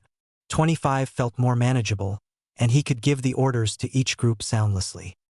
First 25, chakra control. Increase by any means necessary. Start dispelling every 10 minutes after the first hour. Poof. They appeared and took off. Second 25, chakra conversion. Ink needs to be a better viscosity and less clear. Dispel every 15 minutes until there's 10 left. Poof. Third 25, forming the storage seal on the ground, using water chakra or water-laced chakra. Dispel every 15 minutes until there's 10 left. Poof. Final 25, forming the seal using the ink, dispel every 10 minutes until there's only 5 left. Poof. He was a little dizzy after making such large groups of himself so quickly, but he thought it was necessary. He found that his clones, much like himself, didn't really like being given orders. If he thought exactly what he wanted before he created them, they came into existence thinking it was their idea, and wouldn't argue or slack off. It wasn't the most honest way to lead, but he was leading himself and he figured it was his idea so he wouldn't mind. Having the clones dispel at intervals should have 2 purposes. One would be to stave off a potential headache, and the second would be to pass on their knowledge to the remaining clones so that they could improve upon it. It was his opinion that doing it this way allowed the clones to work more efficiently. While he wouldn't be logging as many total hours, every time a clone dispelled, the others would be working with increased skill. By the time the last 5 or 10 clones were left, they would have the knowledge of 20 or so other experiences to work with. It wasn't always the best solution, but when he was trying to figure something out, this seemed to work best. Raw chakra control and studying were a little bit different, as were refining techniques that he'd already figured out, like his taijutsu or certain ninjutsu. Either way, it was a beautiful thing watching 100 of himself get to work, determined to learn a new technique. He left them to their business to go hang out with Sasuke and Hinata. Team chemistry was just as important as skill after all. The 3 genins sat around a campfire, courtesy of Sasuke, enjoying each other's company. Naruto was really enjoying being part of the team. Sasuke had been his only real friend his age for a long time, and when they were together it was all training all the time. Having Hinata added and balanced the group out well, and he was grateful to have 2 people his age to call close friends, if not family. After a few hours of lazing around, Naruto sat up suddenly. He instantly had the attention of both of his teammates. "My clones think the jaguar is coming back." His statement was short and efficient. He was in what Sasuke had come to think of as his commander mode. He became a consummate shinobi, not a lot of wasted energy or emotions. Efficient. A true leader. "Let's pack up then," Sasuke said. They had already decided they would avoid the stronger predators. Naruto nodded. There wasn't much to pack, but they had collected a few items while in the forest. A deer skin that had been turned into a backpack, another one that carried water, a cool stick Naruto had found that he liked to swing around and pretend it was one of his swords. The boys had just started to get up when Hinata spoke. "No," she said quietly, but firmly. Uchiha and Uzumaki tilted their heads at her, silently questioning like 2 puppy dogs. She obliged. "I do not think we should run. It only got us last time because we were surprised and Naruto-kun was hurt. We will not have truly improved if we keep running from the stronger predators in the forest. We should fight it together." Sasuke raised an eyebrow with crossed arms at her confidence, and Naruto put on a 1,000-watt smile for her. They didn't even need to look at each other to come to a conclusion. They were in. Sasuke was the one that replied, having been conscious the last time that the jaguar pounced. "All right, here's the plan." Day 14, Forest of Death. Gen and Team 7 were making their way to the exit of the Forest of Death. Yamato had let them in somewhere between midday and midnight, and so they were to head out at roughly the same time. As they cleared the fence that denoted Training Ground 44, they smiled at each other, but didn't relax. Their sensei appeared in front of them by way of Shunshin moments later, confirming to the boys that he had indeed been watching them, just as Hinata said. It irked Naruto a little bit that he couldn't sense his teacher, even if he was probably a former ANBU. "You made it," Yamato said. It was said as a statement, but they could feel the question in it. "No thanks to you," Hinata said coldly. She could be a true Hyuga if she really wanted to. Yamato quirked his head ever so slightly at this.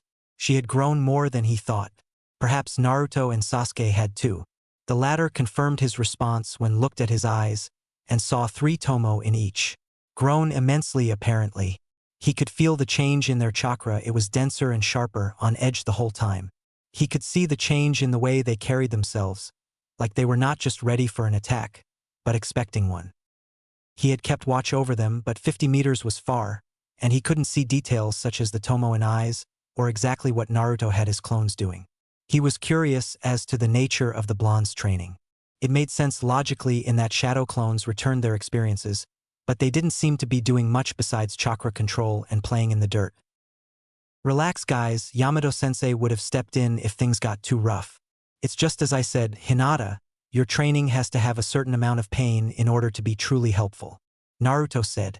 Hinata relaxed slightly. Sasuke's eyes deactivated. Anyways, Yamato-sensei, we got you this. Naruto held up what looked like the claw of a big cat. It looked a little small to be a tiger's, so Yamato guessed it came from the jaguar they took down. He couldn't be sure as the trio had gone on a small tear through the forest in order to claim their spot as apex predator. They hadn't killed a lot of the animals, only those that fought back hard.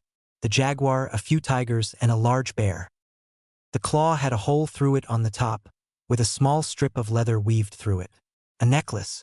Upon closer look, all three genin appeared to be wearing one, though Naruto's was on a black leather strap that looked like it had been bought rather than made makeshift in a forest, and it sat next to the strange leaf pendant he had been wearing when he went in. Go on, take it. The blonde pushed it forward some more. We're still pissed at you for sending us into the hellhole, but we know you did it for our own good, he said with a smile. His eyes said there would be payback though, and Yamato felt a drop of sweat form on his forehead. For claws. One for each member of Team 7. Yamato supposed that they all came from the paw that had sliced open Naruto. Symbolic, then, of their first real test. He felt a little touched that they had thought of him. He slipped the necklace over Herd, gratefully, and allowed a tight-lipped smile to show. He would have to find a more refined leather strap in the merchant district for it. Yamato realized the blonde hadn't been holding the necklace when they cleared the fence though. He had summoned it from a seal. Naruto, I thought I told you no sealing kit? Only the tools I allowed. Naruto smiled in return. I didn't have a kit. I found a way around it. Naruto held out one hand, and with the other, seemed to place a storage scroll on his open palm. Yamato didn't say anything about the impressive feat. He was under strict orders not to let him get a big head. Anyway, thank you for the necklace. He replied. See guys? I told you he'd like it, you know.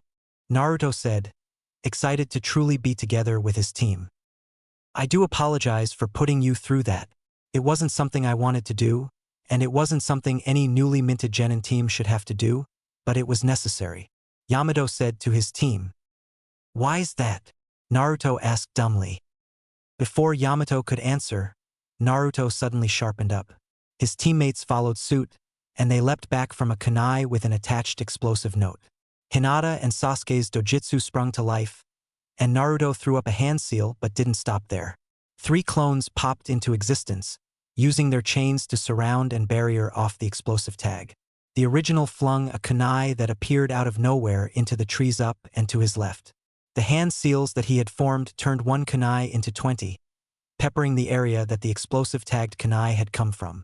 His teammates covered his flanks, keeping an eye out for the opponent. All 3 seemed to follow the incoming Shunshin. That's why, came the lazy drawl of the masked Jonin.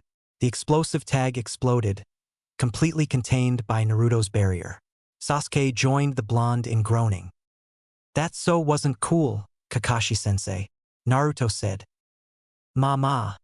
Not everything is about being cool, Naruto, Kakashi replied. He still slouched into a lazy stance, but it was noticeably sharper to all 3 genin. Besides, I was just trying to show off your skills. Look at how well you reacted. 2 weeks ago you would have moved slower and later.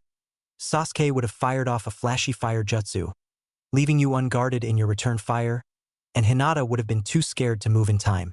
Now you look like a well-oiled machine, and you haven't even received training from your Jonin sensei, Kakashi said, pissed Naruto and Sasuke off at how right he was.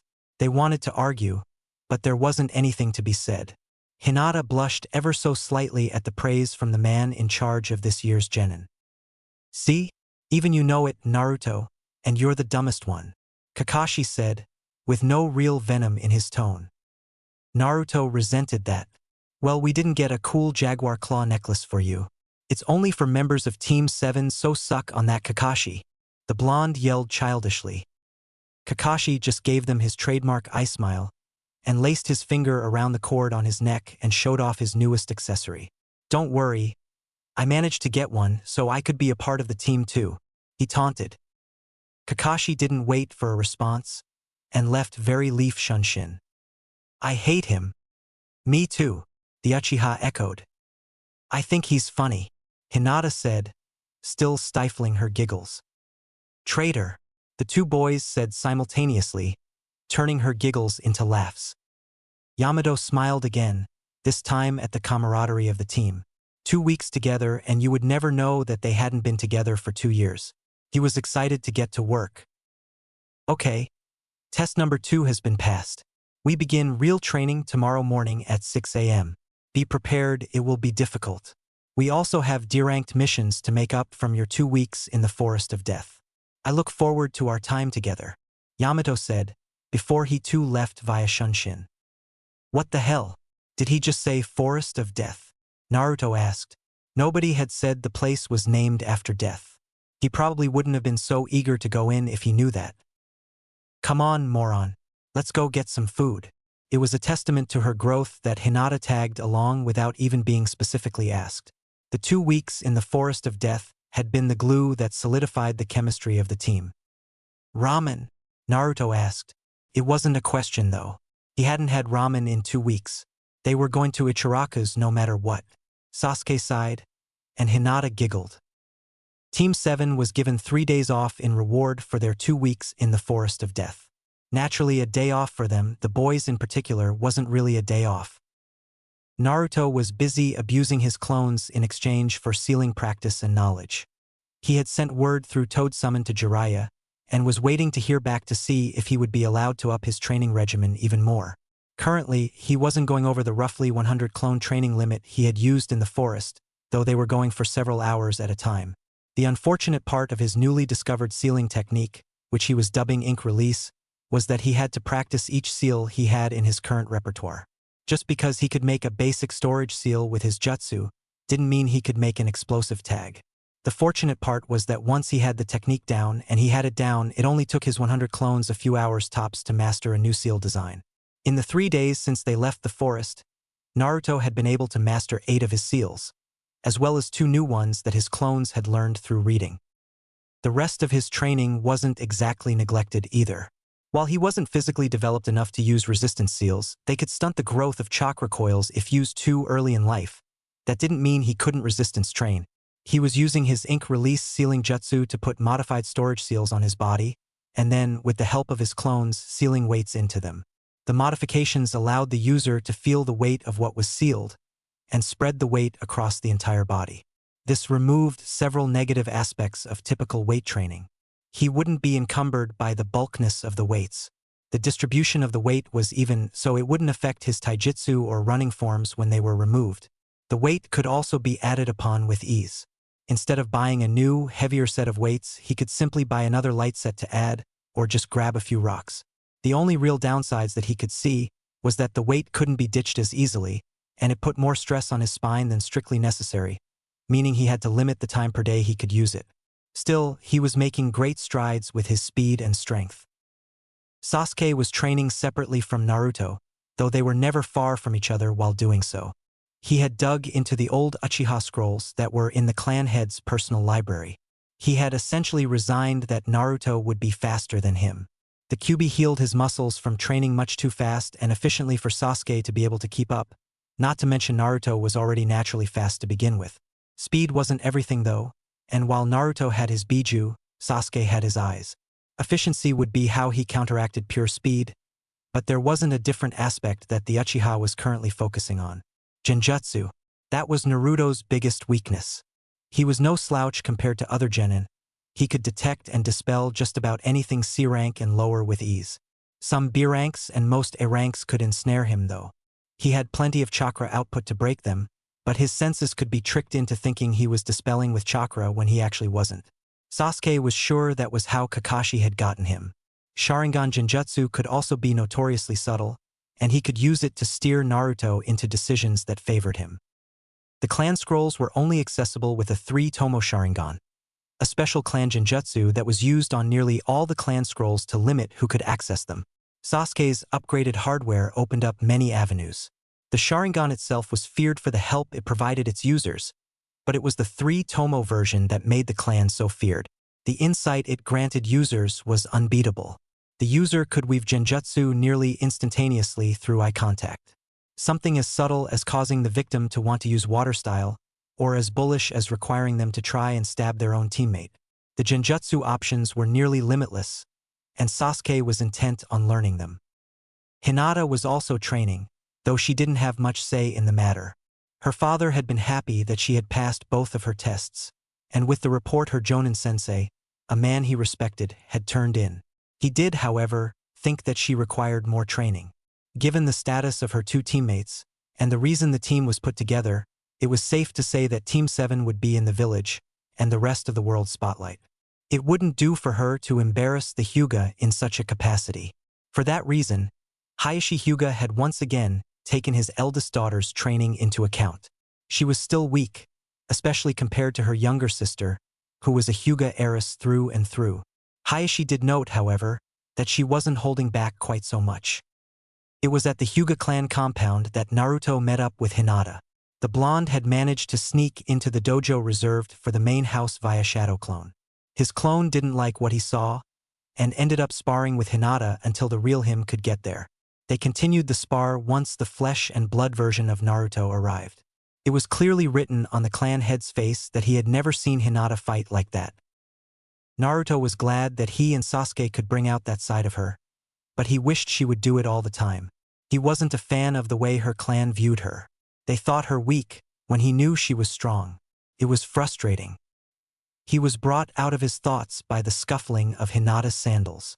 Her very new and much more feminine sandals. In fact, her whole outfit was different. Naruto eyed Hinata analytically. The forest had changed her, just as it had changed him and Sasuke too. She wore the same navy shinobi pants as before, with her kunai holster bandaged to her right thigh. Her shinobi sandals now only had straps just short of her toes and up around her ankle, leaving much more of her foot exposed. They even had a small heel to them, and were much more feminine than her previous pair. She wore the same mesh body armor underneath her jacket, which was where the biggest change occurred. She no longer wore the baggy cream-colored jacket with fur lining. In its place, she had on a lavender zip-up jacket with white sleeves and a white hood. While it wasn't skin-tight like a lot of Kunoichi's uniforms, it was much more form-fitting than before. He could actually see the figure of his Kunoichi teammate, one that was much more developed than he would have thought before they entered the forest. /N. This is just Hinata's outfit from Shippuden, though she hasn't grown, has shorter hair, and the necklace. No real crazy changes here. Naruto shook his head out of the gutter. The forest tended to dissuade you from the unnecessary. First, he had learned to ditch his sealing kit, though he still practiced as it was a part of the discipline and needed for more complex seals. Then, Naruto had put in an order for new clothing that should be ready any day now, and he suspected Sasuke had too. There was no reason to be surprised at Hinata's change. In fact, it was expected. Still though, she looked so much more girly, yet stronger at the same time. He liked it. He returned to his analytical view of his teammate. She had bruises in every exposed area, and no doubt in some of the hidden ones as well. She had grown her hair out a little since joining the team, and it was just starting to reach the top of her jacket. It was the longest that he had ever seen it. Her headband was, as always, hanging from her neck. The jaguar claw necklace was hard to spot. It hung just below the headband, and just above the top of the jacket zipper, right where the cleavage of her breasts would have started, if she chose to expose any. He blushed ever so lightly. Naruto shook his head again. Why was he having such a hard time focusing? She looked tired, like she'd been training for a long time, but he saw the determination in her eyes, and he grinned. I like your new outfit, Hinata. It looks really good, and way more comfy than your old stuff too. Do you want me to put any seals on it? He asked. Hinata smiled softly in return, her cheeks tinging pink. That would be great, Naruto-kun. Thank you. Naruto rubbed the back of his head in his trademark sheepish motion. Don't worry about it, Hinata. That's what teammates are for, you know? Hinata only nodded in return. After a few seconds of comfortable silence, Naruto couldn't take the slow pace anymore. All right, we gotta get Sasuke on the way to the training ground, and I am not walking like this. I feel like a freaking turtle crawling through jello. Come on. He put his hand on Hinata's shoulder and formed a half-ram seal. The civilians in the area only saw a few leaves floating behind in place of the blonde and his Hyuga teammate. They could only shake their heads at the boy's antics. Team training, the trio had decided, sucked. It wasn't as dangerous as the forest, but there was no downtime either. The forest was the forest, it wouldn't change for you. If you're weak, it will eat you alive. If you're strong, it will be a cake wake. Yamato-sensei's training was the opposite. It started out hard, trying to coordinate between the three of them to best succeed at the tasks. They adapted fast, as they had strong bonds and a willingness to work together. So, unlike the forest, their sensei adapted. Sasuke wasn't allowed to use his Sharingan. Naruto wasn't allowed to talk, and Hinata couldn't use Gentle Fist.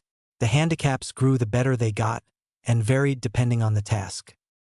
2 weeks of this found them on Training Ground 7 with Sasuke blindfolded, Naruto with a chakra suppression seal slapped over his mouth, and Hinata with her hands tied behind her back. Still, they persevered. Despite their hatred for their sensei's training and his slightly sadistic tendencies, they grew fond of the man.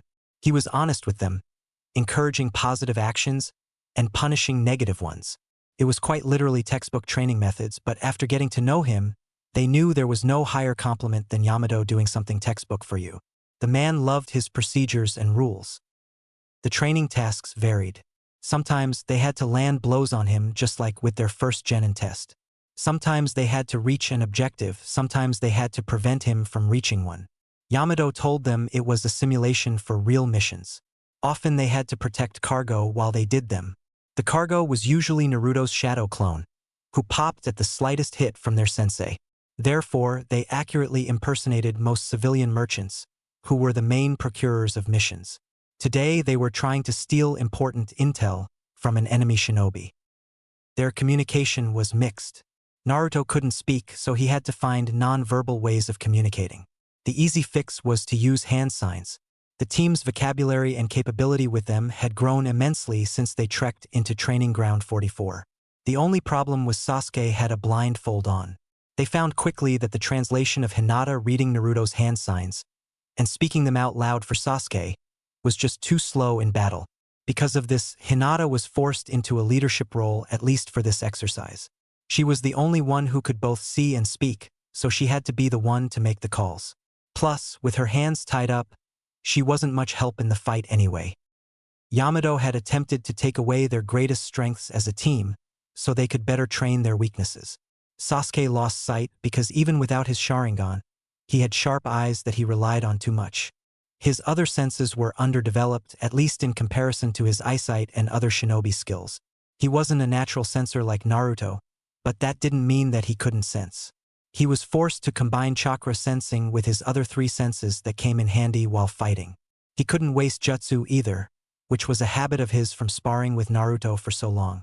When your opponent whipped out jutsu after jutsu, it was easy to get caught up in it. Not being able to rely on his strongest sense forced him to be absolutely sure that an attack would land. Naruto lost his voice and his chakra use. The boy was the unspoken, loud-speaking leader of the team, and the glue that held them together.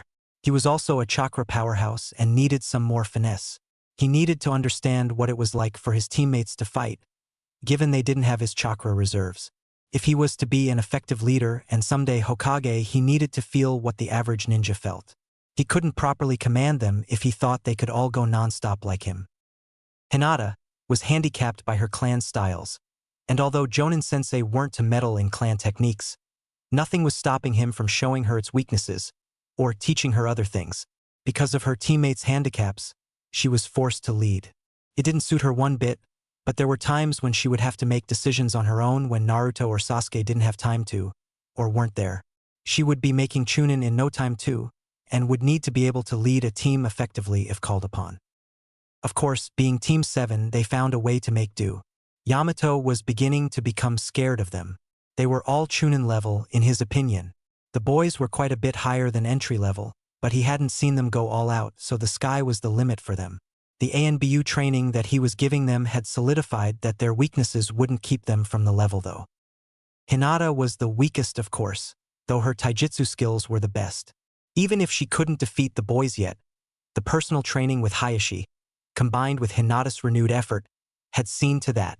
She learned quickly, and it didn't take long for her to correct the few mistakes she had.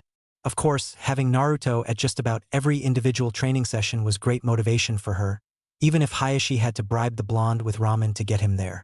Yamato still wanted her to learn some techniques that weren't her clan's, so that she would have something to fall back on if an opponent was a counter to her. The Byakugan wasn't infallible.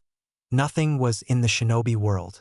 It would be good for her to have strength that wasn't hereditary. Speaking of which, now would be a good time to truly show her that, now that he had some jutsu in mind. Break. Take 10. Then we'll move to spars, Yamato said. His rhetoric was still short and efficient with them, but some of his emotions had started to leak in, and they could tell he liked being around them. Sasuke yanked the blindfold off his head and burned it with a small fire jutsu in a tantrum that Academy Naruto would be proud of. Current Naruto made the ram seal and released the chakra-suppressing seal on his mouth, before removing the tag itself. The rush of chakra through his system revitalized him. He immediately made 5 clones who all began talking at once. Hinata giggled as she unbound her hands from behind her back with quick bursts of chakra from the tenketsu on her wrists. Naruto-kun, you don't have to make clones to talk just because you had to be quiet for a little while. She giggled again. Ugh. Hinata, you have no idea what it's like to go that long without talking. That was an hour, he yelled, arms waving wildly. Of course I have to use clones to catch up. Or I'll always be behind no matter how much I talk, you know. She had to focus on what he was saying, as another clone was currently trying to talk with her about the merits of using ramen in place of standard medical techniques. He claimed 10 bowls of Ichirakus could replace a surgery. She couldn't help her giggles. The blonde was just so goofy, even when she was sure he was being serious. Sasuke locked eyes with 2 of the clones, Sharingan flaring, and they were put under a basic genjutsu. He made the 2 appear like they had bowls of ramen on their head, and they soon began struggling to lick each other's hair in an attempt to get the liquid gold. This left 2 clones to pester Yamato-sensei about a C-rank mission. The other thing the trio had agreed on in the last 2 weeks was that D-ranks were not fun. Hinata didn't seem to mind them that much, but they made her 2 teammates much less enjoyable to be around. The 2 would first complain for an hour about how boring it was and how it was a waste of time. That would then devolve into posturing about who was better at said boring task. They would lock eyes, and the mission would wordlessly turn into a competition. If it was pulling weeds, it was who could pull the most. If it was painting a fence, it was who could paint the most. It was ridiculous stuff to compete over, and the Hyuga didn't get it. It was entertaining enough at times that she didn't complain about them, but she too was beginning to look forward to a C rank. The confidence she had gained over the last month made her feel like they could handle it. It's only been a month, Naruto. No genin team takes a C rank after a month. You're being trained harder than any other team, and it's still recommended that we wait 3. Yamato explained for the 11th time. But we're even better than expected, and you know that. Hinata and Sasuke have made gigantic strides, and I can do like 200 things at once, he said, referencing Jiraiya's improved clone training limit. Sure, after 150 he started to get a bad headache, and 200 could make it blinding if they were active for too long, but he could still technically do it. You're not ready. In truth, they were, at least skill-wise, more than ready even, given his view on where their skills rank. They weren't mature enough though. Would Naruto forgo a plan to rush headlong into battle? Would Sasuke ignore an order to fight a powerful enemy? Would Hinata freeze up if she had to land a killing blow? What if they came across a Jonin with a team of Chunin? It was almost not possible, but C ranks were C rank for a reason. Leave the village and things can get dangerous fast. It only took 1 blade to the proper vital to end a life. They either had to acquire more experience through the training exercises and D ranks, or become so strong that their immaturity was not as much of a factor. The second option was coming up scarily fast. We are, and we're willing to prove it, Naruto said. Yamato thought about it for a while, long enough to hear the birds of the forest sing back and forth twice. Fine. In 3 days I'll have a challenge ready for you, and if you pass, I'll allow you to take a C rank. It will be treated like a C rank. You'll be given the mission parameters the night before and allowed to prepare for it. Fail, and you'll have a week straight of no training, just D ranks. Deal! Naruto shouted, before either teammate could even begin to protest. It wouldn't be maturity that got them the C rank, that was for sure. The genin of this year's rookie class got together at Choji's favorite barbecue joint. This was a new tradition that Naruto was trying to start, at least on a monthly basis, though it was unlikely that they would all be able to show once they started leaving the village regularly. The restaurant was owned by an Akimichi, and as such was one of the few restaurants that could seat 9 genin, a puppy, and a toad summon. It was also the only restaurant that gave Choji a discount, and he was by far the most expensive of the 9 to feed. The rookie 9 sat in a circular corner booth, grouped by teams with Team 10 on one end, Choji getting the aisle seat, and Team 8 in the middle, Akamaru peeking out of Kiba's jacket. Team 7 sat on the other end, Sasuke taking their aisle seat. He had warmed up to the rest of their class admirably, but he still liked his personal space. Naruto was, of course, seated next to him. The blonde was trying to draw him into the conversation by telling wild tales that included Sasuke, and most certainly didn't actually happen. Ino was actively engaging with Naruto, the two blondes unsurprisingly taking up a majority of the conversation. Ino considered herself the center of Konoha's gossip mill, and possibly the world. Naruto just liked to talk. Somehow, though, they didn't clash when put together. Instead, they worked together to vanquish any possible silence that could be had. Their repertoire together was playful, almost flirtatious. Not that Naruto really knew what it looked like to the others, he just liked talking to her. Kiba, never one to be outdone, was bragging boisterously about how he and Akamaru were the strongest genin. Sasuke quickly pointed out that the two of them couldn't be one genin. Kiba couldn't wrap his head around that, so the conversation was forced to flow on. Sakura even jumped into the yelling with the boys and Ino. Ever since she started training with Naruto, she had become a little bit more of herself, and a little bit less of what she thought the ideal kunoichi should be. Kurenai had helped strengthen that ideal within her, showing her that a powerful kunoichi was a beautiful one too. She liked it that way, and it seemed like everyone else did too. Except Kiba, whose arm was always bruised from her punches. Choji was too busy stuffing his face with food to jump into the conversation at first, but he joined in between rounds of meat, happy to drag Shikamaru in with him. The Nara thought it was a drag, but he hated letting his friend down, so he obliged. Shino had gone the whole get-together without speaking when Naruto turned to training as a topic. After Team 10 finished complaining about Asuma being a slave driver, Ino's words, Naruto cued the Aburame in. Shino, how's Team 8 doing? Naruto asked. Everybody is in good health and progressing well, Naruto. Shino replied. Naruto's eye twitched ever so briefly at the response, but he recovered and dug deeper. Can you give me specifics on your training?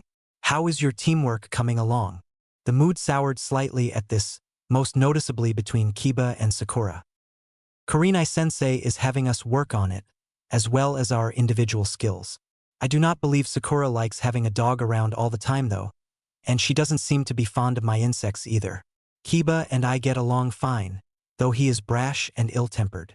Shino summarized the answer as efficiently and logically as he could, but for some reason both his teammates appeared to be mad at him. He was at a loss, as he knew his observations were correct. Shino, I don't mind your insects one bit, Sakura said, and if that was true, she had grown a lot in the month. My problem is with how you use them. You shouldn't leave them crawling all over us without our permission, Sakura said, heat rising in her voice. It's only logical to place them on my teammates. If an emergency were to occur, I can track them, Shino stated. Yeah, Sakura. What if there's an emergency?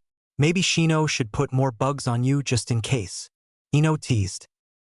Maybe Shino should put bugs on all of us? I mean, we're all comrades, and it'd be really helpful if somebody needed to be tracked. Right, Ino? Naruto interrupted with a smirk on his face. Bugs didn't bother him. He'd eaten enough on MT Mayaboku to be desensitized to them. They did tend to bother most girls, though. Don't antagonize her, Naruto. She's bad enough as it is. A bystander would have thought Shikamaru was just complaining, but any of the Rookie 9 knew he was being playful. He just didn't have the energy to properly show it. I don't think you should put your insects on people without their permission, Shino. I give you permission to tag me if you think it's necessary, though, Hinata said politely. The slight stutter in her voice was from speaking in front of such a large group. It had been a while since she'd had to speak to anyone but her team or family. I suppose it is not necessary as long as we are in the village. Though there has already been an attempted kidnapping on you, Hinata, so maybe I should mark you, Shino said. Everybody who was listening at least raised an eyebrow at this. Shikamaru, of course, knew what had happened. His mom had forced him to do extra learning on history, since he failed the subject 1 year. Naruto was just as curious as everybody else, but he knew Hinata would tell them when she was ready, so he did what he did best, and distracted everybody. Speaking of leaving the village, Team 7 has a test tomorrow to determine if we're ready for a C rank, Naruto said proudly. The other 6 genin seemed in awe at this, and Hinata touched Naruto's knee under the table in thanks. Kiba seemed upset that Team 7 was getting first crack at least being tested for a C rank, but Sasuke brought him back down to earth. Kiba, our worst person in each shinobi art, could probably defeat your best with maybe the exception of Genjutsu. He looked at Naruto for confirmation, but the blonde just shook his head. His efforts to learn one had been fruitless so far, as well as taken up a lot of shadow clone training time. It's not a bad thing, you guys just haven't had as much extra training as us, Naruto offered. He didn't want a rift between his classmates just because they were better. Tisich? Whatever, Uchiha, Kiba replied. He didn't have a lot of ammo when it came to trash-talking skills. Team 7 really was the best of them, so far at least. It's alright, Kiba. We'll catch up to them soon enough, right guys? Sakura asked. For heads nodded, though it went undetermined if Choji's nod was just him chowing down. Naturally, Shikamaru didn't bother to move, but his eyes told the truth. He didn't like being behind any more than them. So what's the test gonna be? Kiba asked. He'd licked his wounds sufficiently, and was curious so his team could learn what they would have to face in the future. The mission scroll says we have to deliver it to the tower in the center of Training Ground 44. We have till sunrise the next morning to do so about 19 hours to work with, Naruto explained. 44?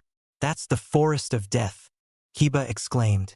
Genin are forbidden to go in there, and I only know about that because I tried to follow my sister and my mom caught me. That punishment wasn't fun.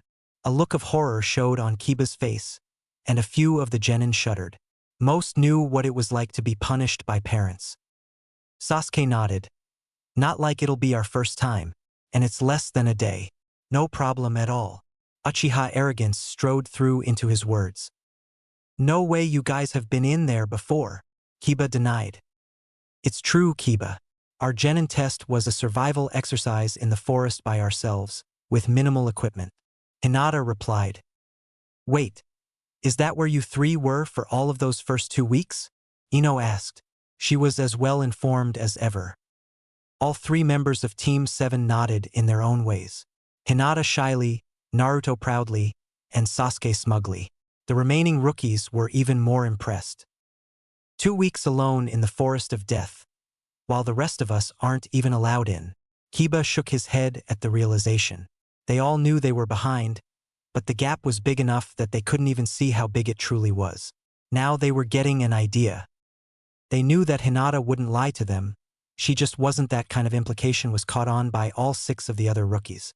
If only Chunin were allowed, it was safe to say that surviving 2 weeks in there put them at least close to Chunin level. More importantly, their senseis and the Hokage allowing them, heck, sending them in there, meant that they were probably sure they were Chunin level. They wouldn't risk the lives of the most promising genin so needlessly. 1 month since graduation just wasn't enough time for the rest of them to grow that much. One genin in particular saw the implications better than the rest. His half-lidded eyes dragged slowly over his comrades. He knew the Hokage wouldn't risk their lives that early in their careers without a true need for it. That implied that there was bad news around the corner. Shikamaru inhaled slowly. Troublesome, he thought, before returning his attention, half-heartedly, to the conversation. All 6 genin now had individual plans to step up their training even more. They couldn't afford to get left in the dust. Not by their comrades and not by their future enemies. Ah, Kakashi, please sit. I'd love to hear your report on the genin commander, Hiruzen Sarutobi said, puffing on his pipe. Training is going well. The Hokage gestured for Kakashi to elaborate, though the Kapinin already planned on it. All three teams' strengths are even better than expected, and they are currently addressing their weaknesses as well as baseline skills. This class of genin will be the most well-rounded we've ever had, Kakashi said, and he meant it.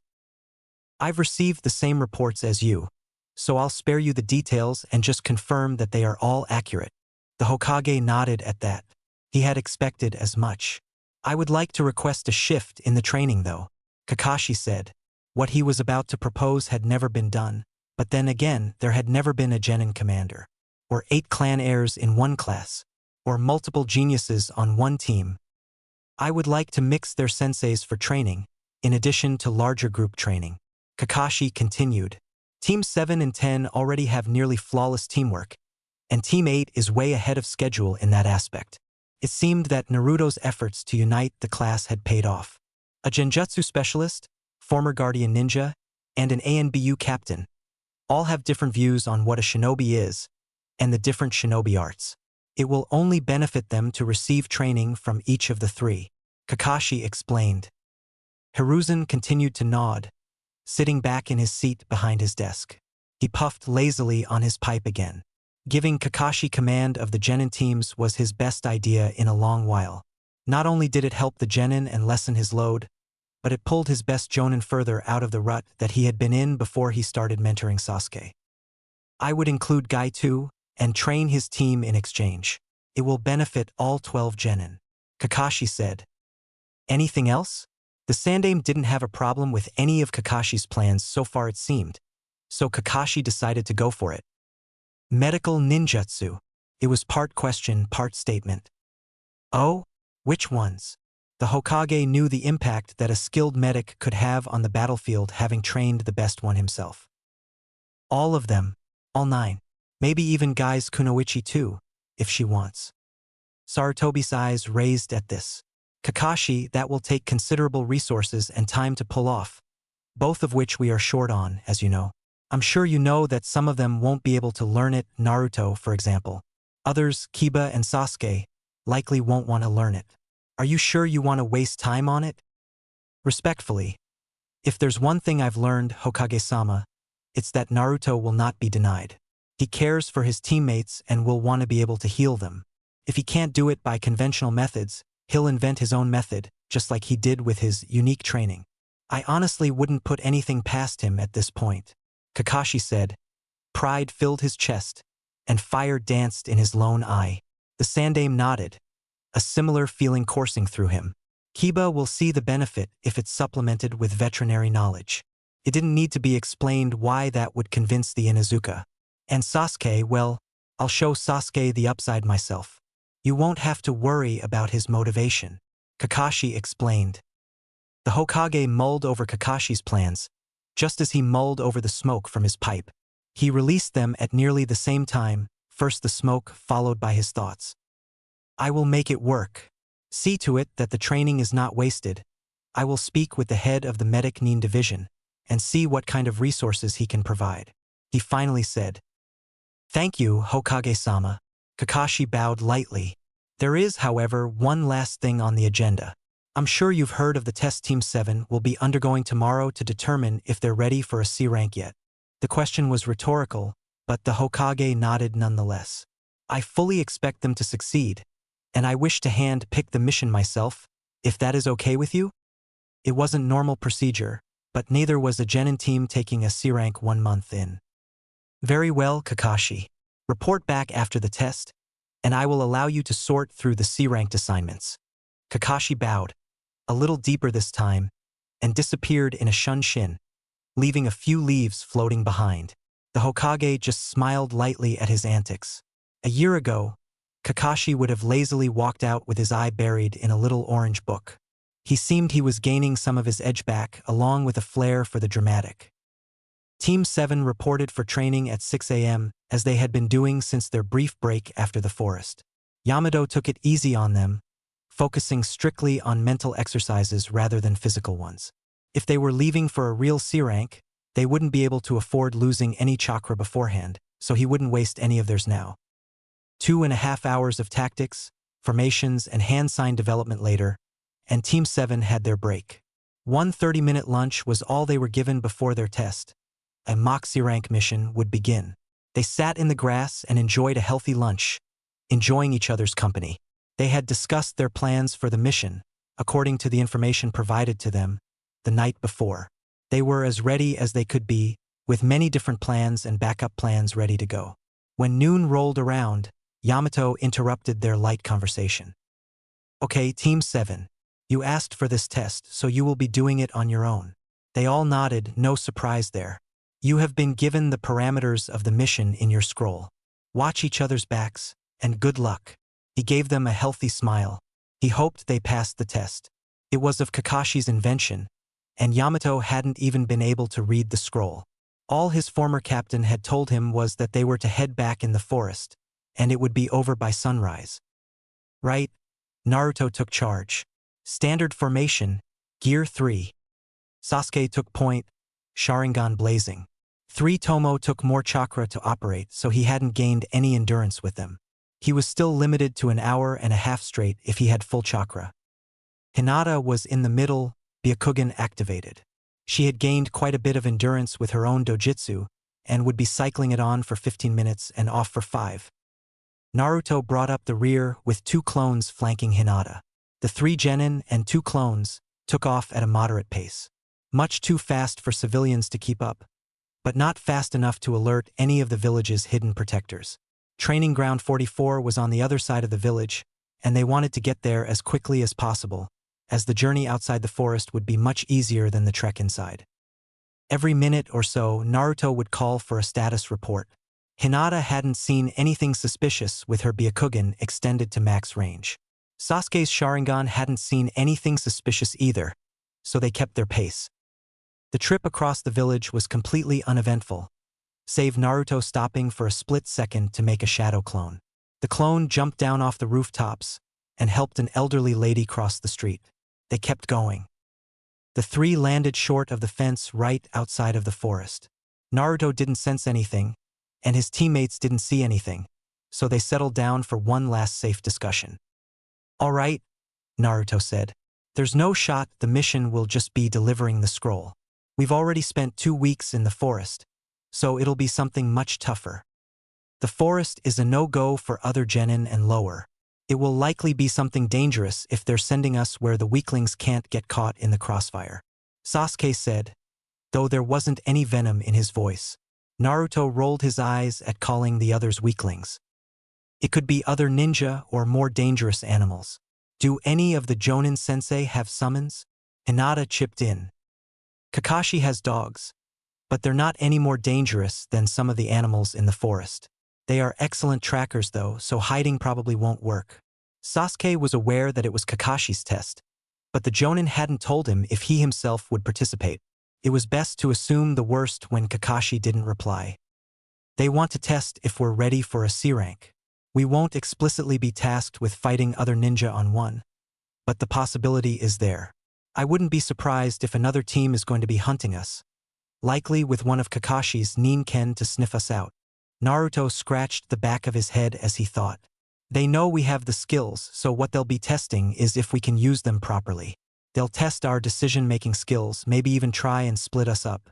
Sasuke, be prepared for Itachi's name or image to be involved somehow." The Uchiha scowled, but Naruto shot him a not now look. "Hinata, I wouldn't be surprised if another Hyuga, maybe even Neji, is involved. They're going to try and get you away from us to test your resolve. Don't waver. You can do it. Both Sasuke and I believe in you." Hinata felt a warmth flow through her body, so much so that she almost shivered. She felt, in that moment, that she could accomplish anything. She was worried about her captain, though. "Naruto, you've covered the 2 of us." She gestured to herself and Sasuke. "What will they try to do to you?" Sasuke replied. He knew Naruto probably wouldn't tell the truth. "The Kyuubi, probably with a genjutsu. They'll use your treatment before you left with Jiraiya, and even a little bit now, against him." Sasuke smirked. "It won't work though. He's not the same hothead he was a year ago, and it'd have to be a strong genjutsu to truly trap him." He truly believed that whoever had the misfortune of taking on Naruto would regret it. Hinata nodded in agreement.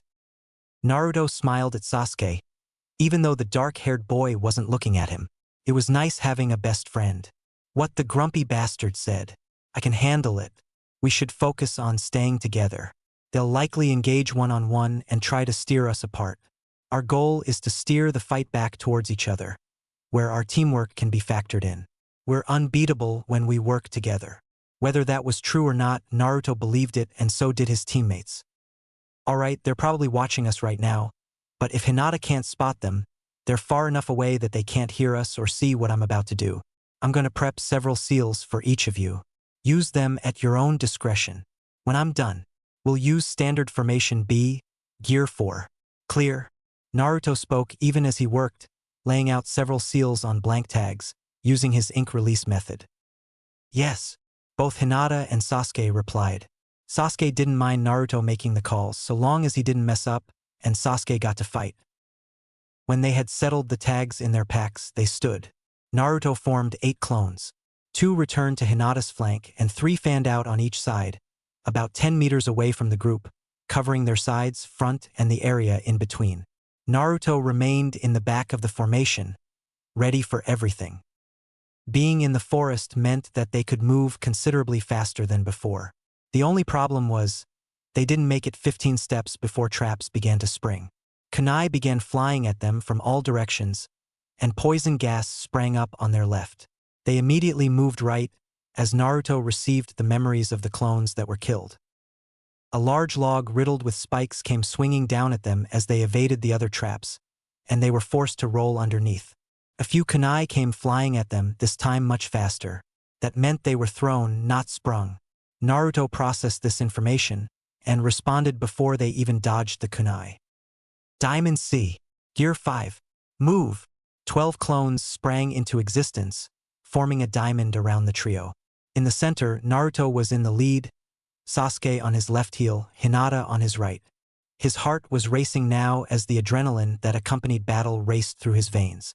Team 7's pace increased yet again, just coming shy of their all-out sprint. Whenever a clone was destroyed, Naruto simply summoned another one to take its place. This formation was designed for ambushes. It was more chakra-intensive than any other team in the Leaf could handle, given the number of clones needed, which was the reason Naruto had to invent it himself. The formation wasn't the best for traps though, as the clones were close enough that the actual team members were still in the line of fire if one was sprung. The genin moved through the forest quickly, not a word being uttered as Naruto steered them strictly through hand signs. He was acting on instinct here, ignoring some of the signs that Sasuke and Hinata were undoubtedly picking up on, in favor of listening to his gut. Hadn't steered him wrong, yet. The attacks and traps died down, and Naruto formed and dispelled a single clone nearly instantly. The message was received, and the Diamond of Naruto's quickly took 3 hard steps to form a circle, and used their chakra chains to form a barrier. Team 7 was now protected in a nearly impenetrable dome, though they were stuck in place as long as it was active. The trio took a knee, all facing the direction they had run from. They've pushed us sideways. They should be attacking the barrier any second to test it. We've got to identify how many and keep track of their skills. Sasuke? Haven't seen any. Let's counterattack and force them to reveal their hand. Naruto didn't even bother acknowledging. He asked Sasuke, so they were going to do what he said. No discussion needed. Hinata. Naruto was just starting to get his breathing under control. 2 ninja. Brace. She yelled, seeing them run through hand signs. The 3 genin felt the barrier rumble as they saw a large fire dragon crash into it. A flash of purple came flying at them, as a scantily clad woman attempted to break through using a kunai. A large water bullet smacked into the barrier from their right at the same time. It didn't cause the ruckus that the fire dragon did, but the water seemed to stick along the barrier and the ground outside of it. Naruto briefly took into account the attacks. His water release jutsu should be powerful enough to overtake the fire release user. The water user could be a problem though. They didn't have a single earth release jutsu among the 3 of them, and the viscosity of that water could be an issue. They couldn't afford to get trapped in it. There's a 3rd ninja weaving a genjutsu over us. Naruto was never more thankful for Hinata's Byakugan. All three of them pulsed their chakra forcefully, and their perception returned. Both ninja were a few meters to the left of where they had been seeing them. The genjutsu was so subtle and simple that Naruto hadn't even felt it. He growled in frustration. I'm breaking the barrier. Sasuke, fireball directly at the sticky water on the ground and go after the water user. Don't bother with fire. Hinata, find the genjutsu user and engage hand to hand. I have the fire user. On go. Naruto barked out. His intensity was palpable and his teammates were forced to match it or feel the adverse effects of his chakra leaking in the area. 3, 2, 1. Sasuke flew through hand signs, and Hinata crouched, ready to take off after the shinobi hanging out in the background. Naruto put his hand into his cross seal. Go! Like lightning out of a bottle, all three leapt into action. Sasuke's timing was perfect. The great fireball smashed into the ground, obliterating the syrupy water, and the grass it stuck to. The size of it gave him cover, and he used it to make his way towards the water-release shinobi. Hinata sprinted for her target. The purple-haired kunoichi launched several kunai at her, but she did not falter. Before the kunai could reach her, they were struck out of the air by the kunai launched by a Naruto clone, one specifically tasked with watching over her. She swallowed as she sprinted, throat dry. She trusted Naruto with her life, and he hadn't let her down yet, but it was still nerve-wracking to intentionally ignore sharp objects speeding towards you. She pushed the thoughts from her head, as adrenaline flowed throughout her body, and tried to focus on her task. The genjutsu user was hidden amongst the trees, crouched on a high branch. Her Byakugan picked up on his details. Small chakra pool, though definitely a Chunin considering its refined nature. He had two massive kunai strapped to the back of his Chunin vest, crossing to make an X. It also picked up less relevant information, like his shorter stature, his spiky black hair, and the white bandage that bridged his nose. She moved quickly but sharply to intercept him, much like the jaguar they had met a month ago. She saw his hands weave signs, and the chakra that accompanied his genjutsu, and dispelled it the moment that it entered her system. Inwardly, she was pleased with herself. Genjutsu was one of the main causes of death for genin out in the field. Skills and physical abilities didn't matter if you were stuck in an illusion while your body went unguarded in reality. The real purpose of the genjutsu was revealed shortly after she allowed herself to feel good. She had to slow down to make the ram sign and dispel the genjutsu. It was just enough for the Chunin to flee his cover and draw his weapons. His hand-to-hand disadvantage was now cut down as he gained reach in the form of his blades. Hinata couldn't hurt metal with her taijutsu. On the other side of the small clearing that Team 7 had settled into, Sasuke danced with his opponent. Sasuke had the Chikudo out that Naruto had helped him seal, and was engaging in a kenjutsu battle with his opponent, a Chunin wielding a large curved kunai, with an attached chain. Sasuke definitely had the upper hand on the Chunin with the speed and reach of his blade, paired with his Sharingan's ability to read movements. The Chunin, however, kept slipping away and resetting the bout, before Sasuke could land anything solid. Their blades clashed a few more times, Sasuke being the aggressor. His opponent was wearing a bandana forehead protector, with hair completely covering one of his eyes. Sasuke's best bet was that the eye had been destroyed in battle. A seasoned shinobi then. The shinobi seemed to stay away from attacks, relying purely on blocks. His style was beginning to become infuriating. His Sharingan couldn't read the opponent's movements if the opponent wasn't moving. Sasuke leapt back, planting his sword into the ground, and flying through hand seals before his momentum even halted. Lightning release, thunderclap arrow, Sasuke said with a growl. It was one of his only medium to long-range lightning jutsu, so it would have to do. The lightning arced wildly, but tightly towards his opponent, who was running through hand seals himself. Water release, gunshot. It was barely more than talking volume, and in the chaos of the forest, Sasuke could barely make out what was said. He smirked nonetheless, as his Sharingan caught all the signs and read his opponent's chakra flow, committing the jutsu to memory. It was one of Naruto's favorites, but Sasuke had never managed to catch the full set of hand signs and chakra molding with his Sharingan activated. The large ball of water sped forward briefly, before enveloping the lightning. The force of Sasuke's attack killed the momentum of the counterattack, and evaporated much of the water. The remains of the jutsu fell to the ground, but it had done its job. When the jutsu cleared, his opponent was gone. Sasuke cursed and made his way to where Naruto was fighting. Naruto was sure the kunoichi was absolutely nuts. He had pulled out a number of tricks on her, and it only seemed to excite her more as he did so. His twin Dao blades, the ones that seemed to belong to the first Uzukage, had laid a few cuts on her. He was starting to think it was intentional, as she kept taking a sample of the blood and then licking it. Definitely crazy. Her fire attacks were powerful and quickly molded, which is why he had chosen to go the Kenjutsu route. She was extremely fast though, and kept launching snakes out of her sleeves.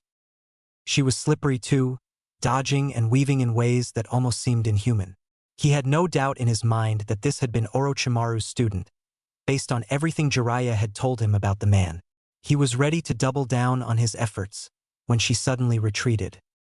He sported a confused look when Hinata landed next to him, coming out of the trees. He didn't even need a hand sign to ask his question. I managed to land a gentle fist strike on my opponent's forearm. He retreated immediately after, as he was struggling to hold his blade. I did not pursue since we were split up. Naruto nodded. She had done the right thing. My opponent retreated too, though I didn't manage to wound him in any significant way. Sasuke said. The scowl on his face betrayed the even nature of his tone, as he walked out from behind a tree. Same here. I actually think she let me cut her a few times for fun. A shudder ran down his spine. It seems like they're using hit and run tactics. I think they're just trying to make this as hard as possible, rather than outright trying to ruin our mission, you know? It's barely been an hour. We should move out of range so that they have a harder time tracking us, and go over the information we acquired and come up with a new plan, Sasuke said. Naruto nodded. Sasuke didn't often make the plans for the team, but when he did, they were always sound. He had no problem relinquishing control to his best friend. We continue moving west then. If we try to make a hard break for the tower, they'll come at us full strength, so we'll move parallel until we have a plan. Scouting formation. Gear 4. They nodded. They had their formations and speeds down pat, and they trusted Naruto to plan properly. They moved at speeds fast enough to avoid any of the predators, both plant and animal, that inhabited this part of the forest. This section wasn't particularly dangerous, which was part of the reason that Naruto chose it. They still had over 90% of the distance to cover to get to the tower, and 90% of the time to do it. As they sat down to discuss what they had learned from their fights, Naruto's clones branched out to form his patented forest of death camp security. A healthy distance away, their opponents also gathered. Kakashi, what the fuck? Kotesta yelled. His forearm was still numb, and he hadn't regained the ability to properly grip his weapon. Kakashi lazily tilted his in question, though he knew exactly what the Chunin was complaining about. No shot, those three are genin. I have to agree. Their skill level is definitely Chunin. Kotetsu's partner agreed. Izumo had fought the Uchiha, and it had not been easy. I dunno boys, I really enjoyed it. The little blonde brat wasn't all that, Enko said. Kakashi just shrugged. What do you mean? Those aren't some genin we're supposed to scare. The only reason we didn't lose is because it was their first taste of a real battle. Kotetsu continued to complain. Relax, Scarface, you two didn't even fight as a team this time around. Next time we won't split you up, and you can use your teamwork to your advantage. The purple-haired kunoichi displayed a twisted smile. She was so looking forward to fighting them again. You could have told us they all were Kekkei Genkai users, Kakashi. Izumo mentioned. Kakashi shrugged again. Must have slipped my mind. He drawled lazily. He hadn't given any information on the opponents to Team 7. He didn't see why a team of 2 Chunin and a Tokubetsu Jonin would need info on genin, especially ones that were over a decade their junior. Whatever, man. Just summon Pakken again so we can track them down. Kakashi lifted his head expectantly. He looked at Kotetsu out of the corner of his lone eye. You're kidding. Oh, I never joke, the Jonin said sarcastically. Fine. Will you please summon Pakken to help us track them? Kakashi bit his thumb. You know, you should really develop some tracking skills. It might help you get promoted, Kakashi said. The blood smeared onto all 5 fingers, and hand signs summoned his favorite dog. Pack, can you help them locate Sasuke again? His tone was polite. Sure, boss, Packen said, and he inhaled deeply, trying to catch the scent. It seems like he's well, everywhere? Kakashi smiled under his mask. Those clever, cute little genin.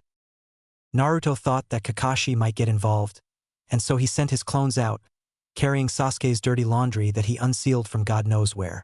He was trying to throw off the scent, much to Sasuke's chagrin. Naruto hadn't even asked if he could take it, nor had he explained how or when he got it.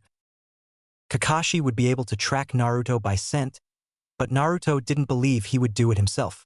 It would either be Packen, who only knew Sasuke's by heart, or not at all. He was hoping the team they just fought didn't have any strong sensors. Their discussion had provided results, and they had a better game plan moving forward. After an hour's rest, they still hadn't been attacked, so Naruto had them begin their hike towards the forest. This time they were moving at Gear 2, hardly much more than a light jog. He knew the opposition would find them, and he didn't want to lead them into a trap at full speed. Standard Formation B was in effect, the clones fanning out to the sides and front to warn of any danger. They made it 2 more kilometers when a kunai flew past Naruto, leaving a small cut on his cheek. Orders didn't need to be issued, his team knew what to do. Sasuke rushed for the genjutsu user, having found out he was slower than the water user. Naruto went after the crazy snake lady again, determined to take her down and prove his sensei was the superior Sannin. Hinata moved towards the water user. That was the worst matchup for them, but they firmly believed that Hinata could at least hold out until either of the boys had won. This time, however, the opponents didn't break up. The Kunoichi maintained her distance from the other 2, but kept within visual range. The 2 Chunin were the problem. They stuck together like glue, and their flow of movements together, as well as the linked kunai swords, indicated that they would be a greater threat together. Naruto took this information in and made a split-second decision. He put 2 fingers to the interlocking seals on his right thigh, his own invention, and overcharged chakra into them. Just like the first time Jiraiya taught him to use a storage scroll, there was a huge explosion of chakra smoke. It wouldn't last as long as a traditional smoke bomb, but it made for a hell of a distraction. White-blue switch, he ordered, and the team moved seamlessly. When the smoke cleared, Hinata was standing where Naruto had been, while Naruto was now near Sasuke, ready to take on the paired Chunin. Hinata, he said, looking over his shoulder at her. You got this, you know? He yelled, and she believed him. The purple-haired Kunoichi cackled and grinned maniacally. A little bit of Hinata's confidence left her, but not more than what she gained from Naruto's support. Naruto turned back to his opponents, placing his trust in Hinata. He glanced at Sasuke, and they both grinned and sprang into action. Naruto went after the genjutsu user, and Sasuke the water user. They both attacked with kunai in hand, sparks flying as metal clashed with metal upon their first strike. Both genin sported even wider grins, as they turned and left their guard wide open for their opponents. The Chunin were a little bit confused, but were nothing if not opportunistic. They simultaneously went for strikes on their open opponents, aiming to maim seriously but not kill or cripple. Their faces contorted into confusion when the opposite genin was the one to block their strikes. That had been planned? Both Chunin were back on their heels, as the genin viciously struck at them with kunai. Naruto slashed at the bandana Chunin, then spun, using the speed built to attack with the kunai in a stabbing motion. Predictably, it was blocked, and he spun back while leaping into the air. Mid-jump, he unsealed several kunai and launched them all at Izumo. The Chunin had to concede 2 scrapes in order to avoid taking the full brunt of several others. As Naruto was coming back towards Earth, he formed a single hand seal, and 2 shadow clones came into existence. The first locked arms with him and threw him at Sasuke's opponent, Kotetsu, while the other began forming long since mastered hand signs. Sasuke was perfectly in rhythm with Naruto and his clones, and shifted away from the genjutsu user as soon as Naruto was thrown towards him. He knew what the blonde's clone was going to do before he did it. He didn't even have the Sharingan when he first saw the hand signs Naruto was using, and he didn't need it now to recognize them. He began forming his own familiar hand signs with a smirk on his face that threatened to turn into a genuine smile. Fire release, flame bullet. There was no use in hiding the name of the technique, obvious as it was. Toad oil bullet, the clone yelled. The two jutsu collided mid-air. The chakra was perfectly balanced, and the effect immediate. Oil spread the now white-hot flames all over the forest. Izumo saw the combination coming and was inwardly terrified. He raced through hand seals as fast as he could, substituting as far as possible. He knew it wouldn't be far enough and was flying through more signs. A water wall sprung up on all sides. He struggled to enclose the top so that oil couldn't find its way in. Luckily, the Chunin had made it far enough away that his water formation wall didn't take the brunt of the attack. Unluckily, his vision was blocked while the wall was in place, and he was nearly out of chakra, as there wasn't a water source nearby. When the wall receded, more from a lack of chakra fueling it than choice, the Uchiha was flying at him from the left, arm outstretched. The Genin's fist collided with his jaw and sent him flying to the right, to a waiting Naruto. The clone caught Izumo with a hand to his back, and the Chunin felt his body lock up, and his chakra get disrupted. It was a strange feeling, almost like his whole body had fallen asleep, the pins and needles feeling rolling all over nerves. His chakra felt as if it were vibrating hard. He could access it, but it was completely out of his control. Ink release, paralysis seal complete. Go help the real me. Can't afford to get caught in a genjutsu, the clone said. Sasuke wasn't listening though, as he was already on his way to help Naruto. The clone sighed and used what chakra he had left to water down the forest and prevent a wildfire. Naruto was trying to get in close and keep Kotetsu busy. He didn't want the genjutsu user to have a chance to weave signs. However, when the Chunin pulled out a giant conch mace and threw it at him, he was forced to dodge. When he regained sight of Kotetsu, he was finishing up his hand seals. Naruto felt the chakra fall upon him, and a giant meteor was suddenly falling right at him. He stayed calm, just as Jiraiya taught him, and breathed deeply. When he exhaled, he dispelled the chakra that he had been building up, along with the genjutsu. The fight was already over though, and Naruto sighed. Sasuke held a kunai to the Chunin's neck. Yield or suffer the consequences. TCH, I yield. He grumbled. Sheesh, you guys are monsters. Frickin' Hatake. The Genin didn't hear him though. They were already on the move to Hinata, who had been pushed back quite a ways. When they got a visual on her, she was sitting down, crawling back until she bumped into a tree. There were small cuts all over her body, including on her brand new jacket and pants. The purple-haired kunoichi was walking towards her, kunai in hand. Well. It seems we found the weak link, Enko said. Please don't hurt me. I'm just a Genin. Hinata stuttered. Her face was red. Oh, I won't make it hurt. Too much. She licked her lips and stepped forward, intending on running the kunai over the Hyuga's face, just to scare her a little more. When she reached her arm out, the girl snapped out quickly, grabbing her wrist with her left hand. Her right hand struck Enko's right shoulder, rendering the arm useless. Before the Tokubetsu Jonin could recover from her surprise, Hinata ducked her shoulder under the limp arm, releasing her grip. She slashed her left hand and stuck the kunoichi in the kidney. She laid off that blow a little bit, but there would still be a laceration. Finally, Hinata shifted her weight back to the right and struck her in the left thigh.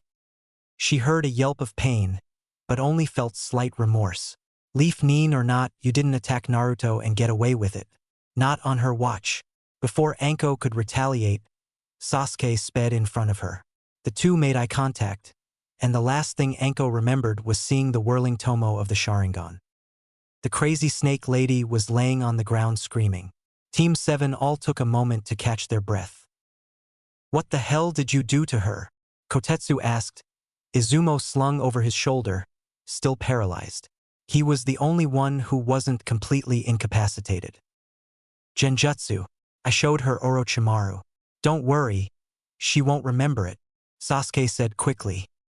That's kind of a dick move, Izumo said, rubbing his jaw.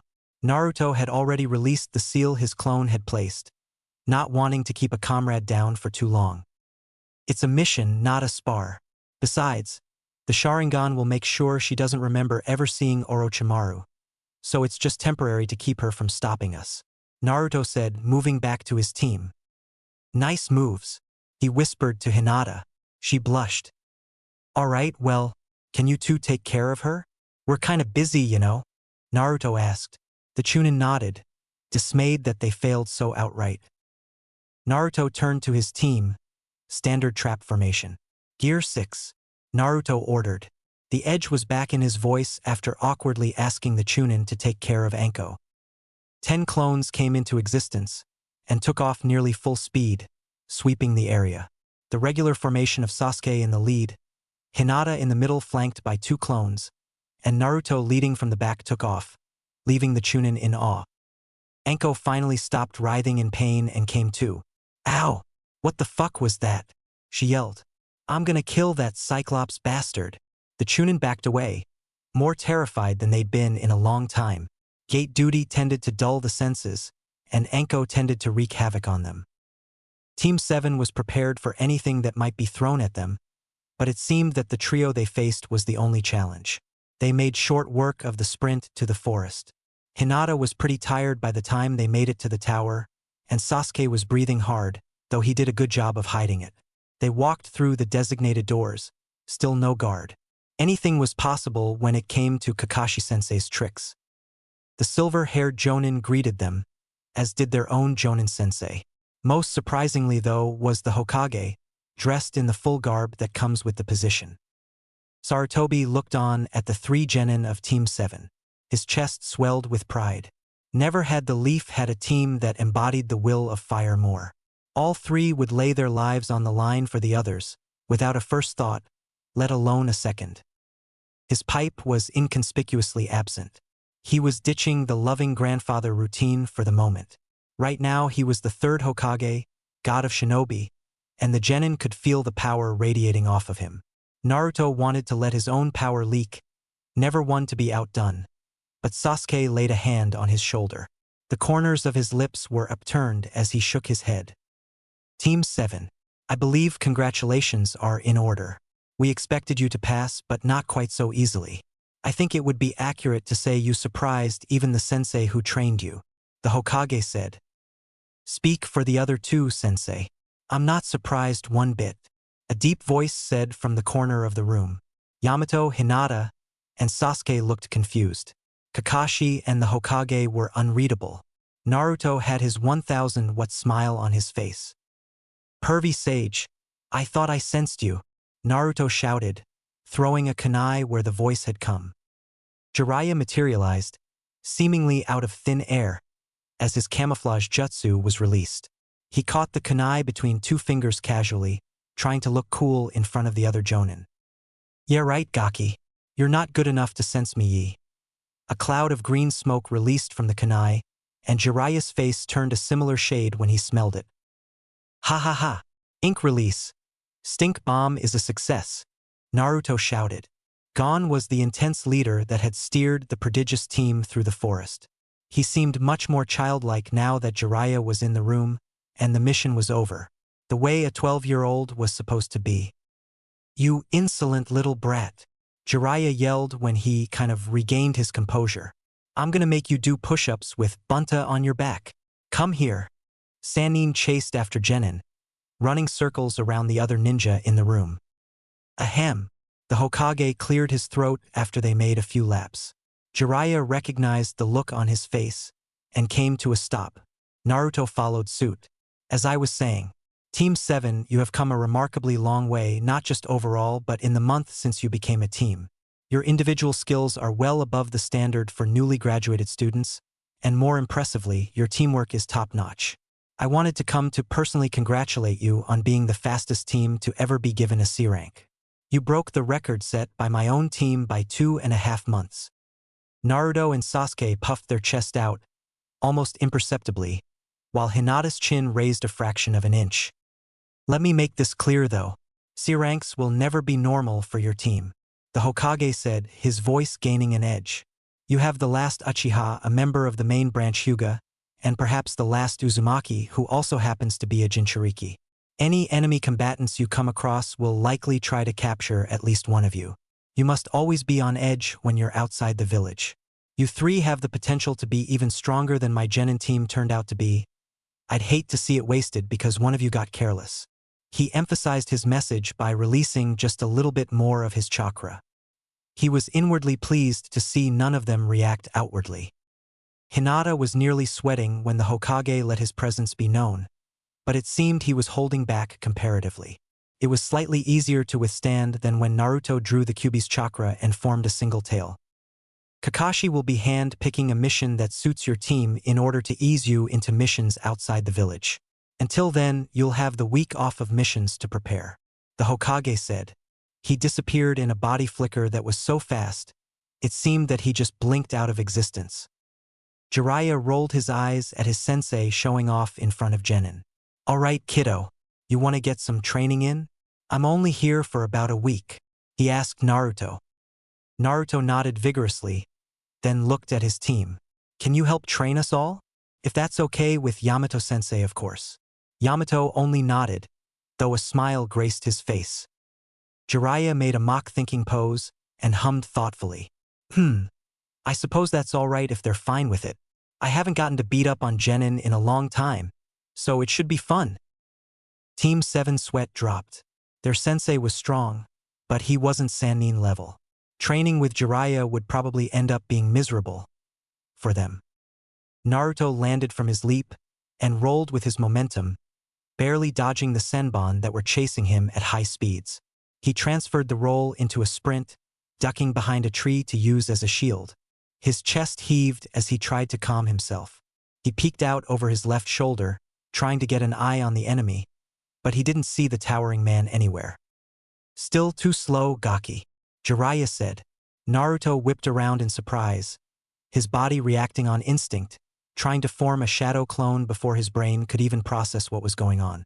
Before he could even begin to mold the chakra, the Sannin delivered a heavy-handed blow to Naruto's chest, sending him flying back 10 feet and skidding another 20. The blonde came to a halt near where his teammates were currently licking their own wounds.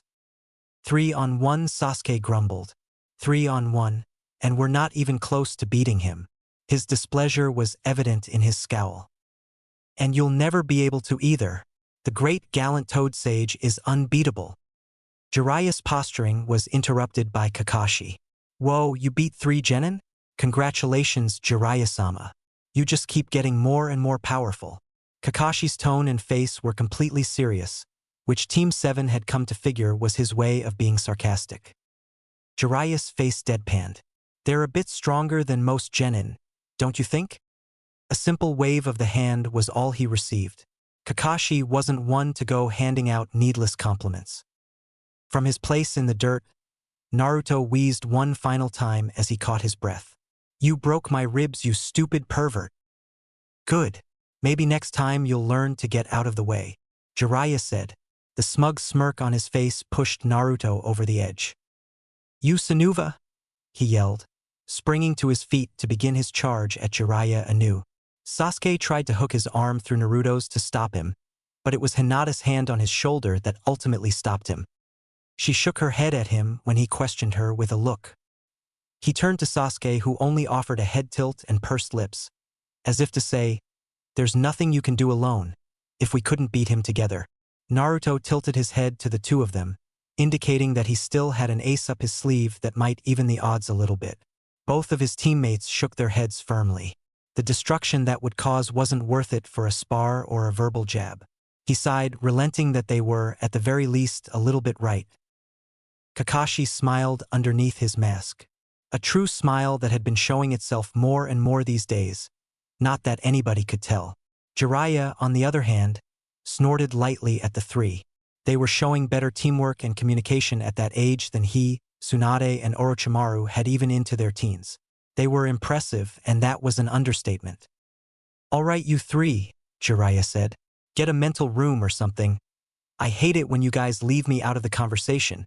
It was a bit grumbly for a ninja of such legendary renown. He worked in spying and information, though, and he didn't like being kept out of the loop. It gave him a bad feeling in his gut, whether it was deserved or not.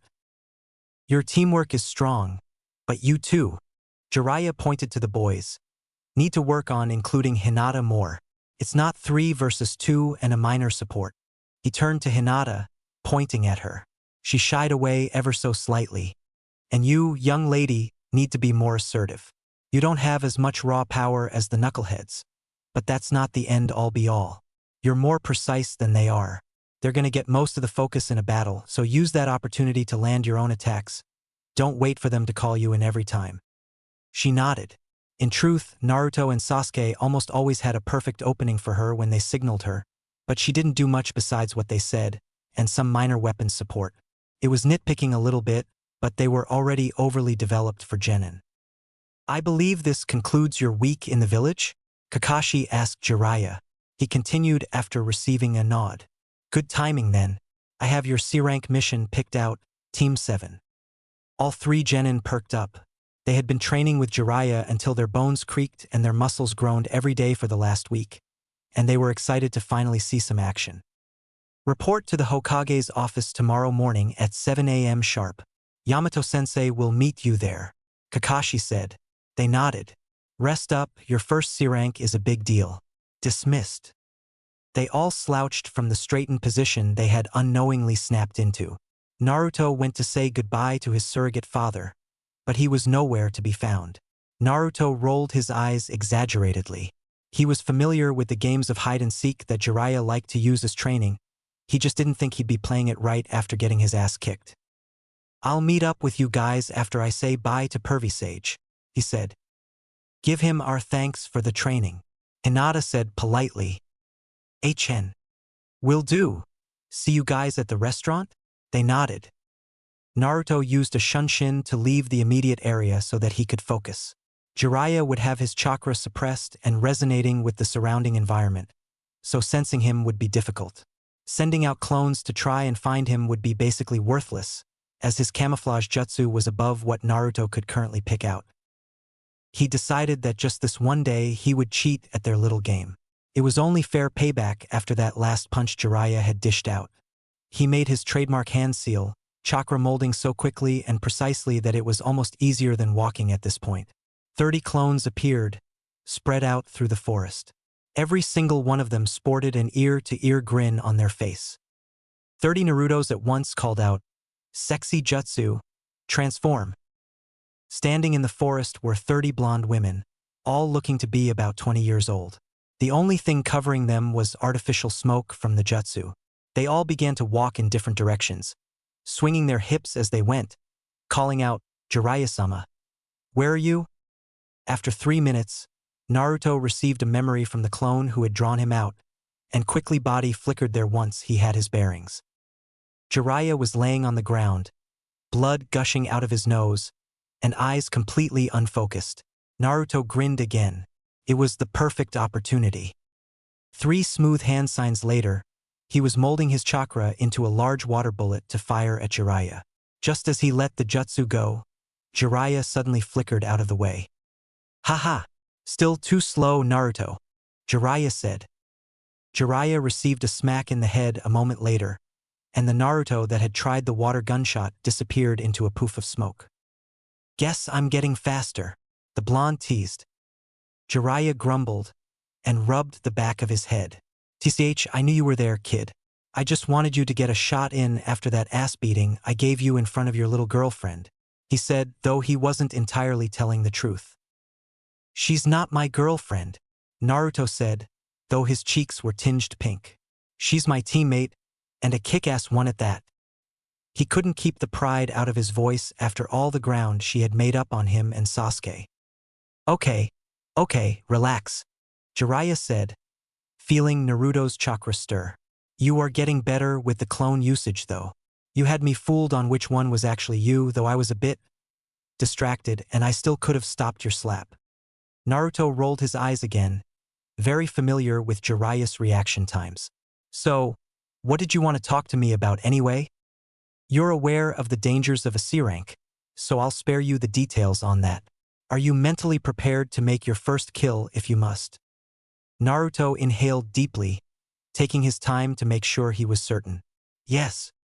Jiraiya nodded. He already knew that Naruto wouldn't like it, and they'd had plenty of discussions on it before, so he didn't feel the need to reiterate how ending a life might save others. Good. Protect your team, and stay sharp at all times. It was Naruto's turn to nod, his ever-lengthening hair bobbing on his horned forehead protector. I'm going to be gone for a few months, but after your mission, I'm going to have Kakashi teach you a special jutsu. You shouldn't have any trouble learning it, so he's going to make it more challenging for you. I want it learned by the Chunin Exams. Okay? Sir, yes sir, Naruto said, mock saluting. Jiraiya rolled his eyes. The little brat could be quite the handful, but he would never regret the day he'd taken him on the road with him. It was one of the best days of his life. Jiraiya put a firm hand on Naruto's shoulder and looked him right in the eyes to show how serious he was. Naruto, I'm so proud of the shinobi, and more importantly, man, that you're becoming, and I know your parents would be too. I know I'm no replacement for them, but I just wanted you to know, I love you. Jiraiya's voice hitched ever so slightly, and his eyes had a shine to them. Naruto looked at Jiraiya with an open mouth. Jiraiya hadn't said those words to him before. Deep down he knew it, of course, but the Sannin just wasn't the type to openly say it. He was more the type to show it. He was his surrogate father, his sensei, fellow toad summoner, man that beat the crap out of him, and open super pervert. He wasn't real family, they didn't have the same blood, but he was the only family Naruto had ever truly known. Tears began to flow out of his blue eyes, streaming down his cheeks with increasing force. Naruto sniffed, trying to keep the snot from running out of his nose.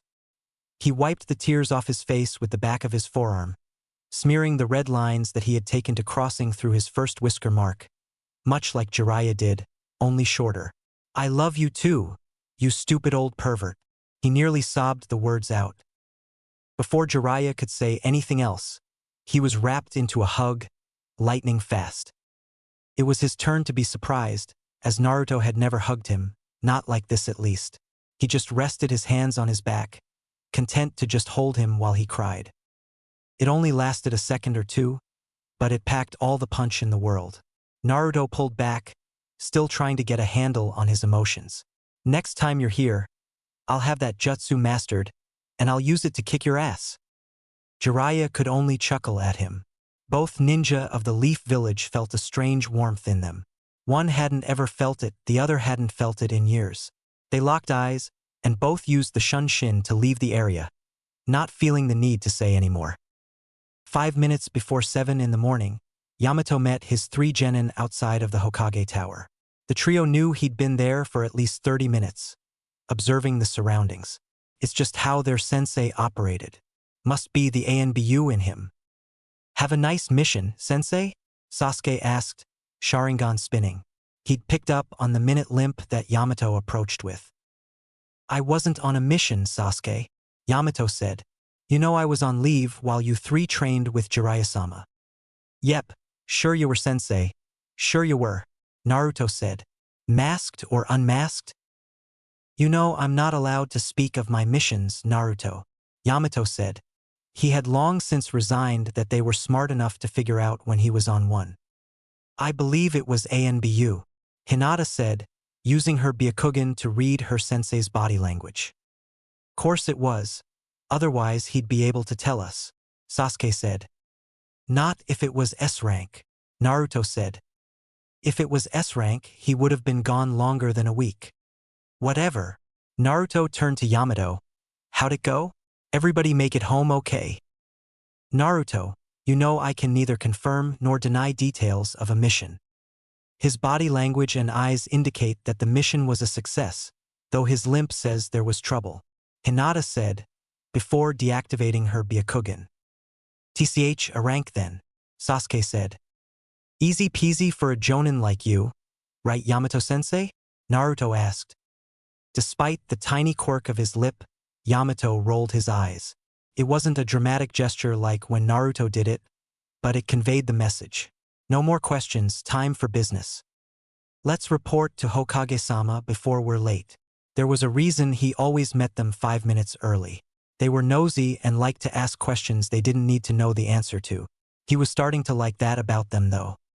Inside the tower, Naruto greeted everybody he could name, and some that he couldn't, with a huge smile and a wave. Some of the ninja returned the enthusiasm, others politely greeted him in return, and a few seemed to ignore them. He chalked it up to them being busy, though deep down he knew the truth. When they got to the mission assignment room, Naruto was brutally and savagely attacked by a young boy wearing a long blue scarf. Or he would have been if the boy, missing one of his front teeth, hadn't tripped over the scarf. "Konohamaru," Naruto said, "what did I tell you about trying to attack me in the Hokage Tower? That you might accidentally set me on fire?" the Hokage's grandson asked. "Exactly, or if you're really unlucky, I might have Hinata shut down your organs." His point was emphasized by Hinata using her single-hand seal to activate her Byakugan. "Nu!" the young Sarutobi yelled, rushing out of the room on his tiny legs. The three genin all laughed, and Yamato even cracked a smile. "I fear you've motivated him far better than I ever could have," Naruto-kun, the Hokage, said. "It seems your run-in a few weeks ago has sparked his will of fire. I can't thank you enough." The assassination attempts were getting old. The Sandaime chuckled. "Ah, it's nothing. He just reminds me of myself when I was younger, yelling about how he's going to become Hokage." Naruto couldn't help but chuckle himself. "I'm not sure he'll be much of a rival though, he's only 7. Speaking of being reminded of our younger selves, I see that you've made a uniform change," Sarutobi said. Naruto blushed slightly. His new mission outfit was now ready to go after being tested extensively. It was designed after the Third's Old War getup. He wore standard shinobi pants and a tight long-sleeve shirt, both of which were an ashy gray so dark that they were essentially black. His usual mesh body armor with green handguards resided underneath, though it was only visible at his wrists and collar line due to the bandages on his limbs. His kunai holster was still taped to his right thigh, more for show than anything, since he had seals lining his clothes that contained various weapons and items that would be needed for a mission or combat. Standard black shinobi sandals encased his feet, much more comfortable for long missions than his wooden geta. Light gleamed off of his freshly polished oil headband that his summons had given him, the black straps used to tie it on hanging down past his hair, to his mid-back. His black Konoha forehead protector wound around his waist in place of a belt. His blonde hair flopped over the headband and down the side of his head, framing his face in bangs reminiscent of his father's. Unlike the 4th Hokage though, Naruto wore his in a short ponytail down to his upper back, ready to be used in any of the techniques his godfather had taught him. He continued to support the red paint leaking from his eye, though it was much shorter than before, continuing his ode to the Sandaime. Jiraiya had called the outfit boring and unbefitting of a student of the great Toad Sage. When he'd shown him, he was sure he looked badass. Cooler than Sasuke's new digs at least. /N. Sasuke is wearing his outfit from the filler of episode 442, where he joins the police force. Grayish undershirt and pants, black vest, bandaged legs with armor over them. No police force logo though, just the Uchiha crest. The vest won't be the same as the Chunin vests, as there won't be the Uzumaki crest on the back, but it's a similar style and no skirt thing. Search Sasuke Police Force in Google Images to see it. "I like it a lot. It reminds me of the good old days when my joints didn't hurt so much," the Sandaime said, giving him a grandfatherly smile. "Anyway, I presume you're here for your mission?" Team 7 straightened and nodded, though the smiles couldn't be kept off their face. "Very well, here is the mission Kakashi picked for you. A simple patrol to the border of the land of hot springs and back. Standard stuff, though with the potential to run into bandits or missing Nin." He handed the scroll with the details to Yamato, who took it silently. "I'm expecting a successful mission from you 3, since you're the ones who requested it," he said, face stern, a small amount of his tremendous chakra leaking. "Don't worry, you old geezer. We won't let you down," Naruto yelled. "Naruto, have some respect for the Hokage," Yamato said. It was his duty to teach him after all. Yeah, I know. He already gave us the mission though, so it's fine. And look at him, he is old. You can't argue that." Yamato put a hand over his face, mumbling to himself about discipline. "Konoha is counting on you, Team 7. I wish you luck, though I don't expect you'll need it." With that, the squad of 4 marched out of the Hokage Tower. The Hokage was right, they didn't need luck, the mission was easy. And boring. Naruto knew that it wouldn't be all action and fighting missing Nin or other villages. Still, he thought they would at least see someone else along the way. 7 full days spent traveling their sector of Fire Country, and they didn't see a single soul. No missing Nin, no bandits, not even a civilian. He was pretty sure that Kakashi had picked this mission specifically because it would be boring, and he was fully plotting his revenge as they made their final approach to the village gates. The report to the Hokage was just as boring as the mission had been, though the old man was smirking the whole time. Stupid older ninja and their experience. The trio and their sensei made their way out of the Hokage Tower. 2 of them were sporting grumpy looks on their faces, while the other 2 seemed pleased. It was only noon, and Yamato gave them the rest of the day off, as was required after anything higher than a D rank. Hinata was happy with how the mission went, and was content to report its success to her father. Naruto and Sasuke did not feel the same way. "Which training ground?" Sasuke said. 45. "I want to blow off some steam." Sasuke nodded, and departed for his apartment, and Naruto did the same. When their mission gear was swapped out for training gear, they both moved to meet at the training ground, and of course arrived at the exact same time. "Damn it!" Naruto yelled. "I thought I would beat you this time." He immediately made 10 shadow clones. Just because he would be sparring with Sasuke didn't mean that he couldn't also get some regular training in. The 2 boys vented their frustration by destroying the training ground to the best of their ability. Wind, fire, water, and lightning techniques laid waste to the grounds, shattering trees and tearing up dirt. Most of it was more venting frustrations than sparring, as they didn't want to risk injuring each other too badly. They both took their fair share of blows though, and Naruto sported a swollen eye, while Sasuke had a black one with a cut on his cheek. The session was more stress relief than truly trying to improve, so neither was focused on winning, they just wailed on each other. It was only an hour before they were laying on their backs, huffing and puffing trying to catch their breath. There was blood spilled just about everywhere, most of it being Naruto's. At some point he insisted on putting away his own swords and going against Sasuke's sword without a weapon. He was trying to create a wind shield, and it actually worked extremely well. The only problem was he kept coming away with cuts anyway. He couldn't direct the wind chakra strictly away from himself, and his own technique was the main cause of all his wounds. "Why are you so stubborn?" Sasuke asked in between breaths. "What do you mean?" Naruto said. "You could use your clones to outpace me easily. Why do you focus on things that you can't do?"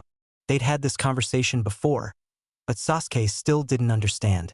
If Naruto concentrated all his training clones on 1 or 2 skills, he would quickly become too strong in that aspect for Sasuke to be able to keep up with him. Sasuke was a little bitter knowing that Naruto could surpass him if he wanted to. "I need to be good at everything. How can I protect my family otherwise?" Naruto sat up and took a few deep breaths to finally get his lungs under control. "I have to be good at everything. What good are wind jutsu if Hinata is hurt? What good is kenjutsu if I'm stuck in a genjutsu? I have the chance to try and become good at everything and be useful in every situation. I couldn't take it if I didn't learn something just because it was hard, and a shinobi of the leaf got hurt because of it." Sasuke looked at him, his Sharingan having lit up at some point while Naruto was talking. He eyed his best friend carefully. "Is it not better to be the best at one thing than to be mediocre at everything?" He had long since given up on trying to perfect everything, choosing to focus on the things he was good at. It was the only way he could keep up or pass Naruto. He would never be as good at Fuinjutsu or wind techniques, at least not better than Naruto. If he focused on fire and lightning and maybe kenjutsu and genjutsu, he could go head-to-head with him. A small grin found its way into the corner of Naruto's lips. "I don't know, that cut on your cheek says I'm just a little more than mediocre with the sword. Maybe I'll just have to be the best at everything." The grin was splitting his face by the end of the sentence. "In your dreams, loser. There's some things you'll just never be better at than me," Sasuke said. There was a light arrogance to his words. Yeah. Red eyes make Sasuke go bearer. "I get it. If my newest genjutsu theory pans out though, your eyes might not be able to help you." Sasuke quirked an eyebrow at that. Naruto knew the Sharingan better than most in the village, due to his close proximity to Sasuke and Kakashi. The Sharingan had been around for hundreds if not thousands of years though, and there was no known genjutsu technique that could defeat a fully matured one. Not for a skilled user of the eye at least. It's still a long way away right now. I have a bunch of clones working on that and medical ninjutsu though. I only have a couple training in my more traditional shinobi arts, unless something grabs my attention. I know. Just imagine how strong you could be in a month if you focused all your clones on training a few skills that you're already good at. You could be a stronger wind or water user than any shinobi in Konoha. Or you could be the best seal master in the village, maybe even the world. Why do you waste your time on things you have no affinity for? Sasuke flung a rock that he picked up off the ground. It struck a tree and buried itself through the bark. He was frustrated by Naruto's unwillingness to tap into his power. If he had that much chakra to use shadow clones, he would already be strong enough to take on Kakashi if he specialized. I told you, I don't care about becoming a Jonin at 13 or anything like that. I train to get strong enough to protect the ones I love, and the village I love. That includes you, you bastard. What if you take a blade to the gut? Who's gonna save you? TCH, like I'd ever let somebody stab me. Naruto rolled his eyes. He knew that Sasuke's pride wasn't true hubris, but for some reason the Uchiha thought that the posturing made the Uchiha look stronger or something. What are you two airheads arguing about now? A light voice said, gaining their attention. A couple of cuties like you shouldn't be fighting all the time. We fight because that's what brothers do, Ino. Naruto said. Sasuke crossed his arms and turned his head at brothers, unwilling to let the rest of the village see what he himself believed. What are you two doing here? Sakura and I wanted to get some extra training in, and we thought this area would be more private since it's so close to the forest. When we saw you though, we thought we'd come see if you wanted to join. We just got done training, actually. Naruto turned to Sasuke, and their eyes locked. I think we still got enough left in the tank to kick your sorry asses though. He teased. Oh yeah? Blondie? Yeah, Piggy. Oh? Can't come up with anything good, so you have to steal from Sakura? If it ain't broke, don't fix it. Well then your face really needs fixing. Ino teased. Oh, that's cold, Ino-chan. Is it Naruto-kun? Alright, you too, Sakura said. Get a room if you want to continue. HN, if we're gonna train, we should train. You can flirt on your own time. Both Naruto and Ino's faces tinged pink, and they suddenly found the dirt very interesting.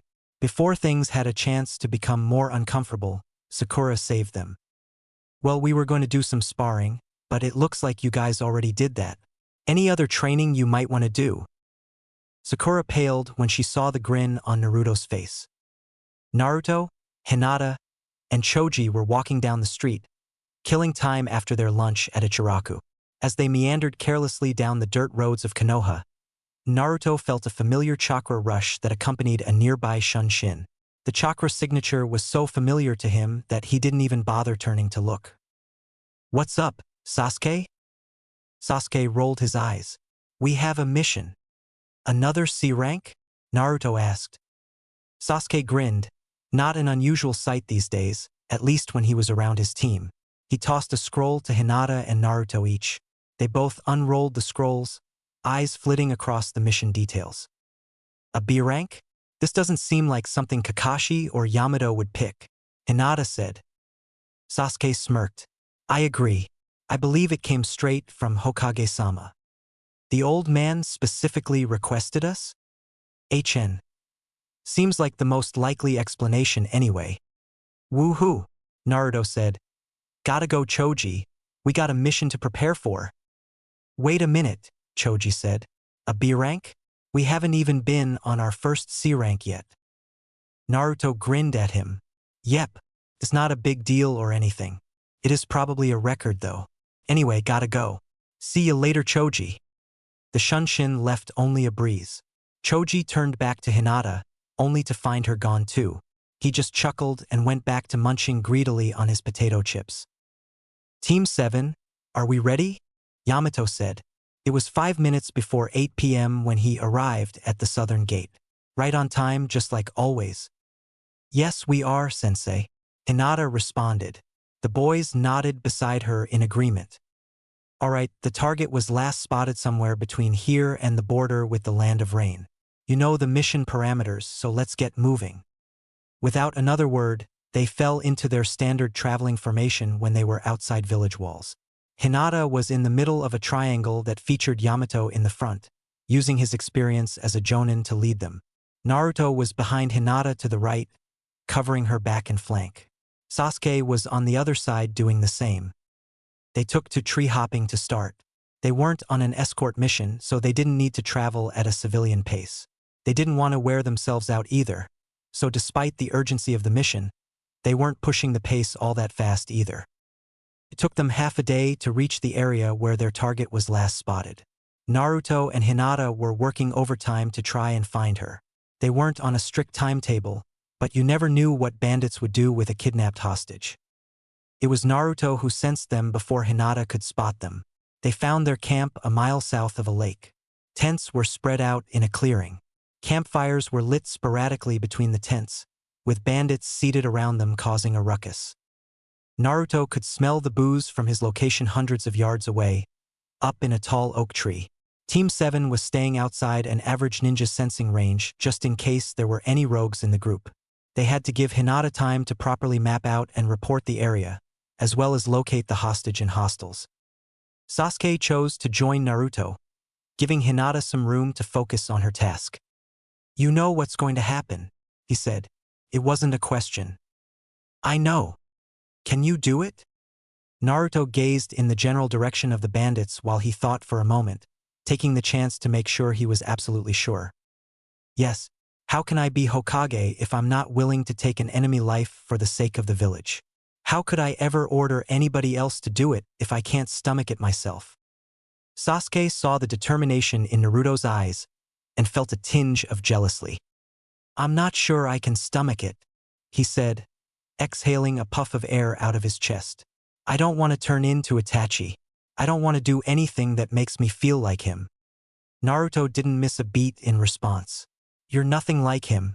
Like I said, this is for the village and all those in it that we love. We're doing it to protect them. That's the complete opposite of Itachi as far as I'm concerned.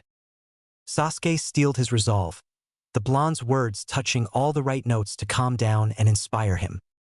The two genins sat in silence, checking equipment for the fourth and fifth time, and mentally running through their jutsu, until their captain called them over. The hostage appears to be unharmed. Hinata has located her in the center of the camp in a tent.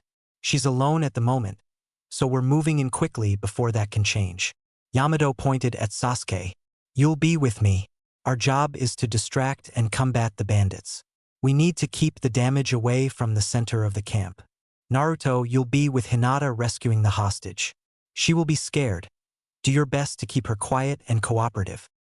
There was a momentary pause as they all thought about their part in the mission, before Yamato kicked them into action. All right, move out. Naruto followed Hinata, who silently led them through the forest to the back end of the clearing. They crouched down together behind a tall bush and waited for Yamato and Sasuke's distraction to take hold. And take hold did it ever. Out of the dimming light came a massive fireball, at least to a civilian. In reality, Sasuke was capable of creating a much larger jutsu, but chose to keep it small to minimize the risk. Besides, it wasn't the fireball that was the distraction, it was what it was aimed for. The human-sized ball of flame collided with a cart, setting it ablaze. Seconds later, there was a small explosion, and the flames burned hotter and wider. He had lit the booze cart aflame, and every bandit in the camp was now pissed off and looking for the jutsu caster. Sasuke, for his part, made it very simple for them to find him. He stood at the edge of the clearing, hand planted on his hip, and a smug grin on his face. As the bandits began to roar and outrage, the nearest ones charged at him. The 8 closest found themselves tripped up by unseen roots that quickly expanded and tangled amongst themselves. In seconds, they were all trapped in a makeshift prison of gnarled tree roots. The wood was several inches thick and compressing on them. They wouldn't be escaping. The distraction was more than enough for the other 2 members of the team to begin making their way through the campground, weaving around tents and doing their best to avoid any of the bandits. Naruto led, with Hinata directing from behind him. They were 2 tenths away when they hit their first resistance. Literally. A man with a large axe and leather straps crossing his chest noticed them and charged from their left. As the brute raised his axe high above his right shoulder, Naruto smoothly slipped inside his range and dropped him with a single jab to the face. He felt the man's nose crunch under his knuckles, and felt more than saw the blood spray from it. To Naruto, it was easier than beating up on Konohamaru. The man seemed to move in slow motion. He briefly wondered if this is how Sasuke saw things when he activated his bloodline.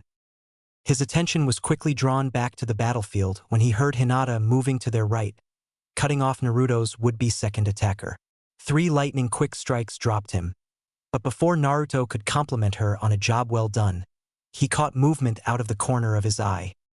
There were 5 of them moving towards the tent with the hostage, each holding a different weapon. One man even held a light torch. There was no hesitation, no worry, just a job to be done.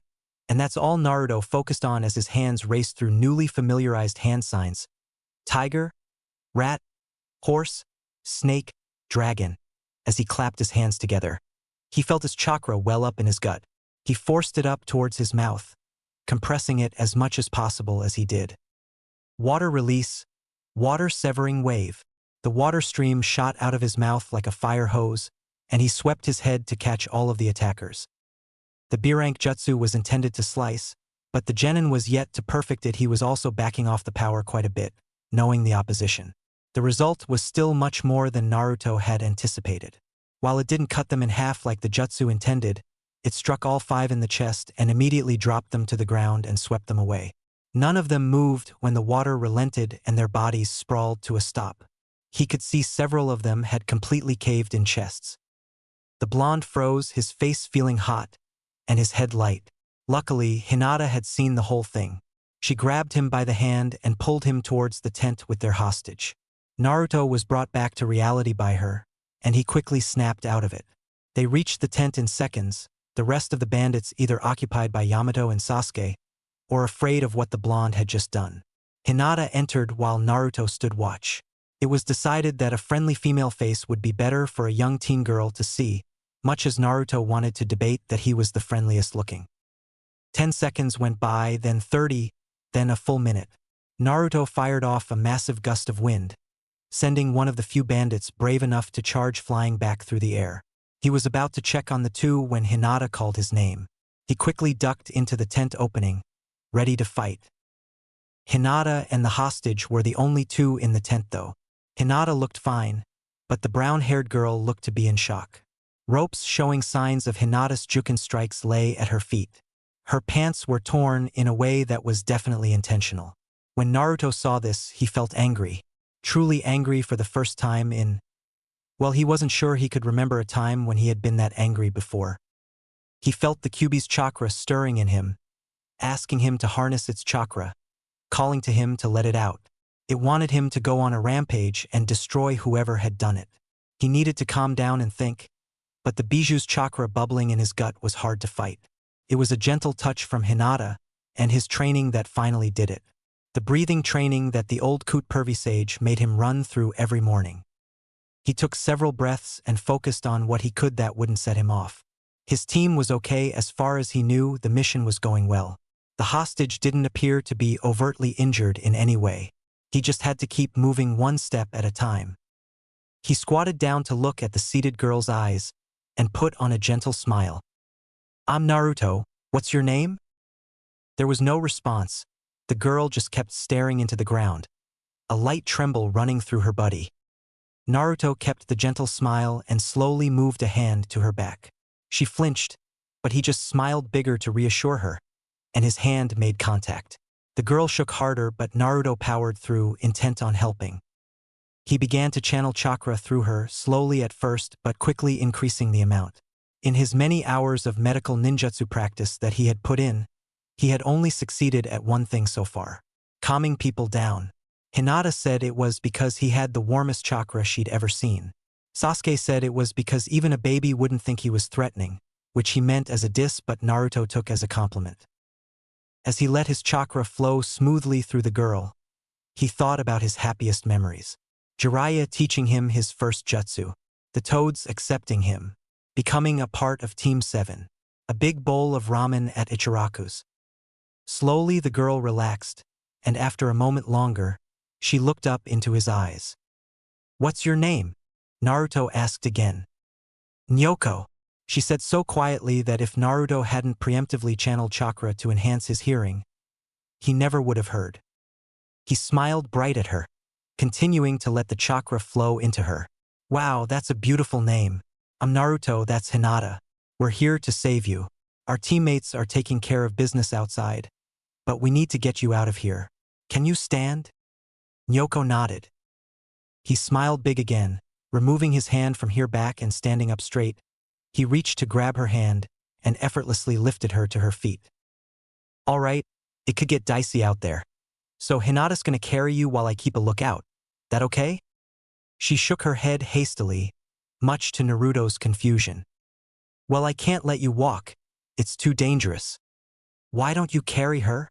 Hinata chimed in, knowing what she would want if she were in the teen's shoes. Naruto tilted his head in question. He was about to ask why she'd want him, but he never got to it. Nyoko nodded her head at the suggestion and moved closer to him. He shrugged and made a single hand sign. 5 more Narutos came into existence, and the original picked her up bridal style. As they ducked their way out of the tent, he felt a chakra spike that had the telltale tingle of lightning nature.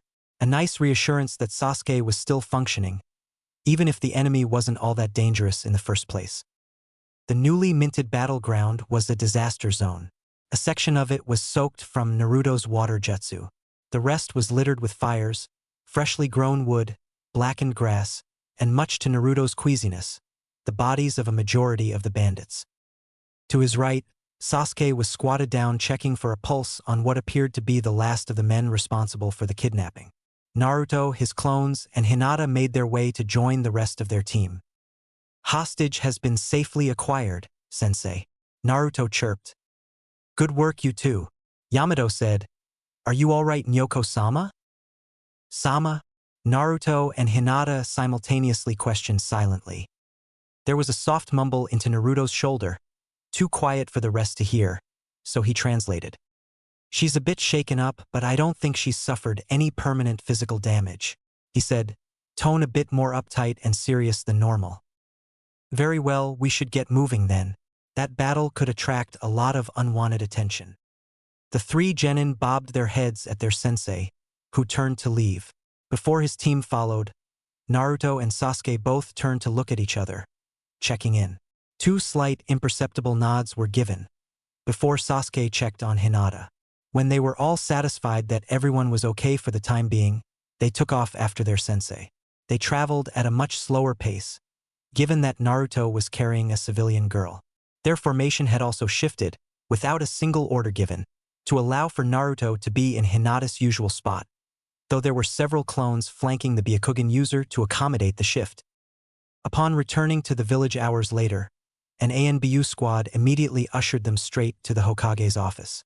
Within the confines of the seat of power for Konoha was the Hokage, along with a pompous man dressed in fancy silk clothing. The jewelry dripped off of him as if he was a fountain made of gold. The samurai next to him, as well as the jewelry, indicated that he was quite wealthy. Despite this, the thin man had a humble air about him. "Team 7, this is Hiroshi Fukushima, the treasurer of the Land of Fire, and one of the closest advisors to the daimyo, as well as being his brother. I believe that you have just rescued his daughter." Naruto's jaw dropped open, eyes wide in shock. Nyoko was the niece of the fire daimyo?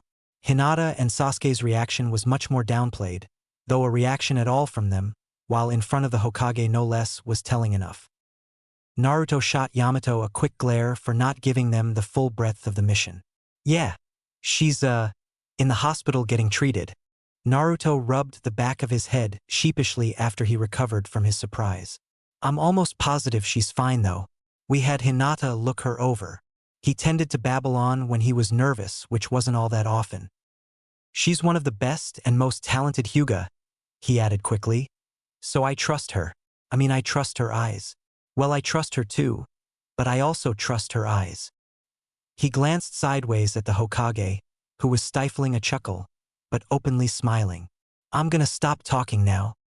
He made a zipper motion over his lips and shrunk into himself to try and look smaller. Yamato came to his rescue. I think what Naruto is trying to say is that the mission was a success, Hiroshi-sama.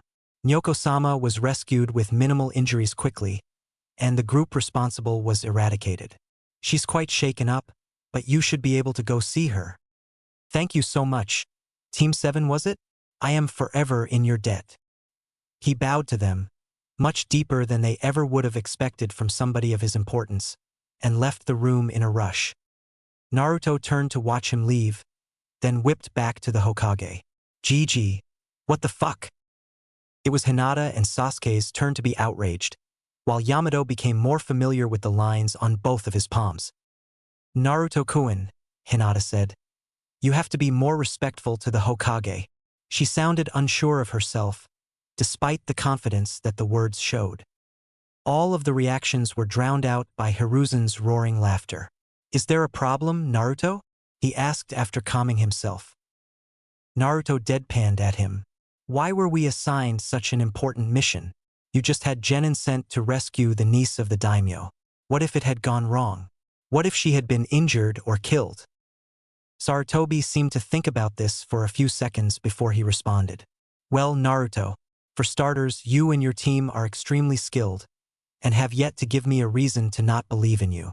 Secondly, between yourself and Hinata, you are an excellent sensory team, and she needed to be found promptly.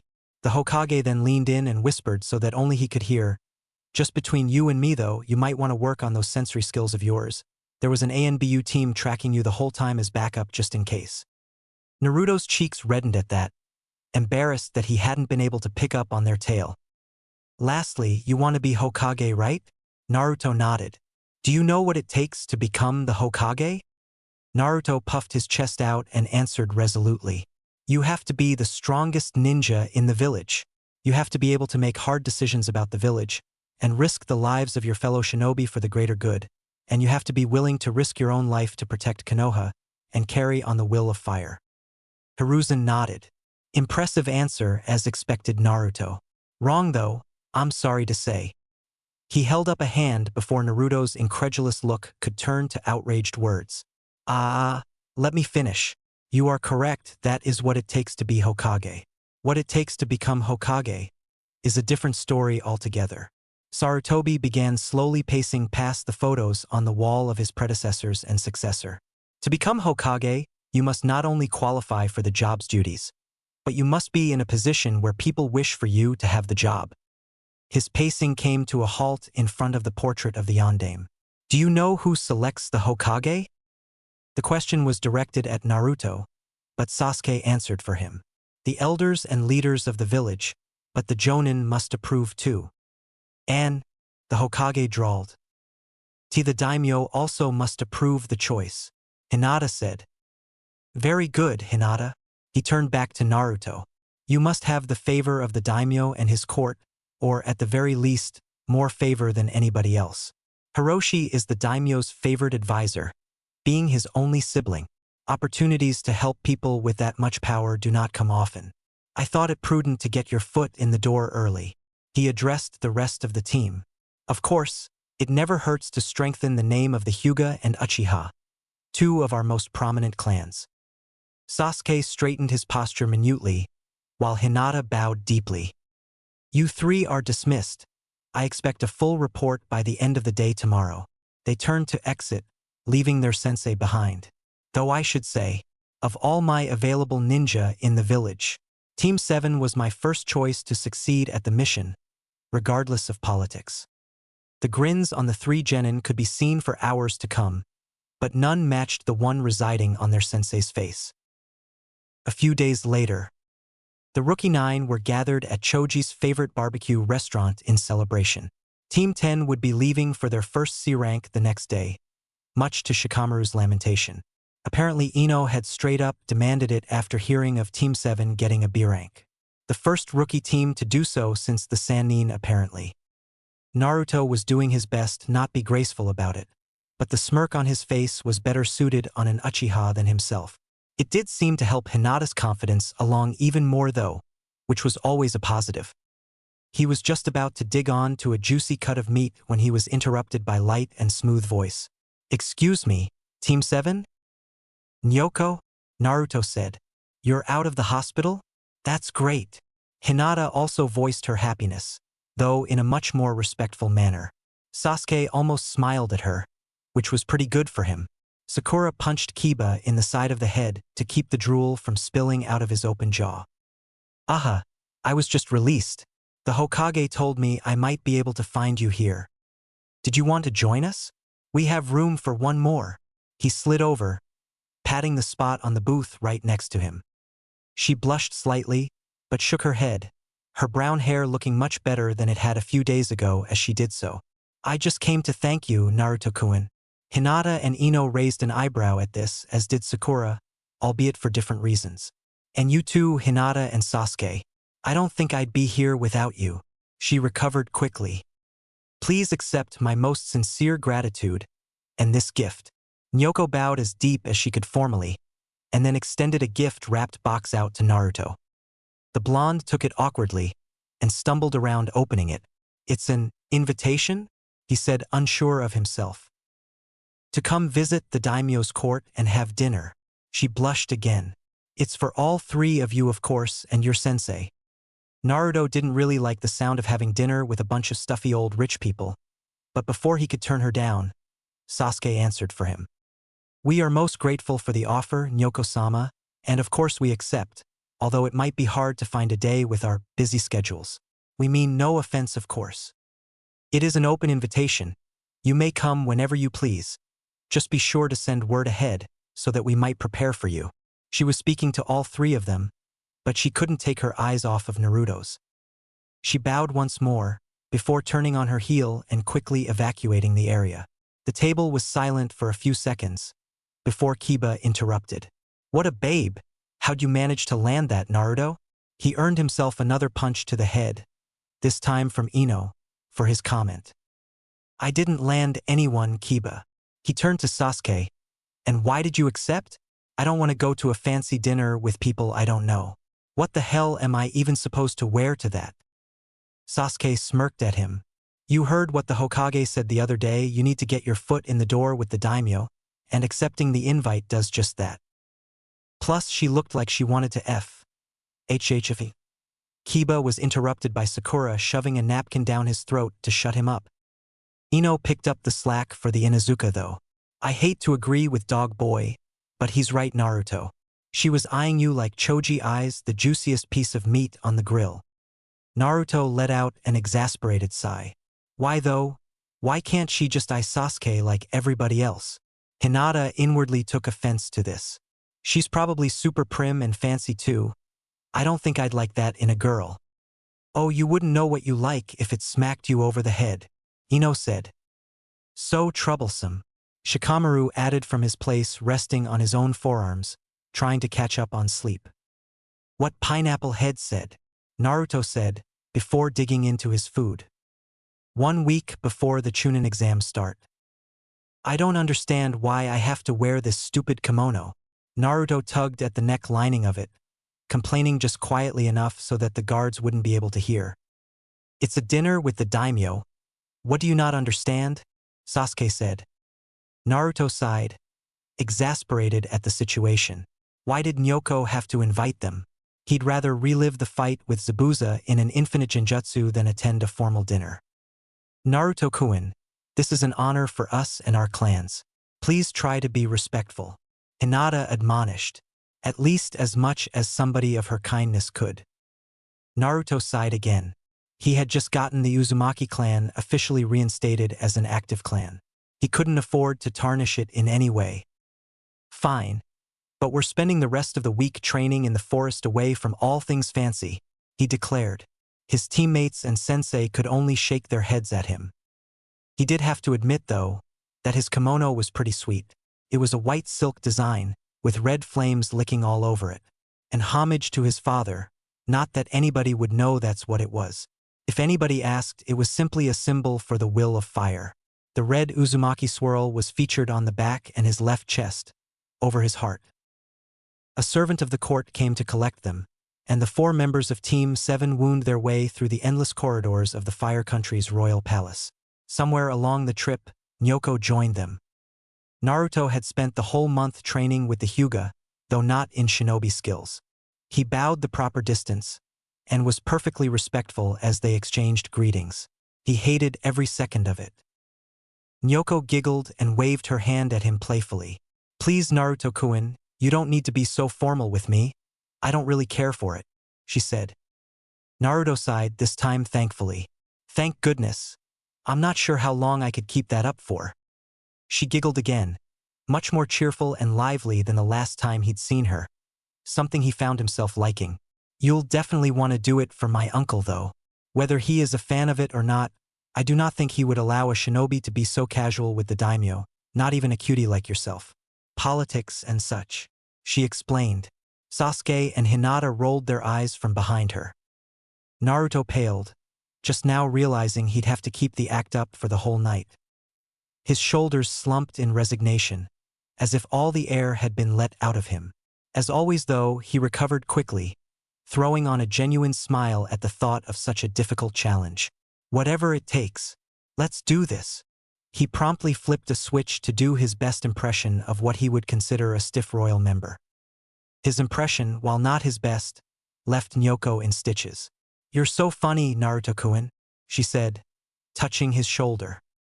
Hinata quickly broke them apart. "You look very nice, Nyoko-sama," she said with a little more emphasis than was strictly necessary. Sasuke rolled his eyes at his teammates, something he'd been doing a lot lately. "Can we go to the dinner, please? I don't want to be late." "Of course, Sasuke. Let us go," Nyoko replied, turning to lead the way, but keeping Naruto close to her. The dinner was nerve-wracking for the blonde, despite the hard work that he'd put into being politically presentable. Hinata had nearly had to hold him back when the daimyo asked to see Sasuke's Sharingan, and one of his guardian ninja said that it wasn't a good idea because the eyes couldn't be trusted. Sasuke brushed it off coolly, but Naruto bothered him. The rest of the dinner went smooth enough for his taste, until their most recent mission was brought up. "So," the daimyo said, "I hear your team was credited with taking out an A-rank missing ninja, correct?" "Oh, don't downplay their accomplishments, brother," Nyoko's father said with enthusiasm. "That A-rank nin was one of the 7 ninja swordsmen of the Hidden Mist. Quite a feat if the bingo book is to be believed." The daimyo seemed even more impressed by Team 7. "An accomplishment that shall bring honor to all of your clans, I'm sure." He smiled at them. "I look forward to seeing what you accomplish in your careers moving forward." "As much as we'd love to take credit for it, we really shouldn't," Naruto said, mood dampened. "We were outmatched. If it hadn't been for Yamato-sensei and Asuma-sensei, we would have failed for sure. We didn't exactly make it out of there scot-free either." He shuddered thinking about what Team 10 went through before they'd arrived to back them up. Sasuke and Hinata shared his shudder next to him at the table. Their experience in Wave hadn't been a great one. Everybody made it out alive though, and that's what mattered. Well, everybody on their side at least. And Naruto is being humble. While the mission wasn't very smooth, he saved us and another genin team. Hinata said. She felt that Naruto deserved credit for what he did. The blonde, however, didn't, and kicked Hinata's foot under the table. It was too late though, and the daimyo and all his court were thoroughly impressed by Naruto. He finally put his foot down when one of the generals, a pitiful, sniveling man, suggested he receive a medal. Thankfully Yamato backed him up, saying shinobi didn't receive awards from the daimyo's army. By the time the dinner was over, Naruto was completely exhausted and ready to go to bed. Thankfully, they were each given rooms for the night so they wouldn't have to travel back to Konoha until the morning. He followed his team through the hallways to where they would be staying, slouching as he rounded the first corner out of view of the court. Halfway back he felt a presence approaching him quickly, not that he needed to sense it with the sound of slapping footsteps. Nyoko came running up next to him, shoes in her hand. "Naruto-kun, wait," she huffed, trying to keep her voice down so the rest of his team wouldn't hear. She failed, and his teammates turned to check out what was going on. "It's fine guys, go on. I can find my way back." He was not entirely excited to delay sleep anymore, but his curiosity was piqued about what Nyoko wanted. "What's up?" he said. She looked a little winded from running after him, which was surprising considering she looked to be in good shape. She brushed a brunette lock out of her face. "Well, I wanted to. You see." She looked down, embarrassed at being tongue-tied. "Can we go for a walk?" She finally settled on. Her shoulders and face perked up in excitement as she waited for his answer. Naruto had to admit that it was kind of cute, and a walk wasn't too much work in the grand scheme of things. The fact that she didn't care for him trying to act all proper eventually sold him on the idea.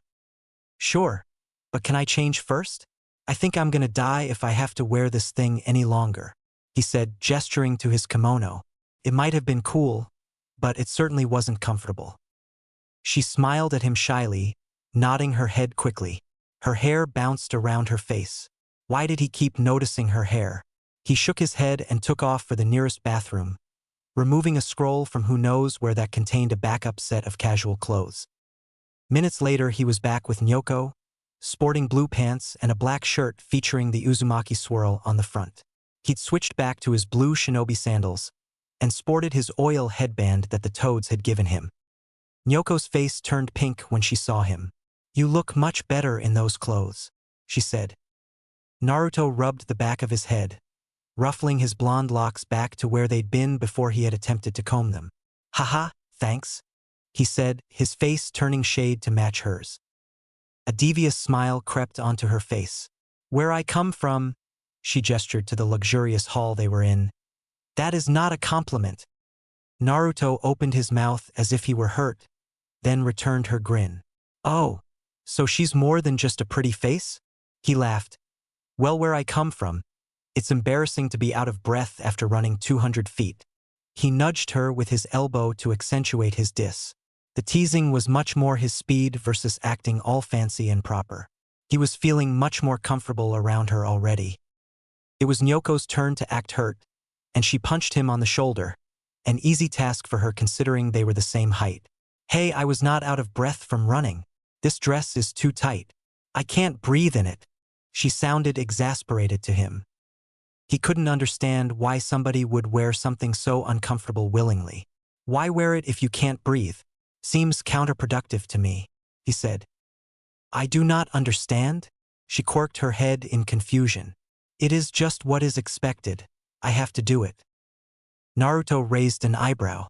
If he always did what was expected of him, well, there wouldn't be a Leaf Village left to return to. "What is wrong?"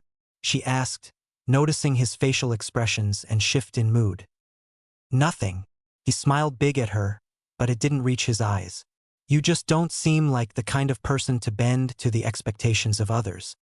There was a mixture of emotion flashing across her face, and it was conflicted feelings that he recognized well. He'd just been through it when he rescued the very girl standing in front of him. Not to mention the disaster in Wave.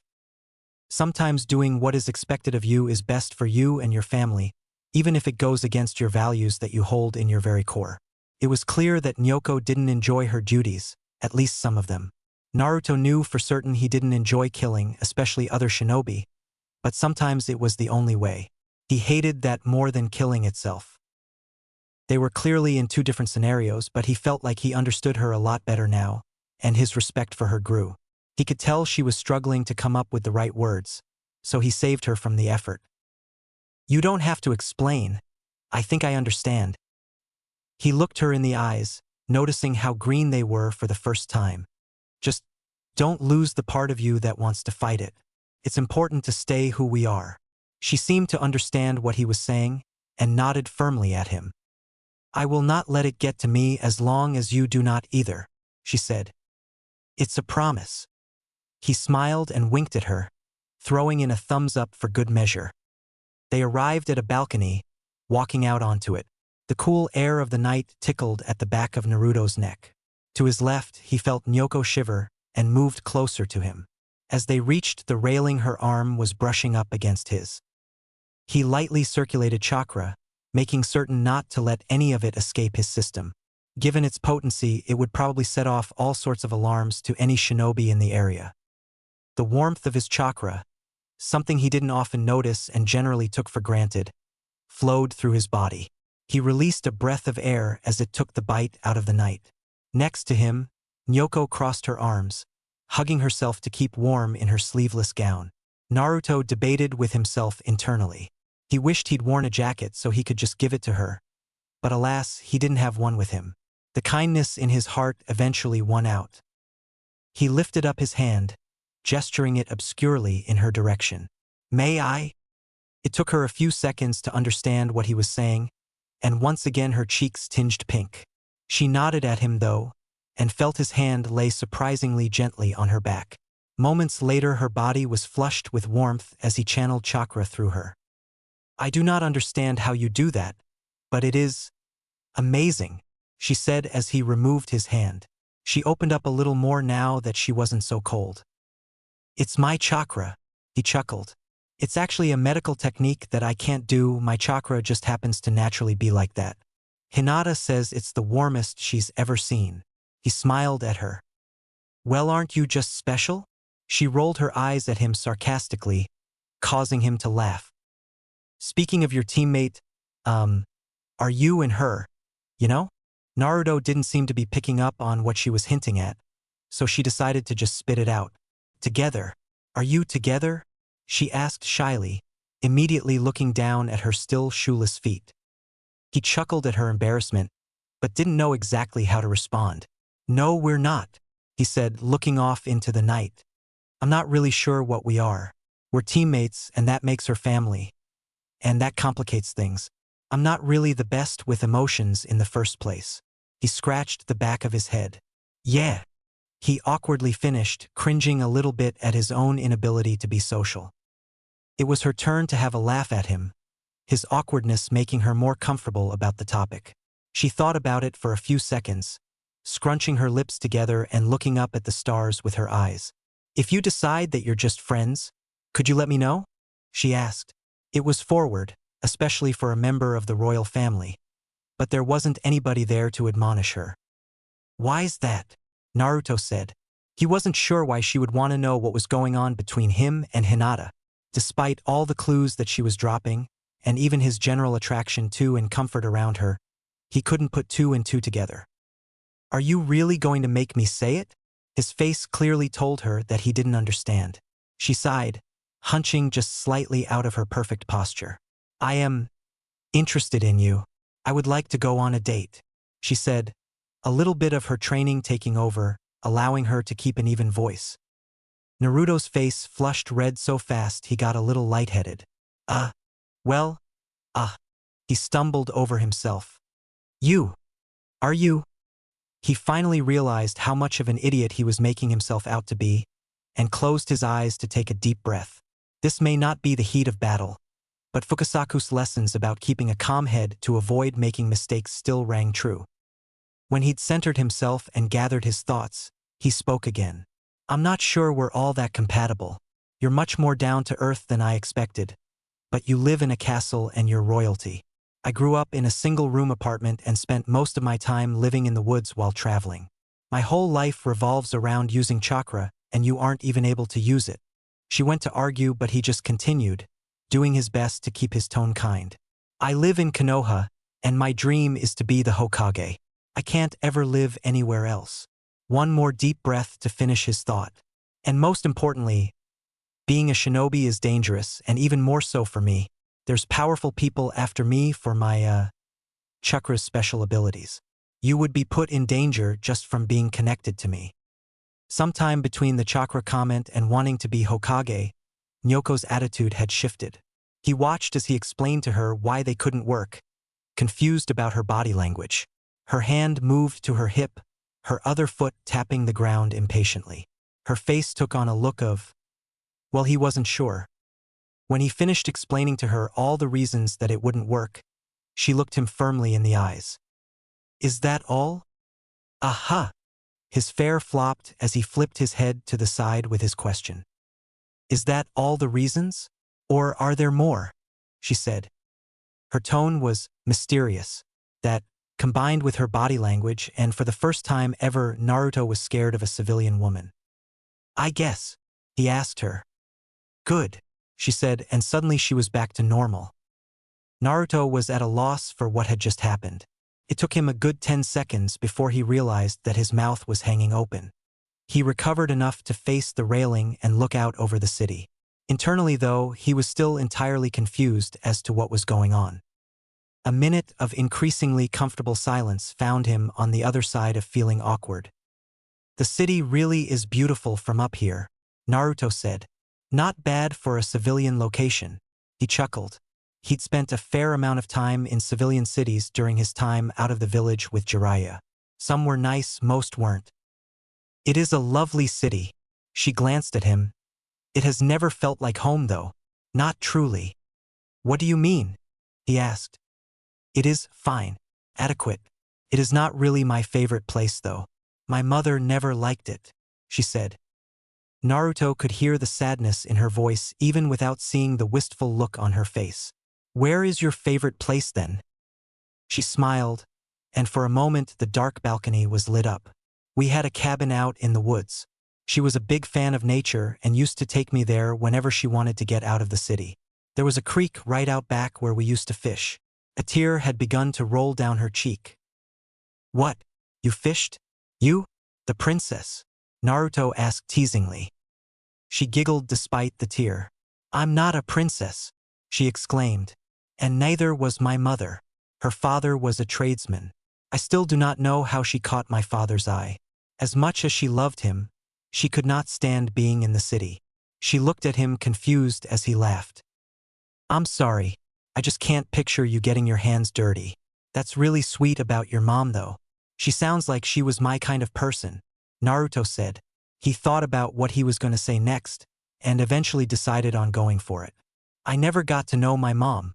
She died protecting the village on the day that I was born." He tried not to sound too down, but some of his sadness leaked into it. "I am sorry to hear that. My mother died when I was 10. She was really sick." "I'm sorry. At least you have your brothers and dad. And I have my teammates and senseis. It could be a lot worse for both of us." Naruto smiled weakly. It wasn't that he didn't believe what he was saying. He wholeheartedly did. It was that some part of him wished that he didn't have to. That while the terrible hand he had been dealt could be worse, it could also be much better. It was a rare time when he truly let his emotions in and let himself feel the pain that came with such thoughts. Sometimes it was necessary to get it out of the way, though, and if it would help a friend, even better. "So that positive attitude is not just an act, is it?" she asked. "You truly believe that?" Being a civilian, she wasn't trained well enough to perceive deception. She couldn't see that Naruto's smile wasn't entirely genuine. Not that Naruto was trying to deceive her, but she just couldn't detect the sadness hidden behind his cheerful disposition. "It's not an act, no. Sometimes it doesn't come naturally, though. I still get sad. I still have negative thoughts. The key is to stay above them and be grateful for what you still have, rather than focusing on what you don't," he said. She nodded along, as if that made sense to her. "I like it. I think I will try to incorporate that attitude myself." She held her chin up high, proudly. He smiled at her, realizing he really enjoyed her company. They ended up a little while longer before calling it a night. Naruto escorted her most of the way back to her room, a room that was conveniently located at the top of one of the towers, despite her claims of not being a princess. Naruto snuck back into his own room, which he luckily was not sharing considering that late hour. It must have been well past midnight at this point, too late to be questioned by his team. The trip back to the Leaf was quick and clean, after he underwent an interrogation from his teammates about what Nyoko wanted. When he assured the both of them that they had just talked, they left it alone, for the time being at least. Upon returning to the village, they were called into the Hokage's office. Naruto greeted the old man as he always did, his teammates doing their more respectful iterations. "Ah, Team 7. Welcome back to the Leaf. How was your trip to the capital?" the Hokage asked. "It wasn't as boring as I thought it was going to be," Naruto said. He seemed to be pondering his time there. "It was successful, Hokage-sama," Hinata said, bowing respectfully. Surprisingly, Naruto even managed to not embarrass himself. He almost acted as a clan heir should. Sasuke added, "Yamato, Their reports are surprisingly correct. The daimyo was a gracious host and appeared to enjoy our company. Team 7 handled the political pressure admirably, and I believe even made some allies. Yamato reported succinctly. Good, good, Hiruzen said as he puffed on the pipe that seemed to materialize out of nowhere. They sat for a few comfortable seconds before he continued. You are aware that the Chunin exams are coming up? They all nodded excitedly. So I assumed. I wanted to personally give you the invitation forms. I'm expecting you 3 to pass. He explained, pushing forward 3 slips of paper.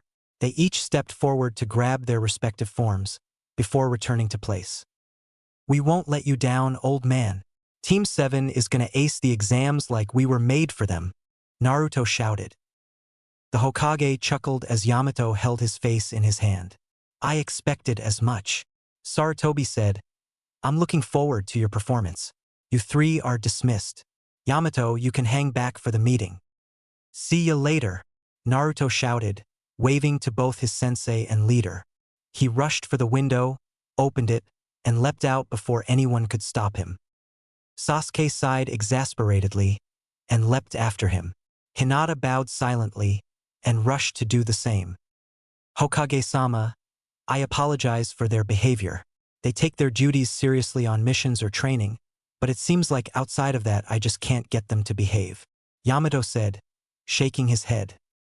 It's quite alright, Yamato.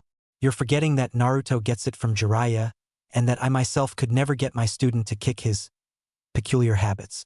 The fact that you can get them to focus when necessary shows your ability as their sensei. The Hokage said. At any rate, we have the meeting for the Chunin exams now. I'm certain you know everything you're about to hear already, but I'd like for you to formally nominate your team anyway. At that moment, the doors opened, and in walked all the Jonin sensei for the village. Being that it was a home-hosted Chunin exams, they would likely be nominating a record number of genin for it. Exams within your own village were always considered the safest after all. When everybody had filed in, the Hokage spoke again. Ah, I see you're all here. I assume you can figure out what this is about. Kakashi, we'll start with you. He nodded to the Kapinin who stepped forward to speak. After leaving the Hokage's office, Naruto and his team began to make their way for Ichiraku Ramen. It had become the unspoken thing to do after a meeting with the Hokage, whether it be a mission report or otherwise. He hadn't made it 15 steps when they ran into Sakura. Naruto, Hinata, Sasuke-kun, she shouted. How are you guys? They chatted idly for a few minutes while they walked. They discussed missions and training and the like. Team 7 didn't bring up the Chunin exams, because they had deduced that the meeting right now was for nominations, so the pink-haired girl likely didn't even know yet. They turned the corner of a wooden fence, and Naruto immediately sighed. Konohamaru, he called out. What did I tell you about your camouflage? That I need to make them more realistic? Konohamaru asked. Yes. Can you see why a square rock with eye holes isn't realistic? The young boy nodded profusely. Then why did you use it? Well, Irika-sensei said that sometimes hiding in plain sight could be effective, he said. Naruto sighed. The young boy had just started the academy and was taking some of the lessons a little too literally. At least he was paying attention. Saru, just because it's a bad disguise doesn't mean it's hiding in plain sight. He rolled his eyes. Hiding in plain sight would be like walking down the street in civilian clothes versus hiding in the shadows in your ninja gear. Understand? Yes, Naruto-sensei. He saluted, bringing his hand up to his goggles. The boy then donned a devious grin. Hey boss, are these 2 your girlfriends? Naruto paled, but not because he was embarrassed. He chose to forego the answer and instead offer a little advice. You better run, Saru. Huh? The boy asked. Then he saw the look on Sakura's face. You little brat. Don't you know it's insulting to say we're both his girlfriend? Sakura yelled. Come over here so I can teach you a lesson. Konohamaru went pale and turned to run. Sakura took off after him, not giving serious chase, just trying to scare the boy into a little bit of respect. Naruto chuckled. I'll see you guys at Ichiraku. I better make sure he learns his lesson without getting hurt. Naruto said. Hinata's face was still a little red from embarrassment, but she and Sasuke both nodded. Naruto molded chakra, using his sensory ability to pinpoint them as he ran after the two. He found them on the other side of a fence, next to two other signatures. He was just hopping the fence when he felt an extremely powerful one-up in a tree. He couldn't tell the size of the chakra pool because it was extremely well concealed, but the chakra that leaked was dense. On the other side of the fence, he found Konohamaru being held up by his shirt by a sand ninja. The guy had purple face paint and was wearing an all-black outfit with pointed ears on his hood. Next to him stood a blonde girl, also wearing a Suna headband. There was a good chance the signature was their Jonin-sensei then. But where was their third teammate? Was he what was strapped on the back of the boy? He could see hair poking out from the bandages. He made a cross-hand seal and concentrated hard. His clones came to life exactly where he wanted them to. "You guys here for the Chunin Exams?" he asked. The sand ninja looked up. "See, put him down before we get in trouble, Kankuro," the blonde girl said. "TCH, I told you I wanted to have some fun and teach him a lesson first," the face-painted ninja, Kankuro, said. A clone of Naruto tapped him on the shoulder, causing him to spin around quickly. While he did so, the real Naruto moved in and pressed his thumb into a pressure point on Kankuro's forearm, causing him to drop Konohamaru.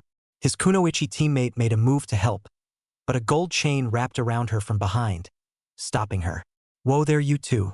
Better calm down. Wouldn't want to hurt little Saru here now, would you?" The third Hokage would be pissed if his grandson got injured, Naruto said, laying it on thick. He would apologize to Konohamaru later about the grandson comment. "Go find Sasuke and Hinata. They're at Ichiraku," he whispered to the boy. Konohamaru nodded his head and took off running. "So, what's a pretty girl like you doing following the guy with makeup around?" the clone wrapping up the blonde girl asked. She blushed a little but didn't respond. "What about you, redhead?" a voice called from above. "You with them too?" Up in the tree, a clone of Naruto was standing on a branch above another sand ninja. This one had red hair and black circles around his eyes, a red kanji for love tattooed on his forehead.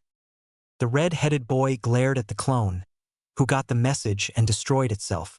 "Kankuro, you're an embarrassment to our village. We're leaving." The boy disappeared in a whirl of sand, reappearing between his two teammates. "Whoa, you guys didn't answer my question. Are you here for the Chunin Exams? Do you have the paperwork?" Naruto asked, following protocol.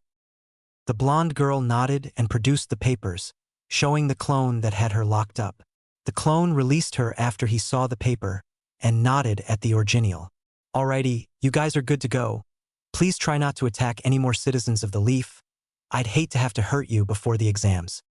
The one in black, Kankuro, clearly had an attitude and only rolled his eyes. He quickly moved to follow the redhead when he began to walk away though. The blonde did as well, though she didn't look away from Naruto. The redhead stopped, turning around. His teammates gave him clearance to do so that the massive gourd on his back wouldn't hit them. He turned to the real Naruto, as all the clones had dispelled. "What is your name?" Naruto was a little taken aback by the intensity of his words, but didn't show it. "Naruto Uzumaki. What's yours?" "Gaara. Of the sand." Gaara responded. He turned to leave, so Naruto did too. "I'm Temari," the blonde girl shouted before following her team. "Why's it always gotta be me that finds the trouble?" Naruto thought to himself as he walked towards Ichiraku. He sent a clone to report his findings to the Hokage. His meeting should be finishing up any minute. Naruto's heart was pounding in his ears. His lungs burned as he sucked in oxygen. He had a horrible feeling in his gut as he leapt from tree to tree at max speed. His feet were on autopilot as he scanned the forest for his teammates. Where the hell were they? The giant snake that separated him from his team had come out of nowhere. One spike of chakra from behind him, and all of a sudden he was being driven away from his two best friends. It was the snake that was the source of the feeling in his gut. They were surprised when Anko broke through the window saying she was the second proctor. They were even more surprised when she announced it would be in the Forest of Death. Surely it was going to be a breeze. After all, there were few in the village that had spent more time in Training Ground 44 than Team 7. They'd discovered a team from Rain that must have been at the gate directly next to them, and secured their second scroll easily. They could have made their way to the tower immediately, but no, he just had to run his mouth. This is a cakewalk, he'd said. We should make sure the other Leaf teams are doing okay, he'd argued. His team had followed his lead as they often did. Look where it had brought them. The bad feeling grew as he got closer to them, his sensory abilities honing in on 2 chakra signatures that felt so natural to them they might have been his own. And one massive one. That chakra was foul.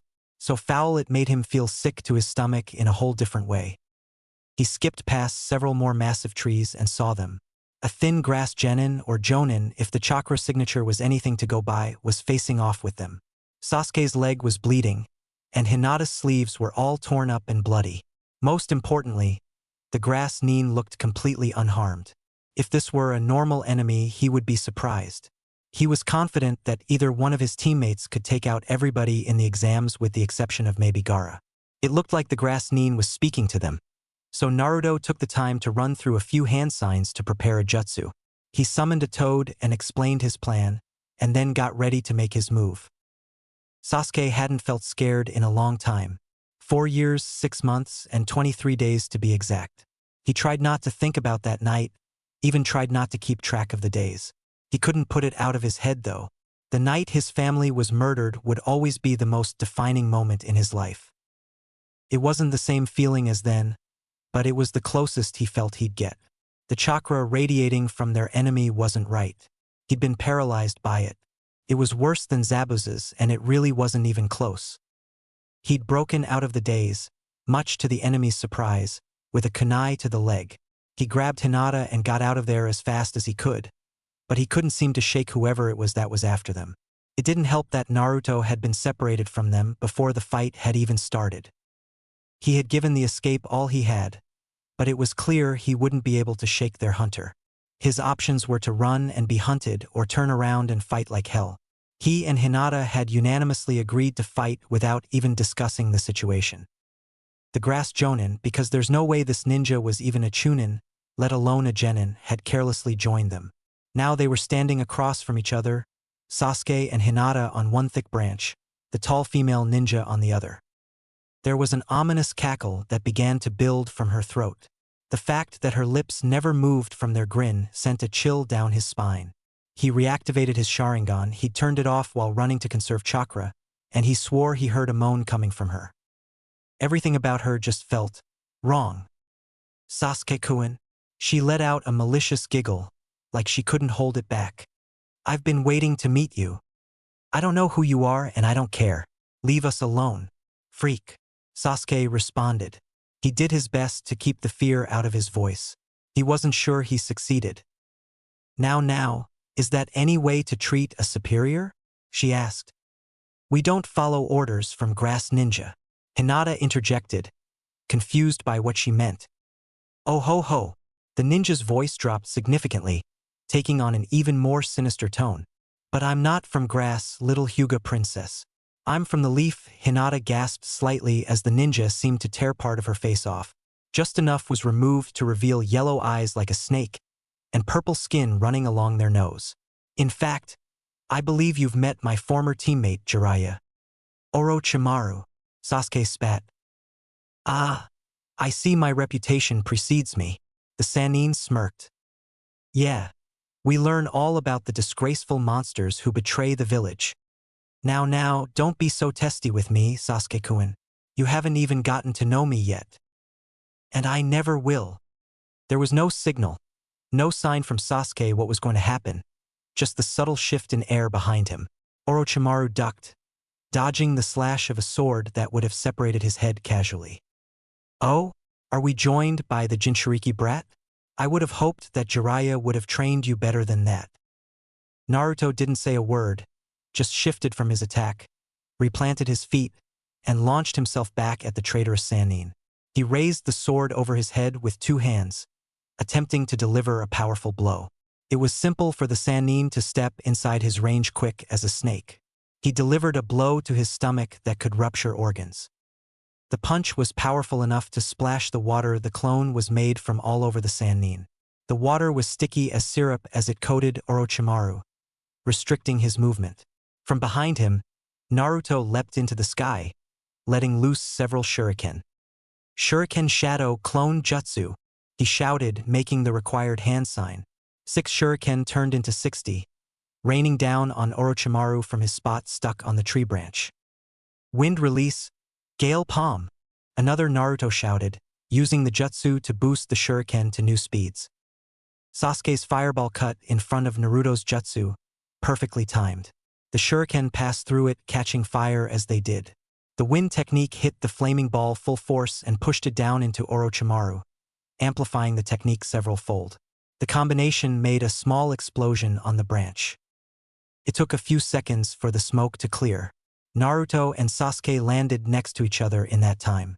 They were back to back, down in their stances, ready for anything. They weren't under the impression that the Sannin would be put down so easily. There was a maniacal laugh to their side. Orochimaru was coming up out of a tree branch, using a jutsu to seemingly traverse the inside of it. That was impressive. You two didn't think that would do it though, did you? They looked at each other, then back at him and shook their heads. Naruto made his cross hand sign, summoning 4 more clones around them. More clones? Surely you don't think that will help. At that moment, Hinata struck. She came up behind him, using Naruto's jutsu as a cover for her movement. She'd used her Byakugan to track the snake Sannin the whole time. She struck 3 times, hoping to disable him. 1 Juken strike to both kidneys and 1 to his right lung. He turned around, furiously trying to backhand her. She ducked underneath his strike and put another chakra-fueled strike into his other lung. The blow connected firmly, but she wasn't fast enough to recover. Orochimaru delivered a kick to her chest that sent her flying through the air. You insolent little brats! He turned to glare at Sasuke and Naruto, only to find them missing. He was more alert now after being surprised twice. He quickly located Naruto to his left, another above him, and a third leaping through the air to catch his Kunoichi teammate. That left Sasuke and 1 more clone. He looked to his right and saw them on a branch higher up. They were both rearing back, chests bulging. They launched their combination jutsu at him. It was the first one they ever learned, and they worked it to perfection. Naruto's Toad Oil Bullet raced at Orochimaru, Sasuke's Flame Bullet doing the same. The jutsu collided mid-air, merging with one another. This time, the Sannin was ready for it, and leapt backward onto another branch, completely dodging the jutsu and its spreading flames. He immediately felt something wrap around his legs, and looked down to see 2 gold chains snaking their way up. His chakra felt suppressed, and he was unsurprised to see the chains leading back to the Uzumaki. Your mother's chakra chains, huh? He asked, casually flicking a kunai down. It struck the blonde on the shoulder, causing him and his chains to dissipate into smoke. How dare you mention my mother? Naruto ground out. Oh, he said, staring down the 3 members of Team 7. But she was such a fine specimen. The Sannin grinned. Naruto's blood boiled. He felt the Kyuubi chakra stir within him. His nails broke through the skin of his palms. His blood dripped down his hand onto the tree. He'd never wanted to truly kill anyone at all before, and he was sure he'd never want to kill anyone more than right now. What do you want with us? He forced himself to try and stay calm. As interesting as you are, I don't want anything with you, little Naruto-kun. And while your little Hyuga teammate interests me too, it's not her I'm after either. No, I'm here for Sasuke-kun. I wish to give him my power. He shuddered as he let go of the last word. Naruto was furious all over again. He whispered to his teammates, Code Red, 30 seconds. Then he body flickered away. Oh Sasuke-kun, it looks like Naruto is abandoning you. It's too bad he didn't kill your little Kunoichi first. Then he would be just like your brother. How is Itachi, by the way? Sasuke's Sharingan once again flashed red, and this time he wasn't concerned about conserving chakra. Hinata took his lead, Byakugan already primed and activated. She followed Sasuke's lead, and they both rushed after the Sannin. The 2 of them weaved in and out of their attacks, Sasuke using a kunai to empower his strikes, Hinata wielding her chakra. It was true that Naruto and Sasuke had unparalleled teamwork, even amongst the village that was famous for it. However, in the last months, Hinata had integrated into that as seamlessly as possible. She and Sasuke bobbed and weaved, covering for each other through each strike, counter, and block. It was the hardest they'd ever fought, the determination to buy Naruto his time pushing them to new limits. Orochimaru fended them off without fail, and while he wasn't driven back, he had zero room to make a real counterattack. 20 more seconds. Hinata zigged and zagged to try and throw off the Sannin's rhythm, and feinted a strike before leaping back. Sasuke's shuriken came spinning at him from 2 different angles. The snake turned sideways, allowing them to pass by the slimmest of margins. By the time he saw the ninja wire, it was too late. The metal wire wrapped around him, the momentum of the shuriken pulling it tight, causing him to buckle awkwardly against the tree.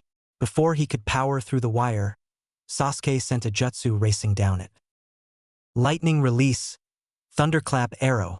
The lightning used the wire as a medium and raced near instantly into Orochimaru's body. The Sannin's body convulsed while the electricity wreaked havoc on his system. Sasuke wasn't done yet though, he wanted more permanent damage. Fire release. I hope this works, he thought to himself. Fire dragon flame bullet. He inhaled as much oxygen as he could, chest expanding until his lungs and ribs screamed in protest. He exhaled all the chakra that he could, igniting it as it left his mouth. The massive bullet engulfed everything in its path, slamming into Orochimaru and lighting him and the tree on fire. 3 seconds passed, then 5. Before 10 hit, they heard the cackling once more as the flames died out. Sasuke stood there, panting. The effects of using so much chakra while keeping the Sharingan active was wearing him out. He wasn't sure how much longer he could go. Then he saw Orochimaru's face melt off. It was a disgusting and inhuman display as the facade that he had been wearing completely melted off of him. His skin underneath was red and pink, burned from Sasuke's jutsu. In the next instant, the Sannin was regurgitating, mouth opened impossibly wide. 2 hands grabbed his lips from the inside, and Hinata thought she was going to be sick. The hands were followed by a head with yellow eyes, and soon the rest of Orochimaru followed.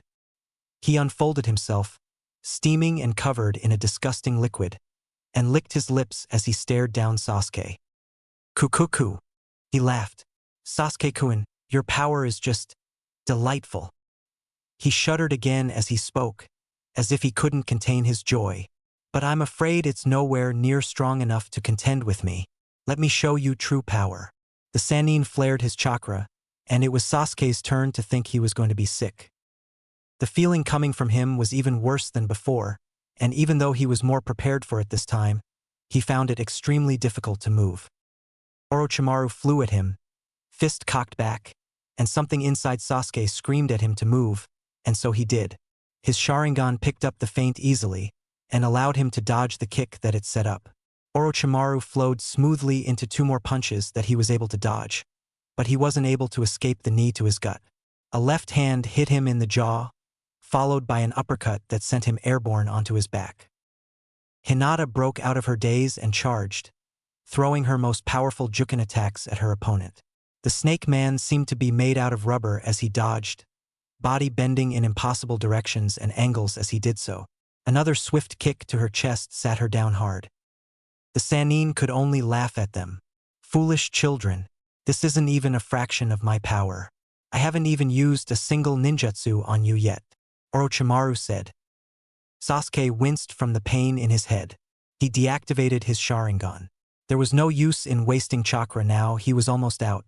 He'd have enough for one last-ditch effort, but nothing more after that. Orochimaru put his hands in a strange seal the Uchiha prodigy had never seen before. It looked like a tiger seal, but his middle fingers were crossed over his index. Allow me to share with you some of my power, he said. Before he could make a move to use a jutsu though, there was an ominous, suffocating presence that overtook them. All 3 ninja seemed to freeze in their place as they looked off into the forest where it came from. Orochimaru smiled, having a strong idea what it was. Suddenly, out of the woods like a bullet of fire, a red figure flew at the Sannin.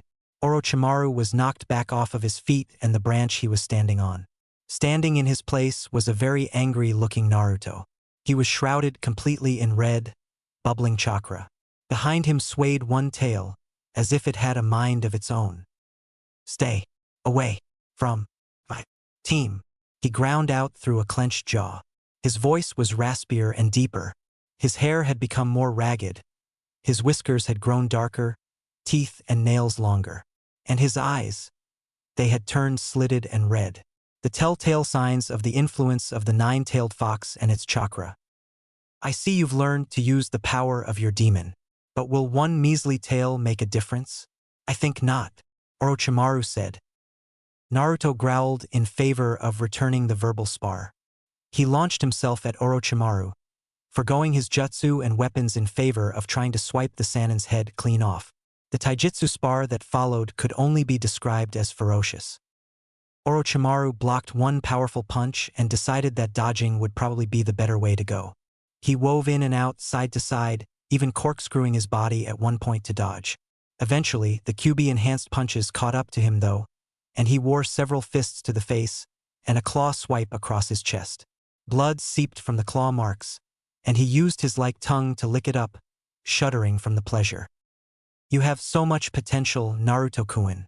But I'm not here to see what you're capable of today, as fun as it's been," Orochimaru said. "Now, allow me to show you what I was going to show Sasuke. True power." Once again, the snake summoner flared his chakra. The density of it seemed to weigh down the air itself. Naruto was protected from the effects of it inside the Nine-Tails chakra though, and launched himself at Orochimaru yet again. The Sannin grinned as the Jinchuriki flew at him, and easily sidestepped his first punch, and his second and third. Naruto tried to roundhouse kick him in the head, only for it to be ducked. Orochimaru slithered around all his attacks, before finally unleashing his own. The kick to his chest was the hardest he'd ever received, and he felt several ribs break without resistance. Even as he flew through the air, he felt his ribs heal. Before he could even land, Orochimaru was standing where he was projected to fall, and delivered a vicious punch to his face. The pain was there, but it was greatly dulled by the nine tails, even as he cratered into the ground below. He simply was outmatched in taijutsu, and even through his building anger he could see that. As the Sannin descended on him like a fallen angel, he ran through hand signs. He wasn't coherent enough to shout or even whisper the name, but in his mind there was nothing but the shout of the jutsu name. Wind release, great breakthrough. It was his most powerful jutsu in his affinity. Amped by the one-tail chakra cloak, it would be enough to knock down trees. He exhaled, blowing as much wind as possible as he could out of his mouth, straight at the Sannin. The effect was immediate. The wind jutsu shot out of him like a bullet the size of a large train. Everything in the immediate area was blown away. Trees uprooted or snapped under the pressure of the wind jutsu. The ground itself was torn up by its power, leaving a trench. As it reached the falling Orochimaru, the man had a sickening smile on his face as he finished his own jutsu. Fire release, majestic destroyer flame. The massive A-rank fire jutsu met the wind jutsu head-on. It was powerful enough that it quickly overtook Naruto's wind, thanks to its elemental advantage. The great wave of flames incinerated everything in its path on its way back to Naruto. The blonde could do nothing as the scorching jutsu overtook and completely enveloped him. It felt as if his very being was on fire, like his skin was searing several times over, and his organs were going to boil and explode. Even as the fire jutsu was killing him, the nine-tails chakra was saving him, fixing the cells even as they died. It was excruciating. Just when he thought the onslaught would never end, the flames died down. His bubbling red chakra cloak was gone, as was a large portion of his clothing, barely leaving enough for him to be considered decent. His body was smoking, his skin was red, and he felt like he'd just gone days without sleep. It wasn't over yet though, and he tried to summon more of his tenant's chakra. All he saw of Orochimaru was a streak, before he was on him. He couldn't even react as the Sannin's glowing fingers slammed into his gut. "Five-finger seal," he said neutrally. "I'm sorry, Naruto-kun. I'd love to stay and play with Jiraiya's toy some more, but you see, I came here with a goal in mind. A mission, if you will. I'm after Sasuke's Sharingan, and nothing will get in my way, especially a little Jinchuriki brat. So why don't you just go to sleep?" The Sannin turned his back as Naruto began to collapse to his knees and fall forward. The blonde fought with everything he had, trying to stay conscious. His team needed him. He couldn't leave Sasuke and Hinata hanging. It was a losing battle though, and he knew he wouldn't be able to hold on long enough to help. With any luck, help would already be on the way after he flared the Kyuubi's chakra like that. A familiar signature hopped up next to him. The surveillance toad he had summoned. With the last of his strength, he delivered a message. Orochimaru, after Sharingan, will be fine. Go after him. And he promptly lost consciousness, his covered forehead smacking into the hard dirt. Sasuke hated having to rely on Naruto. He hated Naruto having to rely on the Nine Tails even more. He'd only ever seen him use that shroud once, and Jiraiya had immediately thrown a sealing tag on him to stop it. Naruto had insisted that he was in control, but the influence it had on him was obvious. Still, if he was willing to go that far for him, they couldn't allow it to go to waste. He and Hinata were slowly trying to get out of the forest. They knew they were closer to the tower than the fence, so they moved towards it, hoping to find help. Their only chance was to find numbers. Nobody in the forest was currently strong enough to defeat Orochimaru on their own. Not unless the third Hokage or Jiraiya showed up. They kept tree-hopping blindly, neither having enough chakra to keep their dojutsu active at this point. Even from this far away, they could feel the Kyuubi's chakra. That meant they could feel the moment when it receded.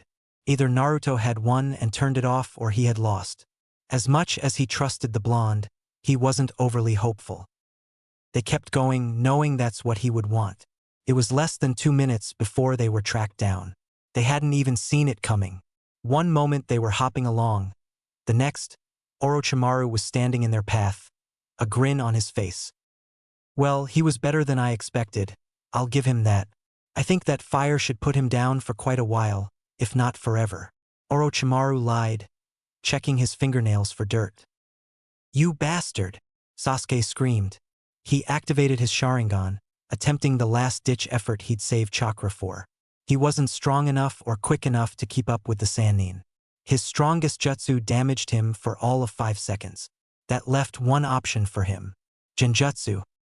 He looked Orochimaru in the eye with his 3 Tomo Sharingan, weaving the strongest illusion he had. The chakra flowed from his jutsu and into the mind of his opponent. There was hope. He felt it begin to take hold, the snake-like eyes beginning to glaze over. Then it was shattered. One flare of his chakra and it was instantly dispelled. The laugh that came from Orochimaru sounded almost genuine, like he truly thought it was funny. Is that the best you can do, Sasuke-kun? I hear your goal is to kill your brother, but with genjutsu as weak as that, you'll never come close. Itachi of the Sharingan is one of the best users in the world after all. He can even trap me in an illusion.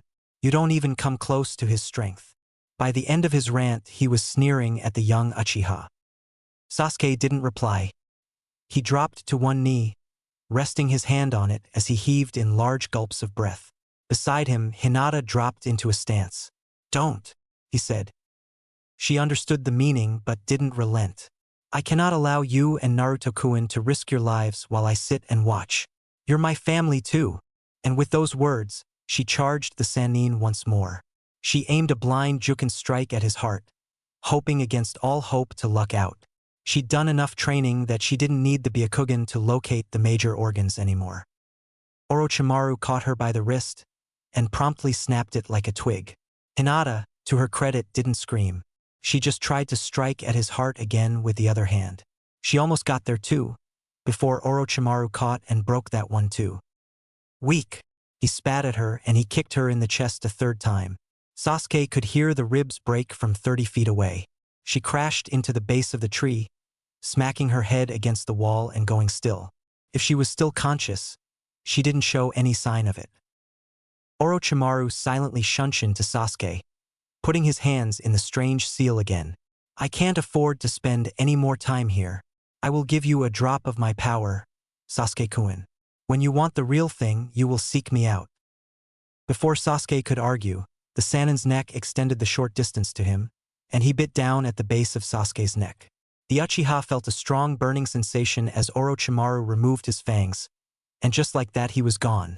not even floating leaves left behind. The burning sensation spread down his arm and into his chest, up into his head, and soon his entire body was filled with it. He writhed and screamed, trying to fight whatever it was that was overtaking his body, trying to stay conscious so that he could help Hinata and they could find Naruto. He couldn't though, he wasn't strong enough, and eventually he succumbed to the pain and blacked out. Hinata came to in the dark. The sensations from the injuries she'd sustained filed in one by one until her breath was caught and her muscles were clenched. It took her several seconds to relax enough to think. Her chakra was still extremely low, and she didn't want to risk using the Byakugan just yet. She drug herself to her feet, a difficult task with 2 broken wrists. Her teammates needed her. A feeling of numbness overtook her as she realized that she might not have any teammates left after what happened. She began to shake.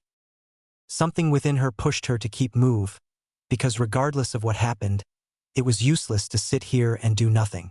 In the darkness, she had a hard time seeing without her dojutsu. She managed to slowly hop to where Sasuke had been when she lost consciousness. She almost stepped on his limp form as she looked, stumbling over his body as she passed. She put her ear to his chest, and then over his mouth. His heart was beating, and he was breathing. He was alive. His heartbeat was erratic, and his body was hot though. It was like he was fighting a bad fever. Better than dead, she reminded herself. She had to find Naruto. She mustered what strength she could, and maneuvered Sasuke onto her back, tucking his arms over her shoulders so she could hold him in place. She had to bite down on the sleeves of both his wrists to do so. She risked activating her eyes for long enough to search for Naruto. She could still remember the area the suffocating demonic chakra had come from, so she started her search there. It didn't take long. The area she located him in was completely and utterly devoid of life. Every tree in the vicinity was either missing or completely burned down. There was no grass left, only scorched earth. Everything was black and turned to ash. She turned her eyes off, already having memorized the spot, and took off with a vigor that betrayed her current state. She hopped from tree to tree, and within a few minutes, she'd made her way to him. She made it to his side, and slid Sasuke off as gently as she could. The moment she looked at Naruto, tears began to run down her cheeks. He was in worse shape than Sasuke. His skin was blistered all over. There were very few places on his body that didn't appear to be burned completely. His skin was red in most spots, black in others. She wasn't sure how long it had been since she lost consciousness, but his body was still steaming. That couldn't be a good sign. She risked the Byakugan one more time and scanned Naruto's body as quickly as possible. The damage was bad. Torn muscles, fractured bones, burned chakra coils. He was in bad shape, but it looked like everything had already started to heal considerably. Thank God for the 9-tailed fox. Ever so quickly it passed through her mind that she was probably the first member of the Leaf Village to ever think that. Her Byakugan forcibly deactivated as she ran too low on chakra. Her vision got bright, despite the late hour and lack of dojutsu. She dropped to one knee, the lightheadedness threatening to overtake her once more. She pressed a palm into the ground to try and balance and center herself. She could not afford to pass out again. Her teammates needed her. Deep, slow breaths fought off the worst of it. Then, out of the blue, they were on them. She was in no position to fight, and didn't make any sort of indication that she knew they were there. At least maybe she could surprise them by pretending not to notice. She risked an upward glance, and was relieved to see it was a team of Leaf and Bu. She raised her head to signal she was still conscious. A ninja with a monkey mask made his way over to her. Hyuga, status report. His voice was near emotionless. Likely a captain then. Good. She took another deep breath and spoke slowly. Orochimaru attacked us. Naruto-kun used his tenant to fend him off but was defeated. I don't know how. Sasuke-kun was bitten by Orochimaru in the neck and has a strange mark there. They're both in need of healing badly. I sustained injuries to both wrists, my chest, and head. I can go without healing if need be. Orochimaru got away. The ANBU captain nodded. Behind him, 2 more ANBU were already running glowing green hands over her teammates. She relaxed just a fraction. I can begin healing you, the captain said. She nodded in return and flopped back onto her back. It was likely the least graceful thing she had ever done. She couldn't find it in herself to care at the moment. Soon, the soothing feeling of the medical ninjutsu made her feel much better. Her wrists stiffened back to the way they'd been before. Her ribs began to dull to an ache that made breathing less of a burden. The massive headache she didn't know she had receded to a survivable level. The lightheadedness faded slightly, and she relaxed a little more. "Captain." One of the ANBU interrupted the healing session, though the captain didn't make any sort of inclination that he noticed. "The Uchiha. There's some sort of seal on his neck. I'm not well versed in Fuinjutsu, but there's definitely a foreign chakra coming from it." The monkey-masked captain didn't say anything for a few seconds. "I'm no Fuinjutsu expert either. We would need Jiraiya-sama honestly, or maybe Genma. Neither of them are in the village at the moment though," he said. Hinata debated about whether she should speak up. She ultimately decided that if she were in her teammate's position, she would want either of them to do it. She sat up onto her knees and spoke. "Naruto-kun has been trained by Jiraiya-sama of the legendary Sannin in Fuinjutsu." She laid it on as thick as possible. It was the only way to convince an ANBU. He also has access to the old Uzumaki texts on the subject, given that he is a member of the clan. He will likely have a good idea of what's going on, better than anybody you could call upon in short notice. Of course, the Sandaime was no slouch at Fuinjutsu either, and definitely was above Naruto's level. She just had to convince them that Naruto could handle it. She'd have to play this carefully. "Well," the other medic spoke up. "He's in pretty bad shape, but he's healing abnormally fast. I've sped it up as much as I can and healed all the dangerous injuries. Should wake up after a day or two in the hospital. He's always healed fast. He'll be fine by tomorrow. I'm sure of it. Look at the jutsu that did this to him." She gestured to the surrounding area. "Should he even be alive, let alone look as good as he does?" Hinata said. The ANBU shook his head ever so subtly. She turned her attention to the more pressing matter. "What about Sasuke? Will he be okay?" Sasuke's medic, a man wearing the mask of a bird she couldn't identify, spoke up again. He's just got a fever and general combat damage." He scratched the back of his head. "I healed a majority of it and helped out with the fever. The seal is beyond me. Orochimaru probably sealed his chakra or something so he can't use jutsu. He should be just fine though." Hinata let loose the final breath that she had been holding as gently and evenly as she could. "Please allow us to finish the exams then," Hinata said, bowing as properly as she could from her position kneeling on the ground. "If Naruto and Sasuke will be physically fine, and Naruto can handle the seal, there's no reason we should be disqualified." "That's a bad idea. The Hokage will want to hear about this," the captain said. Naruto had summoned a surveillance toad. It will have reported this to Jiraiya-sama and Hokage-sama by now. The full report can wait a few days while we finish the exam. "It won't be any trouble for us to find another scroll," she said. Naruto had been holding onto their heaven scroll in the pouch he'd worn for the exam. If it was still in the forest, it would have been turned to ash by now. The monkey ANBU seemed to consider this. After several moments, his shoulders slumped slightly and he let out a sigh. "Naruto has been good to Konohamaru, especially since his parents' death. Better than anybody else outside of his family at any rate. Our clan will not forget that. You will be allowed to complete the exam. You will not continue through any other incident like this again though. If you need help, just open a scroll. It will summon a proctor." Hinata nodded and bowed lower, thanking him profusely. She was confident she could take care of the boys until they awoke. She had become somewhat proficient in medical ninjutsu. The ANBU helped move them east, into the trunk at the base of a large tree. It would provide cover from at least 3 directions, though it did limit their escape. Once they left, she went about setting up several traps, including some tags that Naruto had given her before the exam started. When she was satisfied that they were as well defended as possible, she turned her attention back to her teammates. Naruto's burns had receded, but the worst of them, the ones on his forearms, could still use some attention. She pulled out the medicinal cream that she had made just for such circumstances. She rubbed it over his arms and a few spots on his chest and abdomen, making sure to rub the cream in thoroughly. She was proud that she only slightly blushed at the action. Sasuke's fever seemed stable for the moment, so she just ran a diagnostic jutsu over him. His injuries had healed well, just as the ANBU had said. With nothing left for her to do, she ran a quick scout over the nearby area using her Byakugan. She kept active for as little time as possible, exhaustion already setting in. She found nothing and decided sleep was for the best. They wouldn't have any sort of watch, but with Naruto's traps and barriers, as well as her traditional traps, they should be safe for a few hours at least. She wouldn't be any good if she didn't recover, and it's not like she could wake them up to move even if she did see something. She laid down in front of her teammates, determined to protect, even if that meant just putting her body in front of theirs while they slept.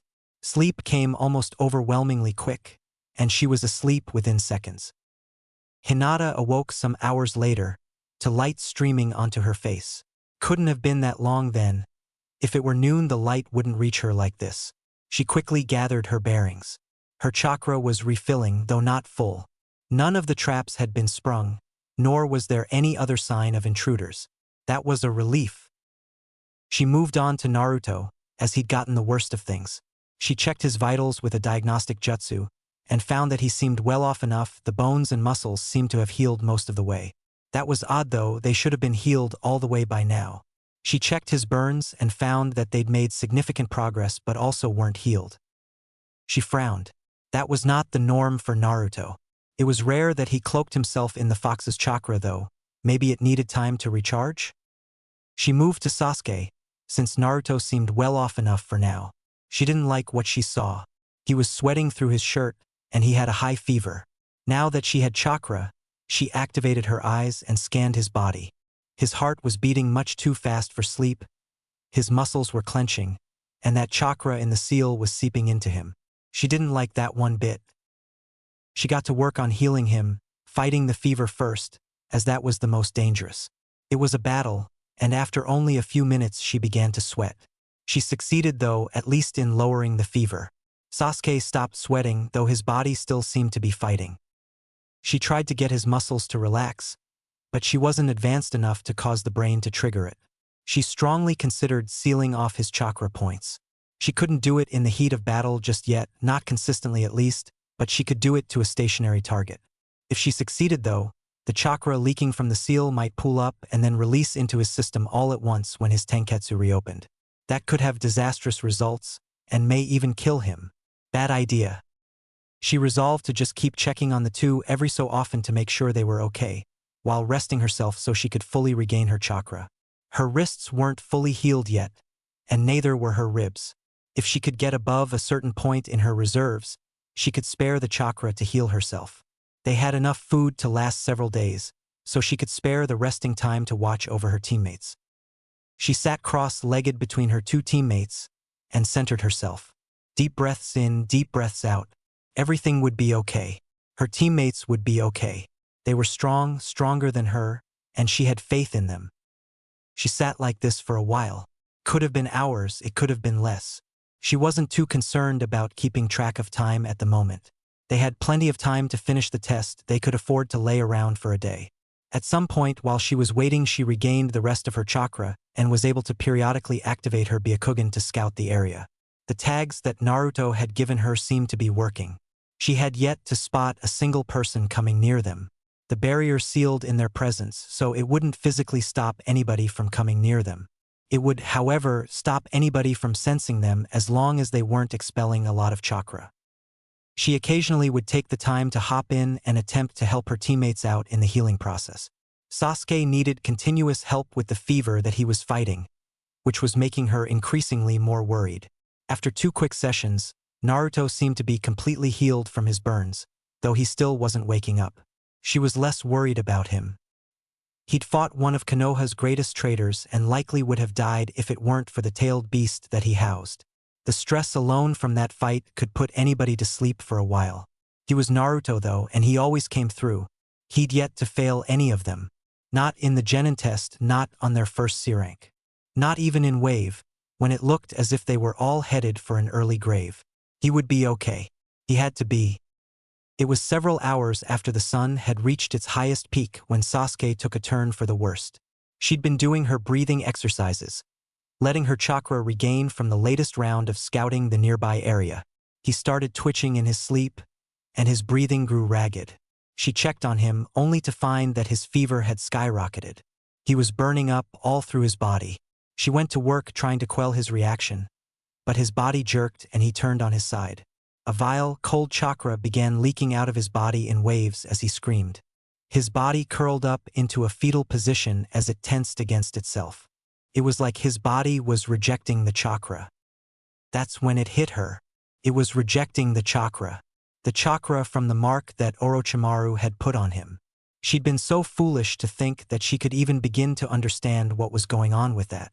She should have let the ANBU disqualify him, or at least ask them to watch over them. The chakra being expelled from Sasuke grew stronger. It was a steady stream now, and she didn't know what to do. She had been counting on Naruto to be able to seal off the mark or at least know what to do with it.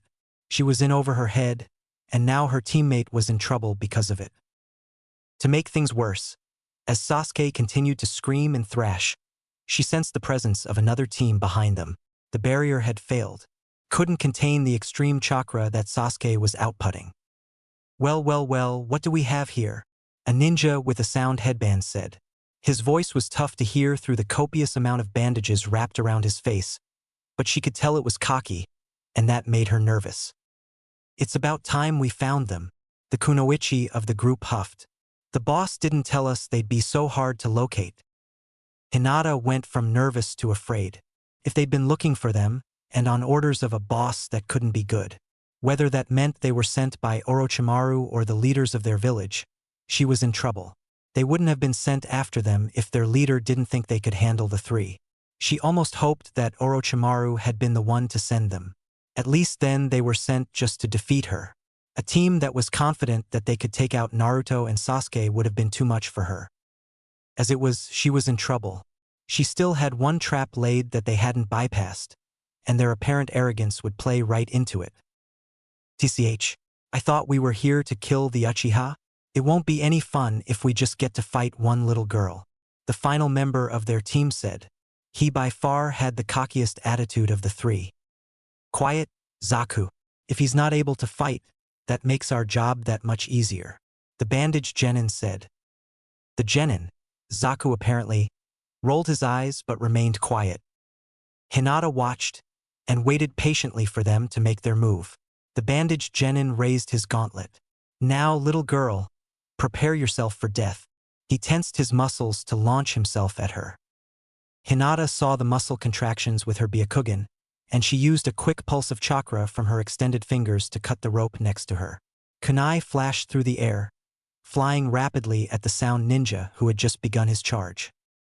The bandaged ninja simply quickly strafed to the left, dodging the three kunai, while continuing his sprint. Much to his surprise, there were 20 more kunai heading straight at him from his adjusted position. The spread of them was such that we wouldn't be able to dodge left or right, that left up, down, or back the way he came. He wasn't much of an earth user, and retreating was never in the cards for him.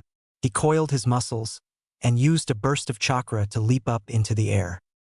Hinata saw the smirk on the sound ninja's face as he soared through the air.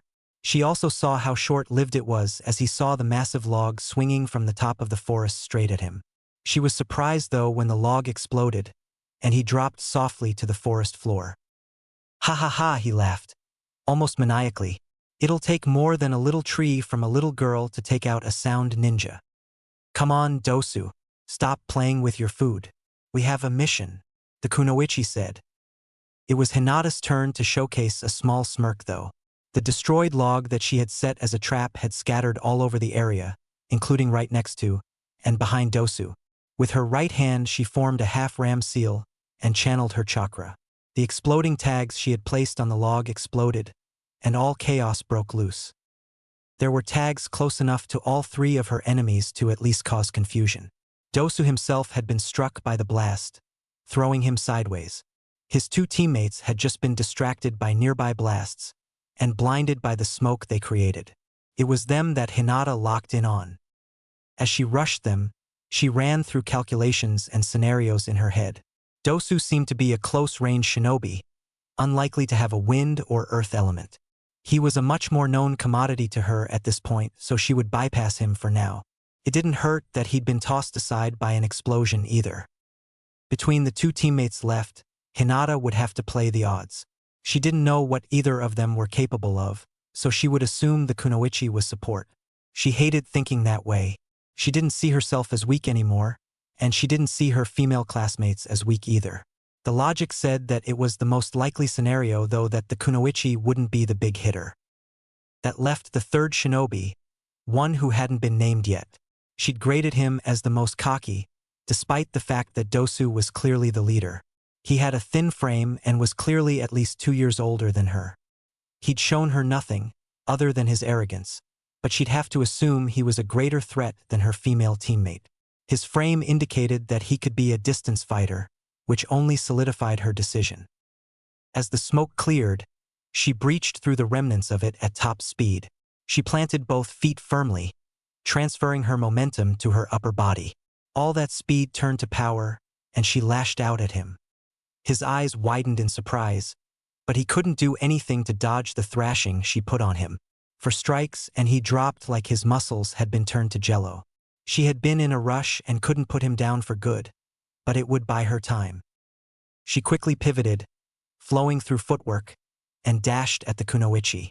The smoke had cleared, and no doubt the ringing that would have been in her ears had too, so Hinata moved quickly.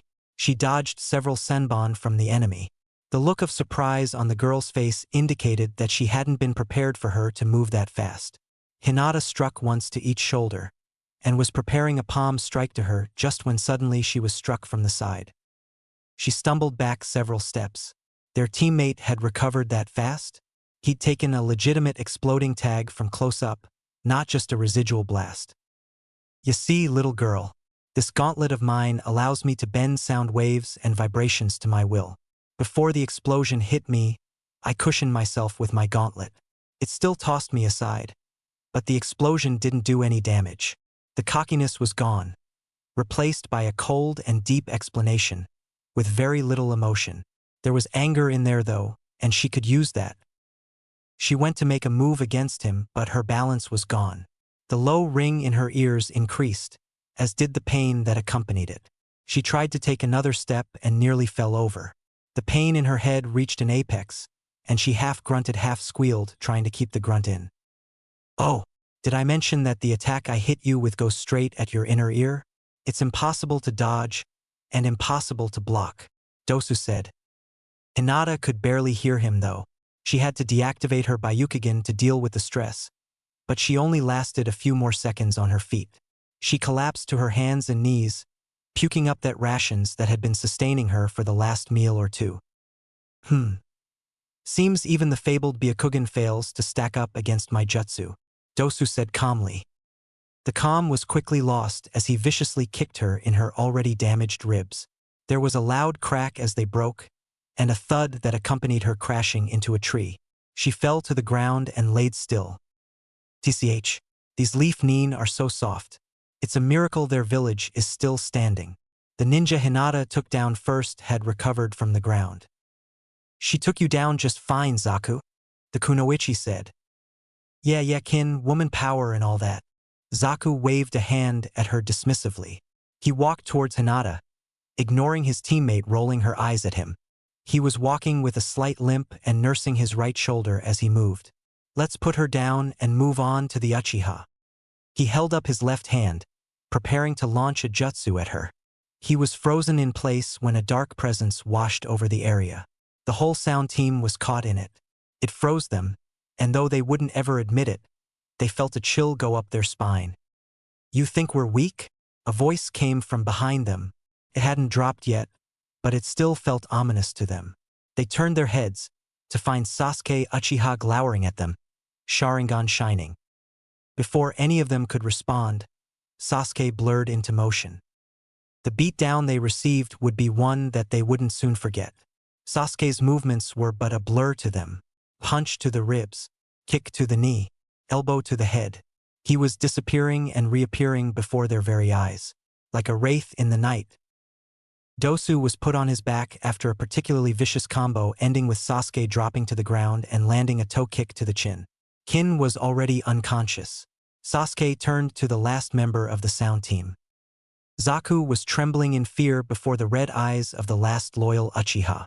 Sasuke's 3-tomo words slowly and smoothly as he picked up every tiny movement, every piece of information that the enemy's body and chakra revealed. Zaku lifted his hands to blast his slicing air waves. "Stay away from us, you monster!" His chakra charged up to fire his jutsu. Sasuke moved. The Uchiha was faster.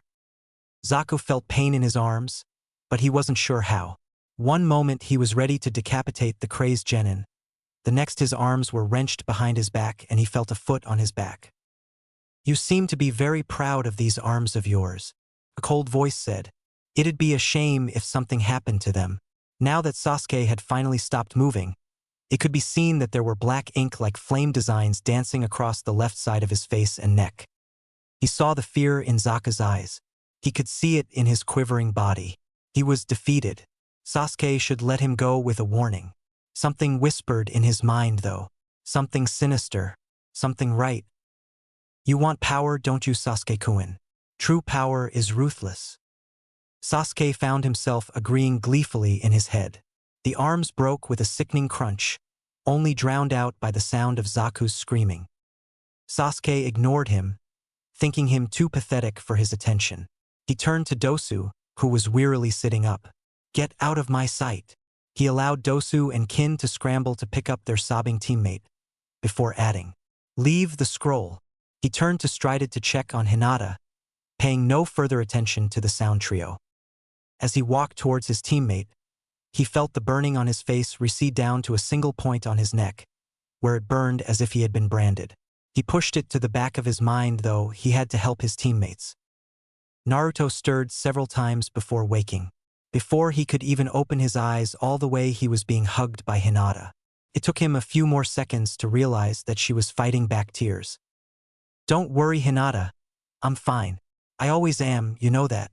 He was strangely calm, considering the last thing he remembered was fighting Orochimaru. He guessed that if the snake was still around, he would already be dead. Plus, his natural sensing ability wasn't picking up any foreign signatures in the area. The fact that he awoke to Hinata hugging him certainly didn't worry him either.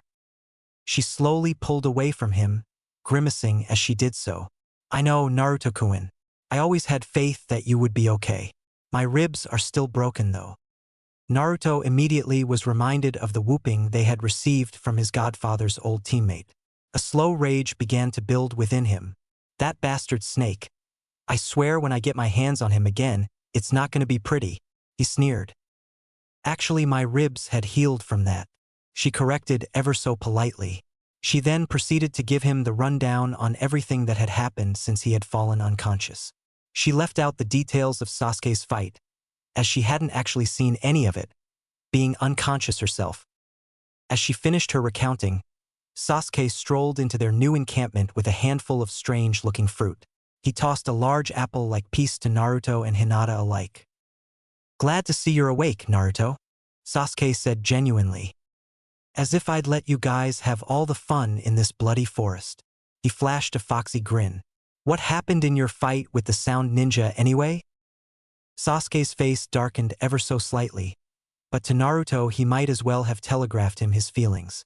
"I took care of them. They won't bother us again." Naruto raised an eyebrow at that. "You didn't, did you?" A subtle shake of his head sent Sasuke's black locks swaying back and forth lightly, as if a soft breeze had tousled them. Naruto got the message and let it drop. "For now at least. Let me see the seal that the snake stuck you with." He maneuvered to Sasuke's side, as his teammate removed his shirt to give Naruto an unobstructed view. Naruto asked him a series of questions pertaining to the seal. Sasuke answered with a series of grunts and hens that anybody other than Team 7 wouldn't have been able to understand. Naruto looked perplexed after several minutes of looking it over. It's extremely complex. I can't tell exactly what it is. I can tell that it will activate and unfold who knows what if you start running low on chakra, but without having that happen I can't get a good read on it." He turned to Hinata. "You said it's leaking chakra?"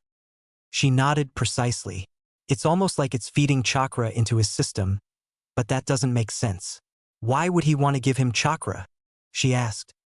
Sasuke remained quiet through the wild conversation. Well, Naruto said, better have Pervy Sage take a look at it when we get back to the tower. If he was anywhere near the village when we got attacked, he's probably already waiting for us there. Naruto said, I can seal all your chakra first so that you can't use it. That will definitely prevent it from activating, but you obviously won't be able to use it if we have to fight. Leave it. I know my limits, Sasuke answered rather shortly even for him.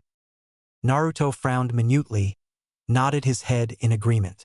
Yeah, alright, let's move then. And with that, Team 7 shot off into the trees. They would arrive at the tower less than 2 hours later without seeing another person the whole way.